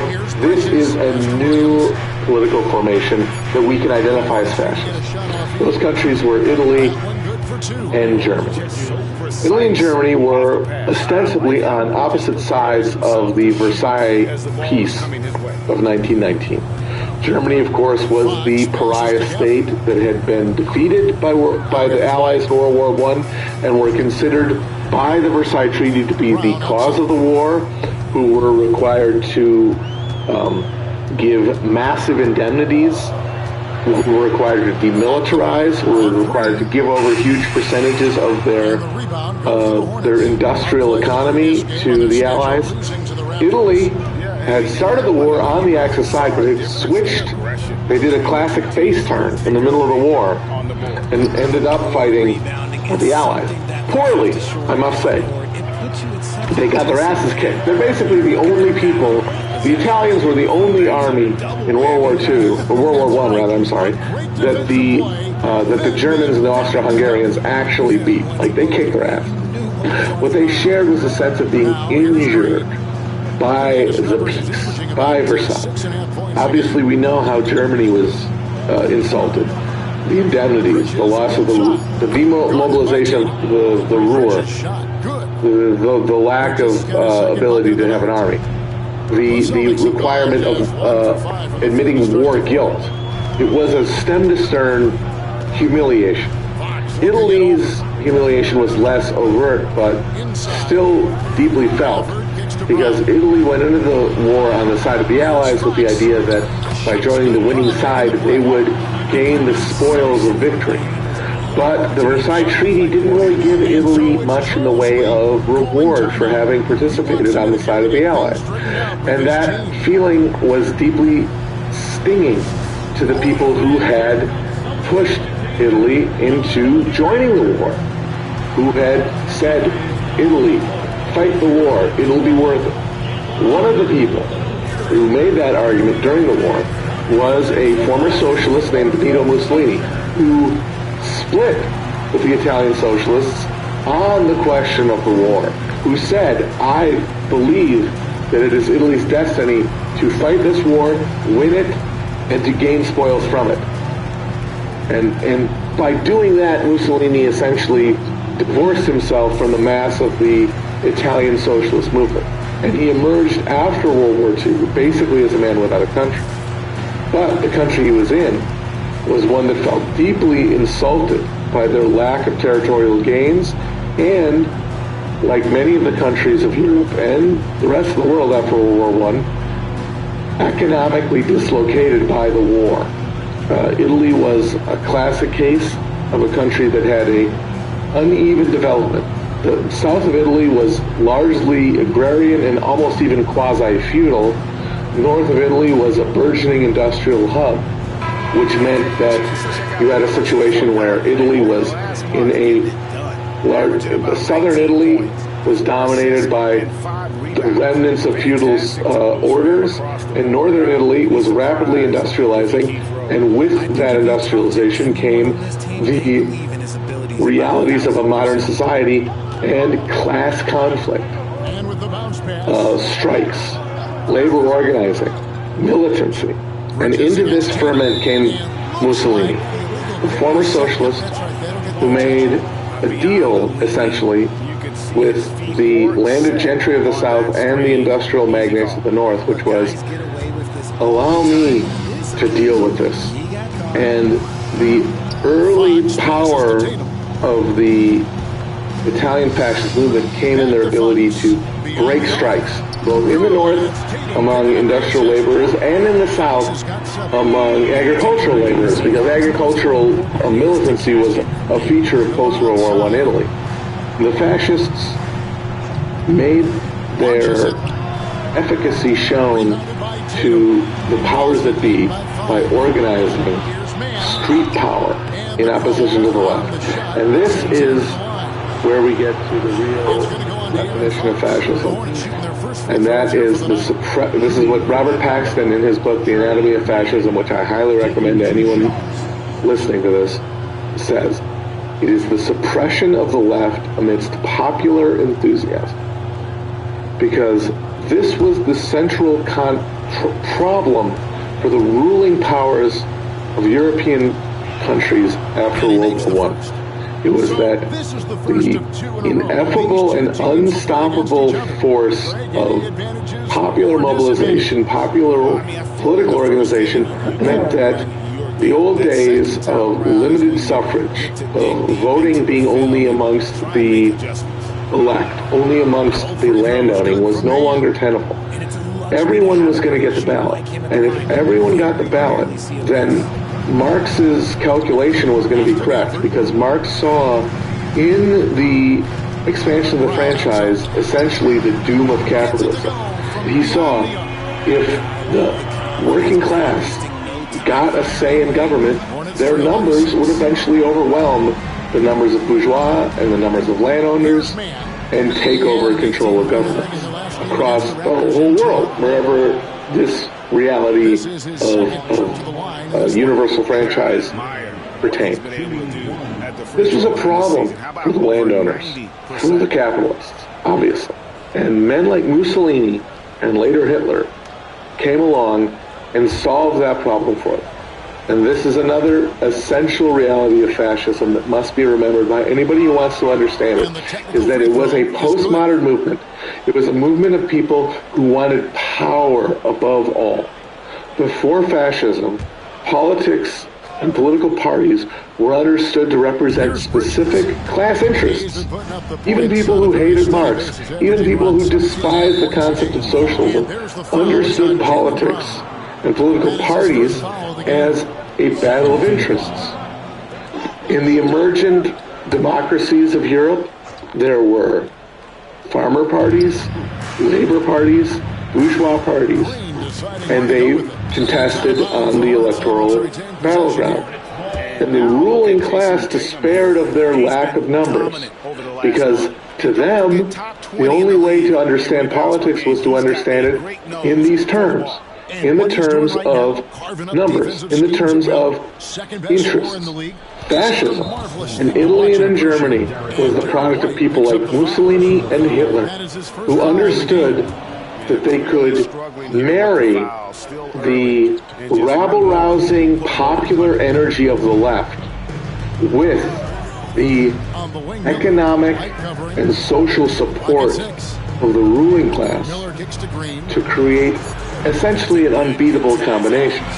And this saw its first fruits in 1922 in Italy, when Mussolini led the March on Rome, when his black shirts, which is what he called his street fighters, who had made their bones after World War I, beating up strikers and lazy farm workers all throughout Italy, and gaining the support and economic backing of landowners and industrialists, marched them.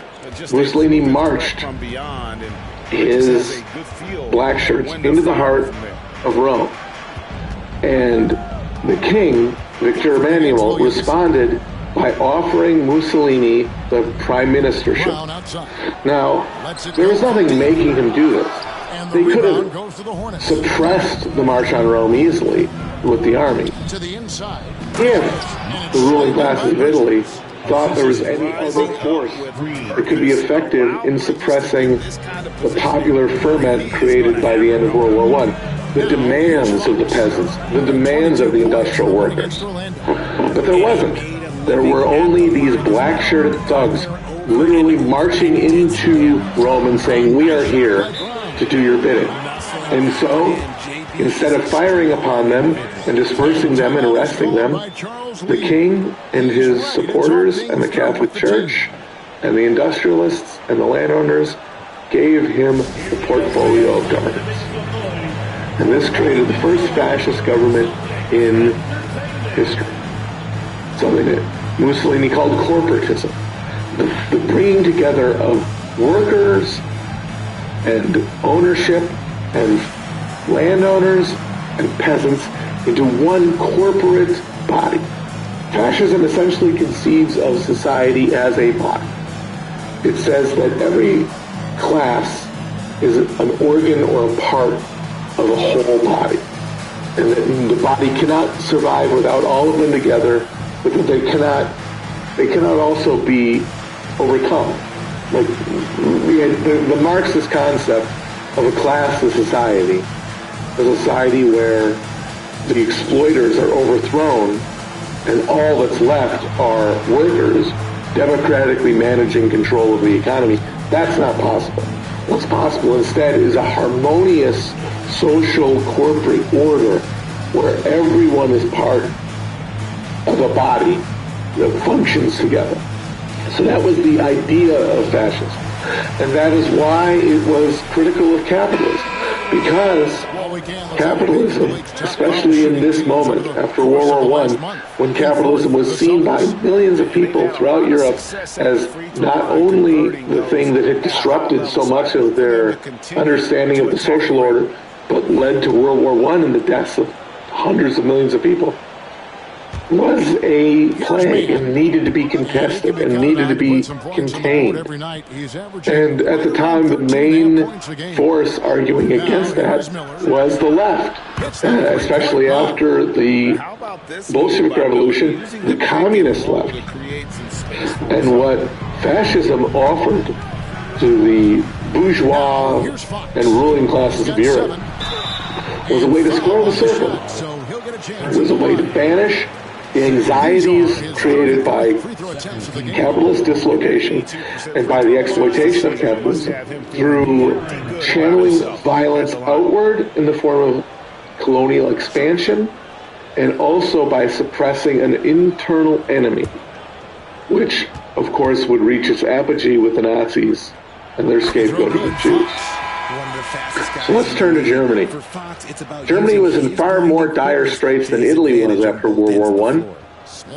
It was the loser. It was the pariah dog of Europe after World War I. It was the force that had been broken at Versailles, had been forced to give up its army, had been forced to give up a massive indemnity to the Allies, had been forced to admit war guilt, had been forced to hand over its demilitarized Ruhr Valley to the French, at the same time that it was suffering from a massive starvation caused by the blockade of the North Sea by the British.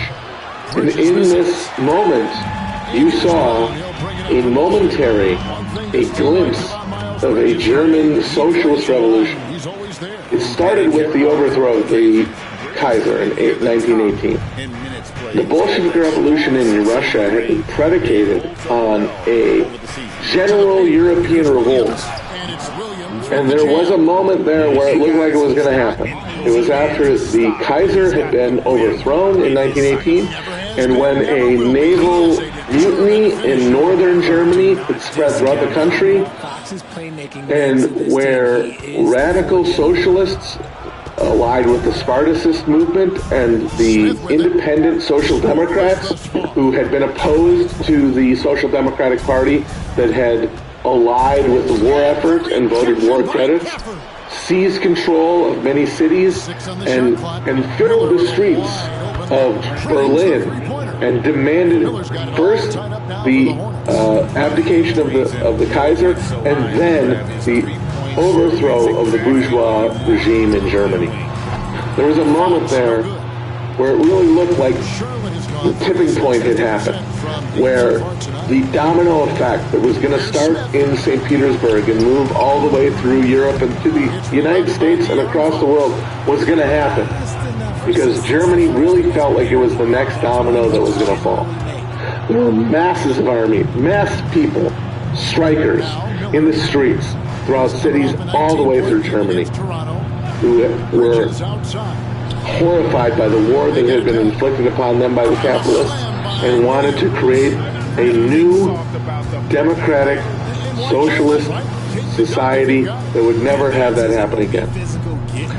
But that rebellion was put down by the normal Social Democrats, and the Social Democrats who had supported the war effort, and a collection of traumatized war veterans who were basically not willing to be demobilized, called the Freikorps or Free Corps, who were at the direct orders of the Social Democrats, sicked on the revolutionaries and massacred them en masse wherever they popped up their head. The whole years of 1919 and 1920 were essentially a whack-a-mole, where a city would come into rebellion, a spontaneous socialist rebellion against the regime, and then the Freikorps would be sent in to massacre them. These traumatized World War I veterans who basically only knew violence at that point, and they would massacre them. This is, if anybody is in DSA and they've ever wondered why some random Spartacist on Twitter says, "Oh, you killed Rosa," this is what they mean. Rosa Luxemburg and Karl Liebknecht, who had been leaders of the Spartacist rebellion, were indeed tracked down by the Freikorps and murdered during the suppression of the rebellion. And this was done by the Social Democrats with the idea that revolution was too far a move. It was too radical. It was too drastic. Instead, we should work within the system. And what they created was the Weimar Republic, which they controlled off and on over the next decade or so, until Adolf Hitler and his National Socialist, national quote-unquote socialist, came to power in 1933. This is like Exhibit A for anybody who wants to say that fascism is actually socialism. It's that, well, the Nazi stands for National Socialism. Duh. And that's supposed to be the end of the question. That's supposed to be the end of the argument. Boom. Nailed it. It's socialist in the name. You're fucked. But Nazism can only be understood in the same context as Italian fascism, which is as a opportunistic, essentially, basically a postmodern political movement. A political movement that instead of arguing from an ideological position, begins from a position of seeking power. For guys like Mussolini and Hitler, in the horrible, traumatic aftermath of World War I, when modernity had run aground and all it had produced was dislocation and horror and trauma, these men saw these broken husks and said, I can gather them together into a force that marries the street mobilization, the popular passion that had before this point only been the province of the left, with essentially reactionary economic and social models. That's what fascism was. And it worked brilliantly because it's so much easier to organize people when you have money on your side. That's been the problem for the socialist left, the communist left, everywhere, is that who's funding any of this? And the answer is no one, because it doesn't pay. It doesn't pay to overthrow capitalism. So a unscrupulous figure like Mussolini or Hitler, or the people around either, who are willing to gesture towards the curtailment of the most rapacious elements of capitalism that inhibit people's lives, while also playing to reactionary themes and nationalism above all, because that is the most important part. And that is why anybody who tells you that National Socialism means that the Nazis were socialist is full of shit. It's that nationalism in the core countries above all. There's a separate question about nationalism and radicalism and socialism in imperial countries, in countries that have been colonized. In colonizing countries, nationalism is antithetical at its base to socialism. And the proof of that is World War I, when all of the socialist parties of Europe, which had pledged themselves to internationalism, were members of the Second International, all dissolved their allegiances in order to endorse their specific country's call to war. An absolutely meaningless, idiotic, awful bloodletting that meant nothing to anybody. World War I, one of the stupidest and most brutal and sadistic jokes in human history. These quote-unquote socialist parties were willing to give up their international commitments in order to support it. So that is all you need to know about socialism and nationalism. In the imperial core, they're incompatible. Because what fascism is, above all, is it's capitalism's response to trauma and crisis. That's what happened in Italy. That's what happened in Germany. These were countries that were, after World War I, were in economically distressed situations that did not allow for the creation or maintenance of a social sphere, of a political debate. The failure of capitalism to deliver meaningful livelihoods to the people in Italy and Germany led those people to want to seek alternatives. The number one alternative was Soviet communism, which was being imported from Russia and which made a very clear pitch to the working people of Europe. You don't have to live this way. You can have livelihoods that are guaranteed if you overthrow your leaders.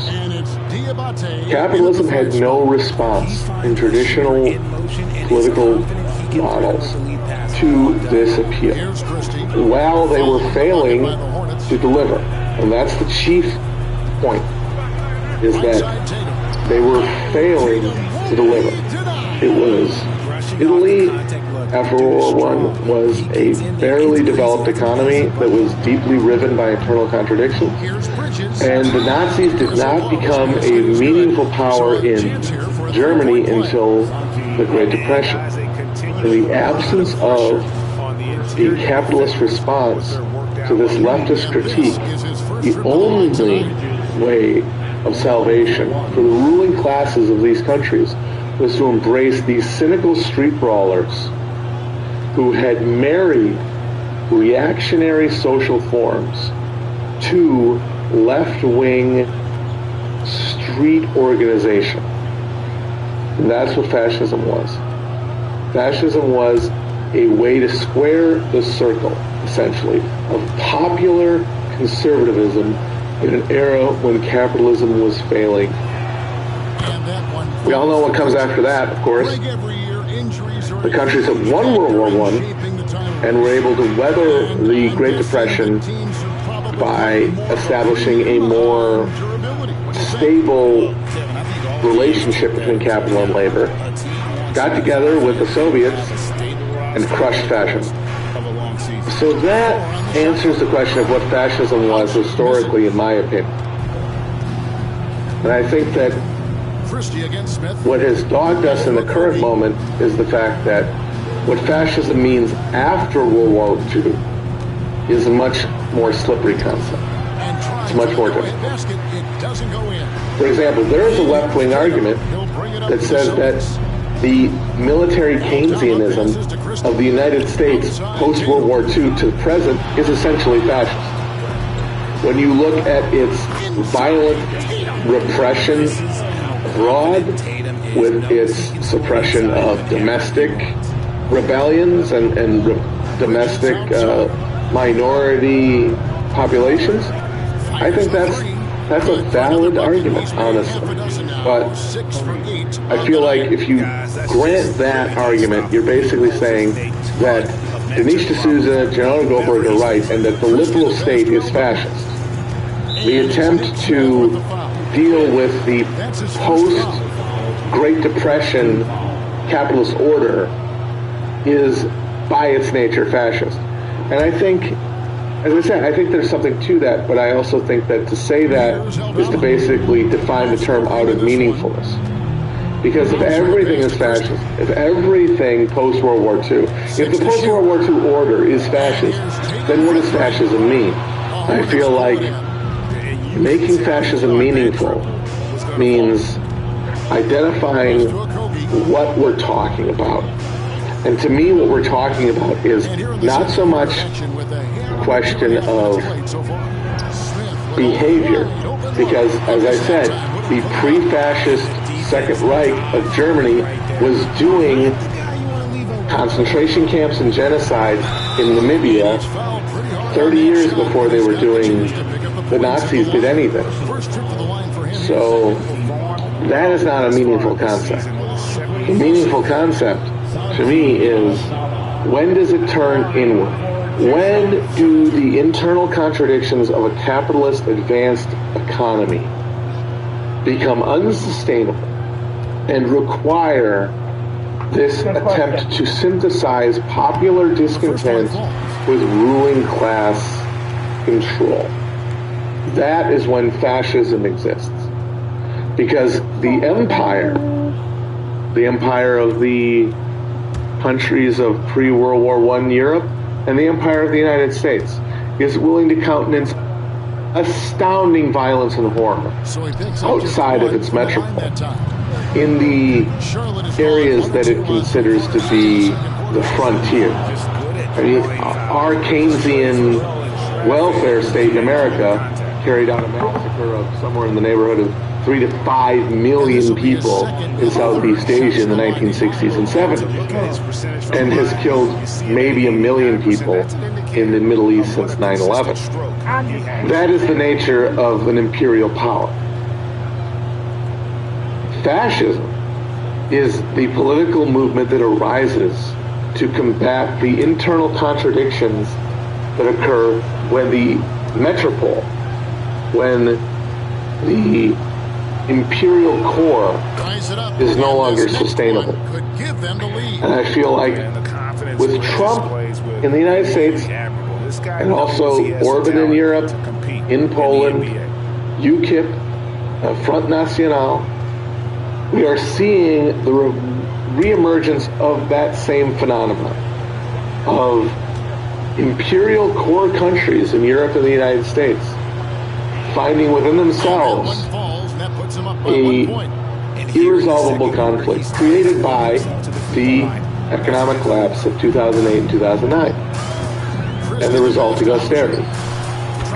This is a world where those benefits of empire, that social democratic deal that had been given to workers, regular people in America and in Europe, is no longer tenable. The spoils of empire are no longer great enough. The frontiers of capitalism are restrained enough that there's nowhere else to gain new profit. Because for the longest time, the biggest knock on Marx from conventional economists was that his prediction that the rate of profit would decline was wrong. But in reality, that profit over time was found through colonial exploitation. And what we've been seeing in the 21st century is the first reality of a global market. There really is nowhere else on the planet that is not a part of the global capitalist market. So there's no more frontier to find new sources of exploitation, new sources of margin, of profit. We are in a closed loop. And now that we're in it, the rate of profit is declining. It has been since the 70s. And the only thing that's kept the capitalist economies of the West going has been these series of bubbles. The stock speculation in the 80s, tech speculation in the late 90s, and of course, real estate speculation in the late aughts. And now we are in the backwash of one of these collapses. And the rate of profit isn't going anywhere. All that's happening is that the capitalist powers of Europe and America, the West in general, are beginning to turn inward, and have been for decades, actually. So since the 1970s, and only exacerbated by every economic downturn, and super exacerbated by the 2008 collapse. And it's the Knicks, I think. The economies of the capitalist West in Europe and the United States have not only sought profit by hyper-exploiting the labor of workers in China and Bangladesh, Vietnam, and everywhere else, but also by eroding the standard of living of workers within the metropole, within the United States, within continental Europe. And by doing so, they have created the exact same set of reinforcing dislocations and pathologies that persisted in post-World War I Europe. And people are looking for answers. People in the fent-holler shithells of Middle America and in the deindustrialized regions of Europe are turning once again to the exact same sort of populist appeals, right populist appeals, that made up fascism in the 1920s and 30s. Trump in America, Le Pen, Orban, that fucking Doogie Howser bitch in Austria, all of those motherfuckers blaming problems on interior parasites Because that's the main trick of fucking fascism that is true of the original fascism of the 20s and 30s and is true of this fascism. It is that the real infection is capitalism. And the scapegoat is always something else. It is always taking the real injuries committed to people, the real pain that people feel, and blaming it on an interior other. Jews in Germany, immigrants in our United States, Muslims in the creeping fascism of Europe. That is how the circle is square. That is how popular enthusiasm, popular rage, righteous rage, I would argue, at a order that is exploitative and unjust, is married to reactionary social forms. Is by blaming a scapegoat, pushing the blame away from the capitalist system that is actually responsible for all of these awfulness, all of this exploitation, all of this misery.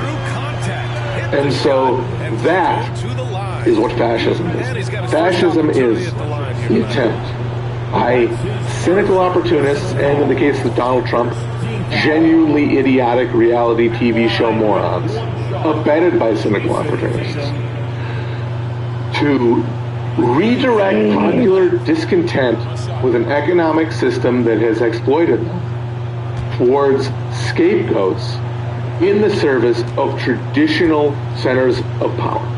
And the goal of leftist movements in this country and in every is to disengage that mechanism. It's to break that feedback loop. It's to reintroduce class into the discussion. It is to demystify a rhetoric and a conversation, a social conversation that has totally forgotten what class means and what class impacts. The real upshot of all of this is that our only salvation comes through internationalism. Because nationalism, proscribing humanity by borders arbitrarily drawn, will inevitably lead to fascism. There is no such thing as nationalist socialism in the 21st century, in a global market. At one time there might have been, but now nationalist socialism is national socialism. Is Nazism, is fascism. The only way that we're getting out of this predicament we're in right now is through international cooperation. It's by together dismantling the empire of European powers, of the United States, of redistributing wealth, of redistributing power to a global proletariat. That is the only way to counteract the narrow violence of imperial-inflected national fascism. Because if we are okay as a nation with plundering foreign countries, overturning democratically elected governments, massacring foreigners, drone striking people in order to maintain our neurotic sense of safety, then we will inevitably be okay with those same weapons being turned on us to maintain that same sense of arbitrary safety. Until we believe that every human being on earth is equal in dignity to every other human being on earth, we will be divided along these lines. We will be cosseted by bromides about national greatness and by national security and what we're owed, and sign off on devastation and bloodshed that will inevitably come home to us as the rate of profit continues to decline and as capital continues to seek any means of maintaining its hegemony.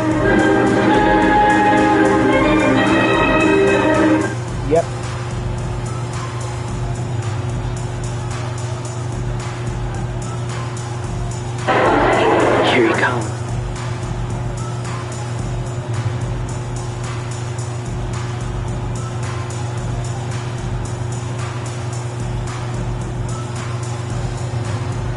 In 1988, Trip Hawkins, the founder of EA, who I interviewed in my Fall of EA Sports video, got John Madden, an all-time great NFL head coach, to be the face of the game.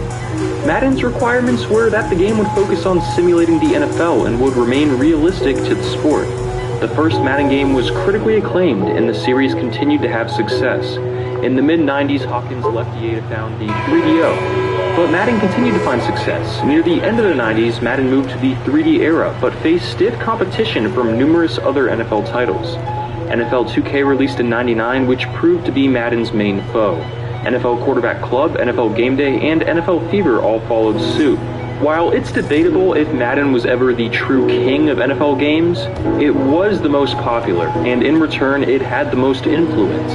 NFL Fever, Microsoft's exclusive NFL game for the Xbox, was canceled after EA pressured Microsoft by threatening to withdraw Madden from Xbox Live. NFL 2K, being a third-party franchise like Madden, was catching up fast, however. In 2004, 2K5 released for only $20 in an attempt to headline EA and win in the sales department. EA had to release Madden 05 for only $30, down from $50, to compete. At the time, both games were fantastic. Madden featured more arcade-style gameplay, including the introduction of the hit stick, alongside a very deep and feature-rich franchise mode. 2K had better graphics, blew Madden away with presentation, had more realistic gameplay, and the franchise mode was also Brunson passes to Bridges. Achua with a screen on White. Bridges feeling it out a little bit. And he connects with a jumper. Love to see that kind of activity. He just makes things happen. And the franchise mode was also good, but not as good. I can see the argument for either game being someone's favorite, but in my opinion, NFL 2K5 was the greatest football video game ever made. However, unhappy with their brand getting discounted due to the natural effects of a free market economy, the NFL signed an exclusive rights deal with EA so that EA and only EA would be the sole creator of NFL games from that point forward. NFL Game Day and NFL 2K, the last two competing titles standing, died off. Instead of continuing to compete to give people the best possible product, EA and the NFL decided to take the easy way out. Now Madden was the only NFL game left, and it was listed at full price again. After dropping arguably the greatest sports video game ever made, 2K could no longer make NFL games. This is when Madden's decline started to begin. While Madden 06 through 12 were still great games on the PlayStation 2 and the other 6th generation consoles, that was mostly because they were a reskinned Madden 05 with some new additions such as Superstar Mode. The next-gen versions of Madden that followed on the Xbox 360 and PS3 were huge steps backwards, and while the graphics improved, the actual gameplay got clunkier, and the game's depth suffered as EA was either unable or unwilling to port features over to the new consoles. In 2007, 2K decided to jump back into the football video game scene. Although due to EA and the NFL's exclusive contract, 2K could not make an NFL game, so they got creative and made a generic pro football game titled All Pro Football 2K8, which featured a deep team creation suite where you could create custom team uniforms and logos, and play with a roster of retired NFL players such as Jerry Rice or Barry Sanders. While the game didn't have a lot of depth, the on-field gameplay is still the greatest you've ever seen in a football game.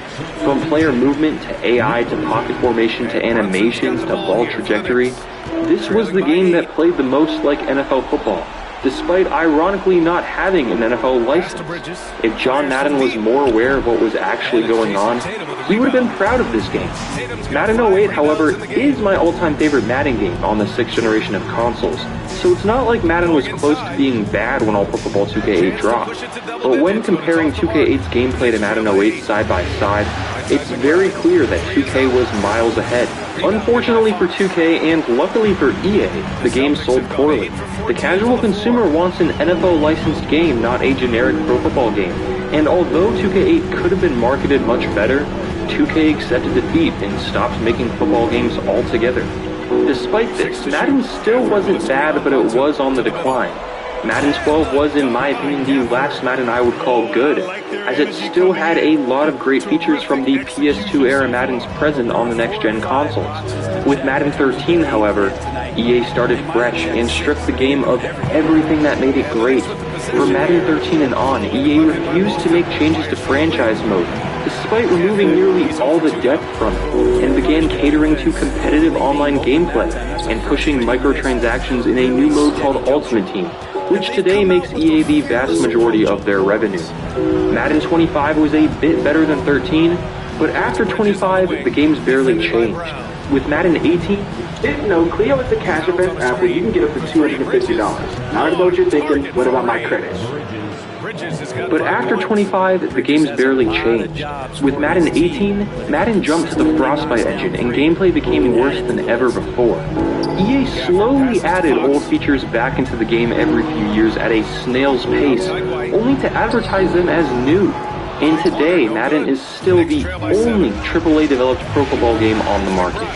Madden 21 is slightly better than Madden 20 and 19, but it's still a terrible game, and it's still a far cry from where Madden once was, and it still cannot compete when compared side by side with the gameplay of 2K8, or the presentation of 2K5, or the depth and game modes of older Madden titles. So what exactly is missing in Madden 21? Everything. For those unaware, it seems like quite a stretch to say that Madden games on the PlayStation 2 had more features and depth than Madden 21. I mean, that just doesn't make any sense. Current Madden games run on much more powerful hardware. EA has a lot more money at their disposal to put into the game. And how could Madden continue getting good reviews year after year if the series was losing features? Unfortunately, despite all of that, Madden games from over a decade ago actually did have a lot more features and depth. Other football games from that era did as well. Nearly every other major sports video game out today also outclasses Madden in nearly every category. Don't believe me? Let's start with all the features that were once in Madden games and are now completely missing. Create a team, where you can create a team with any logo, color, or uniform template you want. Instead, Madden has relocation teams, which are presets you cannot edit and have not changed since Madden 25. Historic teams and all-time teams available to import into franchise mode or use and play now with customizable rosters. In Madden 21, all historic players are locked behind a paywall and only available in Ultimate Team. Create a playbook with Create a Play, where you could design your own play and use it in games. If you think that would be broken online today, I can see that argument, but there is no excuse for why it shouldn't at least be available for offline use. Training camp drills during the off-season in franchise mode. Madden 21 skips training camp and goes straight from the draft to preseason. A standalone game mode like training camp called minicamp. Full coaching staffs featuring licensed offensive, defensive, and special teams coordinators. You could sign another team's offensive coordinator to be your head coach, or sign a fired head coach to be your defensive coordinator, for example. Rookie workout drills for scouting players before the draft at the Combine that unlock detailed scouting reports, including the player's injury risk, ceiling, and more. In Madden 21, you simply see a letter grade for 3 categories, and that is literally it. Playing the Senior Bowl to further scout players pre-draft. Crowd reactions to draft picks during the draft. The ability to sign a player to a customizable contract length mid-season from the free agent pool. In Madden 21, you were forced to sign players to a preset 1-year deal during the season. The ability to view Pro Bowl votes mid-season, allowing you to check and see which of your players are close, which can give you an incentive to feed a specific player the ball to get more Pro Bowl votes. Restricted free agency during the off-season. Contract holdouts from players unhappy with their current deals. Real-time free agency bidding. The ability to back or front-load a contract, position battles during the preseason. A dedicated retirement screen where you can go back and view the career stats of recently retired players before they are gone forever. A functional team column when viewing career stats that actually works. It did not exist in Madden for 9 months after being removed in Madden 13. They just added it back as part of their franchise update in response to the Fix Madden franchise hashtag, yet it doesn't even function properly. Teams are wrong. As you can see here, Adrian Peterson never played for Houston. It took them 9 years to add a simple column, and yet it doesn't even work. Retired players could re-enter the league as coaches to hire. Relocation used the Create a Team customization suite and allowed you to create a stadium and customize the field art, scoreboards, tunnels, and more. NFL Europe teams with their actual stadiums, uniforms, and rosters available for play now. An expansion draft in franchise mode. Madden cards with offline cheats such as a 5th down card or an instant fumble card.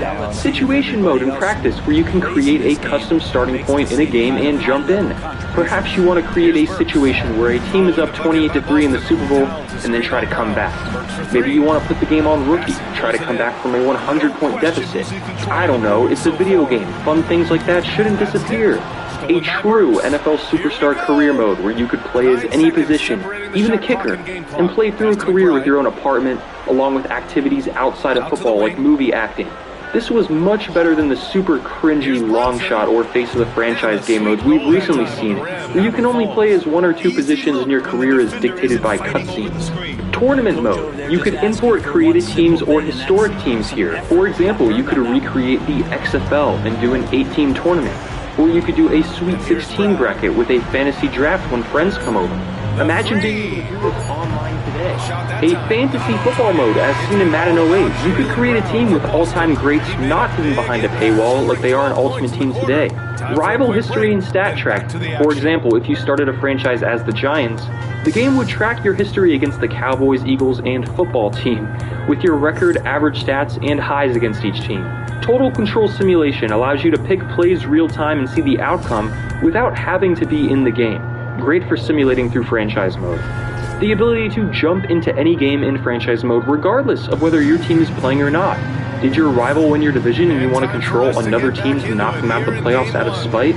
Go for it. It's your league and it's a video game. Things like that, again, shouldn't be locked down in offline franchise mode. Legitimate player morale, not the dumb confidence attribute they recently changed to morale. Actual morale, where players would have a bar throughout their career and after getting traded or underperforming based on their draft stock, morale would plummet. Some players could lose morale after getting lowballed and remain a free agent while demanding a larger deal. Player roles, such as the first-round pick role. Players with that role would expect to develop into a player with over an 80 overall after a few seasons or their morale would tank. They also expect a big payday in a few years. There were many other player roles, shown here. Player weapons, which were seen in Madden 08, kind of like X Factors but less overpowered. The ability to customize your schedule. End-of-year financial statements in owner mode. More in-depth pregame scouting, showing your opponent's best players at every position with keys to stopping them, your opponent's most ran plays, and more. The Tony Bruno Show, a radio show that discusses news within your franchise throughout the season. Antoine Winfield is reportedly skipping out on most of training camp so he can play basketball. That's right, you heard me right, basketball. Not NBA, of course, but semi-pro. Hello, what's going through this guy's mind right now? Does he think he's immune to attending the team's camp where players begin their long haul towards getting in shape, learning the system, bonding with one another, etc., etc.? What kind of reception does he think he's going to get when he finally shows up? This is just another step in the wrong direction. Again, the miss by Bridges.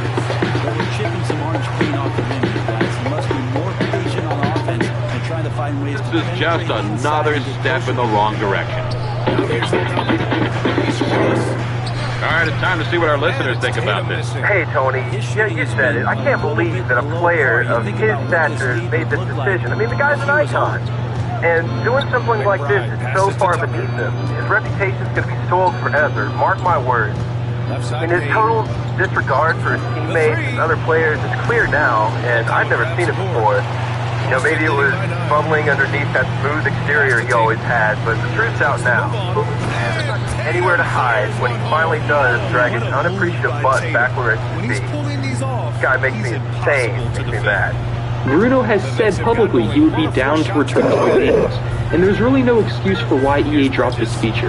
They could easily hire anyone to record lines and place it back into franchise mode. It was a fan-favorite feature. A newspaper for the team you're using in franchise, such as the Atlanta Journal-Constitution for the Falcons, showing team news from injuries to big games to contract negotiations. There was also a national newspaper, the USA Today, which had news from all around the league. These had much more relevant information than the bland social media news tab we have today, as well as better presentation. An email inbox with messages from players, coaches, and agents in franchise mode, asking about increased playing time, contract negotiations, or maybe just a congratulations for making the playoffs or winning it all. Here, Priest Holmes threatens to be a distraction if I don't start him. That's cool. The ability to sort the player pool during the draft by combine stats such as their 40 time. A coin toss pregame presentation with captains greeting each other. The ability to customize which players can wear mouth guards and what color in franchise mode. After being missing for a decade, mouth guards finally returned in a Madden 21 patch, but you can't edit them or add them to players in franchise mode. In Madden 05 you could, importing draft classes from the NCAA games or import your NFL Street character into Superstar mode. The ability to export franchise rosters. Do you have a dominant team in their prime? Export the team for use in Play Now tournaments, or to import back into another franchise mode later if you want to relive the good old times after your players have aged and the roster gets blown up. In Madden 21, if you build a great team, a few years later it's gone forever. There'll be no record of it at all. In free agency, if a player made the Pro Bowl, you can see that under his name when signing him. In Madden 21, when a player is in free agency, you can't even look up his career stats, his former team, or anything about him. It's a clean slate. In Madden 05, you could hold 2 buttons and pull up his entire career like that. Local media contracts. Sponsorship deals for your stadium. Do you want to take a deal and become the AT&T Stadium and make more revenue? Go for it. You can lose the sponsorship if your team starts to suck, and bad teams only get offers from small brands. Create a fan. Design a fan and watch him appear in the stands during a game. Injury rehab, where you could attempt drills with injured players to speed up their recovery, but risk re-aggravating the injury in the process. Accurate simulated stats. Have a fast quarterback? If you simulate a season, he can run for 1,000 yards. In Madden 21, Lamar Jackson barely rushes when you simulate a season. Logic has regressed. Detailed player interests when negotiating contracts, such as a player's want to play for a contender, be a starter, etc. A sideline reporter. Leslie, what have you heard? Pat, I caught up with Coach Holmgren to get his pregame thoughts, and he told me that he really thinks that his team is ready to put all the components together and dominate their opponents. We should be in for quite a battle out there, Pat. Thanks for your report. When a player gets hurt, you used to be able to always see that player in pain, holding the injured part of his body. In Madden 21, players will get hurt and often walk back to the huddle only to then disappear. The Extra Point Weekly Show in franchise, similar to NFL 2K5's weekly SportsCenter wrap-up. Live opponents in franchise mode. Basically, in a one-person franchise, you could choose to play a random person for your game rather than the CPU. The ability to sign draft picks to whatever contract length or amount you want for full cap control. In Madden 21, the game does it for you, and after the draft, it goes straight to preseason. View draft grades showing each team's best and worst picks. Pre-game warm-ups and predictions. EA Sports, it's in the game player intros. Defenseman championship.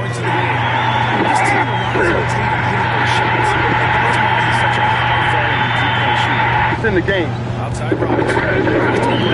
NFL 2005. The ability to purchase upgrade points for players. Get enough XP and you can upgrade a player's speed rating, for example. A drive summary overlay. In-game trailers for other EA Sports games. Not exactly the most important feature that has to return like the others, but I think they are nostalgic and worth mentioning. Actual practice jerseys during practice drills rather than 21's full game day attire. Multiple practice fields for scrimmages. Referees. They even throw flags onto the field. Yeah, refs aren't in Madden 21. Madden Moments, allowing you to control a historic team going up against another historic team and recreate real-life events. Meeting the president after winning the Super Bowl, rather than the same generic celebration we've had for years.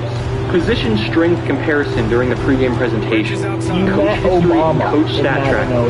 Players or coaches returning from retirement to make a comeback. Coach ratings and progression rather than the shallow traits in Madden 21. The CPU offering trades, fantasy draft classes including players like Leon Sandcastle or Tim Tebow, basically reincarnations of famous players. The ability to slot receivers at running back on the depth chart mid-game. Fan expectations, attendance, and ticket sales charts for owner mode. Broken record notifications in-game.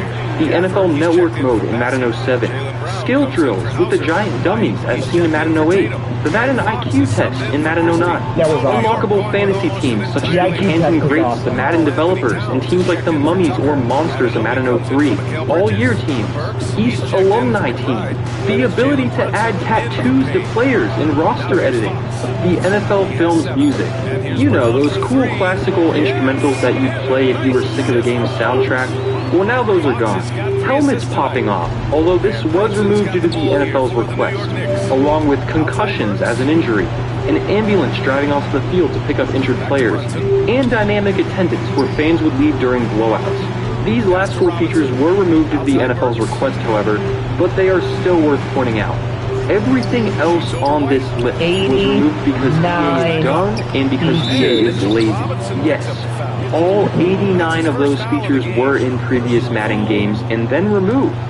I know a lot of people might look at some of the smaller ones like meeting the president and say, wow, who cares?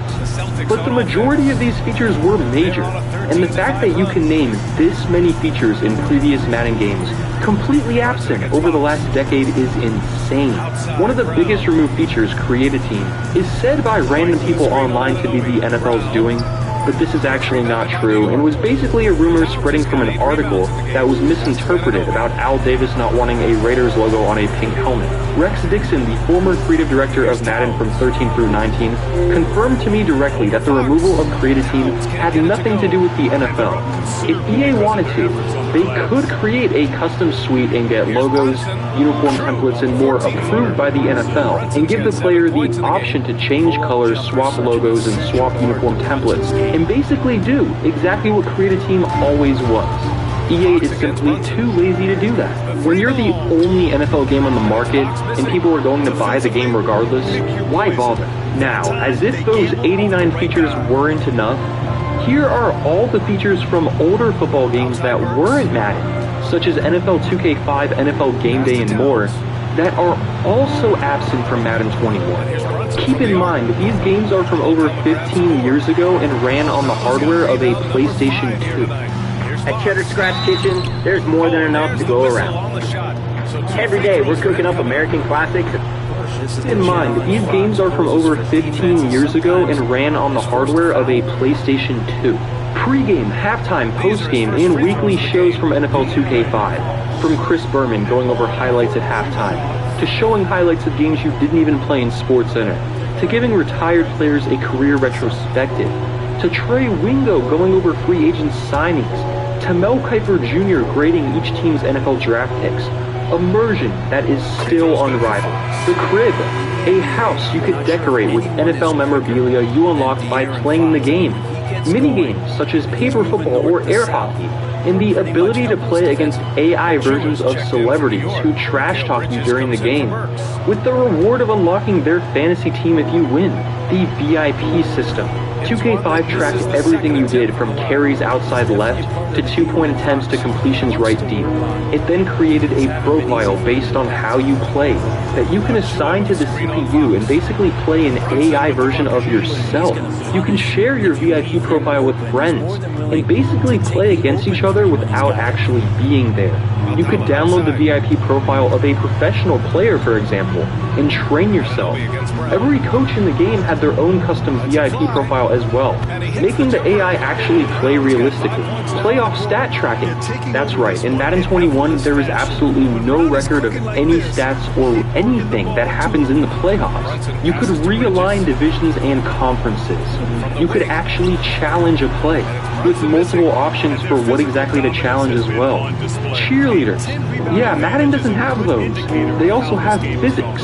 Apparently a PlayStation 2 could do it, but not a PlayStation 5. Fantasy Draft in Play Now. If you have a friend over, you can easily draft skill position starters and a defense, and then jump into a game just like that. An ESPN broadcast package, with people like Chris Berman, Suzy Kolber, Mel Kiper, Trey Wingo, and more. ESPN graphics, camera angles, and music. Did you know EA currently has the ESPN license? They've had it since they bought out the exclusive NFL license in 2005, and they haven't used it in a Madden game once. The ESPN 25th Anniversary mode, which was similar to Madden Moments in that it allowed you to play situations from classic games with historic rosters. the ability to front or backload contracts. When scouting college players, you can view a prospect's GPA and college stats. The chain gang would come out when a ball spot is close to a first down. First-person football, it puts you inside the helmet of a player. The ability to pay players to come out of retirement. Weekly training where you could give injured players therapy or surgery. Increase Eli Manning's agility by giving him ballerina lessons. Or yell at the team during an angry team meeting. Counter traits from the CPU. During games, the presentation of 2K5 was so ahead of its time, you could see a blimp shadow crossing over the field at certain moments. Incredibly deep reference guide with NFL jargon, playbook information, and more. In NFL Game Day, every single historic stadium is in the game. Every Super Bowl stadium ever, along with custom stadiums like ones in outer space that make your players astronauts. Those games ran on the PlayStation 2 and had all of that depth. Those games rivaled Madden back then. And today, now that Madden has dropped at least 89 features from their own game that I listed earlier, these games have more depth than Madden 21. If all of this is new information to you, you're probably shocked. But wait, there's more. There are at least 89 features that used to be in Madden titles and are now gone. There are countless features found in older football video games like ESPN NFL 2K5 that have not found their way to recent Maddens either, despite being from 2004. Madden 21 also compares poorly to other AAA sports titles such as NBA 2K21.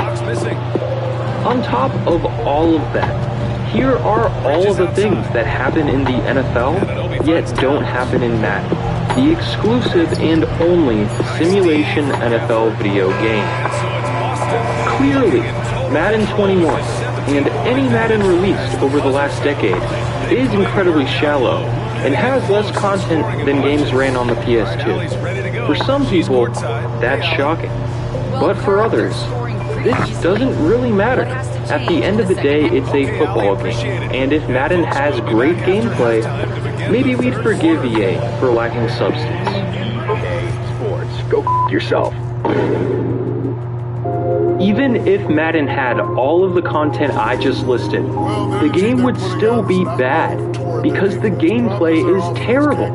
Remember, EA markets this game as a simulation football game, despite the fact that the game is very arcadey and unrealistic. If you prefer an arcade-style football game, that's fine.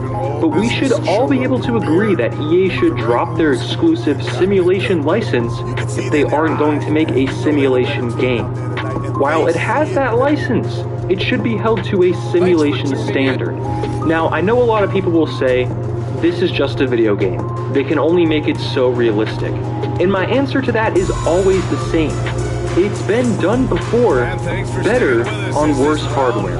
All Pro Football 2K8, and I have a video on this game by the way, is in my opinion the golden standard for a football video game's gameplay.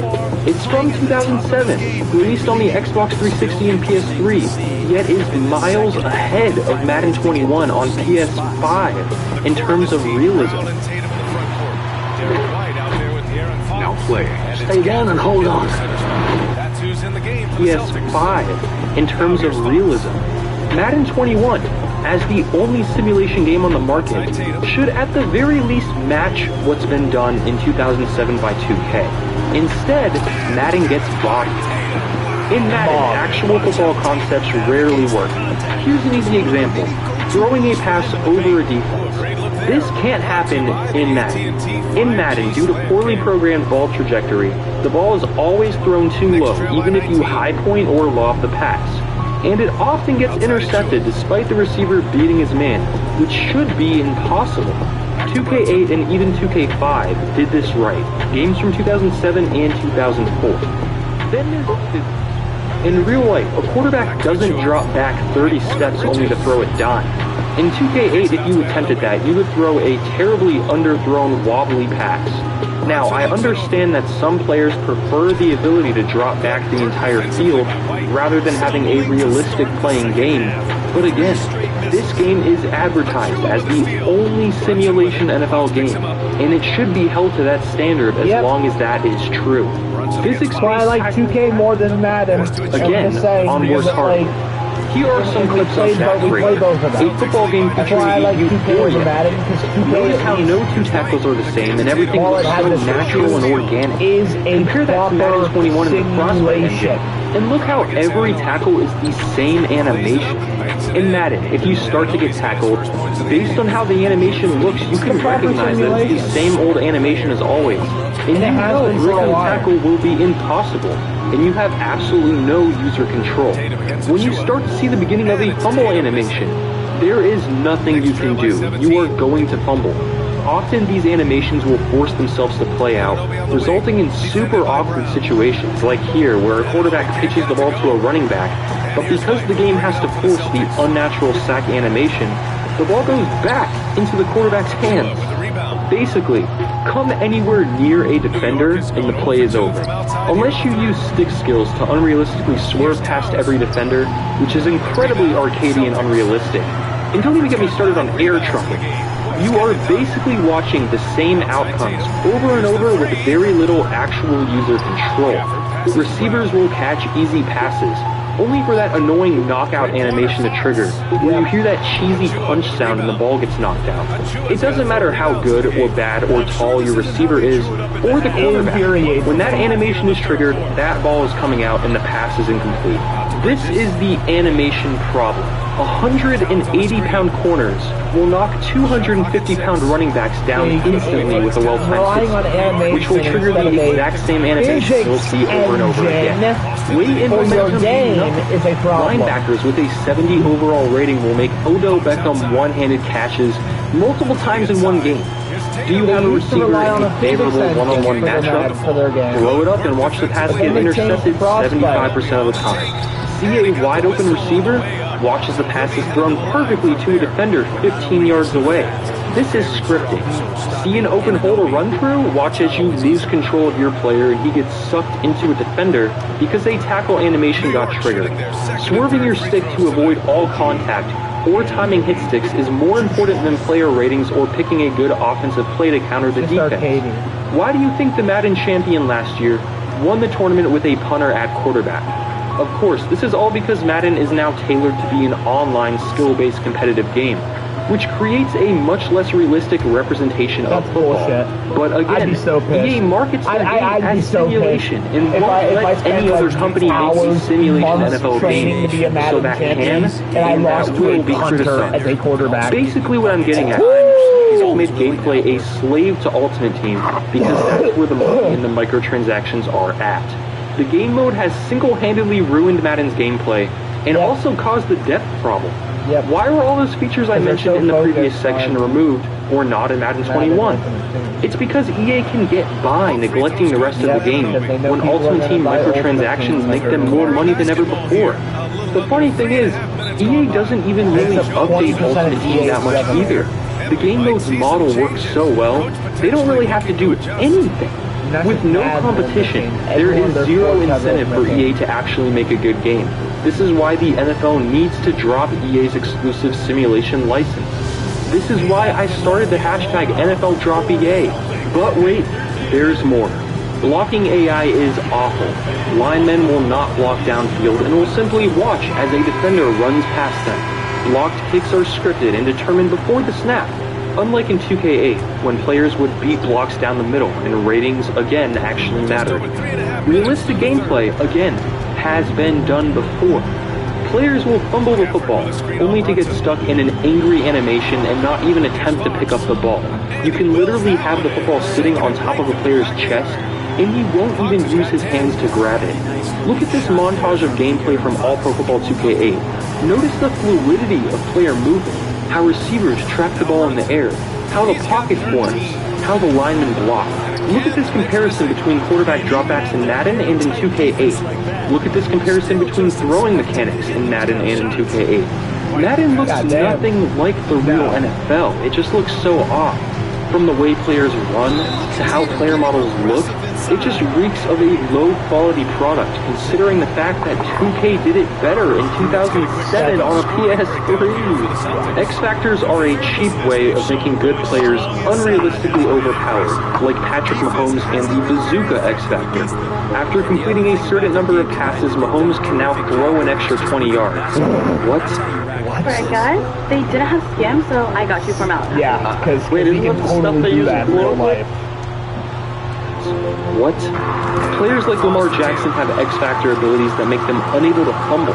What? What? EA takes the easy, lazy, and incredibly unrealistic route by making the top NFL players cheesy instead of accurate to their attributes. Realistic gameplay is possible because it's been done before on worse hardware. EA has no excuse to at least match that, but they never will, because they instead tailor the game towards its online competitive scene, where every player is meant to be a 99, so ratings don't have to matter, and it's all about stick skills. Is it not infuriating that EA sits on the Simulation NFL license so no other company can make a Simulation NFL game, and then EA makes an arcade NFL game? There is literally no Simulation NFL game available, and as long as EA holds that license, there never will be. People who want a simulation game are either forced to continue playing old games like 2K5 or 2K8, or they buy Madden and have a bad time. It's messed up. Yep.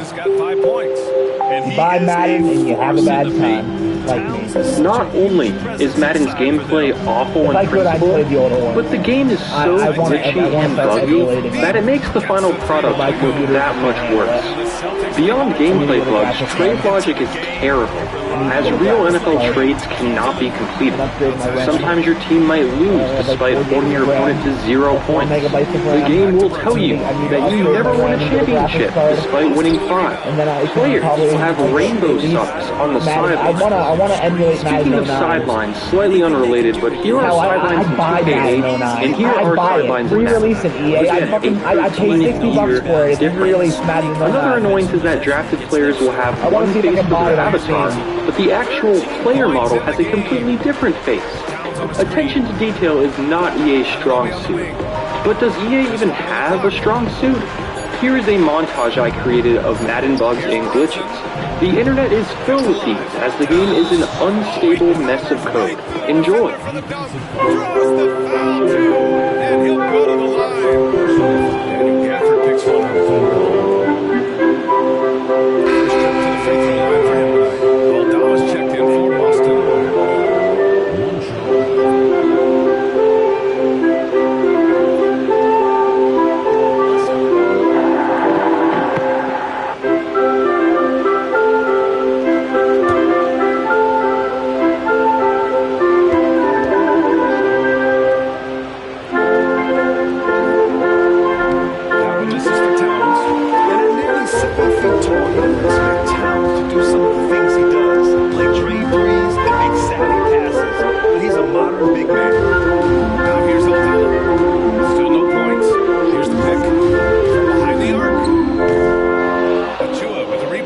It's crazy, isn't it? EA is one of the richest companies in the entire world. The NFL is their most premium licensing partner. And this is the game they put out year after year. It's pathetic. They 100% have the capital and resources to fix these issues. But instead we see the same bugs every year for over a decade. Because EA would rather put extra revenue into the pockets of their executives rather than reinvesting it into their own game. Your $60 each year does not help improve the game, but instead gives EA more of an incentive to do nothing. Remember that next year. Set a reminder to watch this video next August so you don't fall for the hype. Speaking of the hype.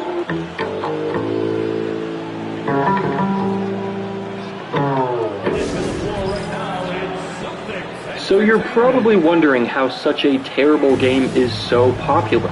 How it continues to sell so well every year despite being such a buggy mess, removing so many features, and having such terrible gameplay. The answer to that is marketing. EA loves to trick people into buying the game. They might release a statement that this year is the year they focus on franchise mode, only to add next to nothing to it. They might advertise a new game mode like The Yard, which looks like a modern NFL street to get people excited, only to find that the game mode is incredibly glitchy and shallow with no real incentive to play. They did the same thing with FIFA. Maybe they throw a new game mode in called Superstar KO instead of fixing the game's core issues, only to never touch that game mode again. EA does this thing where instead of fixing the game and bringing it up to par to get sales, they instead create a flashy back-of-the-box feature to get casual sports fans excited. These features are nearly always underwhelming and disappear a few years later. Just look at Longshot. When Madden is the same awful game every year, they have to advertise something new to keep people buying. And then there's the closed beta.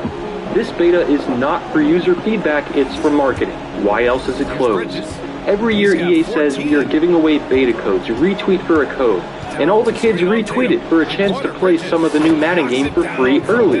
All the retweets and requests for beta codes get Madden trending online and build hype for the new game.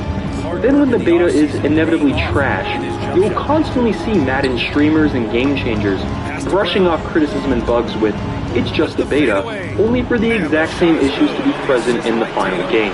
EA also uses player rating reveals to market the game. Each year they go around revealing the ratings of the best NFL players, which always get a huge reaction.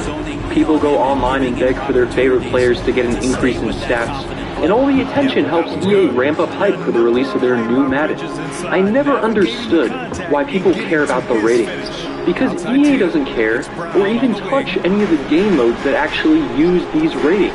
And after every week of the NFL season, the ratings are updated. So these ratings they announce are literally only for preseason.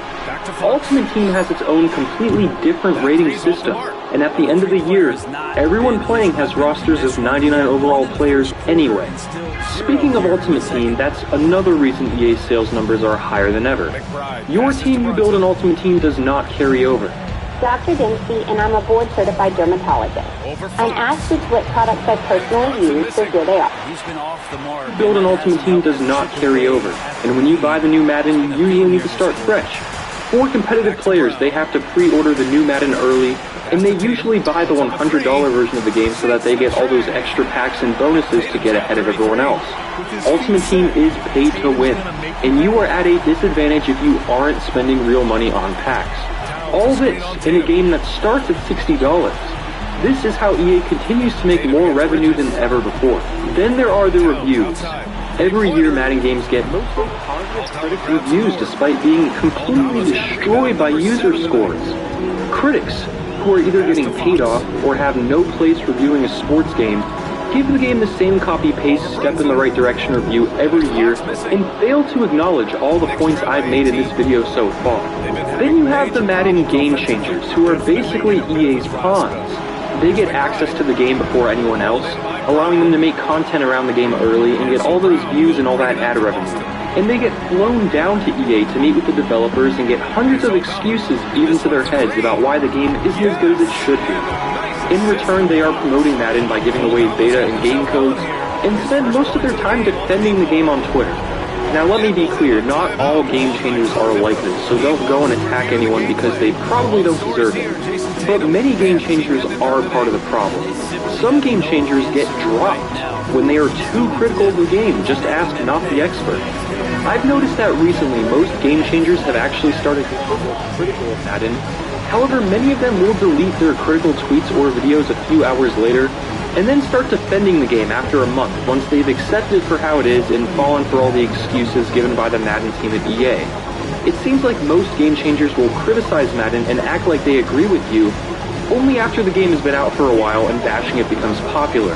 Around launch time, very few game changers will actually be openly critical of the game, and because these people have large followings who trust them, many of their fans will go and purchase the game only to be disappointed. Then there are the Madden streamers and content creators who aren't even game changers. People who make a living streaming Madden gameplay or pack openings. These guys literally have to defend the game and go against the grain of criticism because it's in their best interest to. If no one liked the game, they wouldn't have an audience. They have bills to pay. I don't blame these guys too much because I know how stressful it can be to create content and keep an audience around, but they are part of the problem and can be criticized for it, regardless of the reasons why they do it. I've noticed a lot of this throughout my time on YouTube. When I'm critical of Madden on Twitter, Streamers who previously DM me that they support me in what I'm doing will block or unfollow me.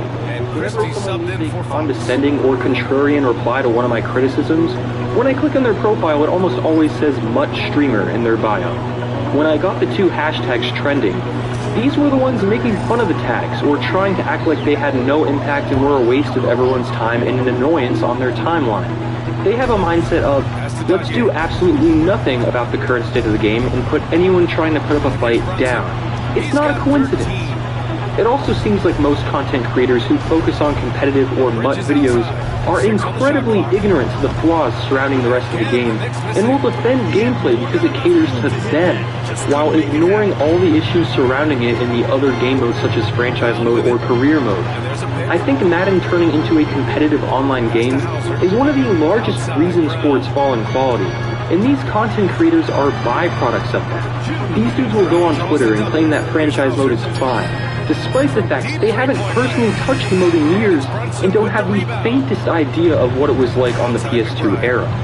All of these forces come together to market Madden and help the game hit record sales numbers every year, despite the game constantly regressing.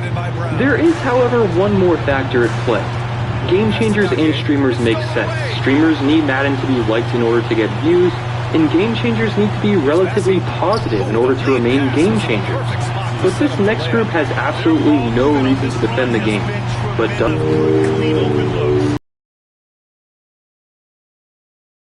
This mod here, this guy with the numbers in his name, he banned me from the Madden subreddit permanently.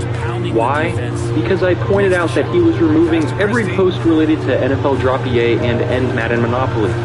He has banned hundreds of people. Don't care about drama. Anyway, so that is the anticlimactic story of the Weather Underground. We have to judge them by... Robinson with the block. The 7'4" wingspan of Robinson going to work on that shot. Swatted away. Now here's McBride. Launches a 3. Of the University of Michigan as part of... Aldama's got his 8th rebound here tonight. Hate to say it, but if they're still trailing at the final buzzer, this is going to be fun. Just been atrocious. Next trail by 21. They need something good to happen here. Yeah, they've gone way too long without a spot. Marked it down low that time. Got hit with that 3-second call. Hello and welcome to another episode of Impressions from America. I'm Simon, and with me as always is Toby. Hi Toby. Hi Simon. Today we are joined all the way from America by Matt Christman, who is probably best known from Chapel Trap House, a political podcast which is both hilarious and informative. So Toby and I are grateful that he's coming on our show today. Matt, thank you so much for joining us. Thank you guys for having me. In this episode, we are going to look at the radical left militant organisation, the Weather Underground. The group, who also went by the name the Weathermen, were formed in the late 60s on the campus of the University of Michigan as part of Students for a Democratic Society, otherwise known as the SDS. The SDS were prevalent in protesting against civil rights violations and fighting for greater social equality, as well as protesting the Vietnam War. The Weather Underground would go on to be labelled a domestic terrorist group by the FBI after a string of bombings against government buildings and banks, and it was because of these extremist acts that they broke away from the SDS. The Weather Underground fought vehemently against flash pressure in the United States and the US presence in Vietnam, with the group often committing their own acts of domestic terror directly in response to actions carried out by the US government in Asia. The group were also known for Days of Rage, where they led direct action demonstrations and acts of violence in Chicago against the police in 1969. As the 1970s went on and the war in Vietnam eventually ended, the group faded from public attention and eventually disbanded. We're going to start the show with some old news clips and interviews, which were brilliantly put together for the Oscar-nominated 2002 documentary by Sam Green and Bill Siegel titled The Weather Underground. 230 is killed and 900 wounded makes one of the heaviest weeks in the Vietnam. I'm going to read a declaration of the state of war. This is the first communication from the Weatherman Underground. Kids know the lines are drawn. Evolution is touching all of our lives. Within the next 14 days, we will attack a symbol or institution of American injustice. Last that time, it's good. Baines got his first basket of the night. Celtics lead by 20. Young people and the black people in this country. Outside Tatum. The FBI said the Weather Underground organization didn't really know much about the group, which is believed to have between 20 and 30 members. There's no way to be committed to nonviolence in the middle of the most violent society that history's ever created. I'm not committed to nonviolence in any way. I'm a teacher now in a community college, and my students will occasion up the war in Vietnam and ask me what my involvement was. And I'll say, well, I helped found an organization whose goal was the violent overthrow of the government of the United States. And my students will look at me as if I'm from another planet. Federal grand jury in Detroit today charged the 13 top leaders of the Weathermen with plotting to bomb public buildings in Chicago, Detroit, New York, and Berkeley, California. The Weathermen are the militant faction of the Students for a Democratic Society. Only one of the 13 is now in custody. Toby, first question to you. Can you start by putting into context the state of America, both at home and abroad, during the 60s and 70s, and in particular the violence and discrimination against black people and the war in Vietnam? Well, the Weather Underground, it took hold out of the Students for a Democratic Society. In many ways, these were people like Mark Rudd, Bernardine Dawn, Bill Ayers. These were the vanguard of the SDS. They were some of the most sort of charismatic and attractive and interesting, and some of the best speakers who emerged out of the SDS. The Students for the Democratic Society was all about direct action, it was all about putting your body on the line, protesting, trying to make change, in many ways following on from the example set about by the Civil Rights Movement. But as the 60s went on, many people sort of frame it as the early 60s being the good 60s, and then you had this really dark, almost a dark edge of the 60s. As the 60s went on, black people started to feel like, even though they had gotten sort of civil rights, they hadn't really established this sort of equality, and they were under immense amounts of repression from the government, and that really caused the BLA. People like Eldridge Cleaver, people like Fred Hampton, they wanted to, almost like defend themselves through armed means. And I think many people in the white student Democratic movement tried to understand that in order to really create change in American society, they had to also follow these methods. And this was sort of also influenced by the democratic and revolutionary movements outside of the US. Obviously, the Vietnam War caused this, and in many ways, Ho Chi Minh and the people in Vietnam really inspired the Weather Underground, and also in Venezuela and also in Cuba. So this was really an understanding that the methods of the civil rights movement, the methods of the SDS, important, were no longer sort of engines for change in American society. So what they really needed to do now was radically changing society through going underground and in a campaign of bombings that were going to, what they were going to do, they were going to sort of heighten the contrast in American society in a way that would bring about this revolution that the underground felt was coming. And Matt, your kind of overall thoughts on the sort of anti-war and social pro-black movements of the 60s and 70s. Can you maybe touch on a little bit more about how the Weather Underground sort of fit into the New Left and how they did differ to the SDS, as Toby was mentioning? I think the best way to think of the Weather Underground is as an expression of frustration and failure, really, among a certain segment of that movement who were frustrated with the lack of progress, specifically in a situation that to them felt incredibly urgent. By the time that the SDS split between the factions, you were seeing a huge increase in bombing and violence in the Vietnam War, and police domestically a huge crackdown on black militants and activists, and so that sense of momentum that might have been present in these movements a few years earlier was curdling into a deep sense of frustration with the lack of progress with traditional protest. And so some of the people, specifically the people who ended up forming the Weather Underground, decided that there needed to be a more aggressive attempt to challenge empire and white supremacy, and that nation of violence was necessary. In fact, it was the assassination of Fred Hampton that led the Weather Underground to officially declare, to issue a official declaration of war against the United States government.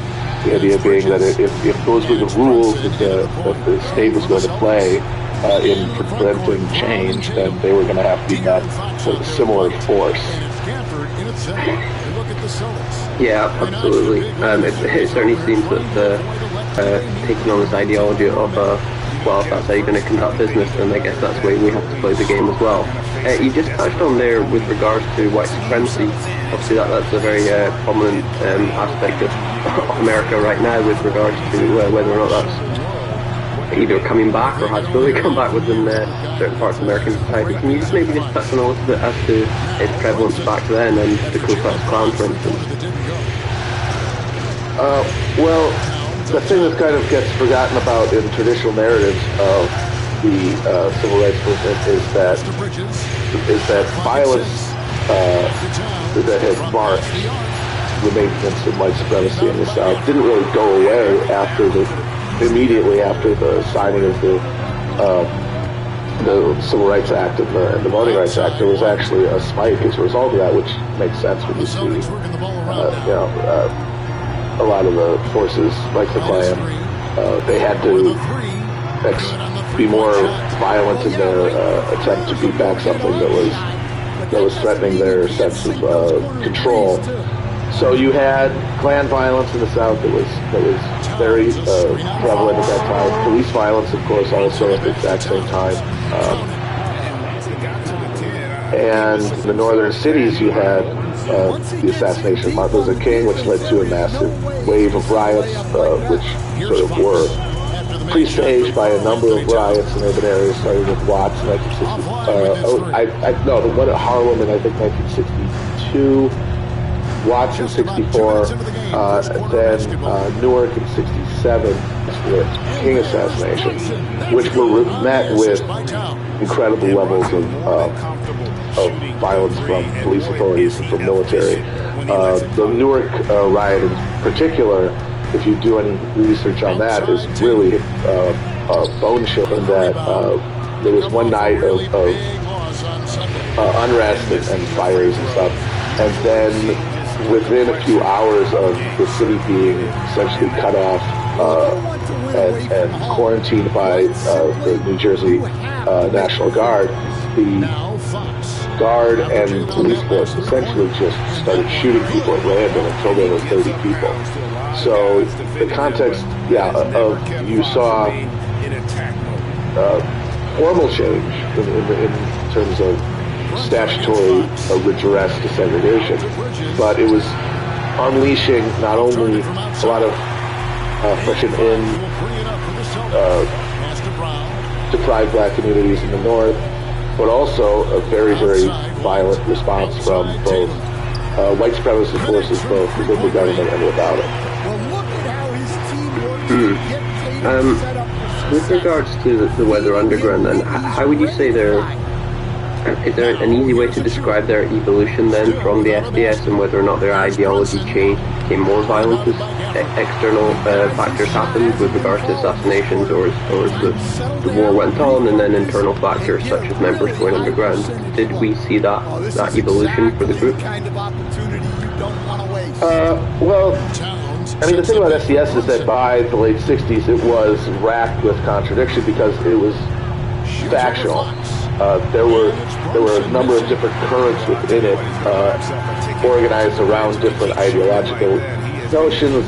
I think a lot of the SDS people kind of saw themselves as Maoists, basically, in contrast to more establishment, quote-unquote, I guess you say, people within SDS who still wanted to maintain pressure through traditional protest means and through politics. And that was the real basis of the conflict, was when there was ideologically, like I said, there were ideological factions, but what the question of tactics is what led to the real conflict, because the different ideologies sort of suggested different tactical movements, and eventually the SDS was motivated largely by a desire on the part of some people who ended up forming the Weather Underground to change tactics, basically.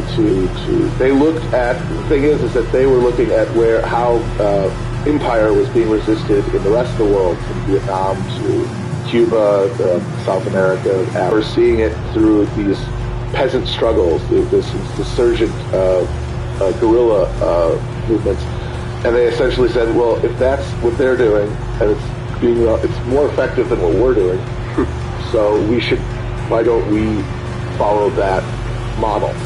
And that ended up being the main reason that the split became permanent. Yeah, so you have this almost like, you have the factions and you have the tactics, and then on a level you have a sort of small cadre of people who go underground, like people who sort of weed it out depending on their ability to cope with, taking orders or being hazed, or, their ability to, whether they wanted to maintain sort of sexual relationships with the people they had established relationships with. They had things like smash monogamy, this whole almost just this whole like orgy of collective sexual appetite, which was supposed to remove any types of individual attachments that you had. So this was quite a difficult and an almost sort of cultist and political process that they went through to weed out people. So you had people above ground who had the same ideology and even possessed some of the same tactical instincts, but were not qualified to be, underground as part of the weather. Outside Fox. That is interesting, the kind of split there, yeah. Absolutely.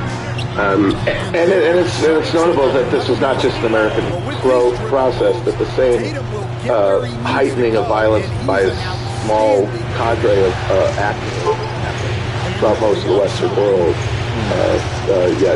Red Brigades in Germany, Red Army faction, Red Army faction in Germany, Red Brigades in Italy, Japanese Red Army. It was a similar process of one group of sort of ultras responding to what they saw as a worldwide upswing in militancy and revolutionary energy in other countries, not being matched by change and progress in their own countries, and deciding that that violence was bringing that revolutionary energy to these core imperial countries. So is it fair to say then that you can't really understand the motivations and the particular actions of the Weather Underground without looking at the wider groups throughout the world and the wider actions going on across countries? I think that's true. I think Bernardine Dawn says, revolution is gripping all of our lives. That is almost a millenarian change is afoot. It's on the, it's on the corner, and everyone's being swept in it. Just moving on from that then, with regards to the Weather Underground themselves, what was the makeup of that group? Did they compose of mostly middle-class white kids? Was that makeup any different from the kind of other aspects of the SDS? And did the makeup of the group affect how they were viewed by people from other leftist groups, whether it be more pro-black groups or whether it be other social activist groups? I think you have to start with the idea that towards the end of the 60s, the civil rights movement had been, in many ways, a joint movement between sort of black activists and white activists who, put their bodies on the line. Towards the end of the 60s, there was this sort of, balkanization almost. Black activists felt that white activists should organize in their own, cliques, and this was the way to go about it. So the Weather Underground sort of learned from that, and the Weather Underground were, the cream of the SDS, so many of them were graduate students. Many of them, went to Brandeis and Columbia, all these sort of I'm currently on my computer downloading an emulator for Madden, people who were NFL sort of head living coach these 09. lives I wonder if I'll be able in to order play to, be part of the revolution. And certainly we're in the it did. playoffs right now. Certainly, I mean, there was a constant conversation between them and the black movement, and sometimes it was obviously there was mutual respect there, but sometimes it got quite difficult. There's stories of members of the Black Panthers coming into the Weather Underground rooms and taking things and beating people up. So there was this sort of a mutual relationship between them, certainly, but then sometimes I feel like, especially early on, pushed by JJ, who was one of the SDS, the Weather Underground really needed to sort of bring the war home and inflict violence on sort of anyone or statues or symbols of American power. And I think that the Black Panthers were always throughout the case of police and always engaged in quite almost. But the Weather Underground sort of moved in and out of that. So early on, you have the townhouse bombing, where Granite was an attempt to bomb a symbol of American life, and it was done quite indiscriminately. That kind of action later on became less and less acceptable. But so the Weather Underground's engagement with violence. I wonder if my computer will do DOA's engagement with violence is very much different, and I think the Weather Underground knew that and felt that, and in many ways it inspired their dedication and their, admiration of the black movement constantly. Do you think violence by the Weather Underground were legitimate attempts to stop an unjust and horrific war? Do you think they thought they would actually stop the war, or do you think they were simply moved to kind of reacting out of frustration and impulse without maybe a plan? I tend to think that the real motivator, and this comes from looking at what they did, and also from things that they said in interviews and stuff, was this sense that they didn't want to be complicit in what they saw as genocide going. They didn't want to be they didn't want to be good Germans, basically, and they felt like the only meaningful opposition that they could make was one that put them in violent, legal opposition to the state, put them in danger. Made them outlaws. Anything less than that, I think, to them was not commensurate with the degree of crime being committed by the state. Oh, we made it to the second round. I think that they had a theory in which these acts would catalyze some sort of broader movement, but if they, I honestly, I think it would, I try to not. I think giving them more credit would be to say that it was more personal expression, because I honestly think that if that was a delusional belief, frankly, if that was really truly held, if they honestly thought that their bombing campaign was going to be some sort of opening salvo of a generalized uprising, that was frank, and I think that makes more sense to see them in a context where even if they might have thought this is likely to not succeed, it's still worth doing as an expression of their opposition to the state and what it was doing. just following on from that, then, do you think the Weather Underground do you think that the acts of violence were ultimately harmful to the anti-war movement? Do you think it removed legitimacy from the wider movement? I mean, I don't know. I'm kind of agnostic on that point. I'm comfortable saying it didn't help. I could say that. I'm pretty confident that it really did accomplish nothing. But whether there was anything that was going to salvage a movement that at that point was sort of running out of energy, and largely after Nixon ended the draft, that truly did sort of help take a lot of the wind out of the sails of the anti-war movement, because the impetus for a lot of young people to protest the war was removed. The danger of being set to be accomplished. And also, once the war itself ended, or once the a peace with honor was secured, that did remove, even though the state was still the state that had just carried out this massive violence and was carrying it out elsewhere, etc. The opposition to the war ended, and without that fuel, it was not really possible to see any way that the war was ever going to happen, specifically considering that even at the height of the movement, it was still a significant minority of the population who were willing to actively oppose the war in any sense that threatened the prerogatives of the state. Yeah, absolutely. Just moving on then, again, touching on the wider aspect of this, what was the perception of the New Left in general in America at this time? Were the Weathermen just seen as like the tip of the spear as far as the Middle America was concerned? Did the Middle America see them all as these crazy hippies? I think you have to start with Middle America's perception of the counterculture, which, because in many ways, within the 60s or in the middle of the 60s, there was a reaction to countercultural artifacts. You know, the Weather Underground name comes from a Bob Dylan song that was quite, you know, sort of pragmatically conservative.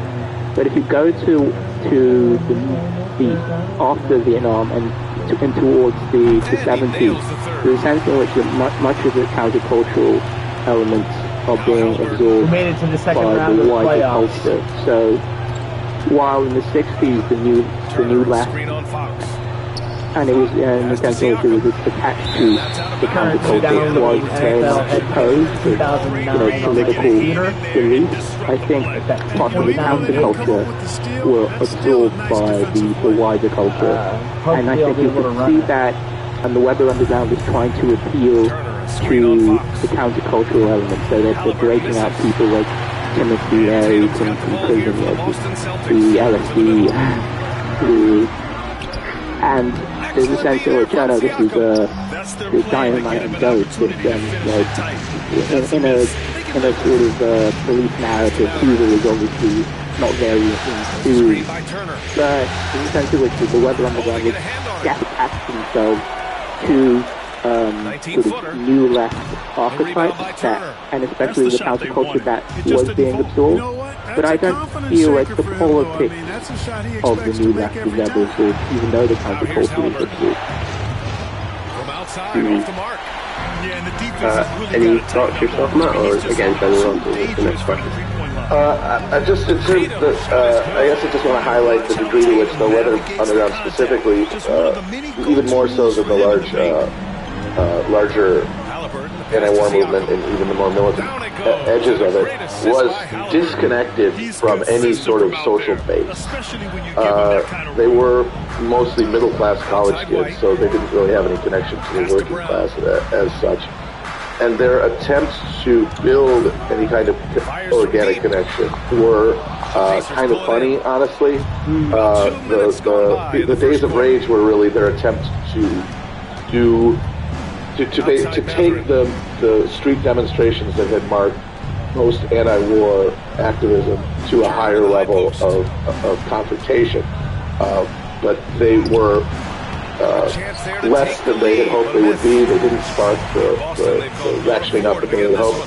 And then the other thing they did, which I kind of think is adorable in a way, was one of their recruitment strategies was this thing, these breakouts that they would do, where they would go to high schools and essentially try to break the students out of the conformity factory.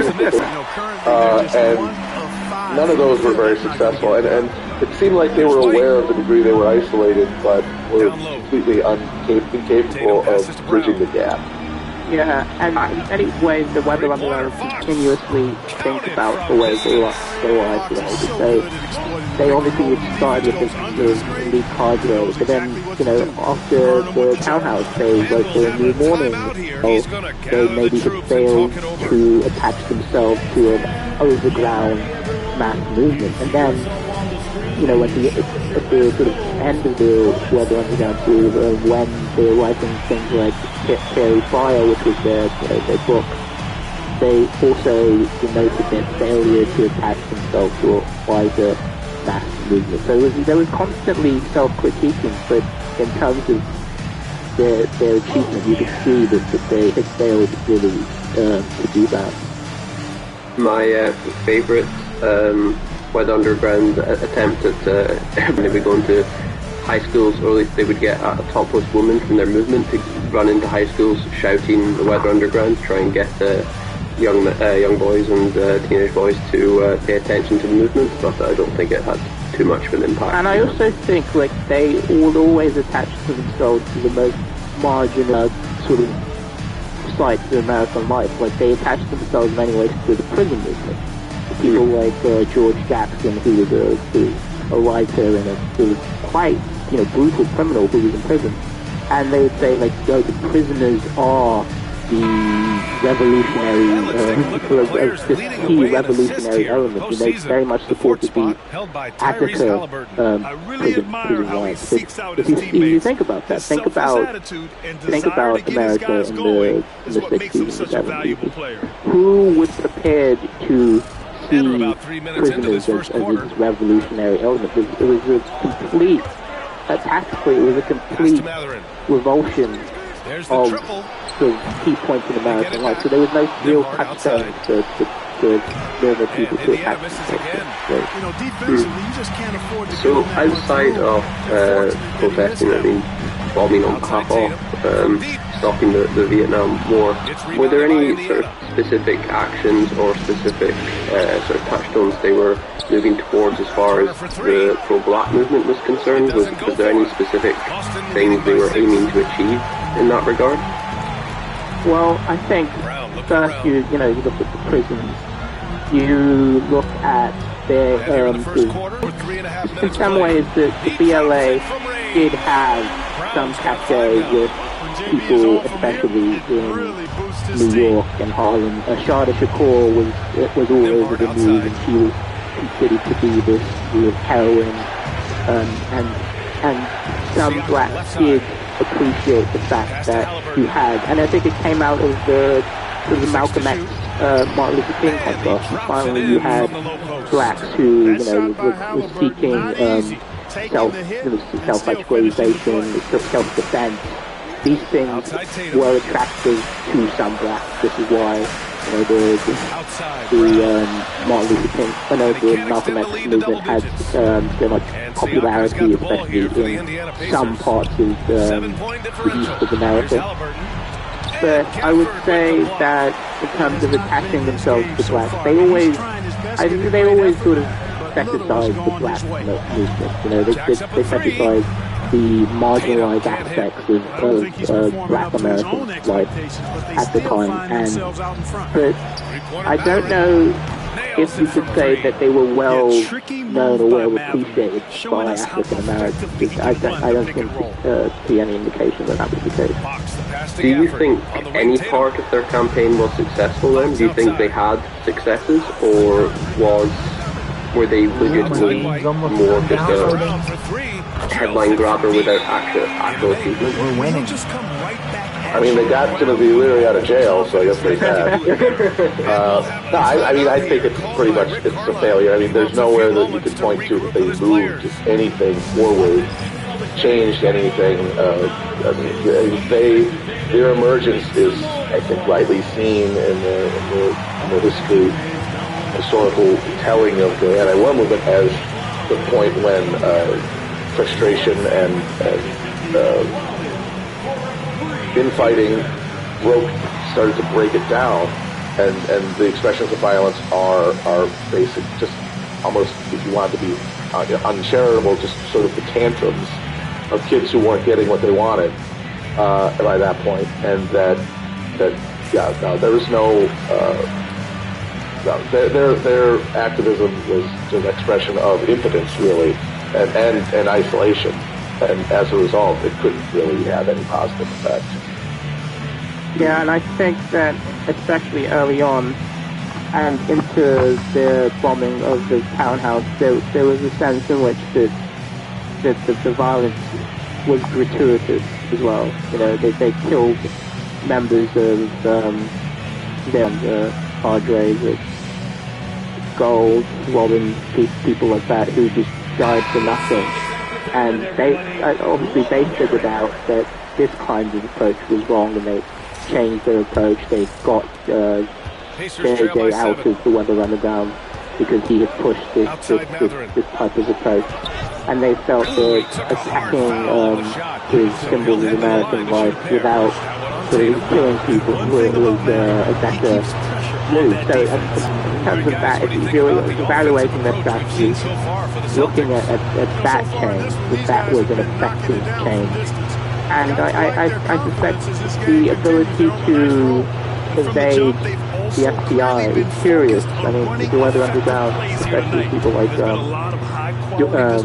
Bernard and Dawn, they were almost like, you know, like the very chic FBI most wanted. In many ways, the Weather Underground, opposed to being a political story or sort of a politically successful clip. They're much more, I think, an FBI case story. There's various stories of Weather Underground people, walking through the stores and seeing the cars move and being quick on the turn to pop out of there. It's more of a FBI most wanted story, and a story about people being quite narcissistic about their expressions of political protest, than a real sort of tactical approach for the left to take in the late 60s and the early 70s. Great. I was going to move on because we're getting a little bit. We've got a little bit of time, but obviously we're getting nearer the end now. I want to kind of move back and start looking at the sort of legacy and how Weather Underground is today. Toby, do you have any other specific questions about the group? Okay. When American society kind of looks back on Weather Underground, then how do you think they're seen now, and do you think the Weather Underground has any kind of legitimate legacy that they've left, or are they just some sort of crumbling heap of extremist rabble that didn't really achieve anything, and maybe their tactics, if nothing else, have been discarded by groups that come later? I think for many people, the Weather Underground is quite an interesting story about, the FBI aspects. They're an interesting story for Republicans. I think, Nixon and Reagan sort of used them and thought about them. And they're an interesting story about, the dark edge of sort of anti-fascist and anti-imperialist politics in America. But like members like Phil Ayres and Bernardine Dawn, it's really curious that they managed to evade the FBI for so long. But I feel like they're seen as much more sort of quirky and interesting characters because of the FBI. and they're not really seen as ideologically important figures. I mean, they wrote the Terry Fire book, and in really an attempt, a last-ditch attempt to come back, overground, because they saw, in the mid-70s that none of their actions were, paying dividends. And their book was, a Marxist take. They went back, they sort of switched the angles away from imperialism to sort of a more Marxist class-based analysis of society. And it was appreciated by, it was appreciated by the left-wing coffee shops that it was sent to. That it was always a narrow, many ways a narrow hobby for exploitation to which they ended up. They had various lawyers who would help them, and those people felt quite almost a libidinal feeling of being, excited by the aspects of this, revolutionary group. So it was in many ways an exciting and sexy story for many people, but it was, sort of strategy for any viable political movement in America.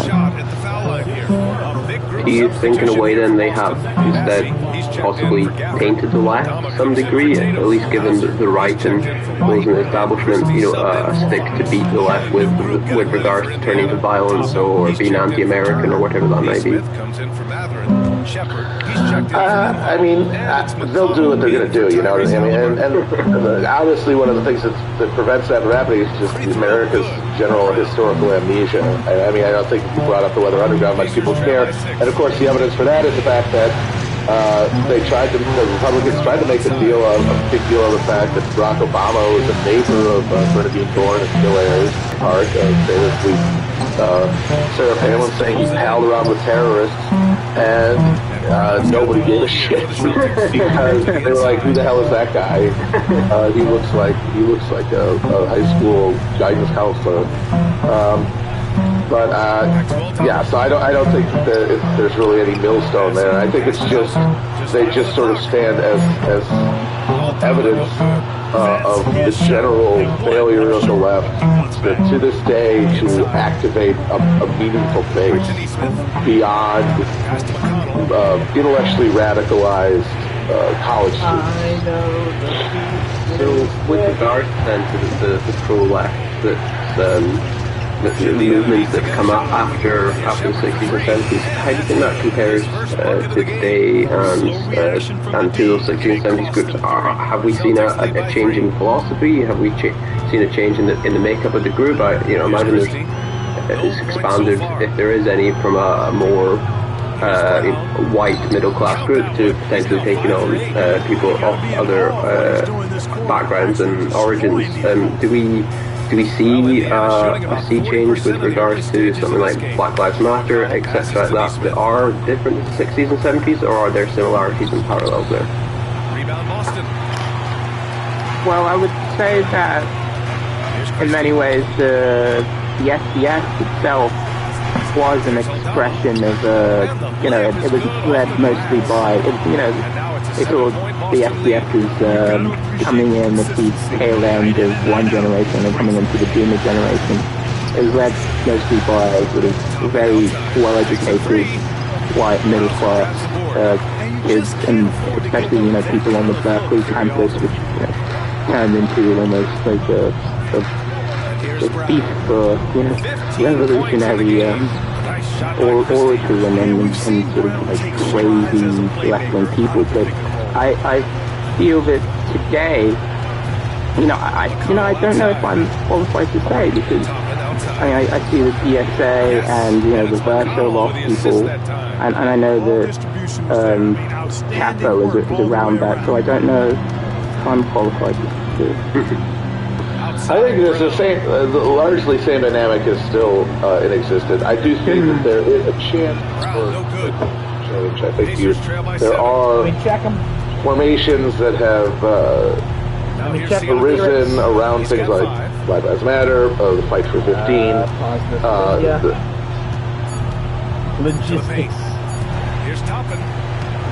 logistics.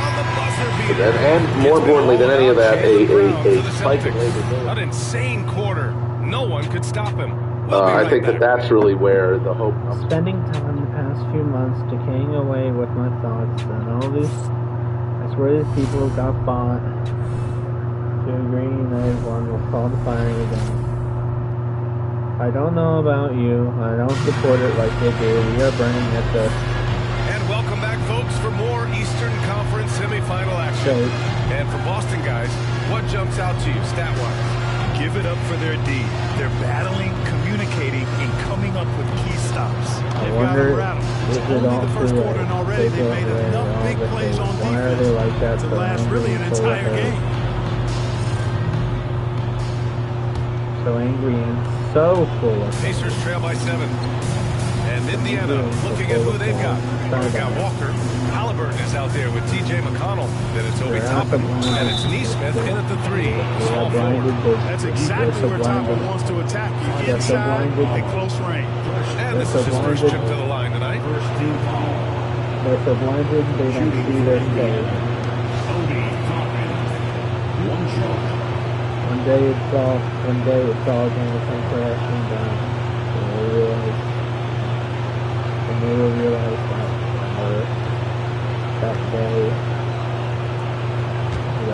they support. That's good from Toppin. You know, Obi Toppin is known as a high flyer for good reason. He's somebody that really goes after any chance he gets to throw it down. He's dunking it whenever he gets close to that rim. Now here's Tatum.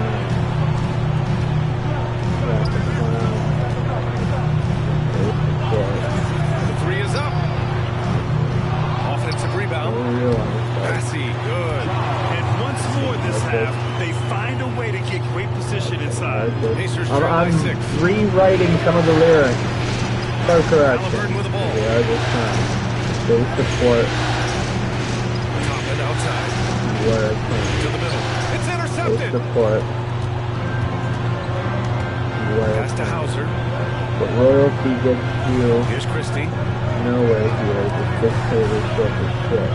Outside Tatum. How's it come to be? Takes the 3. Christie's shot is off. The Pacers shooting 40% from the field in this one.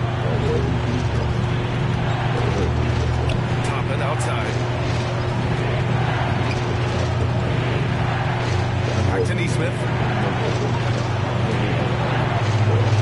Halliburton against Tatum. Outside Walker. Lets the 3 fly. And the 3-pointer goes. No hesitation. Nice work by Walker, not overthinking it. Celtics lead by 3. I think it's good. Here's Christie. I think the lyrics are good. Aldama with it. I think the lyrics are good. The rebound by Neesmith. Are good. I wouldn't say that's exactly his spot. And you can see why. The spelling of some of the words. McConnell outside. Now Walker from the arc. Christie with a rebound. Boom. On the wing, Tatum. There you go, Travis. And it's Tatum. So the activist groups, which I think are necessary and are doing good, but I think are sort of held captive to that same dynamic that persisted in the 60s. But what we're seeing is, parallel to that, an actual spike in labor militancy, which did not happen in the 60s, and which hopefully will, at some point, there will be more connective tissues will form between those forces and the activists. I see that it's starting to happen on the ground. So I think there is a chance for the movement to broaden. The question of whether it will, I think, is up in the air. But we've seen in the last 2 years in this country, the United States, strike activity that has not been seen literally in 30 years. So I think that is really where the energy is, and that's where the hope is. Yeah, if you look at the 60s, really, it was the go-go 60s. You know, you still had high economic growth under the JFK and Lyndon Johnson, so you didn't have this feeling of economic anxiety among working class people. You know, the SBS was in many ways a sort of creature of quite, I think, imperialist-centered politics. They were people who were looking outside of the United States and seeing the effect of American power and this idea of American exceptionalism and how it was oppressing other people. But I think within the country, average people were quite well off. And although the Vietnam War, sort of put their children into, a quite difficult situation, you would see, like, even amongst the Democrats, many of the leaders of Democrats, the Chicago Mayor Daley, to George Meany, people like that, they supported the Vietnam War, and many sort of average people supported the Vietnam War. So until it started to get more difficult, but then after the Vietnam War, there still was no real cachet in sort of wider left politics in the broader population. Okay, well, all this talk of revolution takes us nicely onto Chapel Trap House. I recently finished the Chapel Guide to Revolution, available in either book or audio book form. I listened to the audiobook, and very good it was, very enjoyable. I'd like to start by asking, which of the Chapel team do you think is most likely to sprinter from the Chapel FDS and form their own 21st century Weather Underground? We're all way too lazy for that. I don't think anyone would, because I think we're all aware of honestly. I hope we are. Okay, so it's just going to be Toby by himself, so fair enough. In the book and on the show, you're very critical of the right for very obvious reasons. Hidden Valley Ranch's flavor is indescribably delicious, so instead of putting it into words, I put it into... Uh-oh. I bet a lot of you guys are typing angry comments right now based on the title of this video alone. How dare I criticize this game? I've crossed the line. I think for many of you, EA has lowered your expectations strategically with years and years of terrible games. So now when you play something slightly better than terrible, you overrate it. At least, I'm seeing a lot of that on Twitter. I genuinely wanted to like this game. I actually enjoyed last year's College Football 25. After 10 years without a college football title, 25 surprised most of us. Player movement may have been unrealistic, but it was fast, fluid, and most importantly, fun. Unlike any Madden since the PS3 days, at least for me. It felt more similar to PS2 era EA Sports football titles, which is a good thing. We had been dying for a new football game that felt different from Madden. That was the bar. And with good presentation and a solid dynasty mode, you had a decent football game that felt fresh, even if it was a bit bare bones, which was exciting. Gameplay logic issues were present, but easy to dismiss, because the game wasn't trying to be realistic. That freedom of player movement made the usual EA issues more forgivable. Perhaps I was too kind towards that game, but I ended up giving it a 6.5 out of 10 in my revised review, which isn't a great score, but for an EA Sports game, it was definitely better than usual, and it was fun. But what makes a football video game fun? The most important part to me is the gameplay. It has to give the user creative freedom and allow you to recreate what you envision in your head or what you see on TV. There has to be a wide range of outcomes on any given play. It has to be unpredictable. Madden's issue for years has been how scripted and predictable each play feels. When you overbalance a sports game for an online competitive meta, you end up with gameplay that gets repetitive quickly. You may have fun playing this game or the usual Madden release for a month or so. And that one goes 3 for 9 for him. I doubt that's what they were looking for, but it never works made a out. good simulation for them.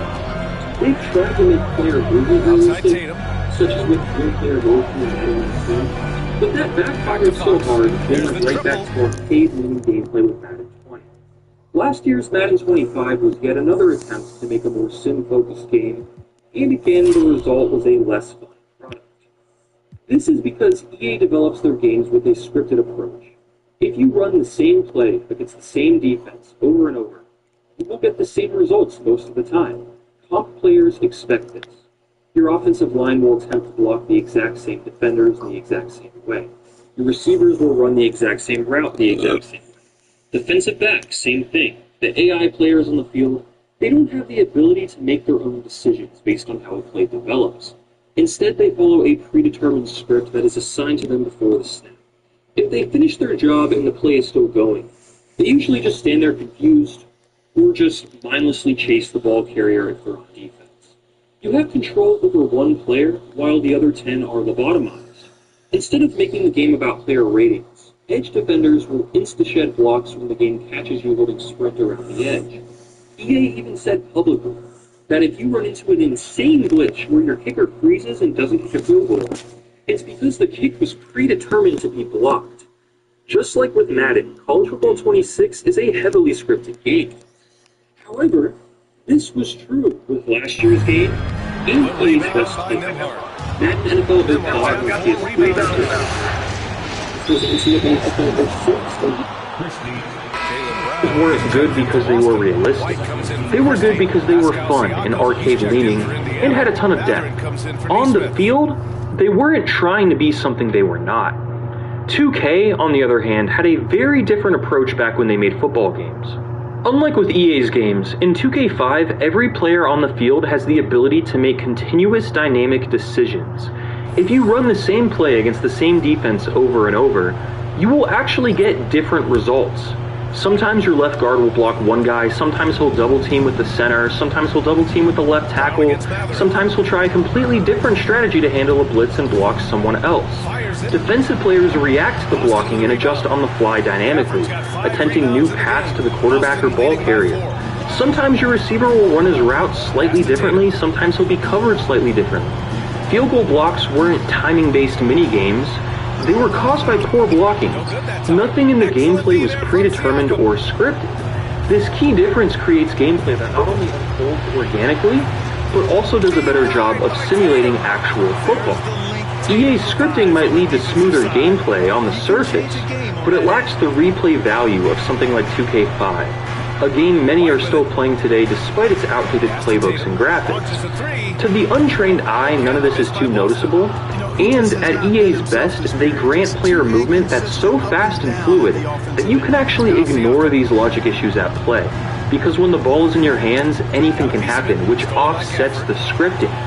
What makes a football game fun is that unpredictability, and if you can't grant that freedom with core logic, you can still grant it with player movement. Yeah, do you want to try it? What's your name? Polo. Today we're going to do something a little different. We're going to use BandLab on my phone. I'm going to record you right from the interface. Yeah, I use it actually to do like demos, master some of my demos and stuff. Alright, you ready?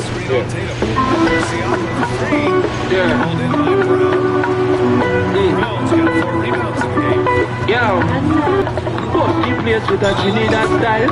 Bend down for me, bend down for me. Give me a wine with a nice style. Bend down for me, bend down for me. From your nose to your wicked and wild. Sorry.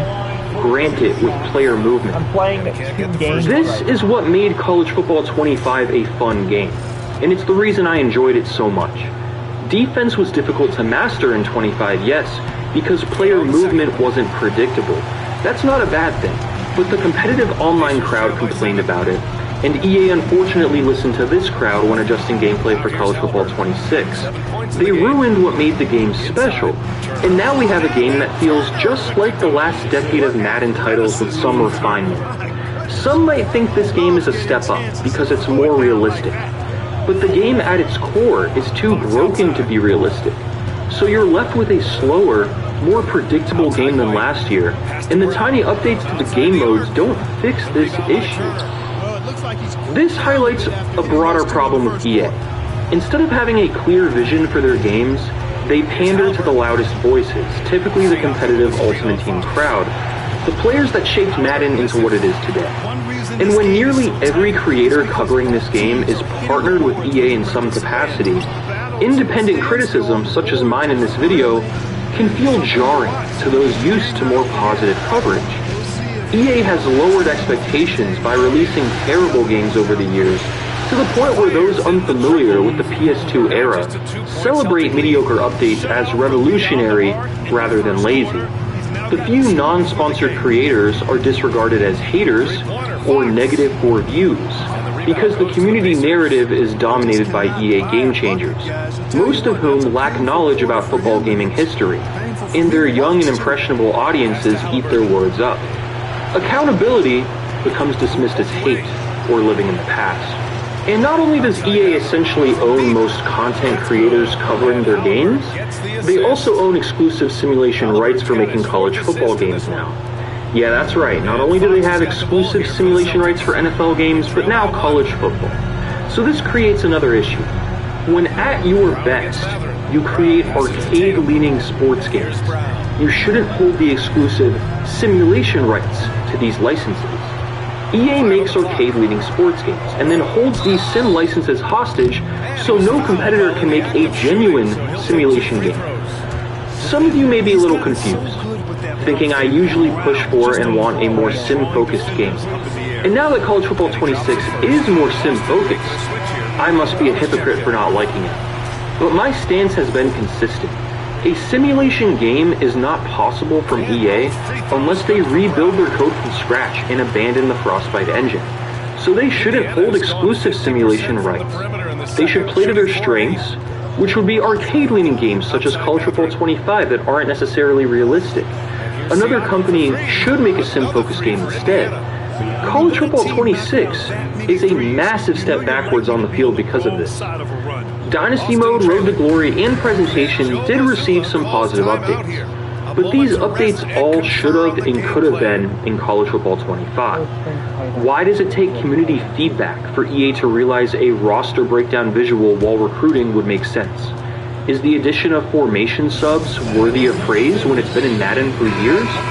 Presentation, while improved, still lags behind games like NCAA Football 14 when it comes to halftime reports and studio updates.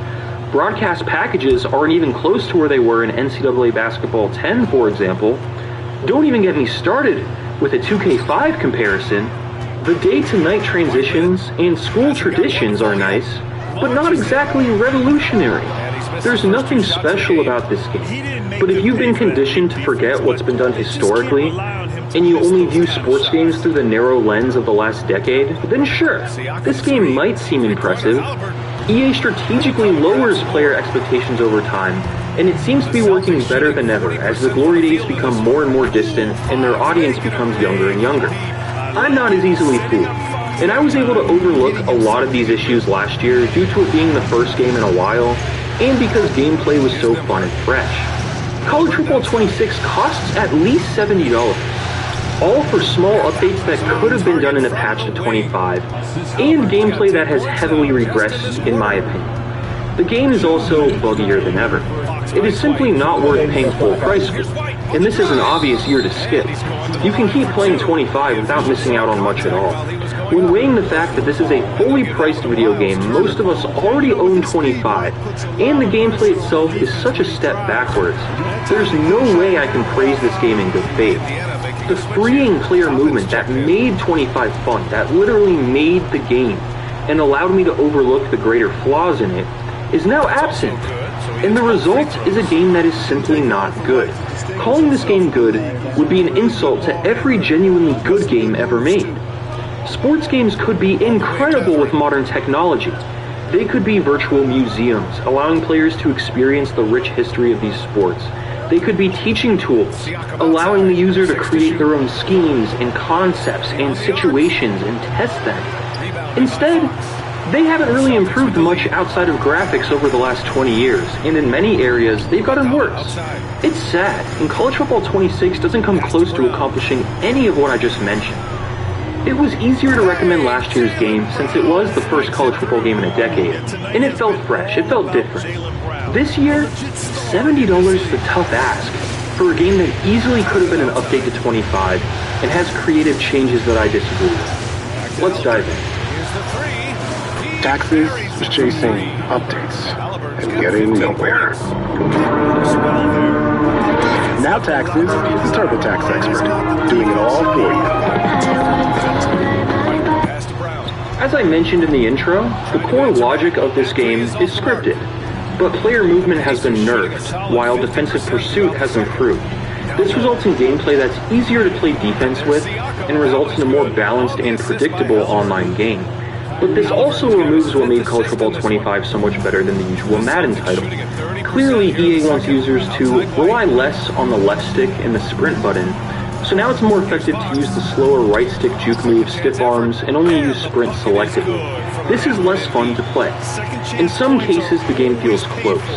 Top players, especially those with the east-west playmaker archetype, almost have that fun, fluid, and cheesy movement. So if you're playing with a team like Alabama that has a top running back, you might not notice the regression in player movement as quickly.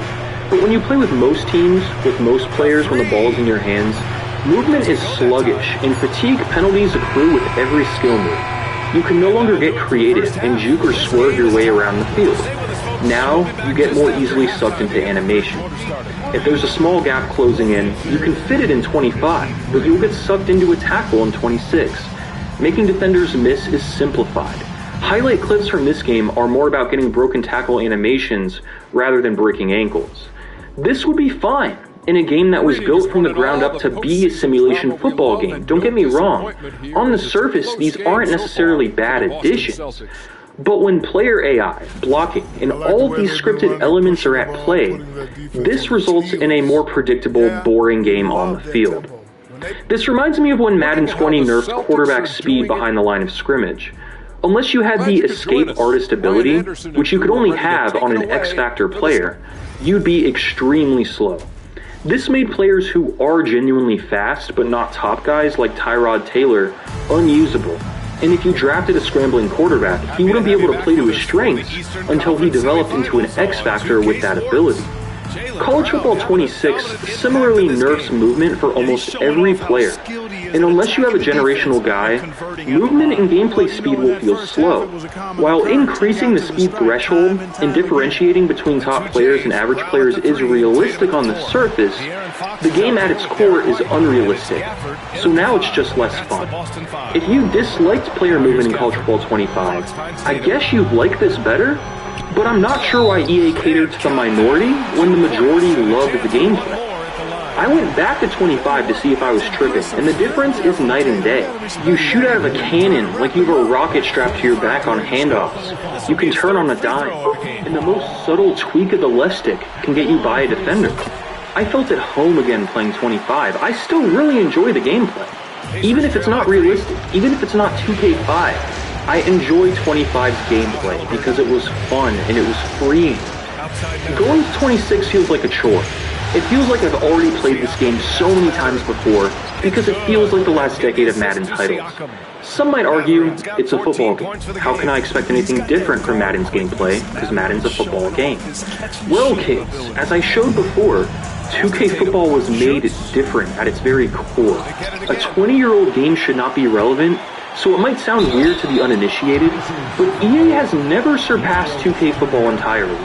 As time goes on, more and more players forget or never play 2K Football. Some accuse me of being blinded by nostalgia, despite the fact that when I reference 2K5, I'm pointing out objective features and differences that modern games lack. In 2025, we should not be chasing the past. We should be innovating and looking forward. Gameplay from All Pro Football 2K8 shouldn't look impressive, yet it does. EA has held a monopoly for so long that the younger crowd has no idea what they're missing, and they can't even comprehend something different because they've never seen it. EA's gameplay isn't sim football, and the more they try and pretend like it is, the worse the game gets. I'm not expecting real-life football perfectly executed in every way, but games like All Pro Football 2K8 show you what genuinely good sim gameplay could look like. Games like NCAA 06 and even College Football 25 show you how fun an EA football game can be with cheesy arcade player movement and speed. 26 fails to be a good arcade game or a good sim game. I'd place it here. It's just awkward. The regression of player movement allows more flaws to become visible. Blocking is basically just as bad as last year, despite how much they advertise improvements. Instead of determining edge play outcomes based on player ratings, If you hold sprint running to the edge, the defender instantly sheds his blocker most of the time. It plays just like Madden. Squib kicks go right to a player, they never bounce. If you lateral the ball, somehow it always goes right to someone on your team, even though your player can't see them. Tipped passes are always caught more by the defense than the offense. Throwing the ball is less about hitting a guy with timely anticipation and more about dinking and dunking and abusing out routes. Trajectory, as always, is not realistic and not close to as satisfying as it was in 2K football. The core premise of the passing game is to wait for a drag route to go outside of a defender's zone and then hit them. To be successful, you take advantage of poorly programmed defender AI and speed mismatches, not actual X's and O's. All the same shallow cross and mesh concepts that dominate Madden dominate this game too. You're not playing real football, you're playing Madden. It's the same old song and dance for those of you who've been playing these EA games for years. Running to the outside has been completely nerfed, which was one of the most fun parts of last year's gameplay. Some might say, just get good at the game. But skill level is irrelevant to these core issues. You can get really good at playing this game, adjust to all of its quirks, and run and pass the ball with ease. But that doesn't make the gameplay logical, organic, or good. Getting good at the game doesn't fix the core issues with AI decision-making. It doesn't fix the fact that 10 other players on your team have no brain at all. Where College Football 25 masked these issues, 26 brings them to the forefront. Those who reply to legitimate criticism with get-good takes are missing the point entirely. We've seen this with Madden year after year. When someone pays full price for a game like this and they invest their time into it, they will defend it, because they take criticism aimed at EA as a personal attack for some reason. It's a dumb mindset, but it's very common online these days. I've also seen people say that you need to understand real football to be good at this game. Bruh. This game is far too scripted to make such a claim. Just stop. If you think this game is all about applying real football knowledge and concepts, then you must feel the same way about the last decade of Madden titles. You probably thought Madden 19 was a great game. With all of that said, there are improvements to gameplay that I do like, but they aren't massive enough to save gameplay. On PS5, the controller haptics are much stronger, and I do like them a lot. I like how defenders are programmed to not be able to make interceptions when their head is turned, even though it still happens. I like the new reach for it mechanic, where you can push up on the right stick to extend the ball for more yards, and it has a nice risk and reward element where you fumble if you do it carelessly. This right here is genuinely a great new addition to football video games. I like how quarterbacks can use juke moves in the pocket now, but I don't like that Playmaker controls have been remapped. Something like Playmaker has to be quick, and adding an extra button to the mix makes it more difficult to execute. I like the variety of player abilities and how different certain archetypes feel. I do like the harder hit sticks. I am being positive right now, chat. Almost every issue you know from Madden, however, is present. CPU play calling is awful. CPU quarterbacks make terrible decisions. CPU coaches rarely challenge plays. There's almost no adjustments from the CPU.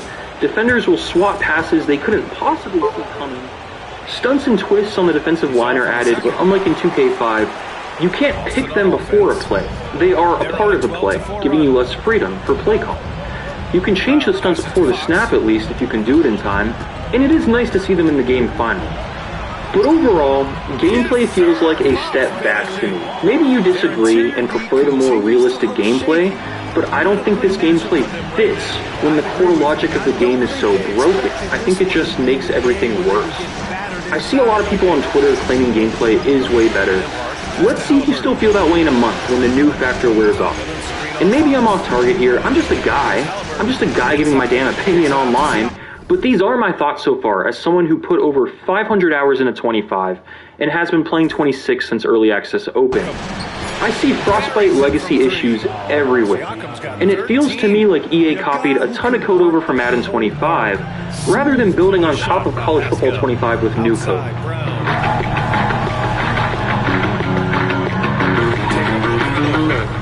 It starts with a song. Your music is magnetic. It pulls fans in before they even. On top of College Football 25 with new code. There's too much shared between these two games now, and for me, it ruins the gameplay.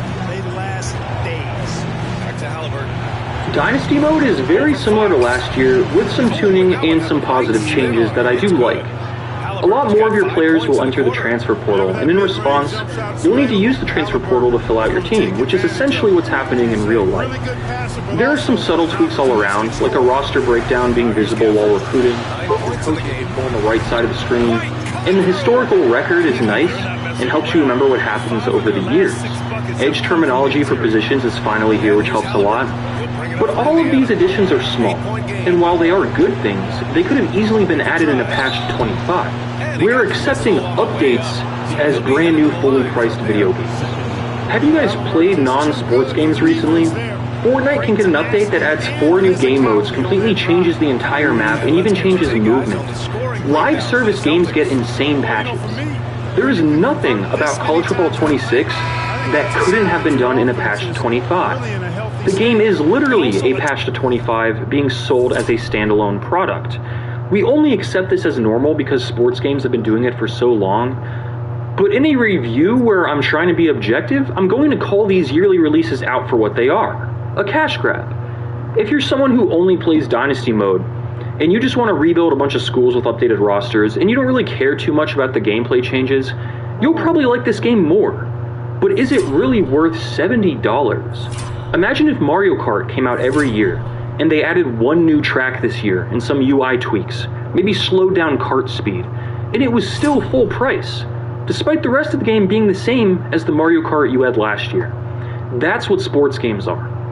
Dynasty mode still needs a lot of work.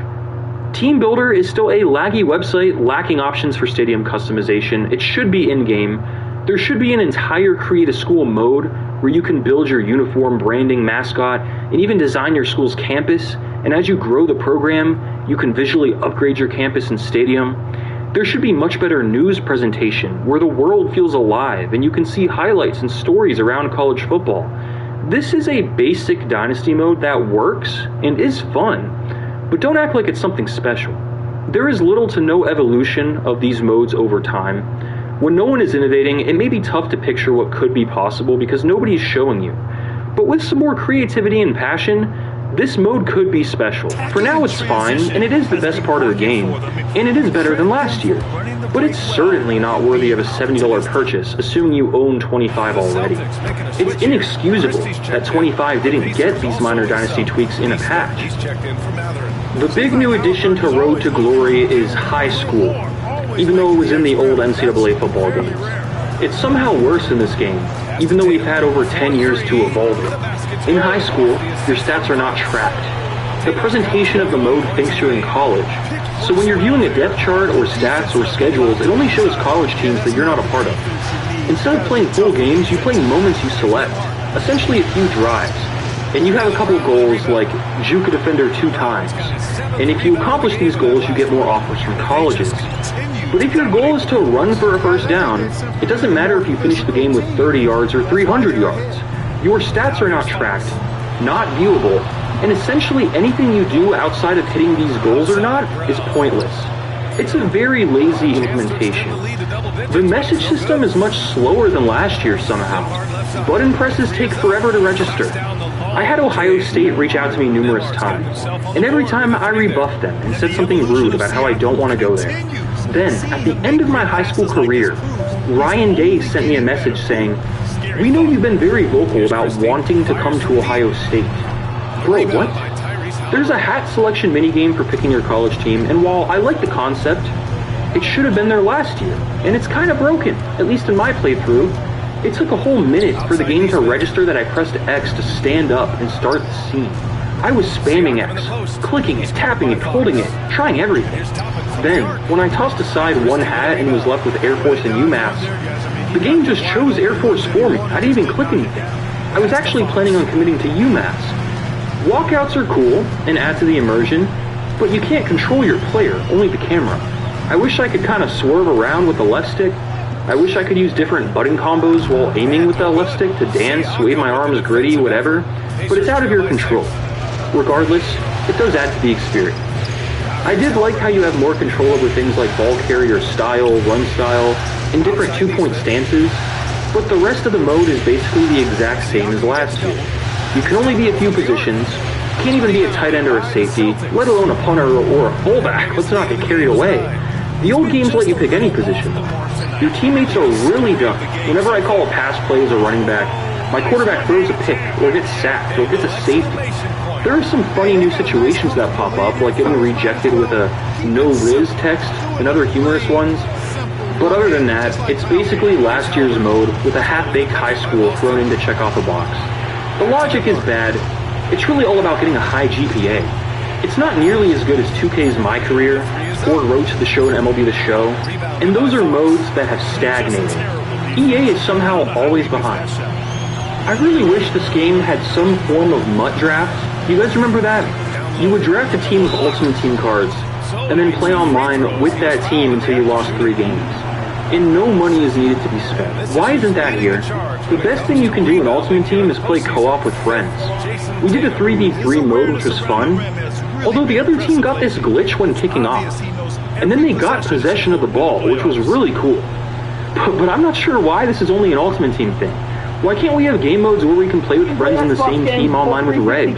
EA hasn't invented a new game mode in years, but I feel like a mode where everyone controls a player and plays together, like pro clubs in FIFA, would be so much fun in a football game. But no, expect the bare minimum from EA. Their games don't evolve. They just get meta tweaks, new rosters, and old features rebranded as new features. Card packs seem very expensive in this game. I don't really play Ultimate Team because I think a pay-to-win game mode in a $70 video game is really dumb. You'll still see ad pop-ups pushing you to play this mode all over the game in classic EA fashion. Even creators who usually play Ultimate Team are calling it trash. Tell me again how this is a great game, how I'm just too negative, and how I'm just a hater, please. Moderate to severe ulcerative colitis symptoms kept me out of the picture. Skyrizi helps deliver symptom relief as early as 4. They listened and brought back the trophy room. My thought is, why did they need us to remind them to bring this back? Why wasn't it in the game last year when it was in older NCAA games? Also, while I appreciate the feature, it's not an evolution by any means. In 2K5, you had a crib you could walk around, decorate, and view 3D renders of your trophies that pile up in your house. You had a legitimate crib. You'd think in 2025 we'd have an updated trophy room that could at least match what 2K did in 04, but no. At least it's here though. I'm not going to complain that it's here. I'm glad it's here. Because trying to accumulate all the trophies adds a good bit of replayability and gives you an excuse to try playing with different schools.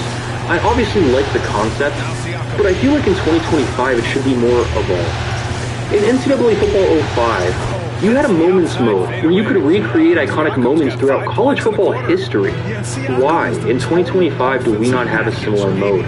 You don't need accurate rosters. Just throw the guys you have the rights to from Ultimate Team in there, and fill the rest of the rosters up with generic players. I don't think anyone would be that mad because we gotta be realistic at the end of the day. But imagine being able to recreate the 06 Rose Bowl, or play with Herschel Walker for Georgia, or play in the early days of college football with leather helmets, all with stadiums, uniforms, equipment, and broadcast packages that represent that specific era. You would expect that in a college football game 20 years newer than NCAA Football 06. But no, you actually get less game modes now. You used to be able to create signs fans would hold, that's gone. You used to be able to create fans, also gone. You used to be able to use classic teams, gone. Games like NCAA Game Breaker had classic stadiums. There are no classic stadiums in this game. There's no mascot mode, even though that was heavily requested by the players and was in the old games. Create a play, an iconic classic feature in older EA football games, is not present. Imagine playing a solo dynasty and drawing up your own scheme with formations and play art. You could do this 20 years ago. You could do this in the first ever John Madden football. But in 2025, I guess that's too much to ask for. College Football 26 is pretty bare bones when you have historical reference points that go at least as far back as the PS2 era. And our expectations should be for EA to not just match the depth found in older games, but to exceed and evolve that depth. Instead, they're just behind, which is unacceptable for a fully priced video game releasing every damn year. So it can't get either to fall. The game's lighting looks great, and it looks better than last year. Day-to-night transitions are well done, and while they should have been in the game last year, at least they're here now. Commentary is the same as last year. but I'm getting annoyed by it. I like the voices and the commentators themselves, but their calls are so delayed. You'll hear, at the 30, when you're at the 15. You'll make guys miss and hear nothing. You'll break a huge play and hear silence until you break the plane. It's underwhelming, and at this point I might just disable it. Say what you want about AI, but it could definitely help here.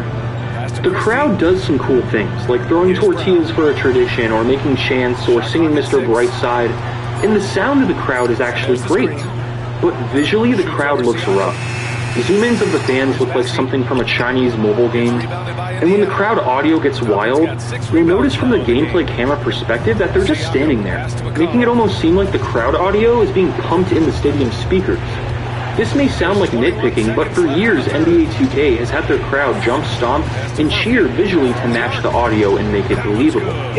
The Jumbotron will show the mascot trying to mess you up when kicking, which is a cool touch I don't think we've ever seen before in a football game. You gotta give credit where it's due. Details with traditions are everywhere, and there's more than last year. But these improvements, while nice, again don't justify a $70 price tag. There are still no alternative broadcast packages like we had in NCAA Basketball 10. There's no legit halftime, pregame, or postgame report with studio updates like you've seen in the older games. It feels pretty generic. And while they spent a ton of time getting accurate mascots and traditions for every team, outside of that, presentation is kind of mid. Some new details on the field, like quarterbacks clapping for the snap as the play clock winds down, are cool. And they carried over defensive players moving pre-snap from Madden 25. And jerseys get dirty as the game goes on. But overall, this is not a massive leap by any means, and it's still lacking compared to what games in the past have done. You'd think we'd have presentation that blows away what we saw 10 to 20 years ago, but instead we are still catching up to it. If this sounds absurd to you, please watch some of my retrospectives on classic sports games, and you'll realize a lot is missing here. There was a whole movement that went trending online where players were asking EA for more updated equipment. Players have no necks, helmets don't fit accurately, details aren't accurate. All around the game, small details are missing. Some disregard this valid criticism by making fun of those asking for accurate equipment, saying they just want to play dress-up rather than football. I hate how this crowd makes fun of legitimate criticism.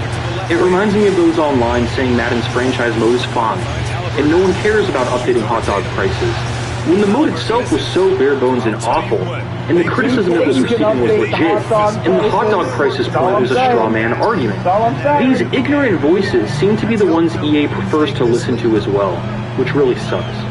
At the end of the day, players in this game don't resemble how they look in real life. Everyone looks off. If EA really wants to make the game more realistic, maybe start by having players and equipment actually resemble reality. This feels like the NBA Live of college football games, but there isn't another game to compare it to, so it gets off the hook easier, thanks to that exclusivity. Now, the soundtrack is a major positive. Real songs like Blinding Lights or Industry Baby are in the game, but played by the EA Sports Marching Band. This band cooked. This is just like the marching band covers of popular songs back in the old NCAA March Madness game. This is a great improvement over last year's drums, which are still in the game if you want to enable them. EA also got some nice work from the graphic designers. There's vintage EA logos, cool designs, throwback logos, and the game overall does a good job of feeling like a college sports game. The vibes are solid. The main menu is more detailed now too, showing gameplay footage for your favorite school. I wish it showed real-life footage like we saw in the old PS2 games, but it is a step up from last year in this area. In terms of polish and bugs, this game is buggier than last year, but your mileage may vary. I had this insane glitch happen to me, as I mentioned earlier. There are way more online. Players celebrating with the wrong team, kicking teams freezing up during a kick that was clearly determined to be blocked before the snap.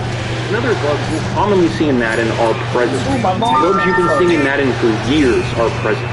It's a buggy, unpolished, and frankly unfinished patch to 25 that is being sold as a brand new game. From hunt to killer, can you crack the case? When Claire called for rideshare. I wanted to briefly talk about the online discourse surrounding this game. I keep seeing comments that say things like, "Soft Drink, I normally enjoy your videos, but now you're just being too negative," after I simply tweeted that I prefer 25's movement. I hadn't even gone nearly as hard as I am in this video on Twitter yet. These types of responses make zero sense. If you watch my videos regularly, you'd be educated on how good sports games used to be, and you would obviously expect more from these releases. You would fully understand why I hold these games to these standards. I think a lot of you guys missed college football games, and you're happy they're back, and you're willing to overlook issues with the game to just have fun. That is okay. It's like eating junk food. But don't pretend like you're eating a gourmet meal. My job is to provide as objective of a review as I can, not to be quote-unquote positive or validate your decision to buy the game. Here's what happens every year. A lot of you guys watch the EA-sponsored content leading up to release, because most videos covering these games are by EA-sponsored creators and their sponsored videos. It all sounds so positive because it's just marketing. Then the game comes out, you buy it, and you have some fun playing something that feels a bit different from last year. But as time goes on, that honeymoon stage ends, and you realize you're playing the exact same game you've been playing for years. And you can either choose to be honest with yourself about it, or live in a state of EA-sponsored delusion. Every year I hear this. It's just a beta. Then, it's still in early access. Then, patches are coming. Then, this will just be fixed in next year's game. Of course, if you're a top competitive player, tiny tweaks that come in patches will be very noticeable to you, just like Tom Brady would notice a slight change to PSI in a football. But most people will not notice these small tweaks, and the greater core issues don't change. And I went in depth on this in my Sad Decline of Madden documentary, so if you normally enjoy my content, if you want to phrase your argument with that at the start, then you should fully understand my position, and you wouldn't be making these lazy excuses for a billion-dollar corporation. I've also seen comments claiming to be from longtime viewers saying I'm living in the past and I should stop talking about NFL 2K5. There's a level of 2K5 fatigue from a vocal minority of viewers who lack the ability to understand why I bring up the game so much. Direct your frustration towards EA for failing to surpass 2K5 entirely after over 20 years. It's like, imagine if 2K... Here's my take. Here's my takeaway. Okay, you know, I'll allow GameZard to say his opinion for a minute. Imagine if 2K made football games. 2K produces probably the best simulation basketball game. The best simulation games out there. EA Sports has been declining. They make good arcade-style games. They don't make good simulation games. I've been playing Madden since fucking the PlayStation 2. It's declined. It's not fun anymore. Especially the Ultimate Team. Playing online is just is unbearable. Imagine if 2K had made football games still. Drop the EA exclusivity. Years. Not the one creator who isn't sponsored by EA. All I'm doing is holding these games accountable. That's how you properly review something. If a game from 04 can do it, a game from 2025 should do it even better. A game from 04 doing anything better than a game from 05 is insane.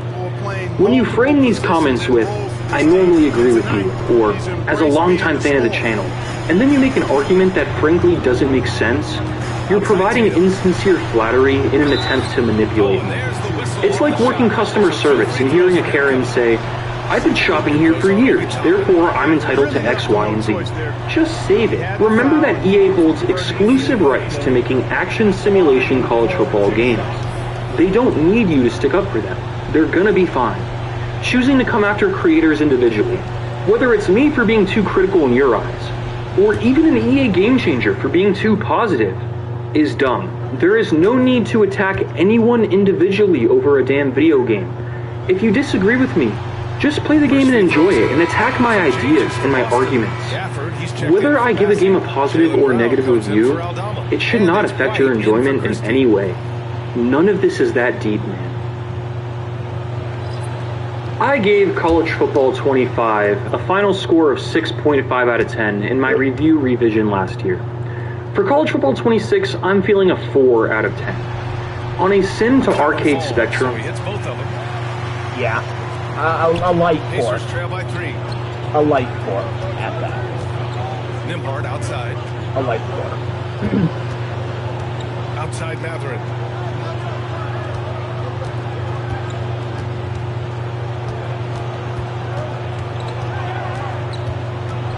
Back to Nimhart. Clock is at 3. Fuel your next night out. And it's going to be a 24-second violation. If you want to find the general, I know where he is. I know where he is. I know where he is. If you want to find the general, I know where he is. He's pinning another medal on his chest. I saw him, pinning another medal on his chest. Pinning another medal on his chest. If you want to find the colonel, I know where he is. I know where he is. I know where he is. If you want to find the colonel, I know where he is. He's sitting in comfort, stuffing his bloody gun. I saw him, sitting in comfort, stuffing his bloody gun. Sitting in comfort, stuffing his bloody gun. If you want to find the sergeant, I know where he is. I know where he is. I know where he is. If you want to find the sergeant, I know where he is. He's drinking all the company rum. I saw him, drinking all the company rum. Drinking all the company rum. If you want to find the private, I know where he is. I know where he is. I know where he is. If you want to find the private, I know where he is. He's hanging on the old barbed wire. I saw him, hanging on the old barbed wire. I saw him, hanging on the old barbed wire. Back to Nimhart.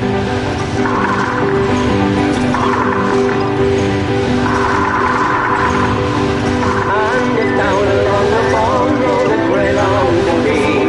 Lying in the dark with the Volvo company. I come right on the left, I am number one on the right. I come from ammunition for the little arm alive. I was stopped by a soldier, he said you are a swine. He hit me with a rifle and he kicked me in the groin. I bent down and said, oh, my mother's worth alive. But all the time thinking of me with the arm alive. And down in the bauxite, it's where I long to be. Lying in the dark with the Volvo company. I come right on the left and another one on the right. And I kept of ammunition for me little arm alive. Well, this brave RUC man came marching up our street. 600 pretty soldiers he had lined up at his feet. Come out, you Cartaginians, come on out and fight. He tried to fool me joking when he heard the arm like man is down in the Wallaby, is where I long to be. Lying in the dark with the Volvo company. I come in on the left and another on the right. I cut my ammunition for me little arm alive. Well, the army came to visit me, it was in the early hours, with Saracens and Saladins and ferret armored cars. The thought they had me cornered, but I gave them all a fright. With the armor piercing bullets out me little arm alive. And it's down in the new lodge, it's where I long to be. Lying in the dark with the Volvo company. I come in on the left and another one on the right. I cut my ammunition for me little arm alive. Well, when Pryor came to Belfast to see the battles won, the generals they had told them to stop them on the run. But corporals and privates, while on patrol at night, say remember narrow water and the bloody arm alive. And down across the glen, that's where I long to be. Lying in the dark with the Volvo company. I come right on the left and another one on the right. And I cut my ammunition for me little arm alive.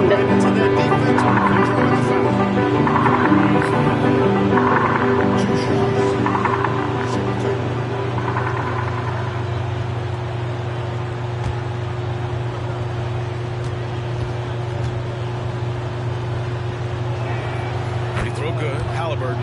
Halliburton is just one of those young guys that has a really well-rounded game. Makes shots pretty much from anywhere on the floor.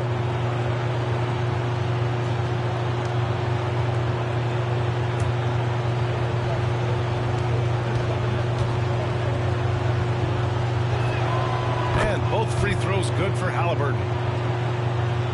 So it's Boston now. They lead by 7. Left side Tatum. Not going to go that time. Excellent D there from Siakam. Indiana's gone 2 of 4 from the perimeter here in the fourth quarter. Halliburton against Fox. With the floater. Rebound Boston. White's got his 8th rebound here tonight. To the inside. Tatum. So it'll be 2 free throws. He was fouled in the act of shooting. They'll pin that one on Pascal Siakam. Kind of a devious move by Tatum, pulling the defender in where he wants him.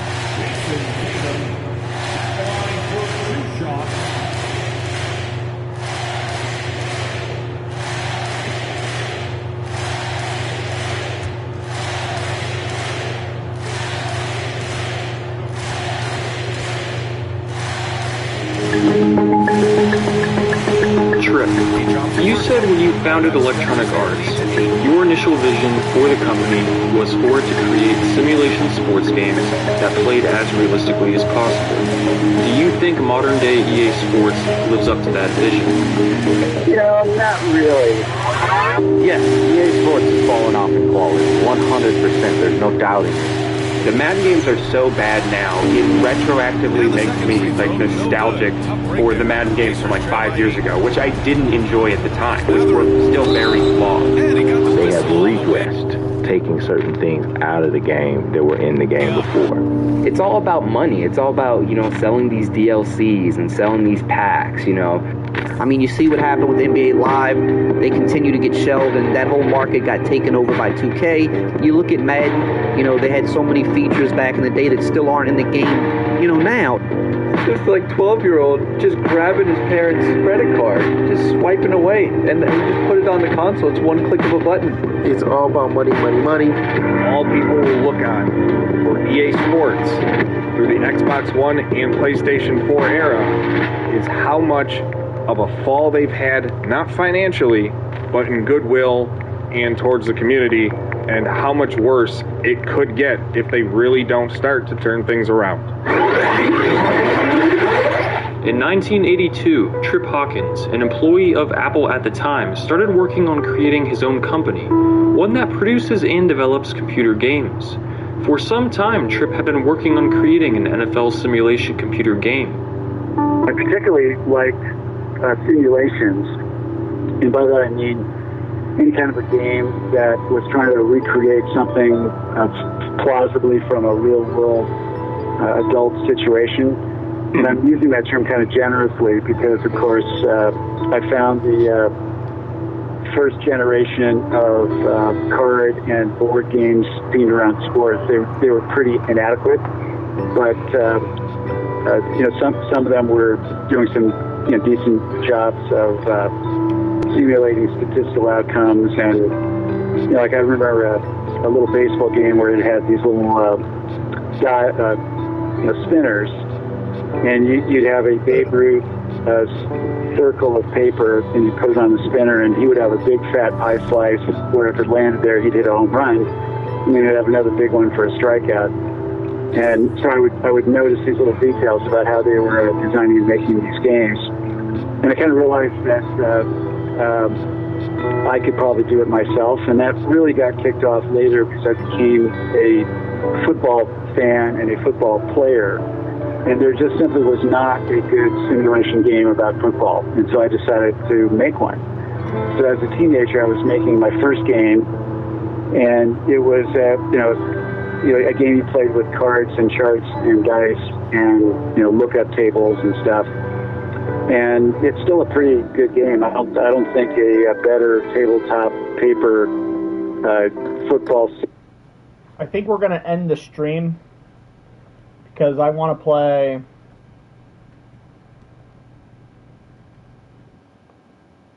want to play some NFL head coach. We've been live for 10 hours. We have reacted to a bunch of stuff today. If you want to watch it, please consider liking the stream. We're trying to get to 100 subscribers. I'm going to head out. See ya. We'll be back later tonight.